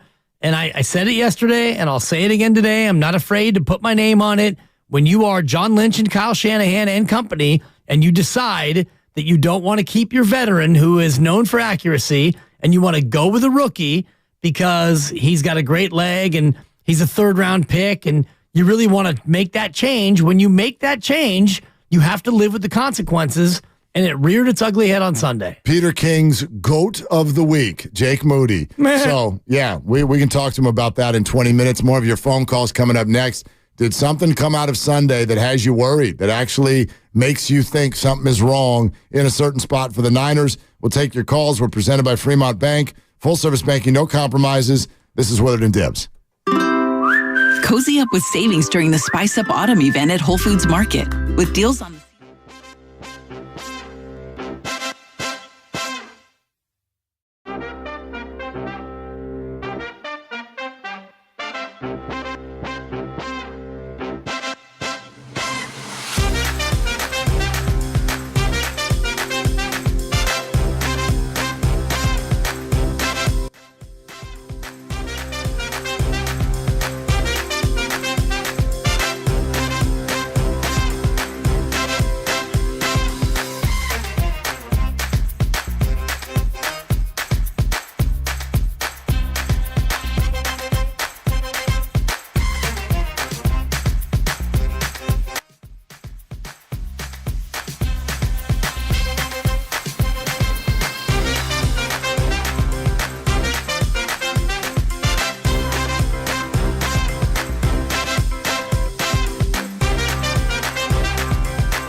98.7 The Game. I saw Doc Pandia on Twitter a short time ago, and he'll be on this show in exactly an hour. Okay. Say that essentially the lower extremity injuries on the 49ers right now are of higher concern than the non-lower extremity. Let me translate. Trent Williams, ankle. Dre Greenlaw, hamstring. More concerning than Debo, shoulder. McCaffrey, oblique. Okay. So eyes on Williams and Greenlaw more so than the two offensive weapons. They missed Dre Greenlaw a lot. Big time. On Sunday. Big time. With, I think it was 18 missed tackles they were credited with. Worst game of the year as far as tackling by far. Right. And that's where Dre Greenlaw comes in and hits very hard. He plays at full speed. He plays downhill, all the cliches you want. And he cleans up if the front doesn't do its job. So that's what they missed a lot on defense. So we'll get a further update on that in an hour. Peter King is coming up in 15 minutes, actually even a little bit less. And he had all kinds of 49ers and Browns stuff in his Football Morning in America column. Big compliments to Jim Schwartz. Not so much to Jake Moody. And even had to fend off a couple of readers in terms of how much praise he had heaped on Brock Purdy. I defend him off a little bit. I read that and I'm like, I can appreciate that. I can relate. Right? You totally can, Peter. I just think it's funny. Look, everybody who wants to take victory laps or whatever, when you're right for a week, that's awesome. Right. I do think it's funny. And if you're one of these people, just put this in your back pocket. If you want to do the see I told you so thing this week, great. That's 15 good games and one bad one. So if you want to say that the characteristic of the player is what you've seen one time and ignore the other 15, rock out with your Brock out. Go ahead and do it. I think you're nuts.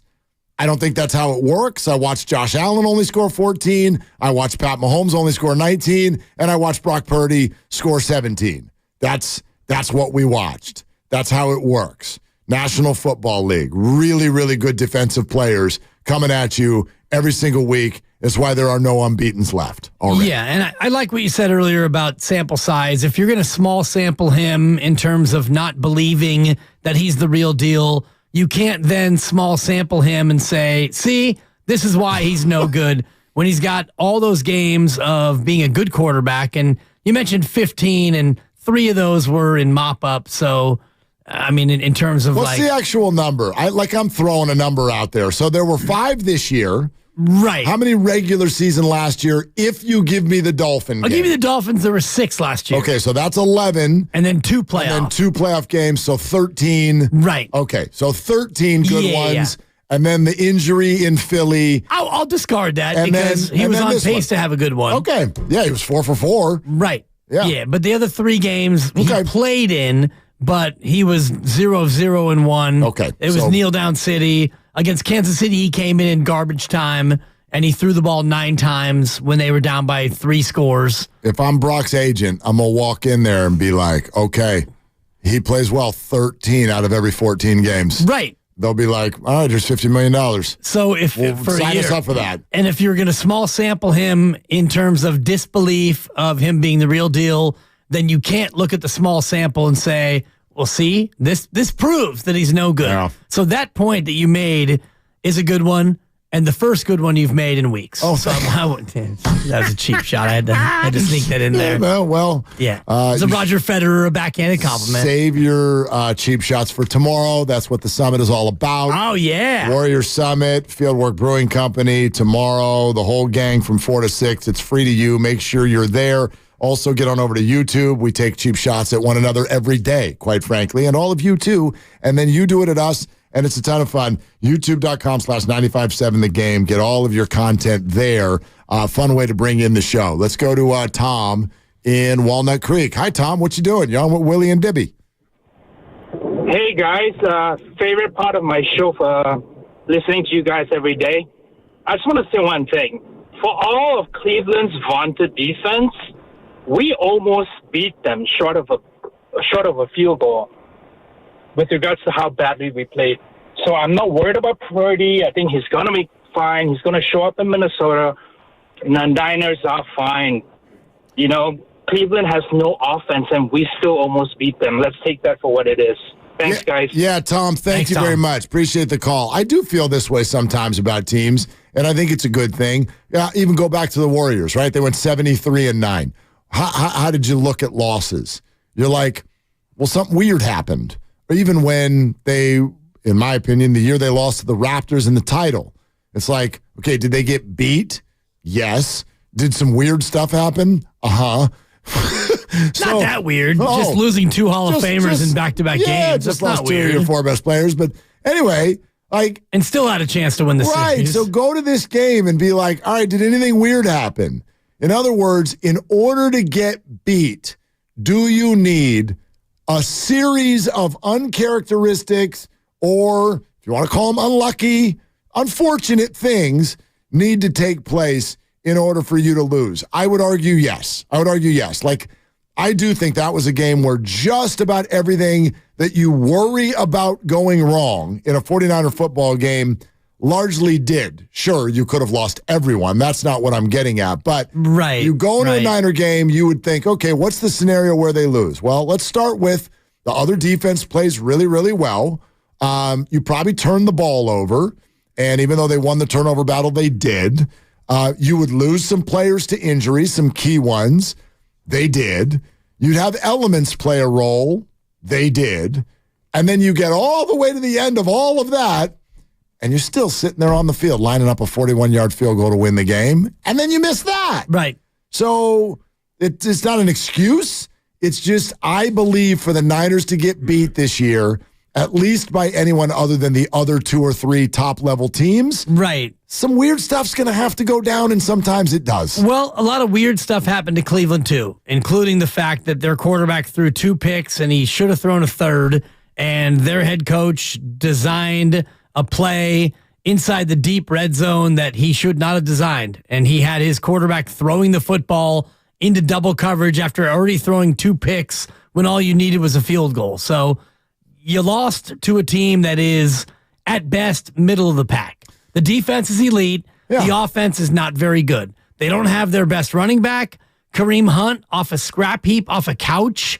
And, Jerome Ford had a couple of big runs, and he had a big game. So Cleveland was better than you. And I know fluky things happened. You lost McCaffrey, you lost Debo, and Trent was largely limited for about half the ball game. But that's football, and that's going to happen. And you're right. You still had a chance to win it with a kick at the end. But Cleveland wasn't very good on their own side. They gave you plenty of chances to win that game. Yeah. And I did not bring this up because I didn't want you to do laps around the room. But it was a fumble, and it wasn't called one. And the 49ers win the game if it's a fumble. Yeah. It's not to blame the refs. It's just... That is my point. I think the Niners are the best team. Well, no. Of the fumble. You and Peter King, who will join us next. That's fine. But my point is the 49ers, nobody needs me to tell them this. They have the best roster in the game. So I think they're the best team. And are they going to lose some football games? Yes. But in order for someone to beat them who's not called the Chiefs or the Eagles or the Bills or the Lions, what have you, we'll see what happens when those teams go toe-to-toe. But for someone else to beat the 49ers, some unfortunate things are going to have to take place in that game. And that will happen probably 2 or 3 times this year. Yeah. Because that's the way it works. This was one of those days. It's a 17-game gauntlet, and to think that anybody's going 17-0 is foolish. Well, this year it's factually incorrect. Correct. Yeah. And in general, in most years, it's very much almost an impossibility. Patriots went 16-0. And couldn't close the deal and win the Super Bowl. When Minnesota went undefeated, they went 14-0. I'm sorry, when Miami did. I was thinking about Minnesota's 15-1. They went 15-1, and they lost in the playoffs. So to run the table, start to finish, even with one loss, is very, very difficult. So the Niners are going to have a couple more of these, at minimum, games where they probably should have won, but they don't. Peter King, in his Football Morning in America column, talked about fending off readers with regard to his Brock Purdy takes. Talked a lot about what exactly Jim Schwartz did to this team to make it work. He also brings up, and it's the second time he's done it this year, the physicality with which the 49ers play. And could it doom them in the end because of these injuries? We will talk to Peter about all of that coming up next. Make sure you're with us. Always an interesting conversation. We're sponsored by the Caltrans Stormwater Program. Peter King joins us next on Willard and Dibs. Let's change this to that.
Willard and Dibs on 95.7 The Game.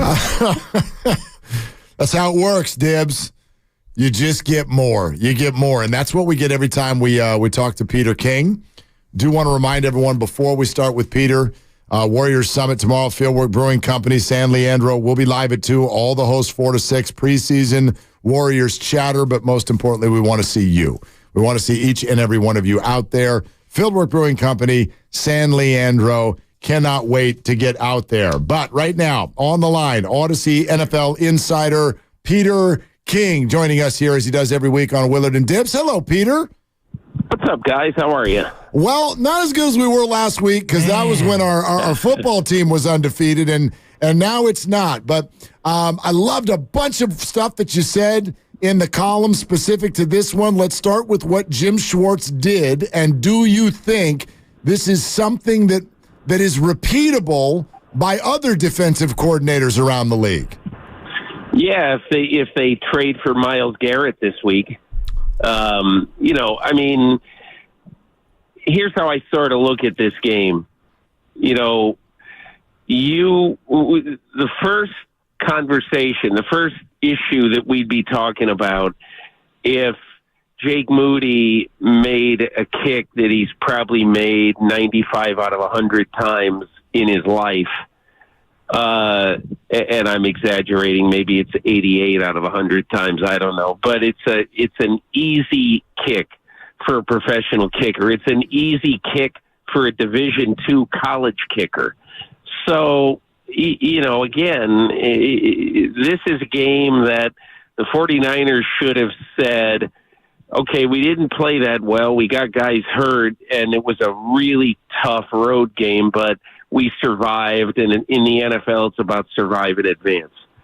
And so that's why, in my opinion, this game reminds me a lot of the Kansas City-Detroit game, to lead off this season. Where if you watch that game, you say, Kansas City handed that game to them. And, hey, you give Detroit a lot of credit for winning that game, and you give Cleveland credit for winning the game the other day with a third-string quarterback. So that's great. But does anybody believe that on a neutral field in Wichita that Cleveland wins against San Francisco more than 1 or maybe 2 times out of 10? I don't. Which is why I think you have to, at this time of year in the NFL, you have to basically say, listen, you're not going to win them all. There's only been one team in the modern history of football that's won them all, and that was Miami 51 years ago. Now, having said all that, the things I would take out of this game that I think we talked about this last week, here's the thing about a physical offensive team that I think you have to keep in mind. It's a 17-week season, and Christian McCaffrey gets in 20 car crashes every week. And you have to ask yourself, okay, do we need to try to limit that in some way? Do we need to either call things that are different, or do we need to just say, we are going to run this guy as hard as we can for as long as we can, and let's just play. And if he can't play, he can't play, and we'll deal with that when it happens. Or do you start to make accommodations, for people like Deebo Samuel? And look, Deebo Samuel basically was hurt, according to Kyle Shanahan, on the first play of the game.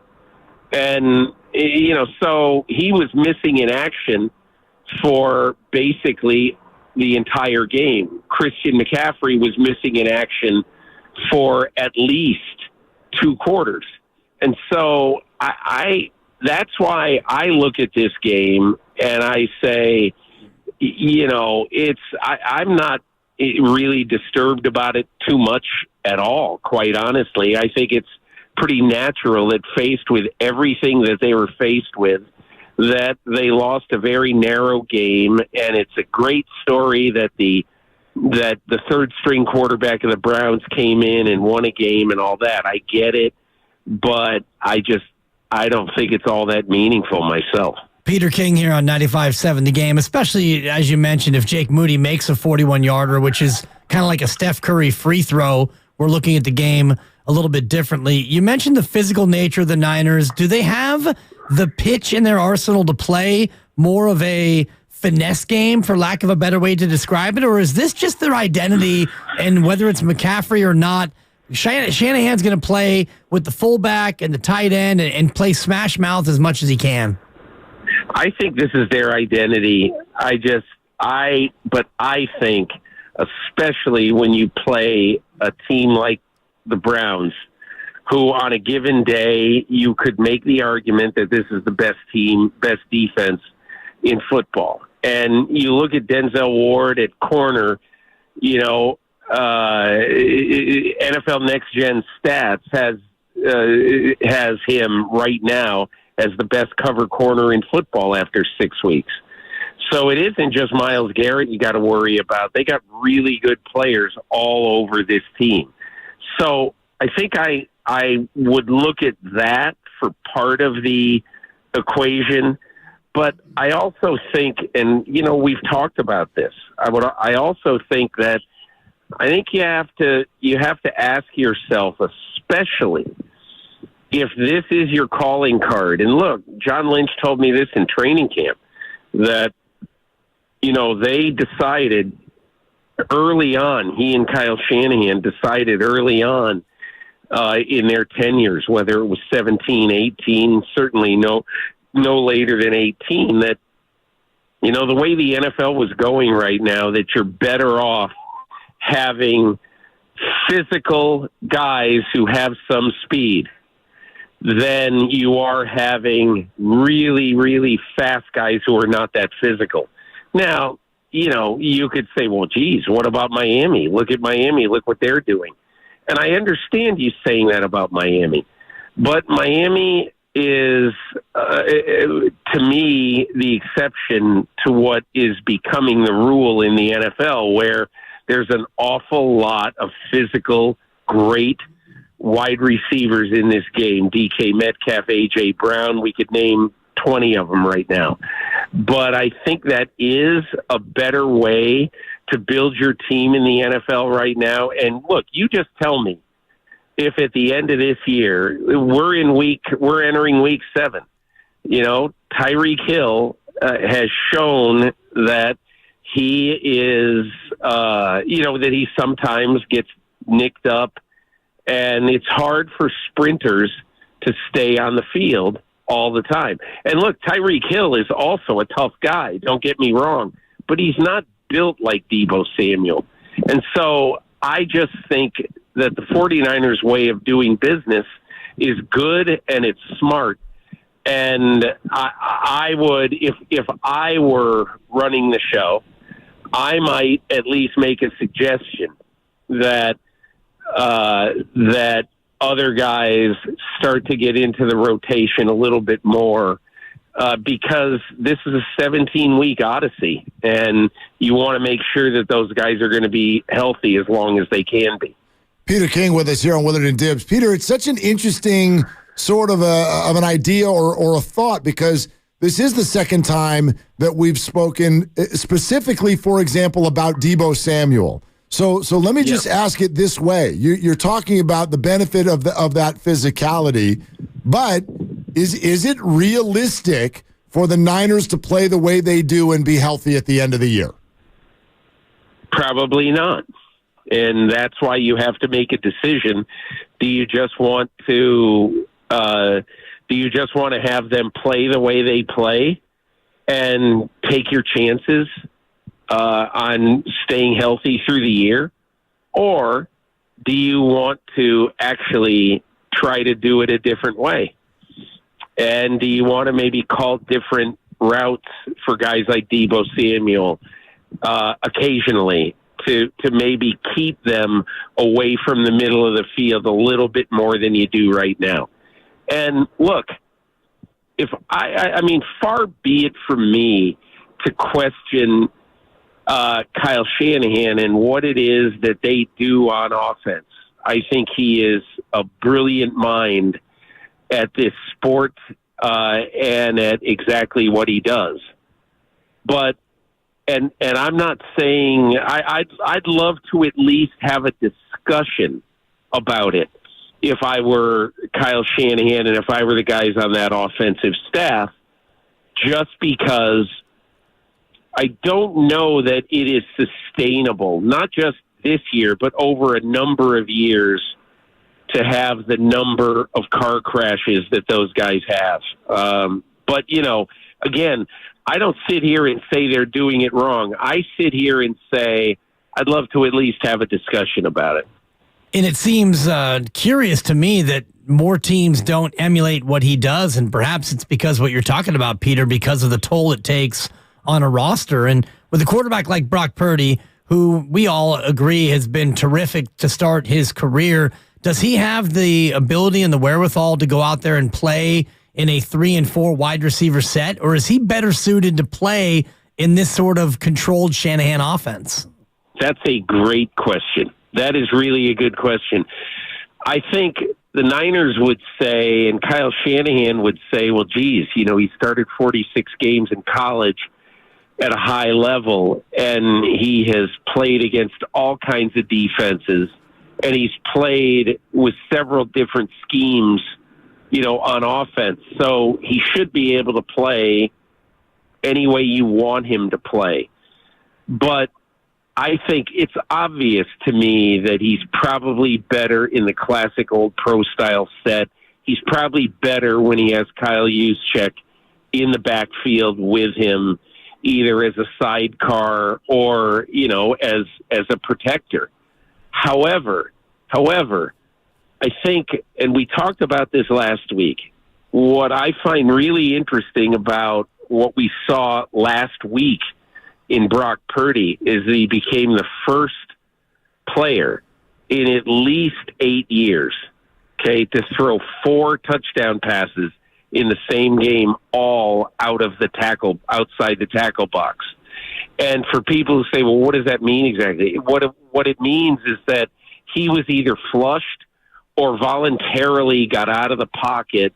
I mean, obviously it's all voluntary, but he was either flushed or he decided himself to get out of the pocket, and he made plays on the move 4 different times that resulted in touchdown passes. And that, to me, says a lot about your quarterback and his ability to play either, in a classic pro-style way where you're in the pocket, or because clearly he has shown time and again that he's okay with getting hit. He knows that that's part of the game.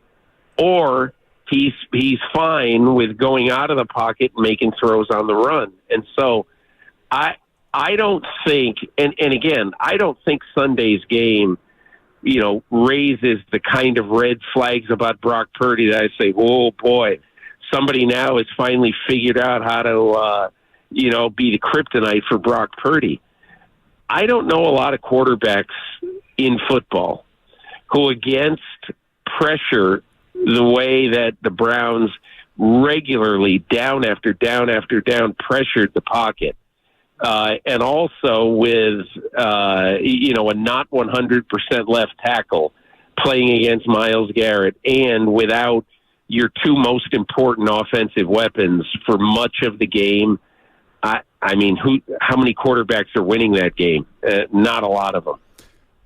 Peter, I saw at the very end of your article that you are having to fend off a few people who are already on you for, I don't want to say your Brock Purdy fandom, but simply your Brock Purdy compliments, your assessment. What word would you use there? There are a lot of people who judge quarterbacks numerically and analytically, who I think are still questioning Brock Purdy. Obviously we talked about, we must have talked about it at some point, about the Ringer rankings of quarterbacks having Brock Purdy down in the 20s. Yep. And, a lot of people who basically judge simple play-by-play with skills, with his arm strength, with his speed, with all that, are going to judge guys many quarterbacks. They're going to judge other quarterbacks to be better than Brock Purdy. My only feeling about all that is very, very simple. Watch the games. And I don't know how you watch the game against Dallas, where, by the way, he was protected, but not he got chased around. I mean, that was Dallas came into that game with a very good defense and chased him around some, and he answered every question that was had of him that game. So again, look, time will tell.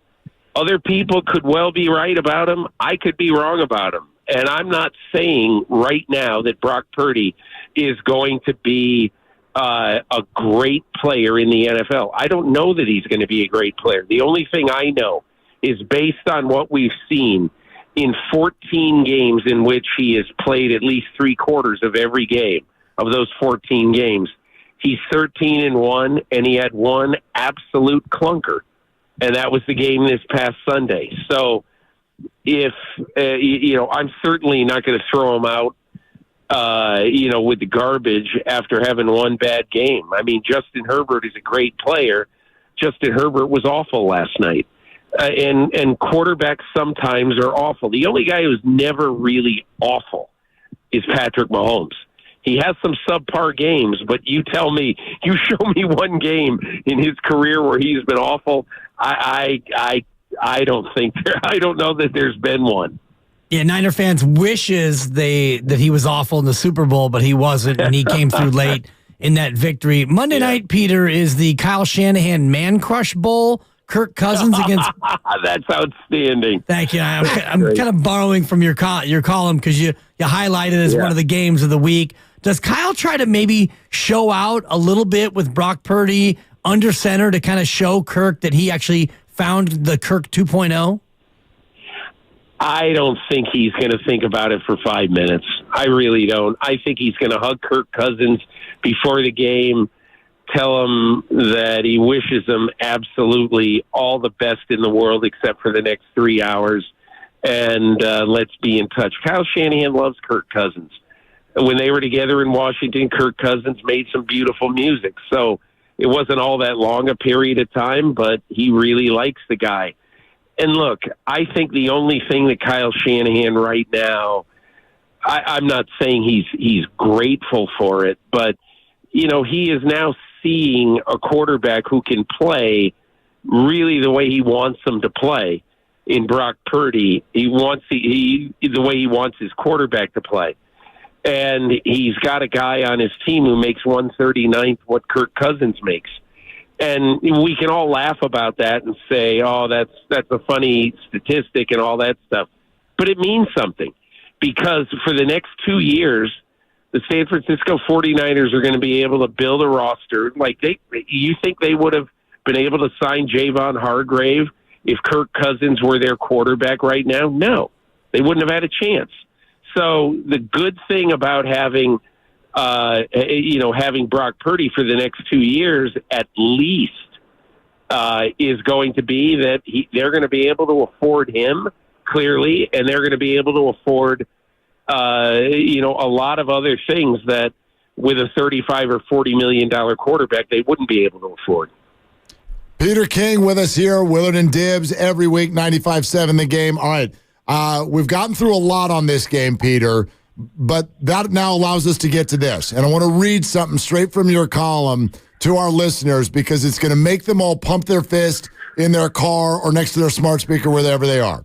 You write, I think I will never understand if I see the replay 64 more times how the officials didn't call a fumble on P.J. Walker on an intentional grounding call late in the first half, deep in Cleveland territory, probably cost San Francisco a field goal, might have cost San Francisco the game. Two things on officials in this game, Peter. A, what happened there?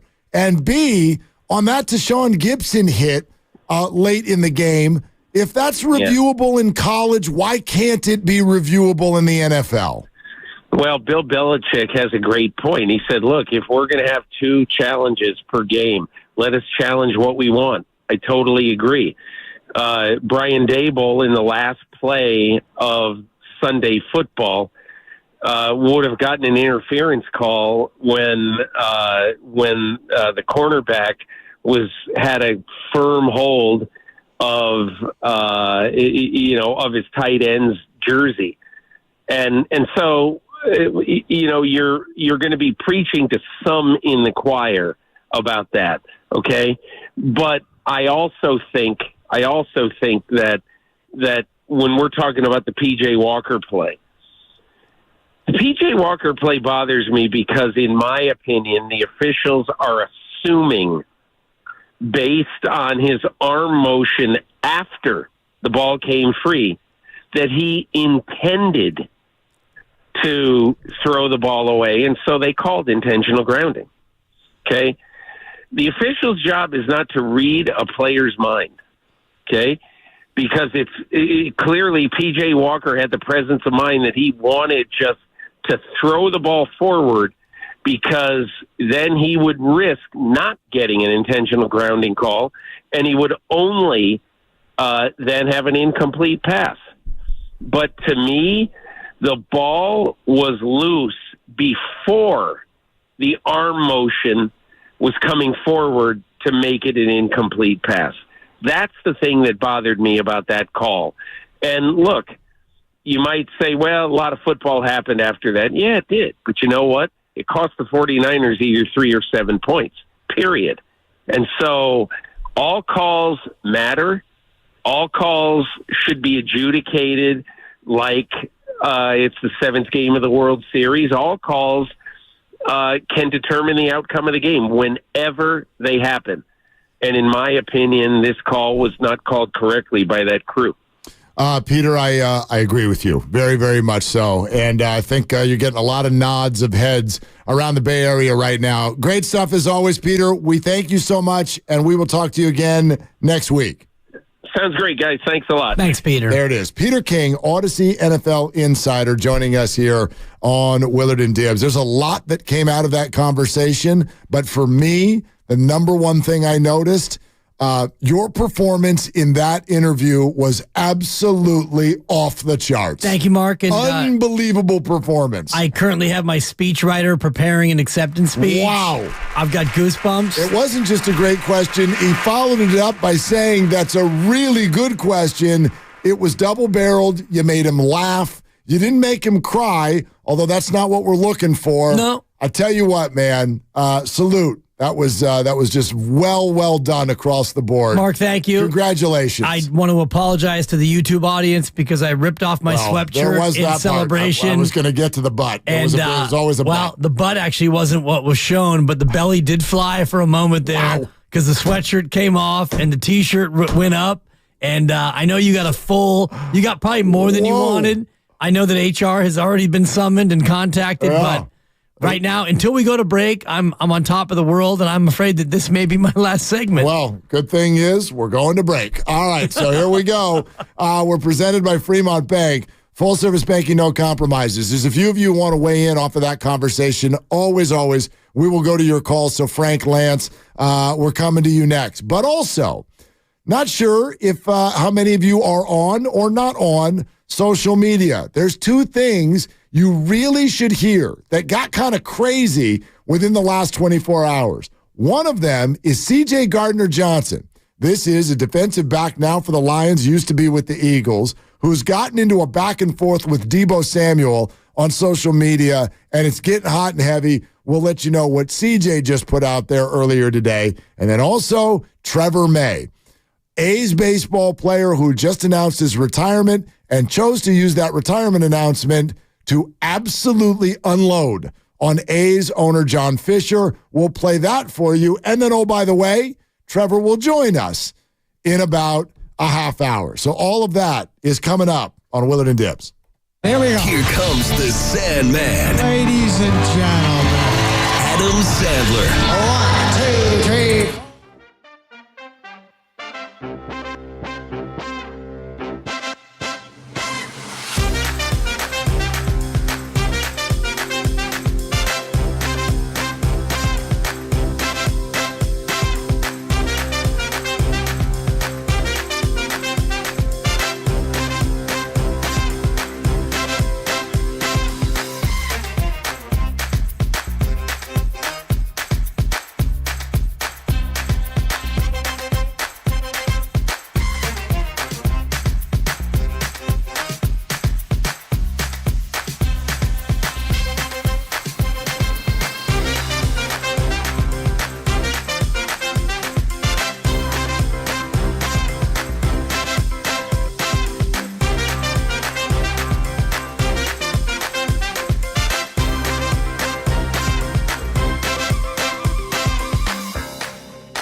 You people are full of crap.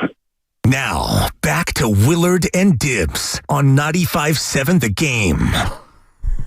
Okay. I don't think it's a coincidence. Hey, I'll fix this, but you took your shirt off, and now my YouTube camera is following you. Yeah, so it is. take a look around. It's Dibs next to Dibs. Hey, K-Dibs, KDBS. And, when a guy like Peter King come here, says, camera. great question and good question, you get all the cameras on you. Yeah, come over here, Shout camera. out Tupac. There you All go. eyes on me. There you go. Second Tupac reference of the day. Yeah, Mark. That was something. Yeah. It's a moment I'll never forget, even though I'm going to try my butt off. Yeah. Woo. Well, I'm afraid that that's something that you're not going to be able to unsee. No. And I'd like to apologize to you and all the YouTubers for that. No, you don't. I do, because when you rip off your sweatshirt in celebration, you're hoping that you don't let that baby fly. But the belly was out. It flew. Rise and shout. Flew. The belly came out. Yeah. And I want to apologize to Supper, my lovely wife, who I'm sure is receiving texts at this hour as she's getting off work. And I'm sure that, and if any of the salespeople outside the door want to get me into a tanning salon, hi, I'm Dan Tibley, and whenever I need a spray tan, I go to Bob Spray Tan or something. I did. I went to the restroom a second ago, and I thought I heard one of the salespeople say, "Hey, how about Dibs and soda?" No, I'm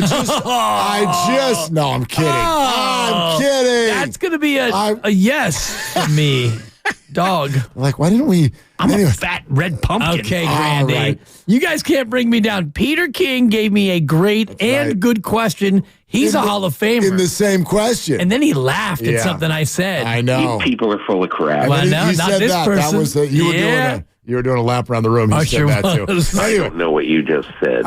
C.J. Gardner-Johnson goes after Debo. Trevor May goes after John Fisher. We got both of those coming up in a sec, but let's go to the phones first. Fred in Redwood City. Hi, Fred. Or Frank, sorry. Hey, Frank, what's up? You're on with Willard and Dibs. Hey, what's going on, guys? First off, how can I follow Peter King? Come on now. Like, can you guys give me anybody else? Frank, stop selling yourself short. Let's go. Come on, man. I also saw Dib with his shirt off. It wasn't that bad. Yeah. It looks pretty good for an 80-year-old. It's not that droopy, man. Hey, Frank, I can get you his number and his address if you want. Whoa. Yeah, man, send it to me. Okay. Send it to me. I got a couple things. To touch on. I'm gonna try to make it real quick. All right.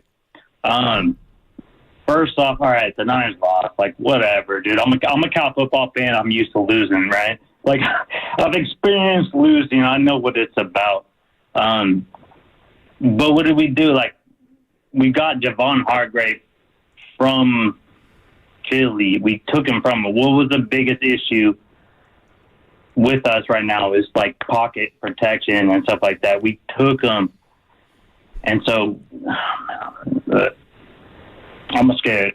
But well, Frank, I tell you what, following Peter King is actually not that difficult. But if you don't speak, it is. Yeah. Frank with his Andrew Wiggins impersonation. Shout out, no doubt. It's not bad. Yeah. And shout out Chris A. on the YouTube. What did Chris do? It's a super chat. $2 he paid. Oh. Show us more, Dibs. Woo. LOL. Yeah, don't forget the LOL. Cash me out one time. What does he mean by that? What do you mean, Chris? What's the LOL part? Oh, boy. What are you talking about? I know what the LOL is, and I'm just looking at the replay on YouTube, and I rip the sweatshirt off, and I turn to the side, and you get a decent look at the profile, and don't talk about that. Too late, Jim Barnett. It's out there. Rise and shout. The gut came out. I just saw the replay. I have nothing to say. I have nothing to say about this. I'm sure Grandy can play drops and say exactly what you're thinking, but that's fine. That's fine. Get on over to the YouTube chat and then move back a little bit if you want to see Dibs naked. So normally when we promote YouTube.com, we're like sometimes Dibs is swearing. Oh, sometimes we feel like in this new studio with a better camera angle, Dibs is nowhere near as big as he appeared. Objects in mirror may be smaller than they appear. This is true for Dibs and Guru and Shasky, who all got the horrible camera angle at the old building. Yep. So it's all good. But now, stream on YouTube, youtube.com/957 the game. See Dibs naked. There it is. That's my new promo. Yeah. Well, if we can get up to, and I'll say 1,000 YouTube viewers, I'll show it all. What time? Oh, really? Upstairs, Okay. downstairs, All right. Let's do it. Masterpiece Theater. Hold on. I was going to have people scroll back, but now let's just look forward. Everybody over to YouTube. It was about, and I can tell you right now, because I just went back and I looked at the instant replay just to see how bad I am. Okay. How bad it looks. About 25 minutes ago. Okay. 25 minutes. About 3:30. Somewhere around 3:30. But if you get over to YouTube, why is our number going down? Get over to YouTube now, and Dibs will strip. So please. It's funny because in the replay, it actually looks like you're throwing up. Because you turned to the side to laugh, but it looks like you're actually vomiting in a trash can. How do you know that I wasn't? Because I know the trash can is way across the room. How do you know it wasn't over here back about 20 minutes ago? It would have been a vomitation sensation. All right. No, seriously, weirdest thing, our YouTube numbers are going down. That's weird. Why are they going that way? Everybody get over to YouTube because you can either scroll back and see the Shimmy Shake, or Dibs has made a promise. If we can get to, what is it, 1,000? Get 1,000. Okay.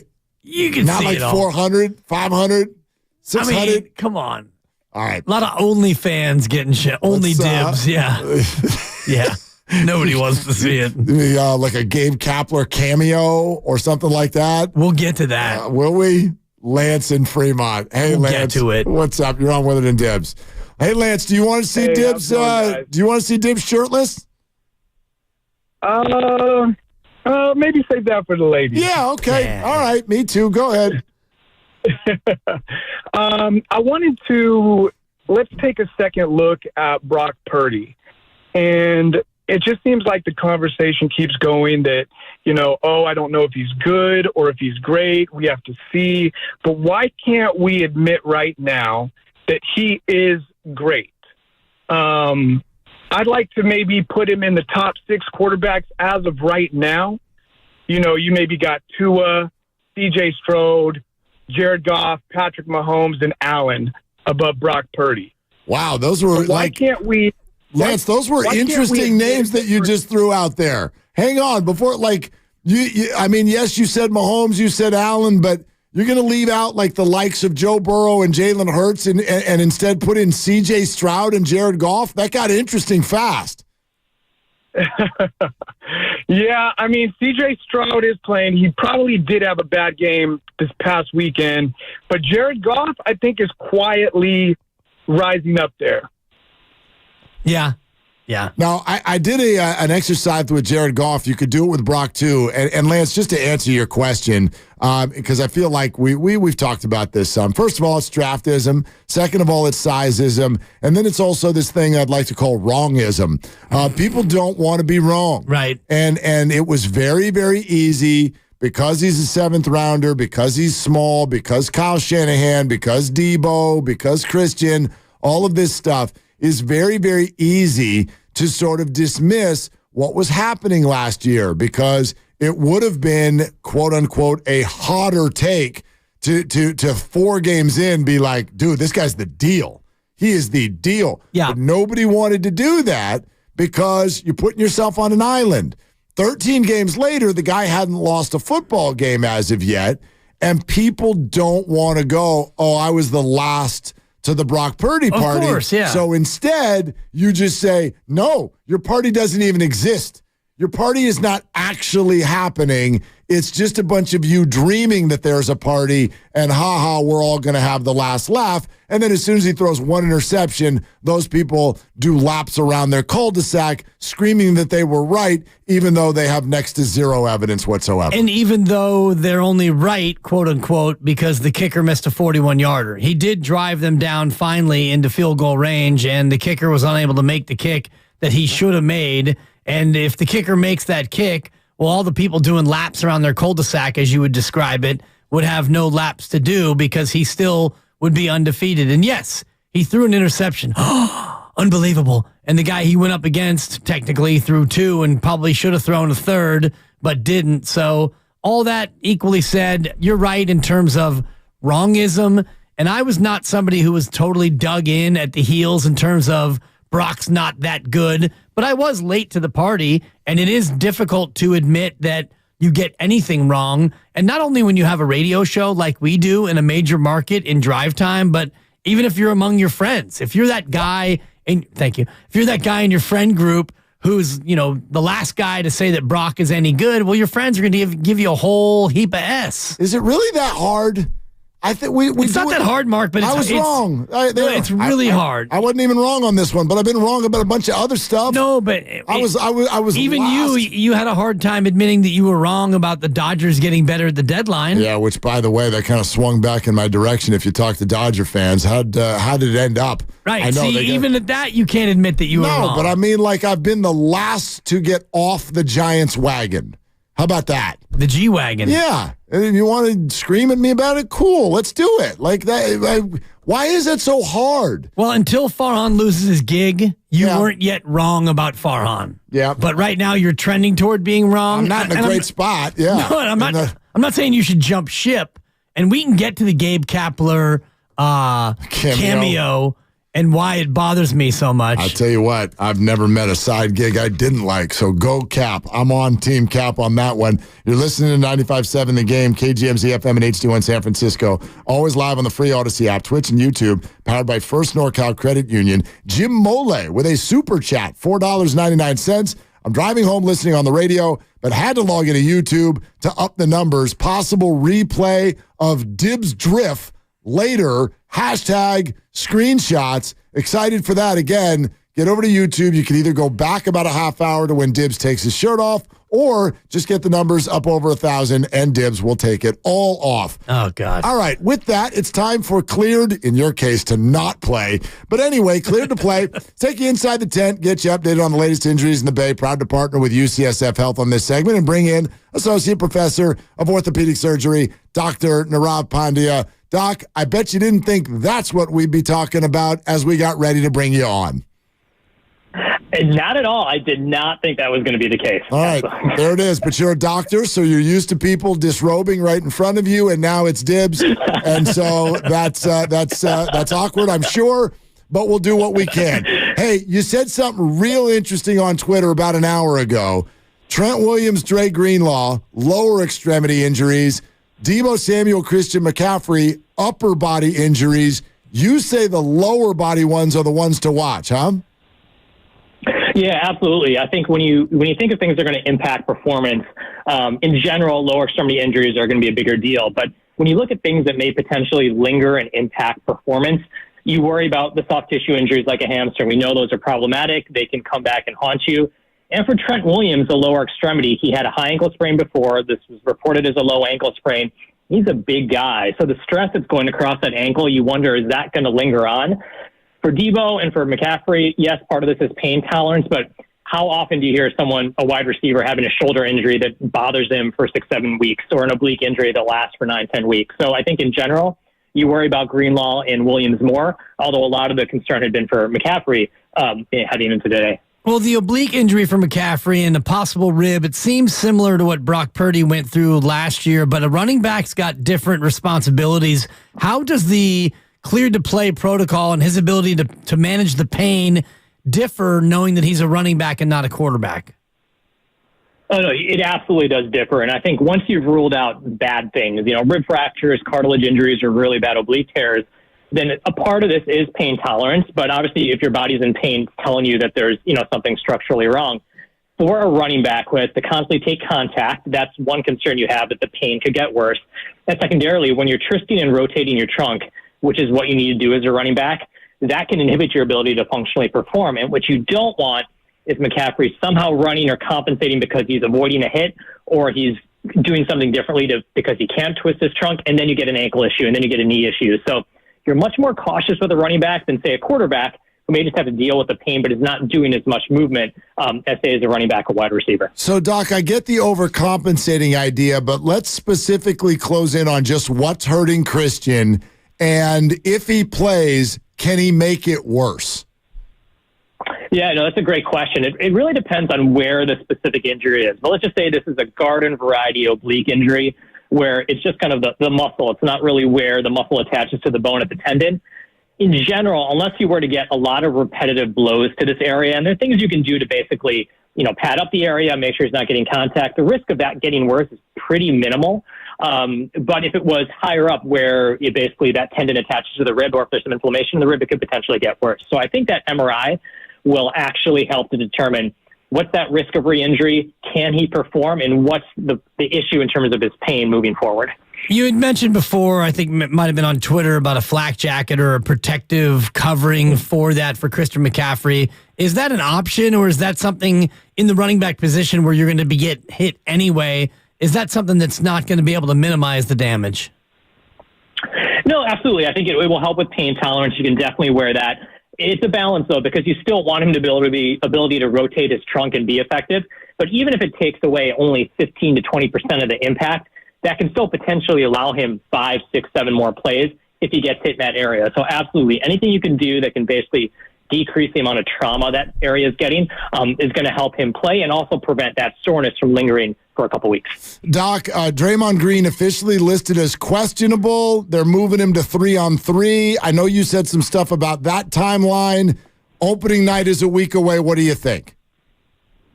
The fact that he's going to be doing 3-on-3 later this week, that gives him 24 to 48 hours to see how his body responds to that and then play 5-on-5.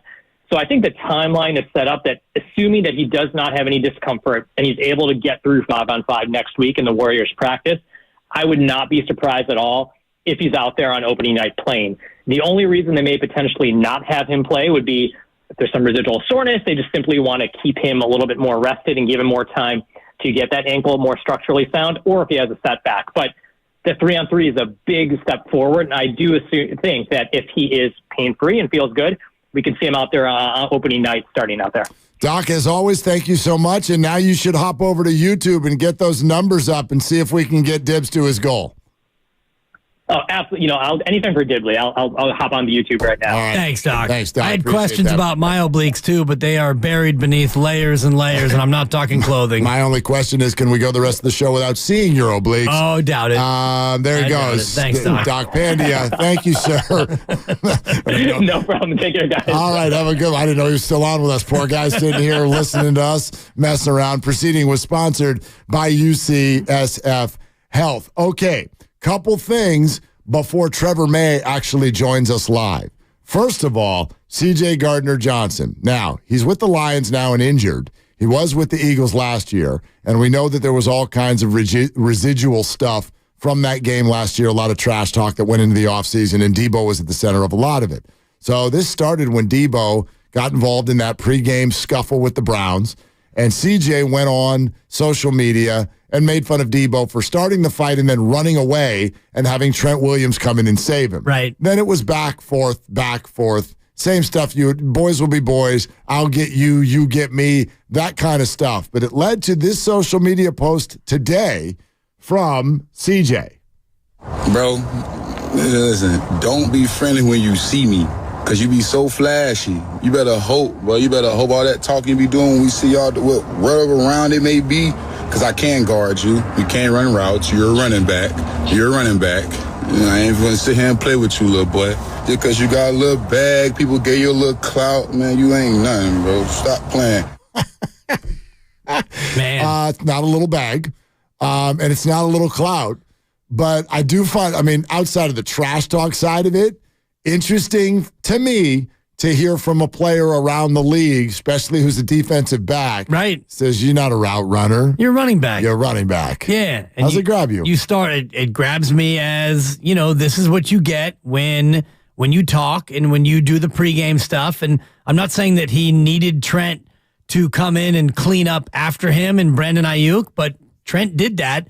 And when Trent came in and pushed 3 guys with 1 shove and cleaned out another 5 with a second shove, that S was over. That's what an offensive lineman does, especially that one. Was over. So It's not that Debo needed Trent to come in and clean up, but he did. He didn't run away, though, either. I watched the whole thing. Right, but the whole idea of, you're a running back and the fact that Debo got hurt on the first play from scrimmage, these are all things that can be weaponized against you in trash talk. It's like, this wasn't your fight. That's what's weird to me. Don't come in and trash talk someone else's fight. You weren't even in the same city. You're not even on the same team. What are you doing in this conversation? Why are you here, CJ Gardner-Johnson? I have no bone to pick here. I don't know what the hell was said. Maybe it goes back to last year in the Philly and the Niner game, because he was a Philadelphia Eagles last year. Sure. So I think the beef may have some origins beyond this year. We love our YouTube audience, and we especially love the super chat. Okay, Sandlot 408 just paid $9.99 to say this.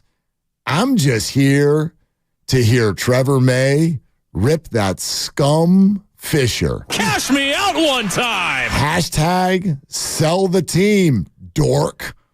Okay. I'm surprised that you read that as is, because the word scum, it's not a bad word from FCC. How much of a prude do you think I am? I can't say the word scum? You're pretty prudish.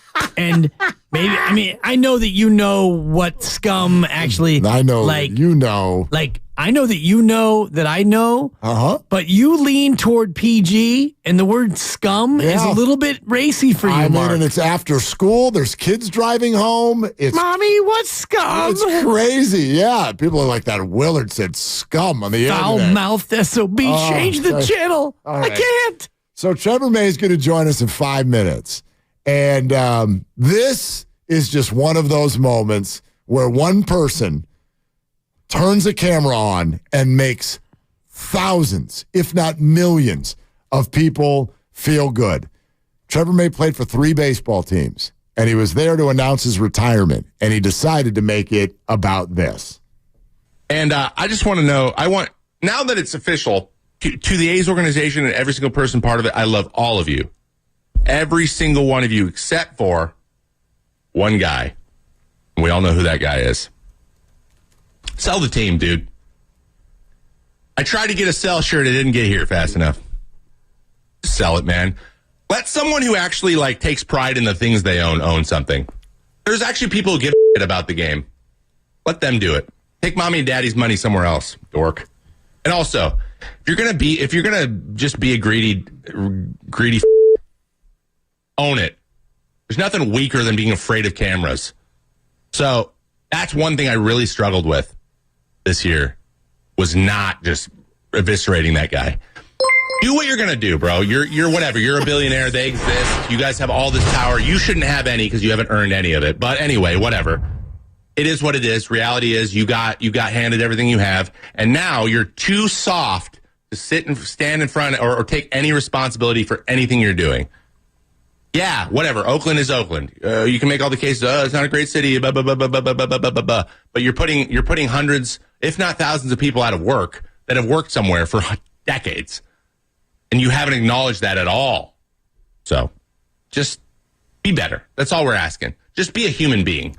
Trevor May is a reliever who pitched 9 seasons. Yeah, only one of them last year was with the Oakland A's. 21 saves out of their 50 wins. And he already has built that amount of motion toward the owner of the Oakland Athletics. Trevor will join us live next, right here on Willard and Dibbs. Also, don't miss the last weekend of the legendary and mind-blowing Maker Fair at historic Mare Island. Experience the ultimate showcase of innovation and endless possibilities. Celebrate creativity and curiosity this Friday through Sunday. Get your tickets now at makerfair.com. Trevor May with much more next on Willard and Dibbs. UCSF Sports.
back to Willard and Dibs on 95.7 The Game. All right, glad you're with us today. It's already been a ton of fun. Peter King with some really interesting statements on the 49ers and the Browns. If you missed any of that, Odyssey app, YouTube, next hour, we'll have a bunch of that for you. The C.J. Gardner-Johnson stuff, we'll get into more with the 49ers. We've got the Summit tomorrow, Fieldwork Brewing Company, Stanley Andro. Whole gang's going to be there 4 to 6. Free for you to be there. Please come and join us. And then there is this. Let's play it for everybody again in case you just joined us. Trevor May, reliever for the A's, 9-year career, announcing a retirement, puts this on social media yesterday with regard to A's owner John Fisher. And I just want to know, now that it's official, to the A's organization and every single person part of it, I love all of you. Every single one of you except for one guy. We all know who that guy is. Sell the team, dude. I tried to get a sell shirt. It didn't get here fast enough. Sell it, man.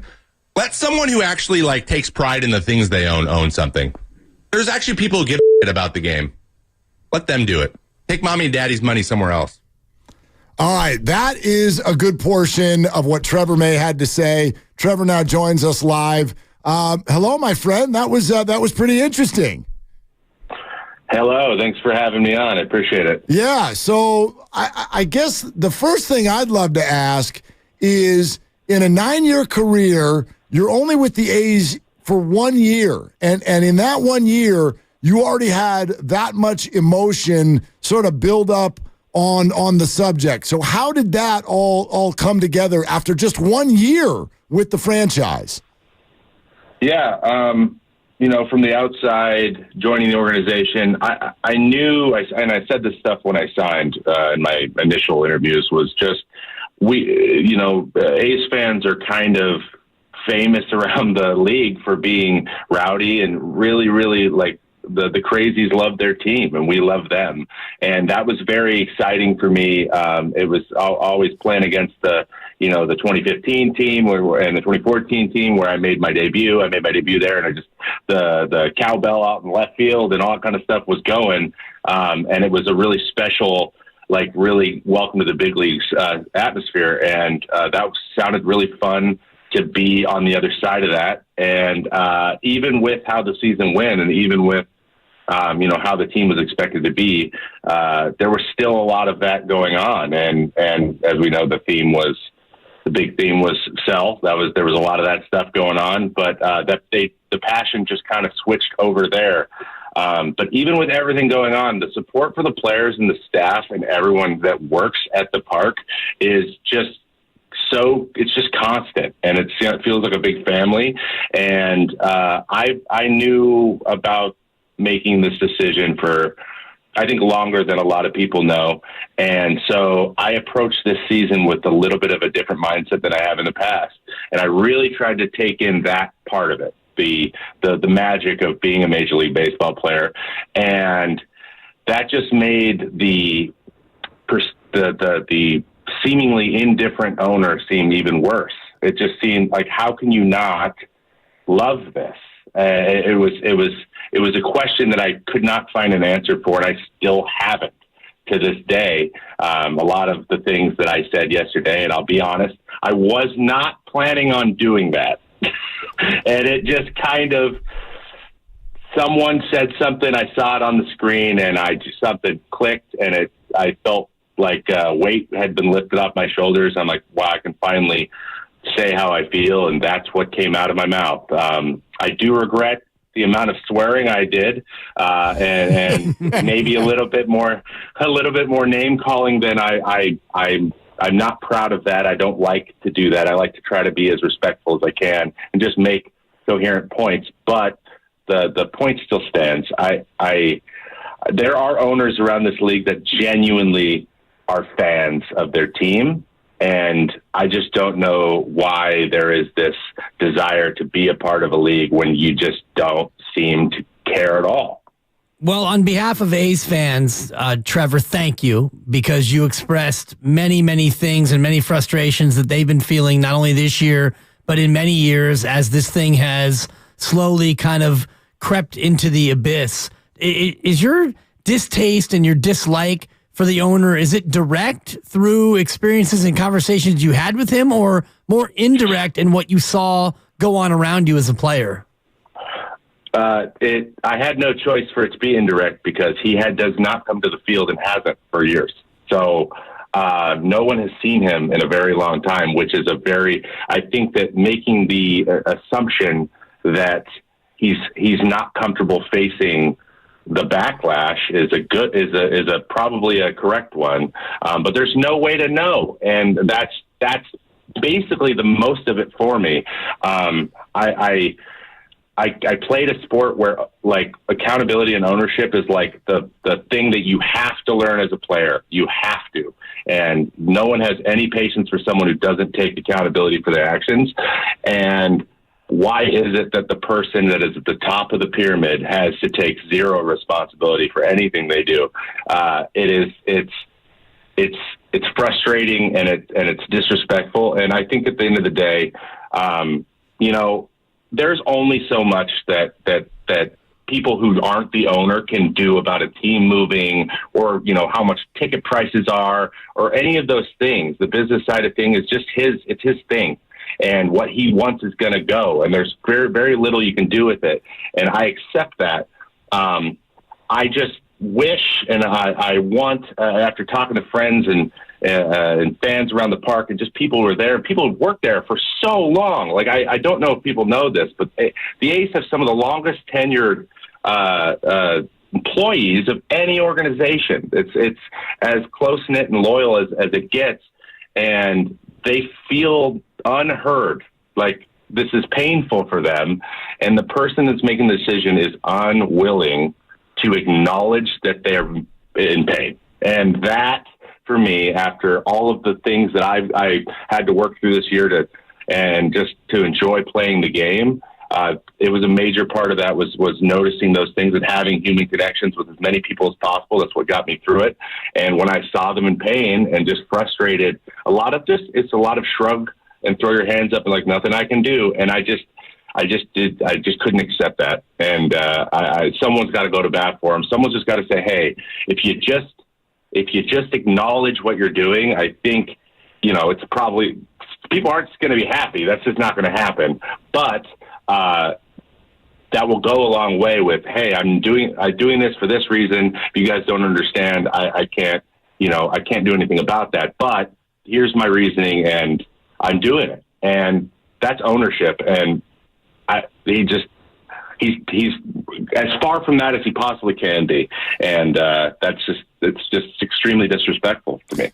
He had 21 saves for the Oakland A's last year. Trevor May, a 9-year big league career, joining us on Willard and Dibbs after his now viral social media post with regard to A's owner John Fisher. Trevor, what kind of interaction do you guys as players have with him throughout the year, if any?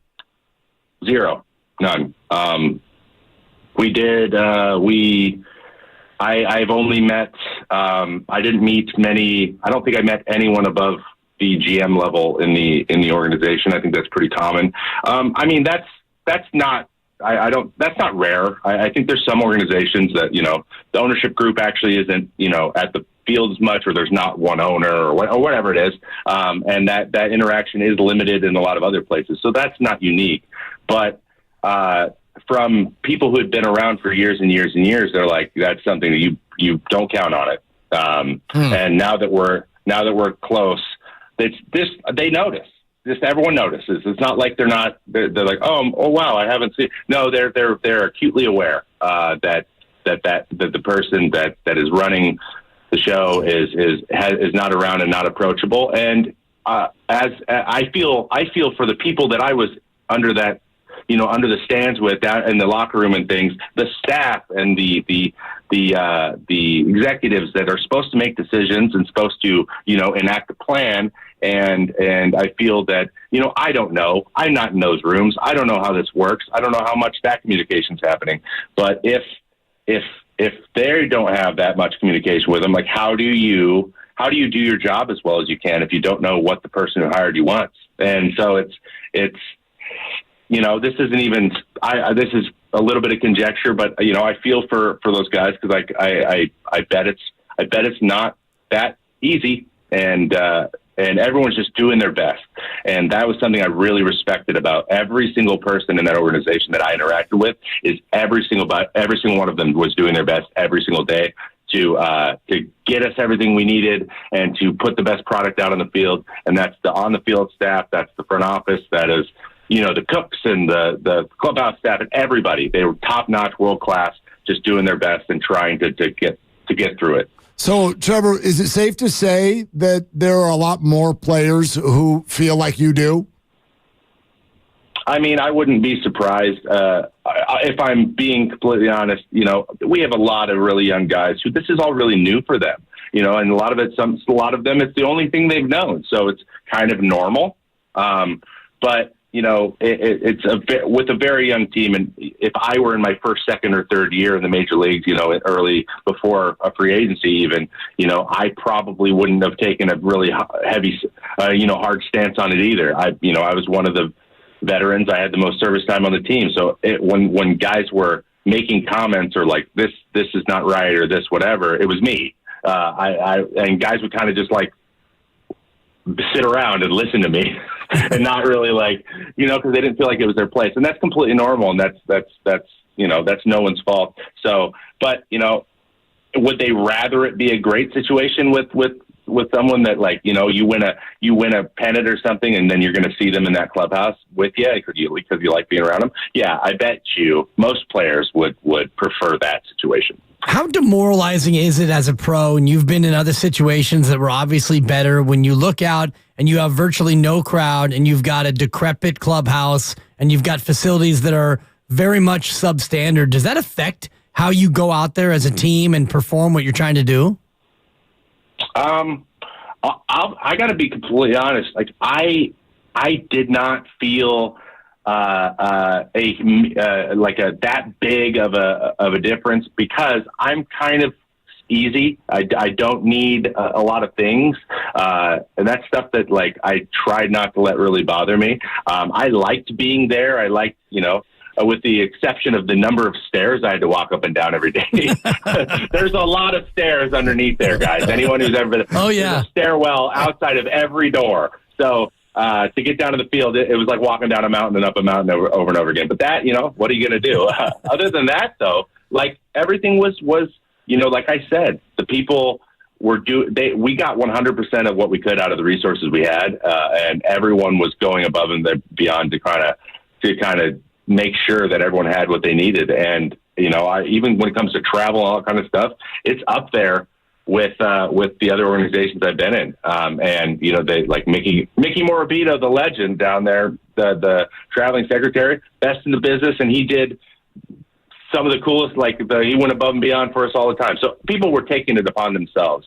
But yes, I think that, overall, when you really need something or there's something you're used to having that you don't have, there's some adjustments you got to make for sure. But those are problems that can be solved, and especially if you're a little creative with it. And that's kind of how I approached it. And I didn't really have a strong feeling about that. Trevor May is with us, 9-year reliever in the bigs with the A's last year, and made comments yesterday with regard to the ownership situation with the A's. Trevor, you said you guys had no interaction with John Fisher whatsoever. If you did, what would you say to him? Yeah, that's interesting. I'm not an in-person conversation. I'm usually not a confrontational person ever. This is a first for me, guys. But I think that with enough maybe comfort level, it would be very, very, very hard to not ask. What are you looking for here? What? Just help me understand. And that's all I want to ever do is just know the why behind something, because I am more than happy to eat my words and completely change my mind if I'm wrong. I have no problem with that. I would love to be wrong because I think that's a better situation. So yes, I think that would be, what do you want from us? What is the goal here? I think that maybe would be the place I would start, because I think that's a good general conversation to start having like a human to human interaction.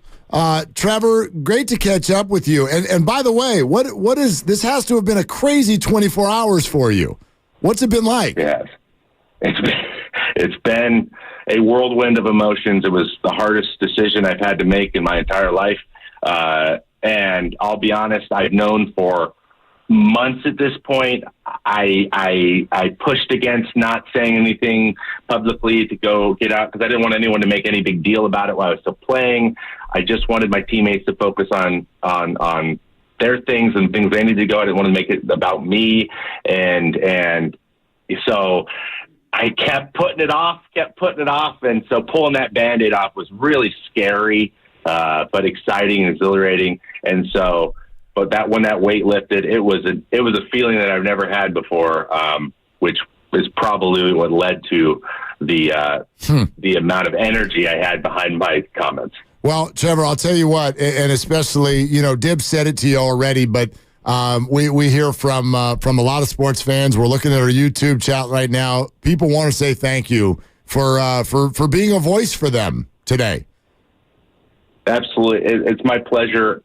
This is something that this isn't the first time that I felt very strongly about something that was happening in the orbit of baseball. And for the first time, it feels like I have an opportunity to speak a little bit more candidly about it because I don't need the job anymore. Right. It's just that simple. So, but thank you to the fans commenting too. The way that the support showed up and the signs that said, "Players, we love you regardless," and just all this stuff. Like they didn't need to take that road, and they did. And we know, and we felt it. And those games, the reverse boycott, and the games where the fans came out and proved a point, and they supported us. That was some of the most fun that not only I had, but a lot of the other guys in the clubhouse had ever playing a baseball game, and I'll never forget it. Yeah, it's too bad that you couldn't have played when that was the norm, when it was, 35,000 crazy people out in Oakland. But unfortunately, the current ownership has made that untenable. Yeah. Trevor, great to catch up, man. And thank you. Thank you for what you did. Thank you for coming on today. Thanks for having me, guys. Yeah, and congrats on the retirement, by the way, as well. You got to sneak that in there. 9-year career. Trevor May, A's reliever last year, and Killian just dropped a column in the Chronicle about an hour ago, and the lead-in to the article is, if Trevor May felt angry enough to use his retirement to unleash on John Fisher, plenty of other guys in that A's clubhouse probably felt and feel the same way. No doubt. And I know Trevor didn't want to speak for other people. Of course not. And he's right that a lot of them are all 22 and 23 That's the part years of it, old. yeah. But she's also right. And I think it's helpful for fans to know that the players feel that way too. Sure. That I think is the big takeaway here. The fact that he was the longest tenured A in his 9th year tells you everything you need to know about the actual on-field product, which is they were mostly AAA level players and younger players, guys without, big time free agent contracts. And that's what the A's have built by design. And the whole thing is so depressing because you look at what the reality is of the future of the organization. And even though what Trevor May said is a reflection of the fan base and majority of people who are fans around baseball, they probably aren't thinking, they should go to Vegas. They deserve to go to Vegas. Yet the only people who are left with a say are the other owners, and the other owners are more likely to rubber stamp it because if they ever want to make any move like this on their own, they want their same rubber stamp. So it's billionaires helping other billionaires. So as much as what he says is true and passionate and reflective of the fan base, I don't have a lot of hope that this is going to spur change and stop this process. No, I think we wanted to do this because, we wanted to get a little further perspective on what Trevor's feeling and what the people around the A's were feeling. But I always think about the fan experience. That's who we're talking to on a daily basis. And I think fans, we get so excited about our teams, and sometimes it's odd, especially, go across the water here to San Francisco Giants, who it feels like almost everybody's on a 1-year deal. And so it's very difficult to create that relationship or feel like that player actually cares about that city and that fan base and that organization, as opposed to just, I want my contract and I want to play well because I want to play well. Like, I got all the feels when Bryce Harper last week got in front of the microphone and he's like, I can't wait to get here and play my ass off for this city and for these players, this team, these employees. I love it here. And you watch that and you're like, damn, whoever you root for, my team needs that. And so all of the A's fans who've been through this hellish experience, and you're going out there with the reverse boycott and everything that the fan base has been through, to know that the people who put on the uniform were silently with you in as much of a way as they could be, I thought that was really important. Absolutely. The most important thing out of this story, and maybe, the fans get a little something out of that. It's an interesting way that you put that in terms of the Giants, because even the players who are there on 1 or 2 year deals, and you don't know if they're totally sold out to be Giants or if they're just there to get their numbers and get their money. The one thing that you know as a Giants fan is that the Giants are going to be in San Francisco. They have a ballpark. They have an ownership that's committed to the ballpark and the city, and there's no threat of the Giants leaving. Now, there was 30 years ago when they were talking about St. Petersburg and Peter McGowan and company. The Safeway people came in and saved the team and kept the team. Then Bonds came, and the Giants are now who the Giants are. But 30 years ago, the Giants were on this kind of a track where nobody showed up and the franchise was threatening to skip town. And that's the part about being an A's fan that is so demoralizing is, your team is young and you don't know the guys and you won 50 and you lost 112. But think about it in terms of if the A's weren't going to move and you had somebody like Farhan who used to be there who was like, we're working on the farm and in 4 years, darn it, we're going to be good. And you'd at least have a glimmer of hope like you did as a Giants fan back in, I guess it would be 2018 when they were terrible. Every April, Dibs, April. But 2018 when they were really, really bad and they were making that change, you at least could say, all right, there's no threat of them leaving. I believe in the new regime, or you don't believe in them, but you at least had a plan toward being good again. If you're an A's fan, there is no plan other than them leaving, and that's the lowest feeling you can have. No, it's the worst. It's the worst. I've never, obviously, I remember the Giants in the 90s and how that felt when it looked like they were going to go. I worked at the radio station when the Chargers moved in the middle of the night in San Diego, and that's not my team, and I'm not native to that land, but it still felt like somebody had punched me in the gut. It's unbelievable. I don't really, quite frankly, I do. I'm not like stupid, but I don't understand relocation in sports. I don't really understand why that's a thing. I don't get why owners are able to go on these projects and then just need to get some vote from their buddies, right? And then off they can go. Like, this is not like other businesses. It's not. You're not running a Home Depot. That might be the name of your stadium, but you're not running a Home Depot. And so I don't understand why it's able to be this way unless there are tremendous extenuating circumstances. Sure. And I bet the A's ownership is sitting there going, well, there are here. Well, there aren't.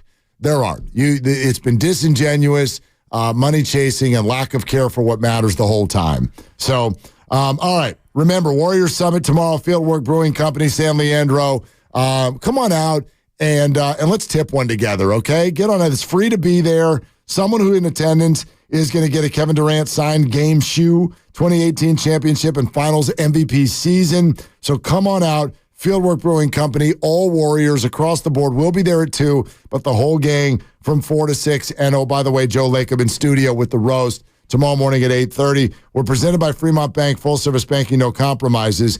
Coming up next, we'll get back to your phone calls. 49er related, was there something that actually happened Sunday that made you think the 49ers have a problem?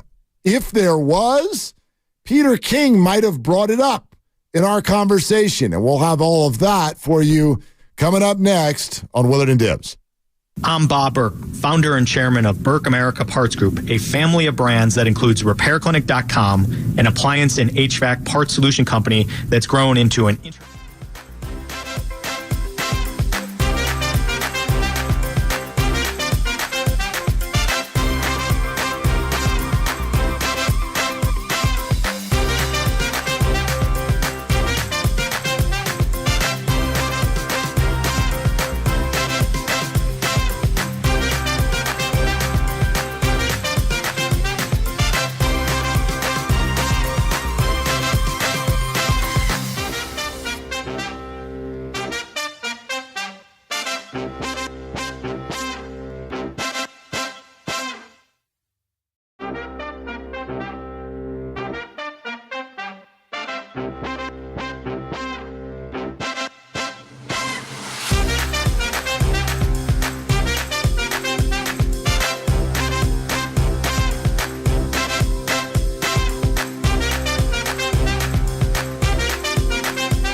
Now, back to Willard and Dibs on 95.7 The Game. Dude, say it on the air. Don't say it during the break, because then you are exactly what you're accusing others of being. If you would, I don't know, stop talking say it. And give a guy a chance to say exactly what you want me to say. Mic off. Yours or mine? Because this is a rare time for you. I'm seeing the Eric Armstead clip, and I haven't heard the audio yet, but we are climbing over each other to defend a rookie kicker who missed a kick. And I'm seeing the clip. I'm seeing Deebo Samuel lose a trash talk battle. It comes across as soft to me. You played a tough team in Cleveland, and they punched you in the mouth. I see all these things, and it makes me draw a conclusion. This team's not winning the Super Bowl. That's what I said during the break, and I'll say it on the air.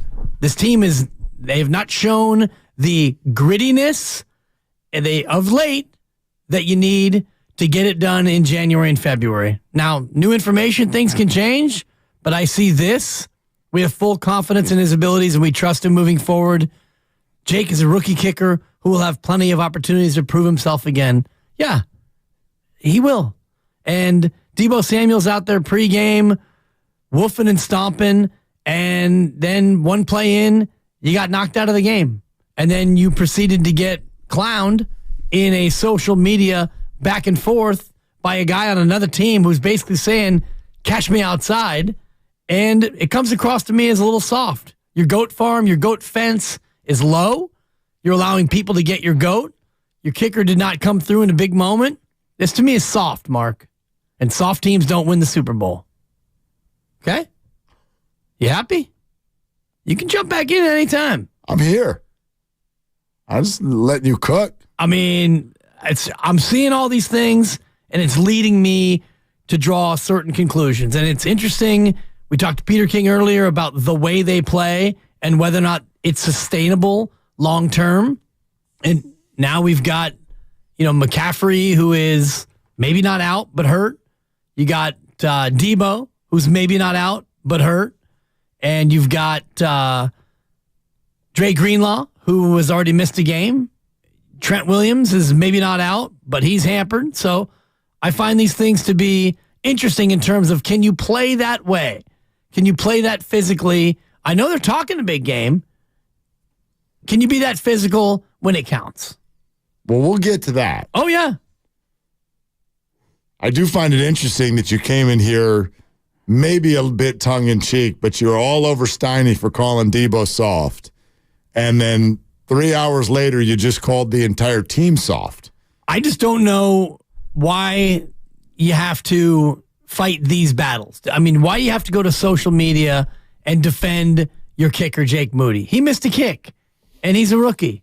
And, I mean, we can just move on. I don't know why you have to, fall over yourself to defend him. Is he falling over himself? No, I guess that's an overstatement. So we got a problem now with a teammate having his teammates back. It's not so much that you have his back. Do you need to have his back? I mean, he missed a kick. He's doing a podcast or an interview or content of some sort, and what's going to get talked about 48 hours after the game against the Browns? Among the things that are going to be discussed are the fact that they missed a kick that would have won the football game. And Jake Moody's name is at the front of the line in terms of things that we mention when we talk about why the 49ers lost.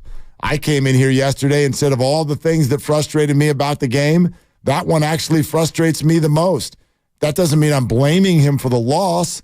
It does mean that I look at this game and go, I'm kind of tired already. It's been one day, and I'm tired of people going, well, I can't expect him to make a kick because, he's a rookie. It's like, you can't expect him to make a 41-yard kick because he's a rookie? Is it pressure? Sure. Is it hard? Sure. You're in the NFL.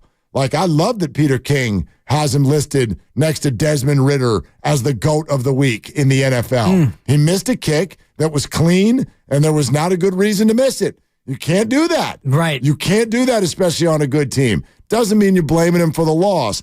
I have also, though, no issue if a teammate wants to come out and publicly have his teammates back. I don't see any harm in that. Yeah, I don't know if there's harm in that. Well, but it seems like you see it as a sign of them being soft, the 49ers? It's a sign. It's a sign that, why do you need to come out and defend your kicker? Why he not? missed a kick. Why not? Like, he's asked the question or the subject matter comes up. Right. He missed a kick. Yeah. Kickers miss kicks. Right. And defensive linemen, they miss tackles. And offensive linemen, they hold. And this is football. It happens. And they get publicly torched for this stuff by people like you and me. Right. So, because that's ultimately your job is to make that kick. Right.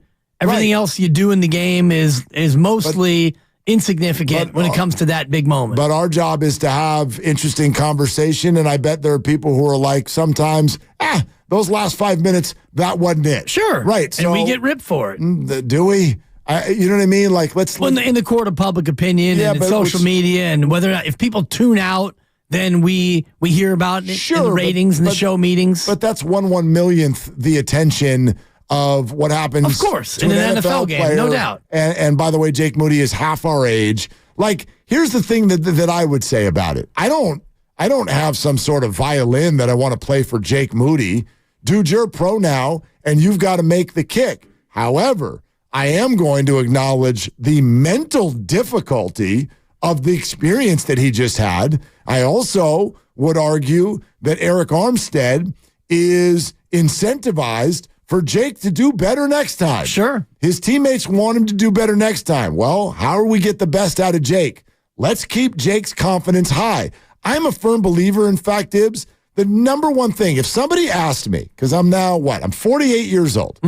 If somebody came up to me and said, what is the one thing that you want your kids to have? Confidence. That's it. I think it makes the world go round. I think your life is awesome if you have it, and it struggles if you don't. I literally think it's the key to life. Someone asked me, not that I'm God or anywhere in between, but if someone asked me, what do you think's the key to life? Confidence. Confidence. Just like love every minute, no matter your situation. Make the lemonade out of the lemons. What have you? The 49ers are incentivized to have Jake Moody be confident. And I don't know what they observed on that plane. I know what people said on TV. They said it looked like the guy just swallowed a boulder. And if that's the case... Before the kick or after? Both. So get him back on his feet. You know what I mean? Like, via a social media post. Well, whatever. Who knows what he said to him privately? There was a long plane flight home. I'm sure he got dapped on the shoulder by every single guy who went to the bathroom.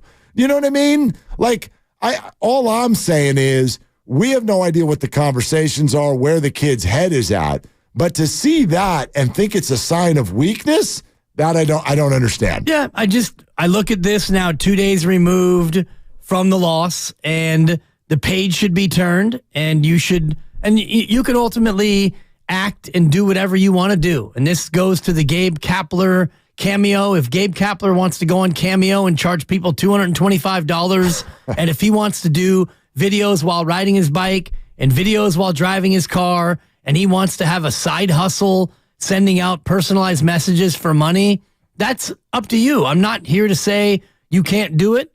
I think it's a bad look when you're a manager who has image problems in terms of what the fan base thinks about you. And so when I look at this as a fan of this team and I see a player coming out 2 days after a game to defend the kicker who simply missed a kick, it seems to me like we're trying too hard to spin the narrative, and it's not Jake Moody's fault. Of course it's not Jake Moody's fault.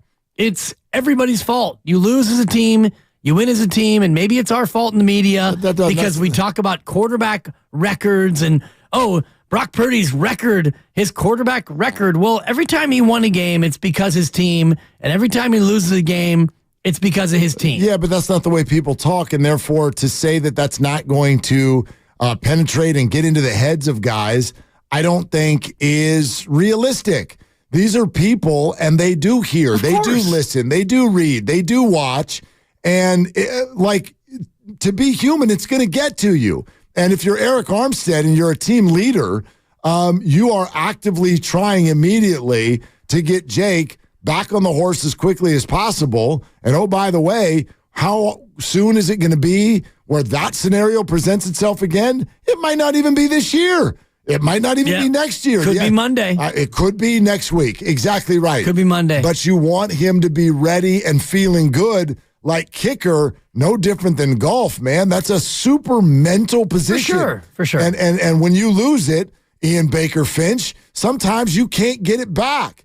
And so to me, there's like a A to B reason for it, which is that. But secondarily, to hear what he's saying, which is just kind of it's a comment about a subject that we're all talking about. And I would expect a teammate to say nothing different, which is to say we're a team. And so, you were the one on the field at the end, but here are all the mistakes that we made, and here's the mistakes that they made or whatever.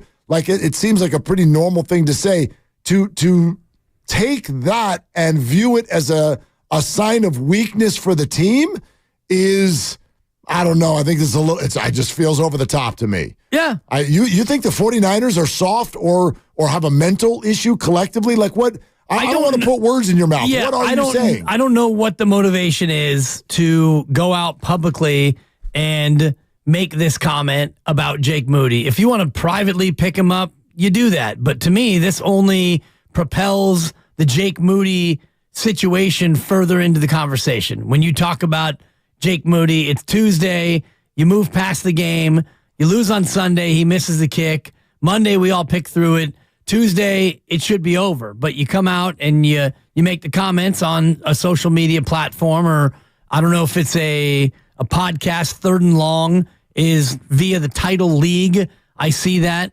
And it becomes a clip that's played. And so now the Jake Moody question, and yesterday you said it's not a situation. It's not the Jake Moody situation. And I agree with you, but it is a case where you're looking back at a game now 2 days removed, and Jake Moody is still being discussed where it doesn't need to be discussed. I don't know how this helps Jake Moody get over it in any way. This is interesting to me.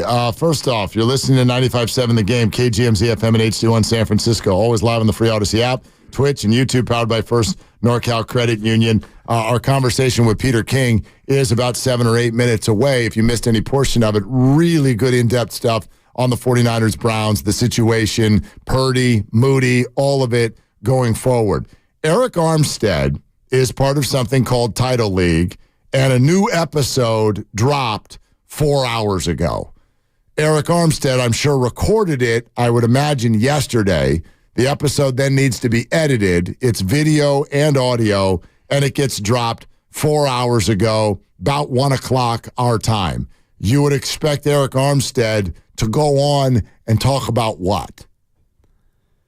I mean, talk about the game, his performance. That's what he did. And all of that is in there. You would expect him to avoid the Jake Moody conversation entirely when doing a lengthy broadcast. I haven't seen the entire episode, and I'm not sure if you have. You can enlighten me. It's 25 minutes long. All I know are the headlines. The headlines of the issues that were discussed. Battling adversity, how the team moves forward, and he discusses Jake Moody at the end of the game. Yeah. Jake Moody, battling adversity, and what we can expect. And, I don't know what I expect him to say.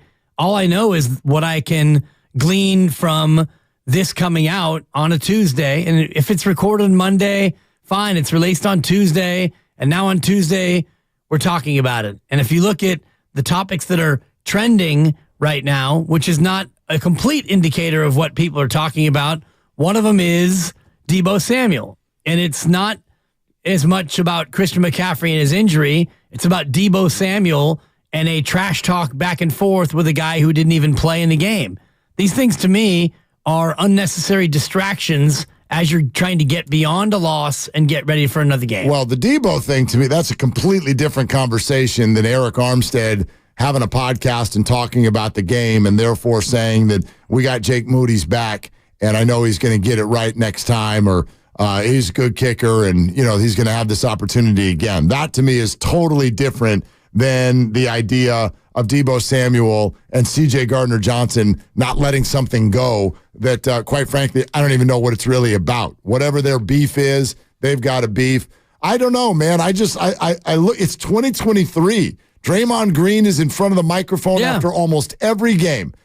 Richard Sherman is on the mic after every game. There are so many athletes who react. They've taken their narrative into their own hands, and they discuss what's going on. And you don't have to love it. Sure. But by the same token, to then take that and put a characteristic on a team and call them soft, I think is wild, especially coming from two people who literally do what we're talking about for a living. For a living. Right. This is my job. Well, and it may be his someday too. And it can be. And if he wants to use his platform, he can use it however he wants. I'm not telling him what he can or can't say or what he should or shouldn't say. No, All I'm telling you is how soft. I perceive it. You're saying that he's soft for doing it. I'm not saying that he's soft. You're I'm saying the 49ers this comes are soft. across as a soft response to adversity and losing a game. And I have the right.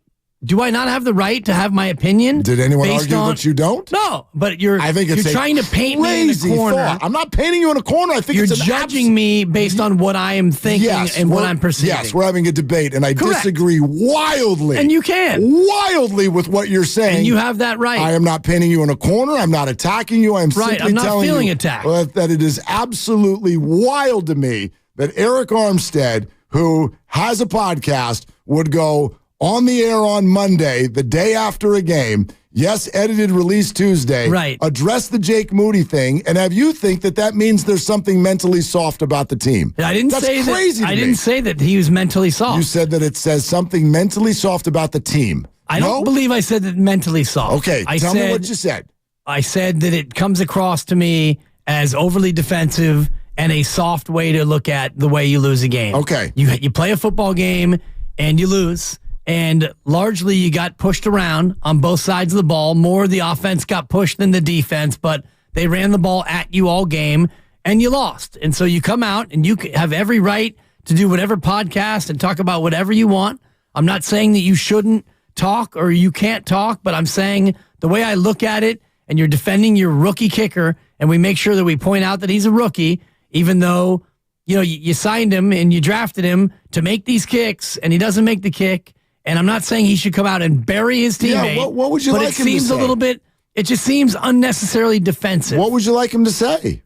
He missed a kick. Yeah. Big deal. That's kind of what he said. Okay. I haven't heard the entire clip, but did you hear the whole? I listened to the part about Jake Moody. Yeah.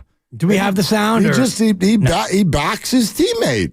Right. He backs his teammate. You know what I mean? I don't know. I don't know why, especially those of us who do this for a living, why sometimes it feels like we've got a problem with other people putting their stuff up on the internet as well. Like you mentioned the Kapler thing. The manager of the New York Yankees is on Cameo doing stuff. I feel it would be incredibly disingenuous for me to get on someone about a side gig. I've got 48 of them. Sure. Honestly.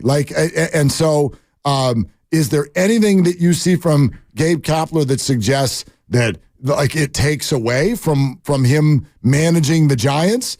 Or you think because he makes a lot of money, he shouldn't be allowed to make more? He can make all the money he wants. So why is it about optics? Because the perception of Gabe Kapler from the fan base, a large majority, or not a large majority of the fan base, but a portion of the fan base, is that he's more concerned with his own image than he is being the best manager he can be.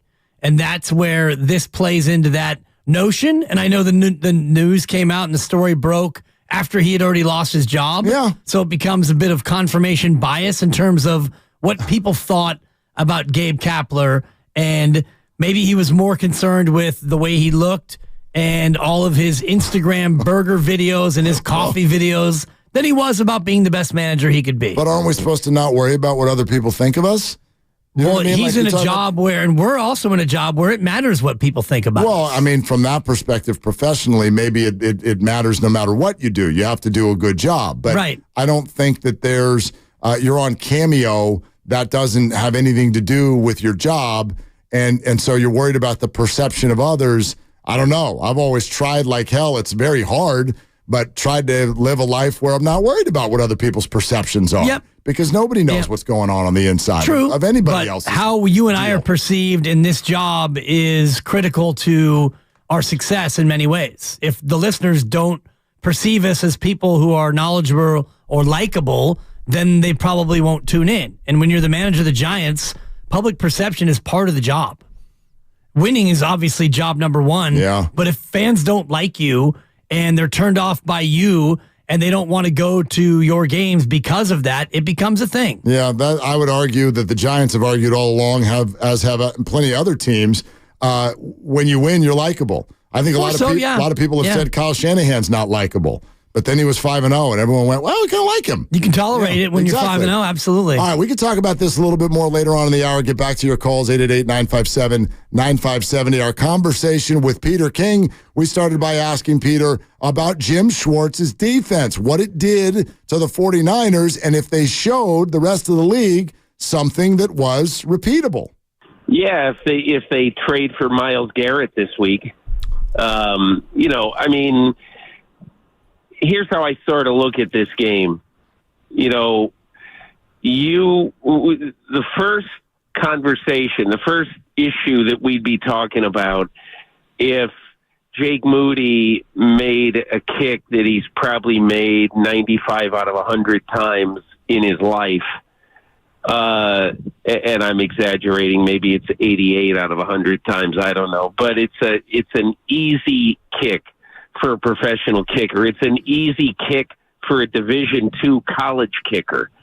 So, again, this is a game that the 49ers should have said, okay, we didn't play that well. We got guys hurt, and it was a really tough road game, but we survived. And in the NFL, it's about survive and advance. And so that's why, in my opinion, this game reminds me a lot of the Kansas City-Detroit game, to lead off this season, where if you watch that game, you say, Kansas City handed that game to them. And, hey, you give Detroit a lot of credit for winning that game, and you give Cleveland credit for winning the game the other day with a third-string quarterback, so that's great. But does anybody believe that on a neutral field in Wichita that Cleveland wins against San Francisco more than one or maybe two times out of 10? I don't. Which is why I think you have to, at this time of year in the NFL, you have to basically say, listen, you're not going to win them all. There's only been one team in the modern history of football that's won them all, and that was Miami 51 years ago. Now, having said all that, the things I would take out of this game that I think we talked about this last week. Here's the thing about a physical offensive team that I think you have to keep in mind. It's a 17-week season, and Christian McCaffrey gets in 20 car crashes every week. And you have to ask yourself, okay, do we need to try to limit that in some way? Do we need to either call things that are different, or do we need to just say we are going to run this guy as hard as we can for as long as we can, and let's just play? And if he can't play, he can't play, and we'll deal with that when it happens.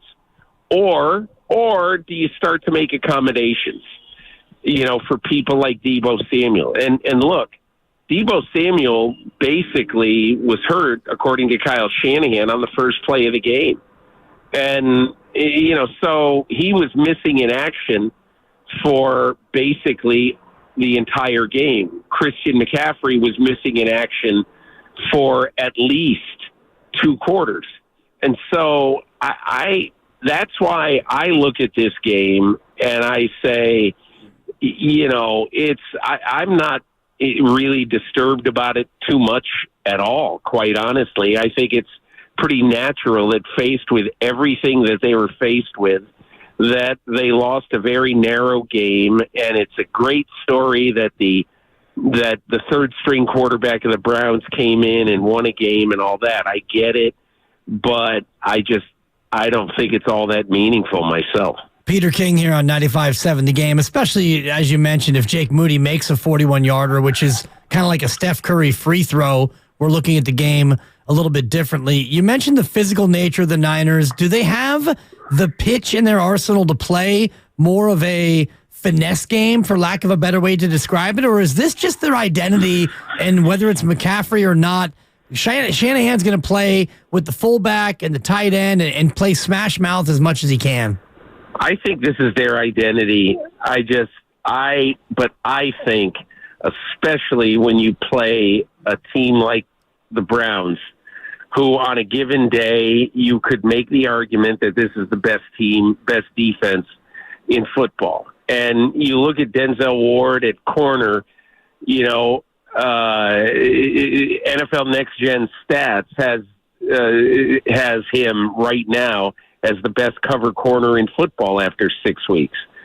So it isn't just Myles Garrett you got to worry about. They got really good players all over this team. So I think I would look at that for part of the equation.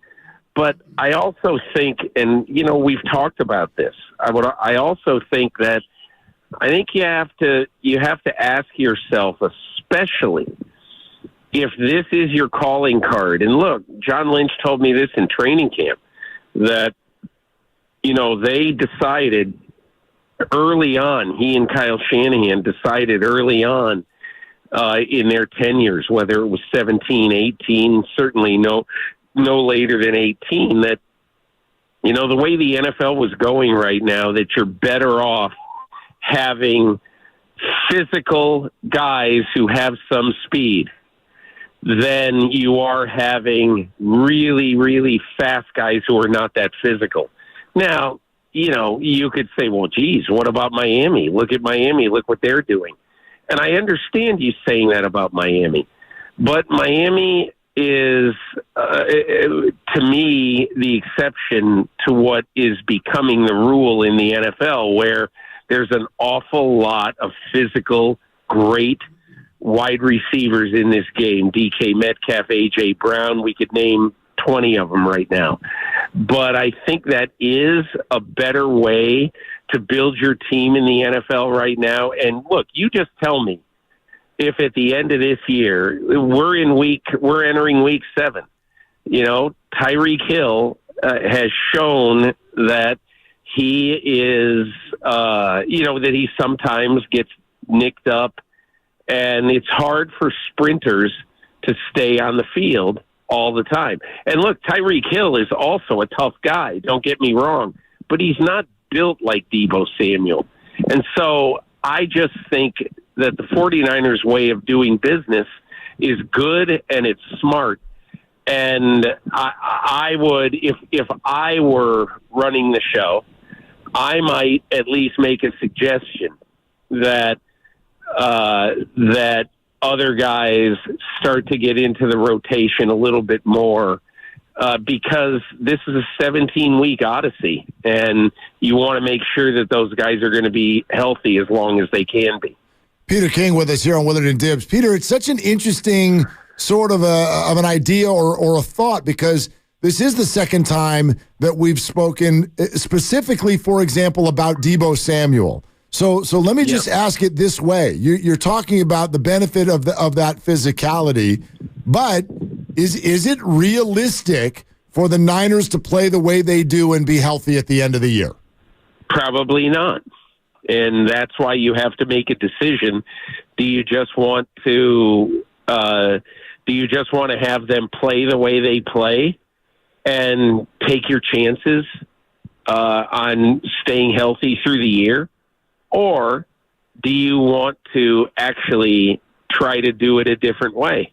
And do you want to maybe call different routes for guys like Deebo Samuel occasionally to maybe keep them away from the middle of the field a little bit more than you do right now? And look, if I mean, far be it from me to question Kyle Shanahan and what it is that they do on offense. I think he is a brilliant mind at this sport and at exactly what he does. But and I'm not saying I'd love to at least have a discussion about it if I were Kyle Shanahan and if I were the guys on that offensive staff, just because I don't know that it is sustainable, not just this year, but over a number of years, to have the number of car crashes that those guys have. But, again, I don't sit here and say they're doing it wrong. I sit here and say I'd love to at least have a discussion about it.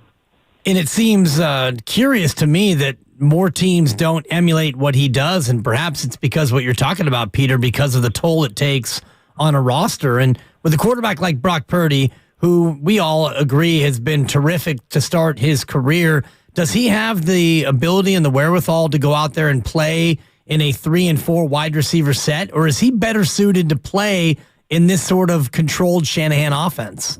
That's a great question. That is really a good question.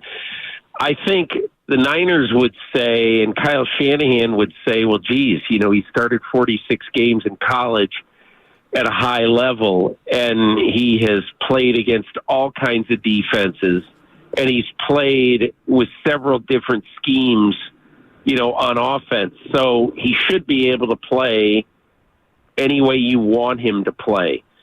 But I think it's obvious to me that he's probably better in the classic old pro style set. He's probably better when he has Kyle Juszczyk in the backfield with him, either as a sidecar or, as a protector. However, I think, and we talked about this last week, what I find really interesting about what we saw last week in Brock Purdy is that he became the first player in at least 8 years, to throw 4 touchdown passes in the same game, all outside the tackle box. And for people who say, well, what does that mean exactly? What it means is that he was either flushed or voluntarily got out of the pocket. I mean, obviously it's all voluntary, but he was either flushed or he decided himself to get out of the pocket, and he made plays on the move 4 different times that resulted in touchdown passes. And that, to me, says a lot about your quarterback and his ability to play either, in a classic pro-style way where you're in the pocket, or because clearly he has shown time and again that he's okay with getting hit. He knows that that's part of the game. Or he's fine with going out of the pocket and making throws on the run. And so I don't think, and again, I don't think Sunday's game, raises the kind of red flags about Brock Purdy that I say, oh boy, somebody now has finally figured out how to, be the kryptonite for Brock Purdy.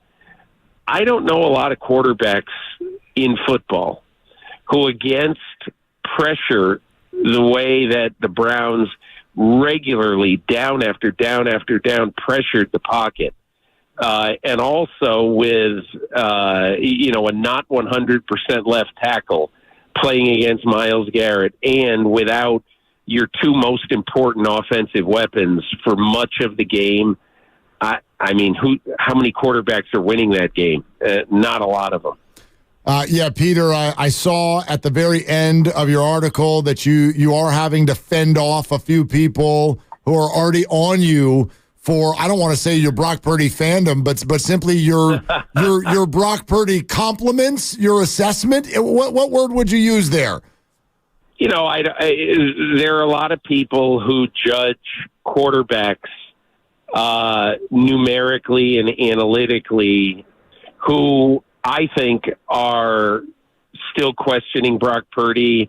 Obviously we talked about, we must have talked about it at some point, about the Ringer rankings of quarterbacks having Brock Purdy down in the 20s. Yep. And, a lot of people who basically judge simple play-by-play with skills, with his arm strength, with his speed, with all that, are going to judge guys, many quarterbacks. They're going to judge other quarterbacks to be better than Brock Purdy. My only feeling about all that is very, very simple. Watch the games. And I don't know how you watch the game against Dallas, where, by the way, he was protected, but not he got chased around. I mean, that was Dallas came into that game with a very good defense and chased him around some, and he answered every question that was had of him that game. So again, look, time will tell. Other people could well be right about him. I could be wrong about him. And I'm not saying right now that Brock Purdy is going to be a great player in the NFL. I don't know that he's going to be a great player. The only thing I know is based on what we've seen in 14 games in which he has played at least 3/4 of every game of those 14 games. He's 13-1, and he had one absolute clunker, and that was the game this past Sunday. So if, I'm certainly not going to throw him out, with the garbage after having one bad game. I mean, Justin Herbert is a great player. Justin Herbert was awful last night. And quarterbacks sometimes are awful. The only guy who's never really awful is Patrick Mahomes. He has some subpar games, but you show me one game in his career where he's been awful. I don't know that there's been one. Yeah, Niner fans wishes that he was awful in the Super Bowl, but he wasn't, and he came through late in that victory. Monday night, Peter, is the Kyle Shanahan Man Crush Bowl. Kirk Cousins against. That's outstanding. Thank you. I'm kind of borrowing from your column because you highlighted it as one of the games of the week. Does Kyle try to maybe show out a little bit with Brock Purdy under center to kind of show Kirk that he actually found the Kirk 2.0? I don't think he's going to think about it for 5 minutes. I really don't. I think he's going to hug Kirk Cousins before the game, tell him that he wishes him absolutely all the best in the world except for the next 3 hours, and let's be in touch. Kyle Shanahan loves Kirk Cousins. When they were together in Washington, Kirk Cousins made some beautiful music. So it wasn't all that long a period of time, but he really likes the guy. And look, I think the only thing that Kyle Shanahan right now, I'm not saying he's grateful for it, but, he is now seeing a quarterback who can play really the way he wants them to play in Brock Purdy. He wants the way he wants his quarterback to play. And he's got a guy on his team who makes 139th what Kirk Cousins makes. And we can all laugh about that and say, oh, that's a funny statistic and all that stuff. But it means something, because for the next 2 years, the San Francisco 49ers are going to be able to build a roster. You think they would have been able to sign Javon Hargrave if Kirk Cousins were their quarterback right now? No, they wouldn't have had a chance. So the good thing about having Brock Purdy for the next 2 years at least is going to be that they're going to be able to afford him, clearly, and they're going to be able to afford a lot of other things that with a $35 or $40 million quarterback they wouldn't be able to afford. Peter King with us here, Willard and Dibbs, every week, 95.7 The Game. All right, we've gotten through a lot on this game, Peter, but that now allows us to get to this. And I want to read something straight from your column to our listeners because it's going to make them all pump their fist in their car or next to their smart speaker, wherever they are. You write, I think I will never understand if I see the replay 64 more times how the officials didn't call a fumble on P.J. Walker on an intentional grounding call late in the first half, deep in Cleveland territory, probably cost San Francisco a field goal, might have cost San Francisco the game. Two things on officials in this game, Peter. A, what happened there? And B, on that Deshaun Gibson hit late in the game, if that's reviewable in college, why can't it be reviewable in the NFL? Well, Bill Belichick has a great point. He said, look, if we're going to have 2 challenges per game, let us challenge what we want. I totally agree. Brian Daboll, in the last play of Sunday football, would have gotten an interference call when the cornerback had a firm hold of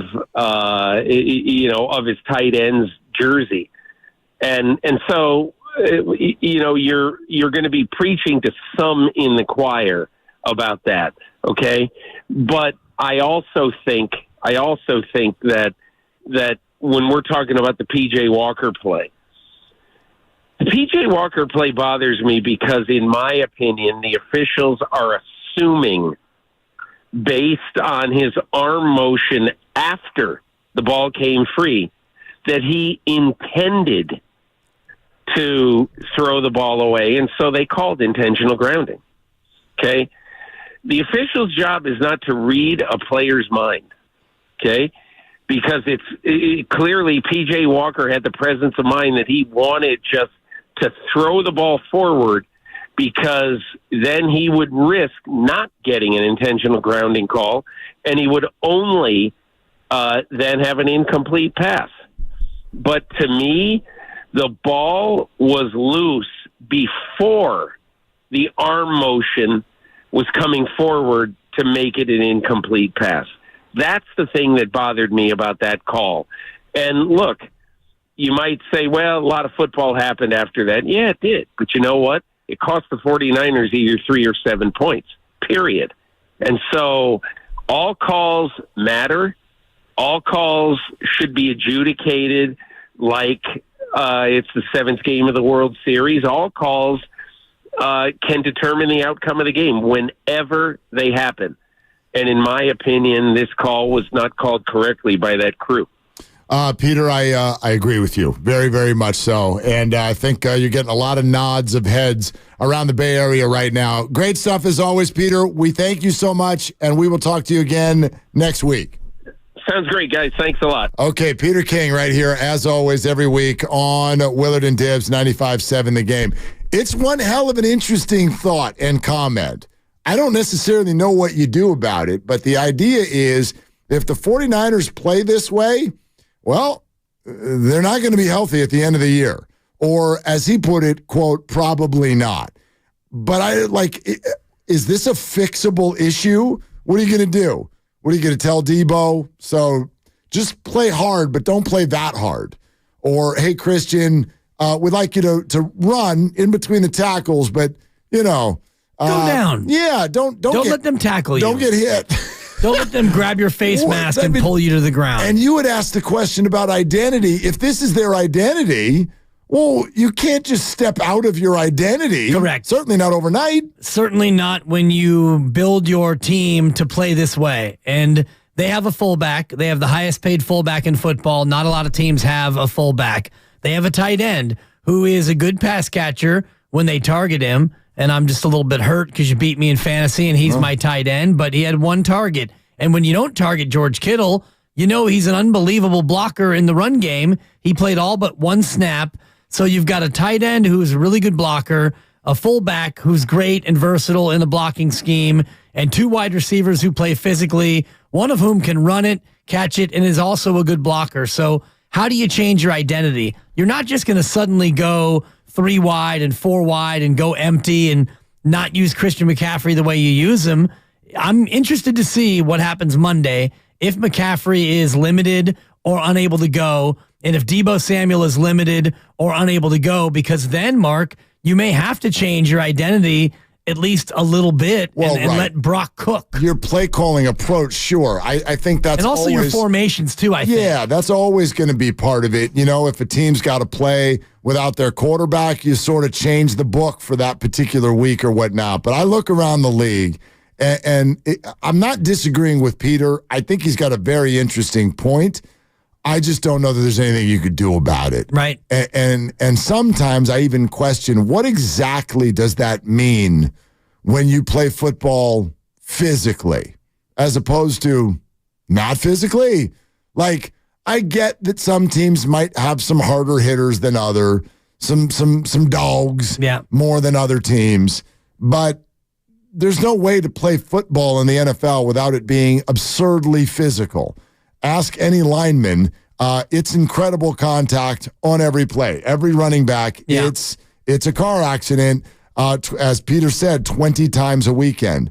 So a week ago, the 49ers were, as David Lombardi put it, quote, as healthy as they've ever been since I started covering them. Thanks, David. Yeah. So here we are now going, okay, so no McCaffrey, no Debo, no Trent, all of that. But look around the league, Dibs. Yeah. I mean, like, this is not reserved for the 49ers and their physical play. I can count, I think I might need two hands to count the quarterbacks who got hurt last week. The quarterbacks. Yeah. And they do less hitting than anybody. Yeah. So by rule. I don't know. I don't know if there's a fix to this. There is no fix, especially when you play the way that they play. I don't think that every team plays in an equally physically way. Like Miami's offense, they don't play with the same physicality. I got you. Now, they do run it in between the tackles some, but it's a lot more runs to the perimeter using their speed, a lot more throw and catch to the outside. Debo Samuel is a player who invites contact, and you open the game by giving him the ball on a jet sweep, and instead of him just running straight for the sideline and out of bounds, he turned it up and put his shoulder into a defender, and his shoulder got hurt. Christian McCaffrey seeks contact. George Kittle loves contact, and this is all a part of, the way they like to run their offense. If you just watch Kyle Juszczyk on offense in your second or third rewatch, he's involved in almost every play on the ground as a lead blocker or as a blocker at the mesh point or whenever there's going to be contact. He's a part of it. And luckily, he's been able to stay on the field. So I do think that every team is not equally created from a physicality standpoint. But to your point and, Peter's response, I don't think that they can change the way they go about doing it because that's the Shanahan identity. Yeah, and for those of you just joining us, if you did not hear the injury word from earlier today, it's largely good, although there's nothing definitive about any of them, other than that to say Christian McCaffrey, Debo Samuel, and Trent Williams, none of them suffered long-term injuries. None of them suffered anything that is considered even going to keep them out 3 or 4 games. And in fact, all of them have a chance to play on Monday night. Don't know if they will. I'm sure they won't practice tomorrow. Oh, actually, it's a Monday night game. So, yeah, nobody's practicing tomorrow. They probably won't practice Thursday either. This will be a Friday into Saturday type of a thing before we have any idea. So, by the way, if they're on your fantasy team, sorry, this is going to be a complete pain in the rear for Monday night. But that's the way it goes. But I'm reminded of our offseason conversation because of Brock's injury. I'm reminded of all the talk about, well, average says you're going to need at least a second, maybe even a third quarterback, especially if you're the 49ers. Look around the league. Deshaun Watson did not play this week. Daniel Jones did not play this week. Justin Fields is now out. Josh Allen had to leave the field for a short time on Sunday night. Derek Carr missed time so far this year. Jimmy G had to go to the hospital. Was in the hospital. Thank you very much. Ryan Tannehill, high ankle sprain. Anthony Richardson out for the year. Trevor Lawrence, limited practice today, question mark for Thursday night. That's a quick 10 right there, Mark. That's a third of the league. And they're already dealing with question marks at quarterback. And the 49ers have not dealt with that. I get it. Is there any wood in here? I don't even know. Somewhere. It's for Micah? Anyway.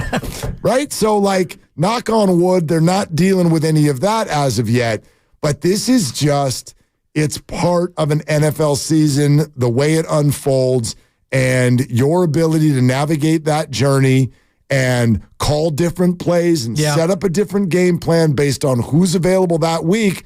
That's got a lot to do with what it looks like when you get to January. Absolutely. And you want to get to January and be a playoff team, but you also want to get to January and be in one piece. And last year, they largely were when it came to the playoffs. McCaffrey was healthy, and Brock Purdy was healthy until the NFC Championship game, and Debo was good to go, and Kittle and Juszczyk and Brandon Ayuk, and Trent Williams was a little bit limited, but he was able to play through it and be out there. So these games are important, but you also want to be a little bit cautious with an eye toward December and even January. You're 5-1. If McCaffrey would benefit from a week off or two, if Debo would benefit or Trent, you already had Dre Greenlaw sit. these are times where the coaches and the medical staff have to make hard calls in terms of, can you have one or both of these guys sit to have them get healthier and still be able to win the football game? He's becoming a late show staple here on Willard and Dibs. He is Mark in Oakland. Hello, Mark. What are you doing? Hey, thanks for taking my call. Yeah. I listen ahead, but this is when I get out of work, so I always try to get in at the end. I am enjoying listening to this and just wanted to check in. I had some weird takeaways from this game. It totally threw me off what I saw. But the one thing I'm left with for sure is that the NFL's the difference between the teams is not that big. And I think that luck plays, and this is the part I don't like doing it, but the ball bouncing your way plays a huge role in who actually wins and who loses. So all the attempts to control, I think you can kind of do a little bit, but ultimately I was like, you know what? The Browns, they're not that much different than the 49ers. And so what I was trying to figure out was what can you do? And I don't think you can totally control it, but I left feeling two things. One, and I've been going, I think Purdy's solid, decent, but I think a lot of other quarterbacks could do this if everything was going their way like this is. And I wanted to see if he got, sort of punched in the mouth, what would happen. And actually that got answered for me in a good way. Like, yeah, he was having a bad game, but at the end, he did what he had to do to get him in position. He was wobbly. He probably was dealing with some things he wasn't used to. So I actually had that question answered. You'd think I'd come away going, oh, Purdy, he's not as good. Let's see, I was right. Actually, I was like, I think he's got it. Like, he can handle, he took the punches, and he got them where they needed to be. But Shanahan, he's repeating old mistakes. What was he throwing the ball 3 times when they needed to be running down the clock? Mark, Mark, we got to run. But I'm with you on that one. I know there's a lot of stuff to question about Shanahan. For me, it was the 3 passes in a row when you get the ball with 3 minutes to go. At minimum, I'm running the ball on first down just to see if I can get 5 yards, get the clock moving, and not get way behind the sticks with a penalty like he ended up doing. Yeah, the intentional grounding took the possibility of a run off the table. 3 plays, I think 16 seconds is all they took off. We're sponsored by Lucky California. Coming up next, can we do a little primer to set up tomorrow? Sure. Warriors Summit tomorrow. It's a huge Warriors Day on our station, and there's some things we haven't been able to get to, namely about Klay Thompson, that we need to get to. And we'll do that coming up next on Willard and Dibs. Do you have a taste for beef with a higher standard? Because Lucky proudly carries USDA choice.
Boy, the big butt. Now, back to Willard and Dibs on 95.7 The Game. Jim Barnett. Don't talk about that. Exactly. You're welcome. Exactly. I'll tell you what we do want to talk about. We want to talk about Warrior basketball because I am pumped, Mark. Let me lead with that. I'm pumped, all you crazy people, and listen, I only want to call out is the wrong term. I want to point out one of the most faithful listeners of this show, and the YouTube chat has been trying for months to get this gentleman to come out to a Warriors Summit. The chat knows him affectionately as OB3. Yeah, the mayor. OB3, Otis Bird III. Bird is the third. Very good. You can't downgrade me from a 4. Well, he gave me. He pulled a finger back on me, Listen, Grandy. about 45 minutes ago, the chat was hot. Sorry. The lovely Christy was in there. Everybody was talking about seeing each other tomorrow. And OB3 gives the old, so I'm going to try to stop by. And I'm like, yo, I used to live in L.A. You can't give me the I'm going to try to stop by. I know what that means. You can't come. I'm out. You can't win. You cannot be there. Just say it. Own it. I can't go. And OB3 is like, I can't go. And apparently maybe there's like, I don't know if I'm supposed to say this out loud. Maybe there's like a jury duty situation going on. Oh, geez. Something's happening somewhere, whatever. Point is this. I get it. Some of you got stuff going on. It's a flipping Wednesday in the middle of the day. So I totally get it. But for all of you out there who don't have anything happening on a Wednesday afternoon. Boy, the big butt. No, actually, let me say it this way. Man, if there's any way you can even get over there for a half hour, can you, you know what I mean? It's like Greg Popovich. Okay, you can't give me 4 quarters? Can you give me 5 minutes? Can you give me 10 minutes? Can you give it everything you got for 3 possessions? Okay? Whatever you got, okay, we'll take it. We want to see your lovely, shining faces at the summit tomorrow. Preseason Warriors. That is the topic all across the board. We will be there, Dibs and I, at 2. But all the hosts, Steiny Goo, Bonte Joe, show up 4 to 6. And then it's open season. Oh, yeah, it is. Right? You get to come up during commercial breaks and look straight in the eye of the host who ticks you off the most and go, you tick me off. And then that host will handle it however they handle it. You can come up and get a picture with your favorite host, even when you're standing next to another host that you don't like and you totally ignore them. Or act like you like them, but then whisper in the other host's ear, I don't like him. Or tell that host that you don't like to please move over and get out of my picture, boom, which might have happened to me last time. It's like, oh, you want a picture with Goo? Yeah. I'm standing next to him. Just you and the Goo. Just Goo. Gotcha. Got it. Just me and Goo. A Kevin Durant signed game shoe from the 2018 championship and finals MVP season will be given away, but there's more. There's more? But wait, there's more. This just in. You also get this set against Who Knives. This just in. 95. We will also have 2 pairs of tickets to future Warrior games to give away to you people in the crowd. Fieldwork Brewing Company, San Leandro, tomorrow afternoon, all afternoon. You have got to be there. And we will be reacting to what Joe Lacob says on the roast tomorrow at 8:30 and all things Warriors. So come see us. So let me get this straight. It's 4 to 6 at Fieldwork in San Leandro, and it's free. Right. And I can sign up to win a Kevin Durant shoe, which is also free. Yep. And I can sign up at the same time to win a couple of pairs of tickets to a Warrior game. That sign up is free. The tickets aren't, but if you win it, it's free. All these things, plus my favorite hosts in the flesh, baby. I'm in, Mark. Okay, so Dibs will be there. You had me at It's My Job. Yeah, let's go. Exactly right.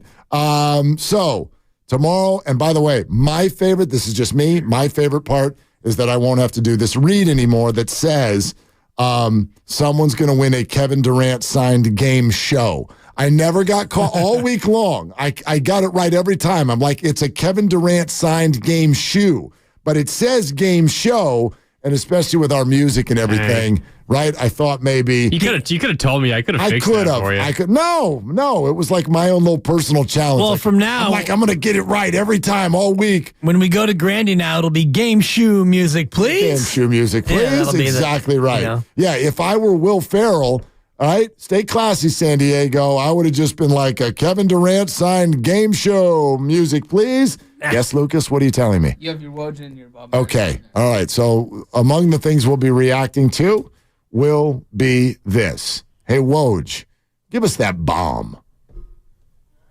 Absolutely no progress on a Klay Thompson extension in Golden State. That they are both still apart on years and money, and there's a very real possibility that Klay Thompson goes into free agency next summer without a deal, and I think that's where it gets complicated for Golden State and becomes a little bit something of a high wire act, especially if Klay Thompson duplicates this year the kind of season he had last year. 41% three-point shooting, led the league with 301 threes, and his best points per game at almost 22 points a game in several years. In the marketplace, teams value shooting. They value high-level wing defense. And so I think for Golden State, this has a chance to become, the first real test of keeping together that core of Steph Curry, Draymond Green, and Klay Thompson. Okay. Now, Bob Myers was on the set. We'll let you hear what he had to say about this in a second. Woj was talk blocking him. First and foremost, the idea that the Warriors and Klay Thompson have, quote, made no progress.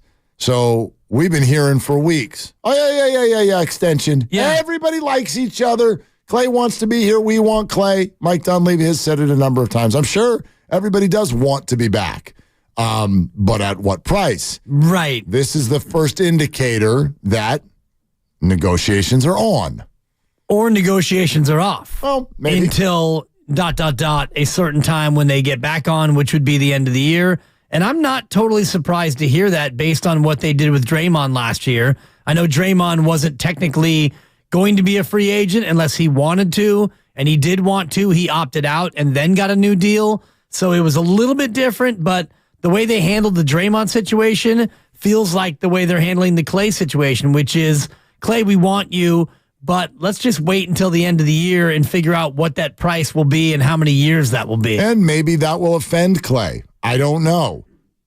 Like, he has never put on another jersey. He is part of the big three. I know plenty of Warrior fans who think you have got to keep this group together. They can never wear another jersey, and whatever the cost is, damn it, you need to give it to them. I don't know if I feel that way. I am very incentivized as a fan to have those three finish their career in Golden State. However, I will support the Warriors right now in saying you don't need to do this now. Right, I'm not sure why you would do this now. Like, there are questions that need to be answered I guess just to give him peace of mind. But from Grunge91 on the YouTube feed, I like Klay, but $40 million plus annually is a no for me, dog. So there's that. Well, thank you, Grunge91. The guy who used to hand out these for me, dog. Appreciate it. The guy who used to hand out these contracts had something to say about it while on set at ESPN. Well, this is why I left, first of all. A lot of times people will say it's just business, but this is not a just business situation. This guy, there's going to be a statue of this player outside of Chase Center. He was instrumental in bringing 4 championships. He's beloved inside the organization, the fan base. So it's not so simple as it's money and years. This is why it was hard for me. Like, you get relationships with these people, especially if you've succeeded with them. And that core has been together for 12 years. And that's just so rare now. It just doesn't happen. And so this is a delicate negotiation. From what I know and see, he wants to stay. They want him to stay. Doesn't mean it'll happen. But it is a test. It's certainly a test, like Woj said. And this is probably the first real test. First real test. Ooh, Mike Dunleavy. Of keeping the big three together. Look at Bob throwing Dunleavy onto the crosshairs. Well, also basically saying, and this is how I felt all along, Draymond was never going anywhere. Draymond was never, ever going Once anywhere. They handled the pool problem, then, that was made clear. This one might be different. He's right, though. This is not just dollars and cents. It's not just statues and legacy. It's not just what are your numbers and what does that cost. It's not that simple. It's not. But I do understand the patience on the Warrior side. Absolutely. And the precedent was set last year with Draymond Green, and they waited. They didn't give him the extension. They waited till the year played out. Draymond was healthy. He played well. And then they did what they did, and they're going to do the same thing with Clay, I would imagine. Want to do it again tomorrow? Not here. Okay, where do you want to go? Let's go to San Leandro, Mark. I like the Dro. That's an idea. Want to meet at Fieldwork? Do they have beer? They do. Pizza as well. Can we have all of our favorite co-hosts join us? And the ones that we don't like, too. Then I'm in. Okay. Fieldwork Brewing Company, Warrior Summit tomorrow. Can't wait. We will see as many of you as possible there. Coming up next, it's Grandy time, brought to you by Fremont Bank, full service banking, no compromises. Great conversations from Baldy and Tim Kawakami on the Morning Roast. You'll hear that. You'll hear a portion of Peter King on with us as well in the hour. So here it comes. For Dibs, for Grandy, for Lucas, I'm Mark. Shoot your shot. That's all you got. Cards issued by Sutton Bank and Celtic Bank, members FDIC. Terms and conditions apply. The needs of modern businesses are always changing, but corporate cards haven't evolved in decades. Until now. Meet Ramp, the all-in-one finance platform that combines corporate cards with spend management software. Ramp is the only card designed to actually help your business spend less, not more. With Ramp, you can set custom controls to stop out-of-policy spend before it even happens. And Ramp software even does expense reports for you. No more manual entries, no more chasing receipts. And with best-in-class accounting integrations, you'll close your books in days, not weeks. Ramp gives you better insights and a real-time view of all company spend, so you can stay focused on the big picture and build a healthier business. Join over 15,000 businesses who've switched to Ramp and start saving an average of 5%. Modern finance runs on Ramp. And now get $250 when you join Ramp. Just go to ramp.com/radio. That's ramp.com/radio.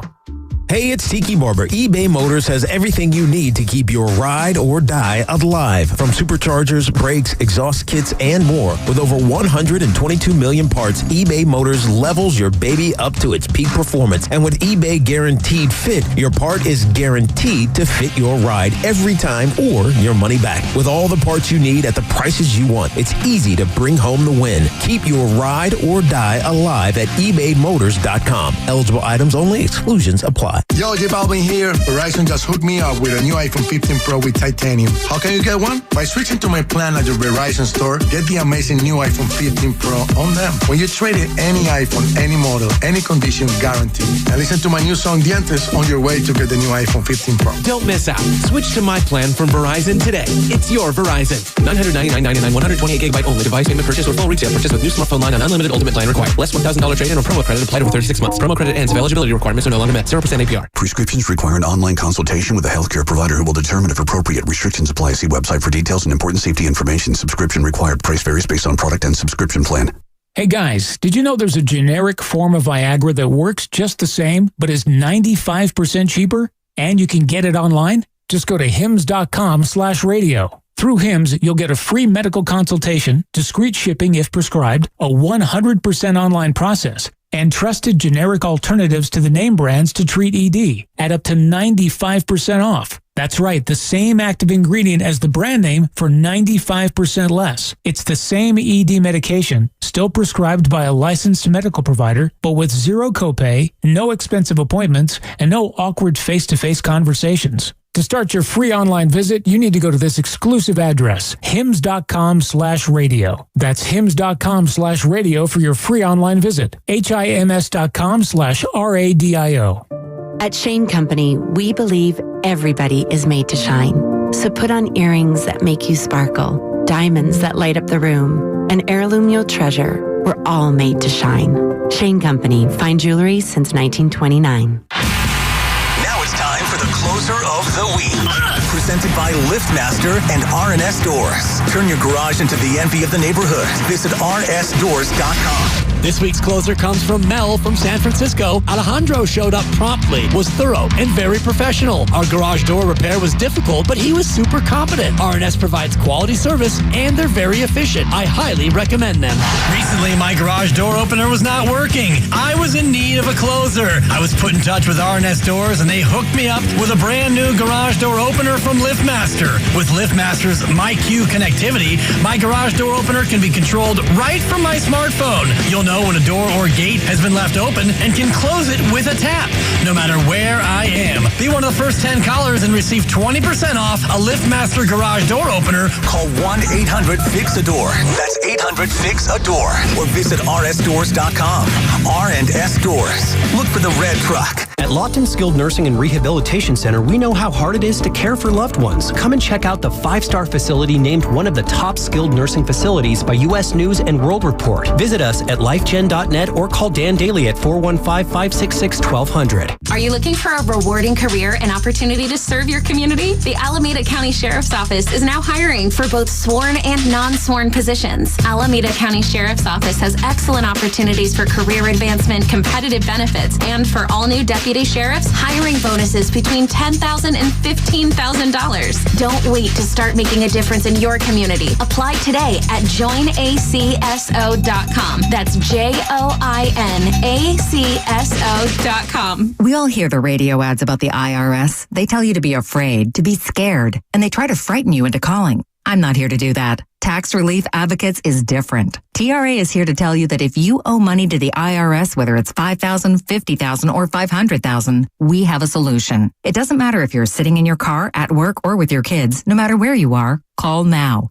800-583-2668. Don't lose hope. TRA can eliminate or reduce what you owe to the IRS. There is zero risk to you. If we can't reduce your tax debt, then you pay nothing. Our passion is taxes and helping individuals fix their IRS problems. We have a 5-star rating on Google and Yelp and an A+ with the Better Business Bureau. You don't need to be afraid of the IRS any longer. End your tax nightmare today by visiting us online at TRA.com or call 800-583-2668. 800-583-2668.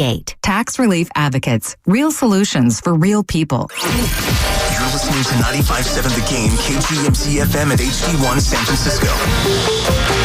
Always live on the free Odyssey app.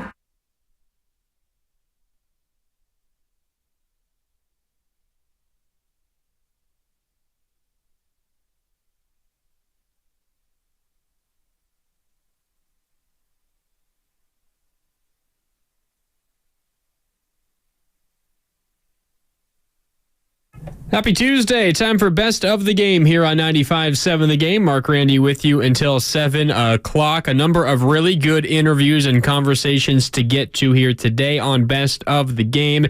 We begin with the morning roast. Brian Baldinger stopped by for his weekly Baldy's breakdowns live on the morning roast with Bonte and Shasky. That conversation kicks off Best of the Game today. Again, it's Brian Baldinger on with Bonte and Shasky this morning on the morning roast. Baldy, can I ask you a question? Mm-hmm. Of course. How bad was it for Brock Purdy? Yeah, we all know it wasn't his best game. He didn't throw with anticipation. It felt like his accuracy was off. I don't think he saw the field as well as he has in prior games. I think a lot of that has to do with Cleveland. But, how bad was it on your spectrum? Was it as bad as we all thought in real time? It wasn't what we have seen. They forced him. They flushed him from the pocket, and it got kind of cloudy in there at times, and there wasn't much separation from the receiver, so he didn't get a lot of help around him. Gotcha. But, it was his worst game. It was his worst game. Everybody's going to have, if you want to call it a stinker, you can, Joe, but everybody has one. You just hope that the guys around you, can pick it up when you don't have your A game. Look, you could say that I heard you talking that final drive, they could have gotten closer. Why they decided to just run it with 40 seconds to go, it's a little bit of a shocker to me. You hand off to Mason there, and I guess you're trying to center the ball for the kicker, but, the out routes were there. I would have tried to get it a little bit closer. You had time. Me too. Now, what about the absence of CMC? Obviously he didn't play much in the second half. Thinks it makes things much more difficult for any quarterback. What's that going to look like without him on the field? It feels like it's really going to, affect the spacing for the other playmakers out there and obviously affect Brock Purdy. Well, I mean, look, Joe, he's the best running back in the league right now. And so, you put Jordan Mason, Elijah Mitchell, you could put all these guys they have there in there. I mean, they're not Christian McCaffrey. They're just not as dangerous. They're not as slippery. They don't have the ability he has in the passing game. So they're not gonna be the same offense. I mean, nobody would be without him in there. And so they're gonna have to adjust. Maybe Debo carries it more than what we have seen. That's a possibility. But, they like Mitchell. They like Jordan. They like Jordan Mason. Like, it's their time to shine. Everybody's dealing with these injuries. I don't care if you're the backup quarterback or whatever it is. Everybody's dealing with it. And so at one position or another, it's the 49ers' time to deal with it right now. No doubt. 888-957-9570 will be the number. We'll take some calls after Baldy. Baldy's on the morning roast right now, breaking down this loss to the Cleveland Browns. Now, defensively, I don't think it was their best game. The Cleveland Browns ran the ball. The stretch run play was working for them. Ford ran hard. Kareem Hunt looked as well as he has all season long. Why were the Browns able to execute their run game so well against the Niners front seven? I was surprised. I mean, they were without their best offensive lineman in Joel Bitonio. He's never missed a game before, ever. I think maybe COVID got him once. But, they played with some backups in there. But, you just didn't, the 49ers played without Dre Greenlaw. It looked apparent to me that he wasn't in the game. The speed to the ball and his ability to defeat blocks is second only to Fred. So I thought they missed him in there. But I thought they did a good job of just running their stretches. The 49ers should know that. I mean, that's their number one play, too. But they executed it really well. And they ran some misdirection, which always seems to bother teams that play fast. And those were good calls when they got him in there right there. The touchdown to Kareem Hunt is, a form of a stretch out of a different type of formation. But there you go. I mean, Kareem Hunt goes 16 yards for a touchdown, and they got him out there in space, and he made a couple good moves, and they got into the end zone. Now, you highlighted it, and we've been seeing Jim Schwartz's defense celebrating. You had the video of Amari Cooper making a great catch, and the entire defense coming up off the bench and celebrating. They were having their way. And then there was DeJuan Jones, this big number 79. Now, you mentioned Joel Bitonio not playing, the star left guard for the Cleveland Browns. Jedrick Willis Jr., very good at the left tackle spot.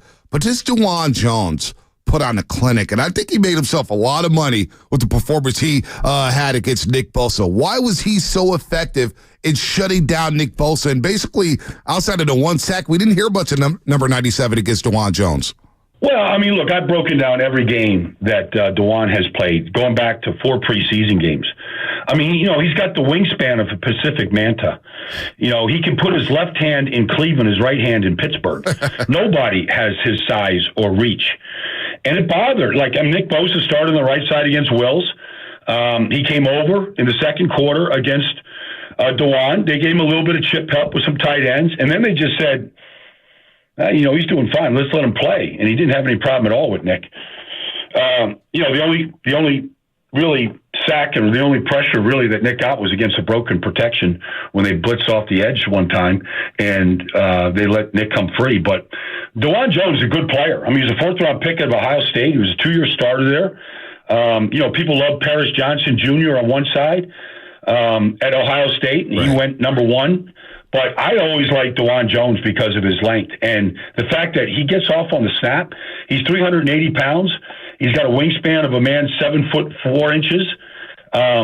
But be honest with you, the guy's just really consistent football player. I thought he was better than Jack Conklin. And when Jack got hurt, I thought they were actually going to get better at right tackle. Wow, that's surprising. Have you noticed any drop-off from last year to this year for Nick Bosa? Is he working himself into shape? Is it just a matchup thing? Is he not getting are you notice anything on film that looks different, I guess, from this year to last year?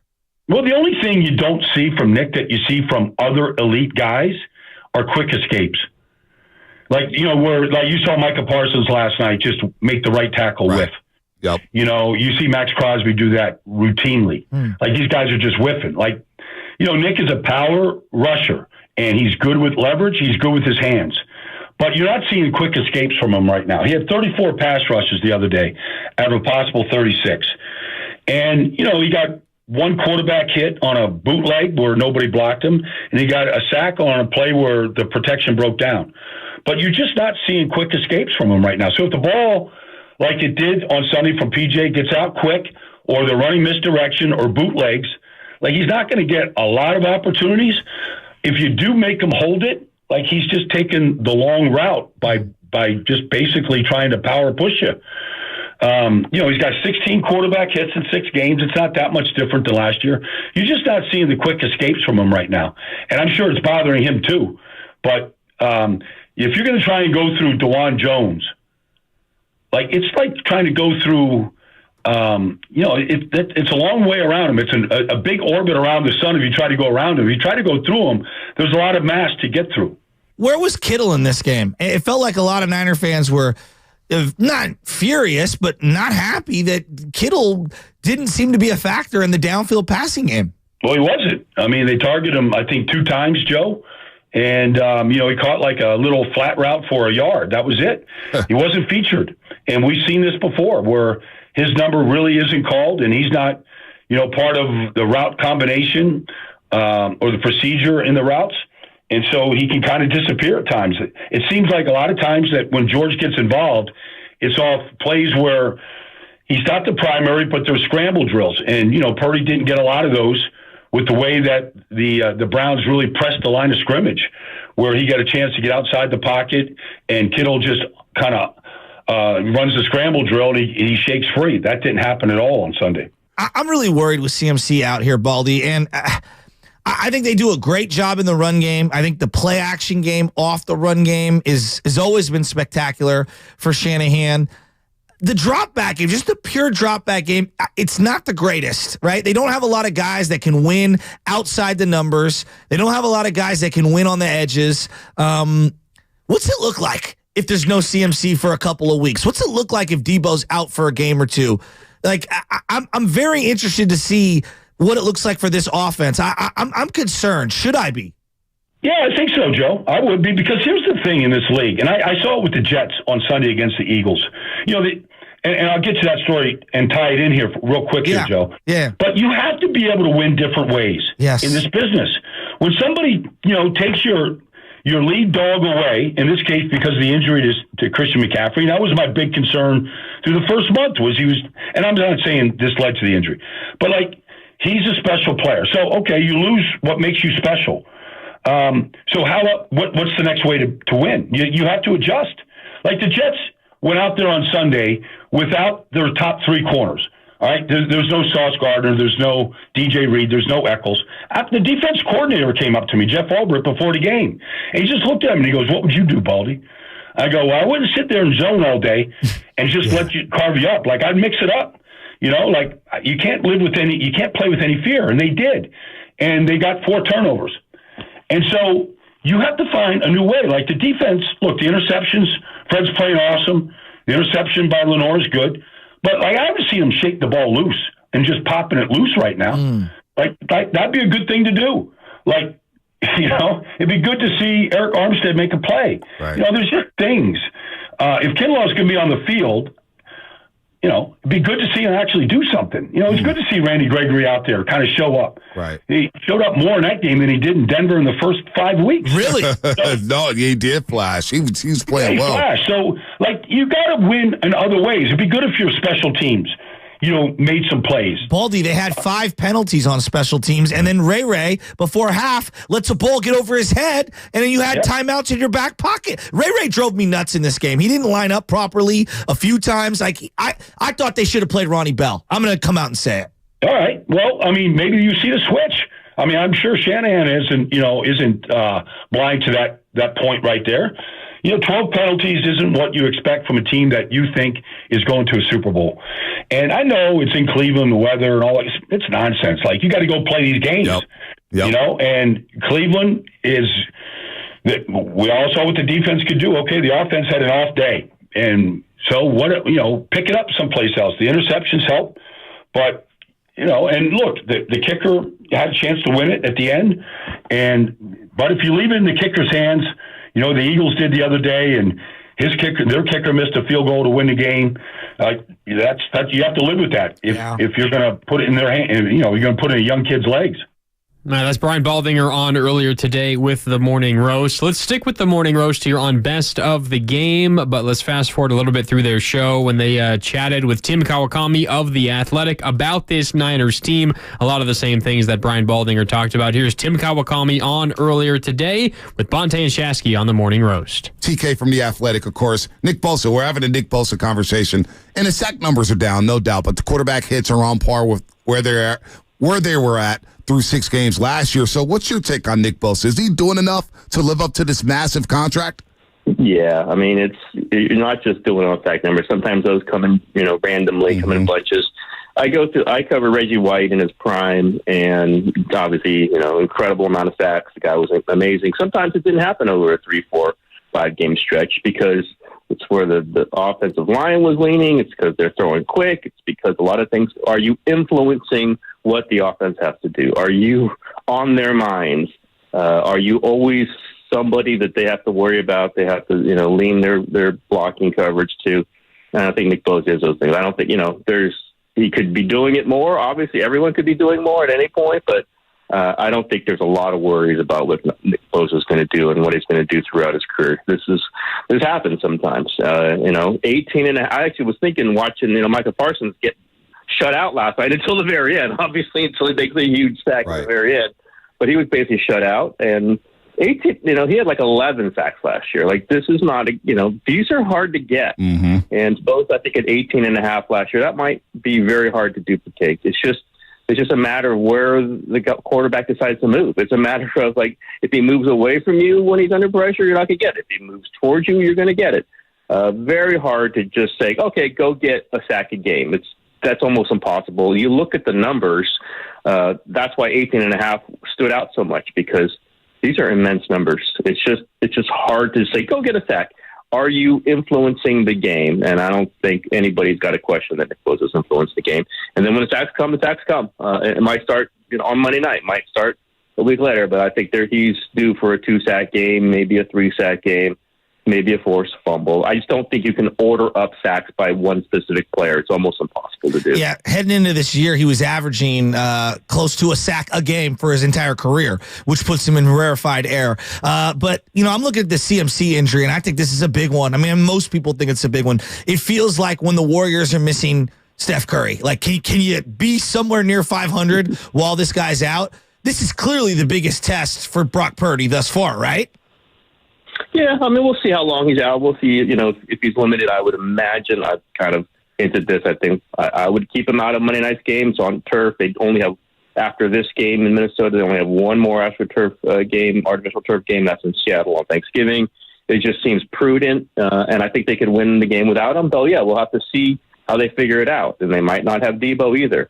They've won games without. Hey, they didn't have Christian McCaffrey in 2019, by the way, and they got to the Super Bowl and were leading the Super Bowl without him. They can figure out a way. I think Minnesota is a lesser team to them. They could lose that game too, but they could lose that team with Christian McCaffrey. You lose that game with Christian McCaffrey. You just never know. I think, yeah, he's so good that you want 100% or whatever you can get of Christian McCaffrey in December and January. That's when you want, and maybe even February. Right. And it's better to be a little bit cautious. Let him, get as healed as he can. And I think this Monday night is a smart way to do it. They've got Elijah Mitchell, who is not barely played this season. They've got some other playmakers. I think the defense can win a game for them, especially, no Justin Jefferson from Minnesota. I think we'll see what they can do without him. They've won games without him. I mean, they're way better with Christian McCaffrey, no question. And we can see it affects Shanahan's play calling, affects Brock Purdy. We could see all that tie together. But this is a team that should be built to win in a lot of different ways. not just having McCaffrey do everything for them. They can, play the power run game. They can, win on defense. I think that's kind of how Shanahan wanted to win on Sunday, right? He was pretty conservative there.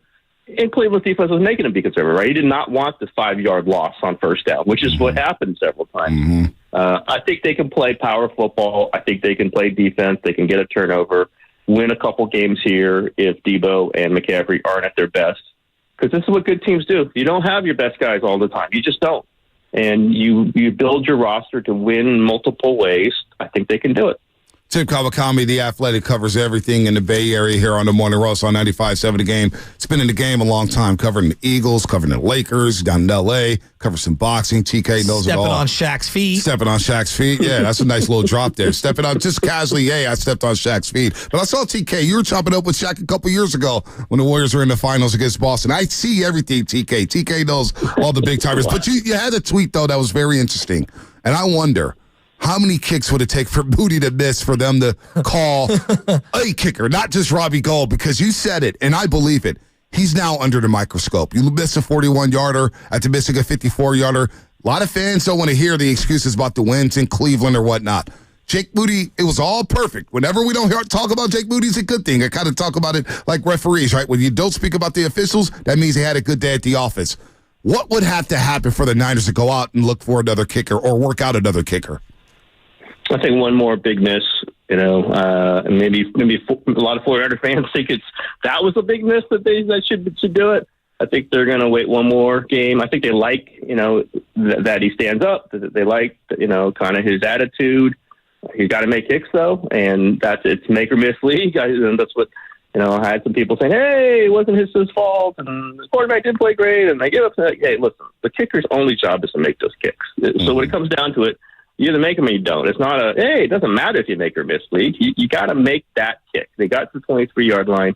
They struggled, tough conditions, whatever, but the best ones are the ones you can count on. Robbie Gould was that guy. I don't know. Listen, by the way, I don't know if Robbie Gould is still that guy. Yeah. Who knows? He was towards the end of last season, but it was getting a little bit more iffy. He's the guy they would call. They know him. We know with Shanahan. He goes with the people he likes and he knows, and they know Robbie Gould. They know he hasn't missed the postseason. But I think they wanted a stronger leg. I think they wanted someone who was cheaper. They think they wanted all the things. Obviously, they drafted him in the top 100. I think they're a little shaky on him, though. Listen,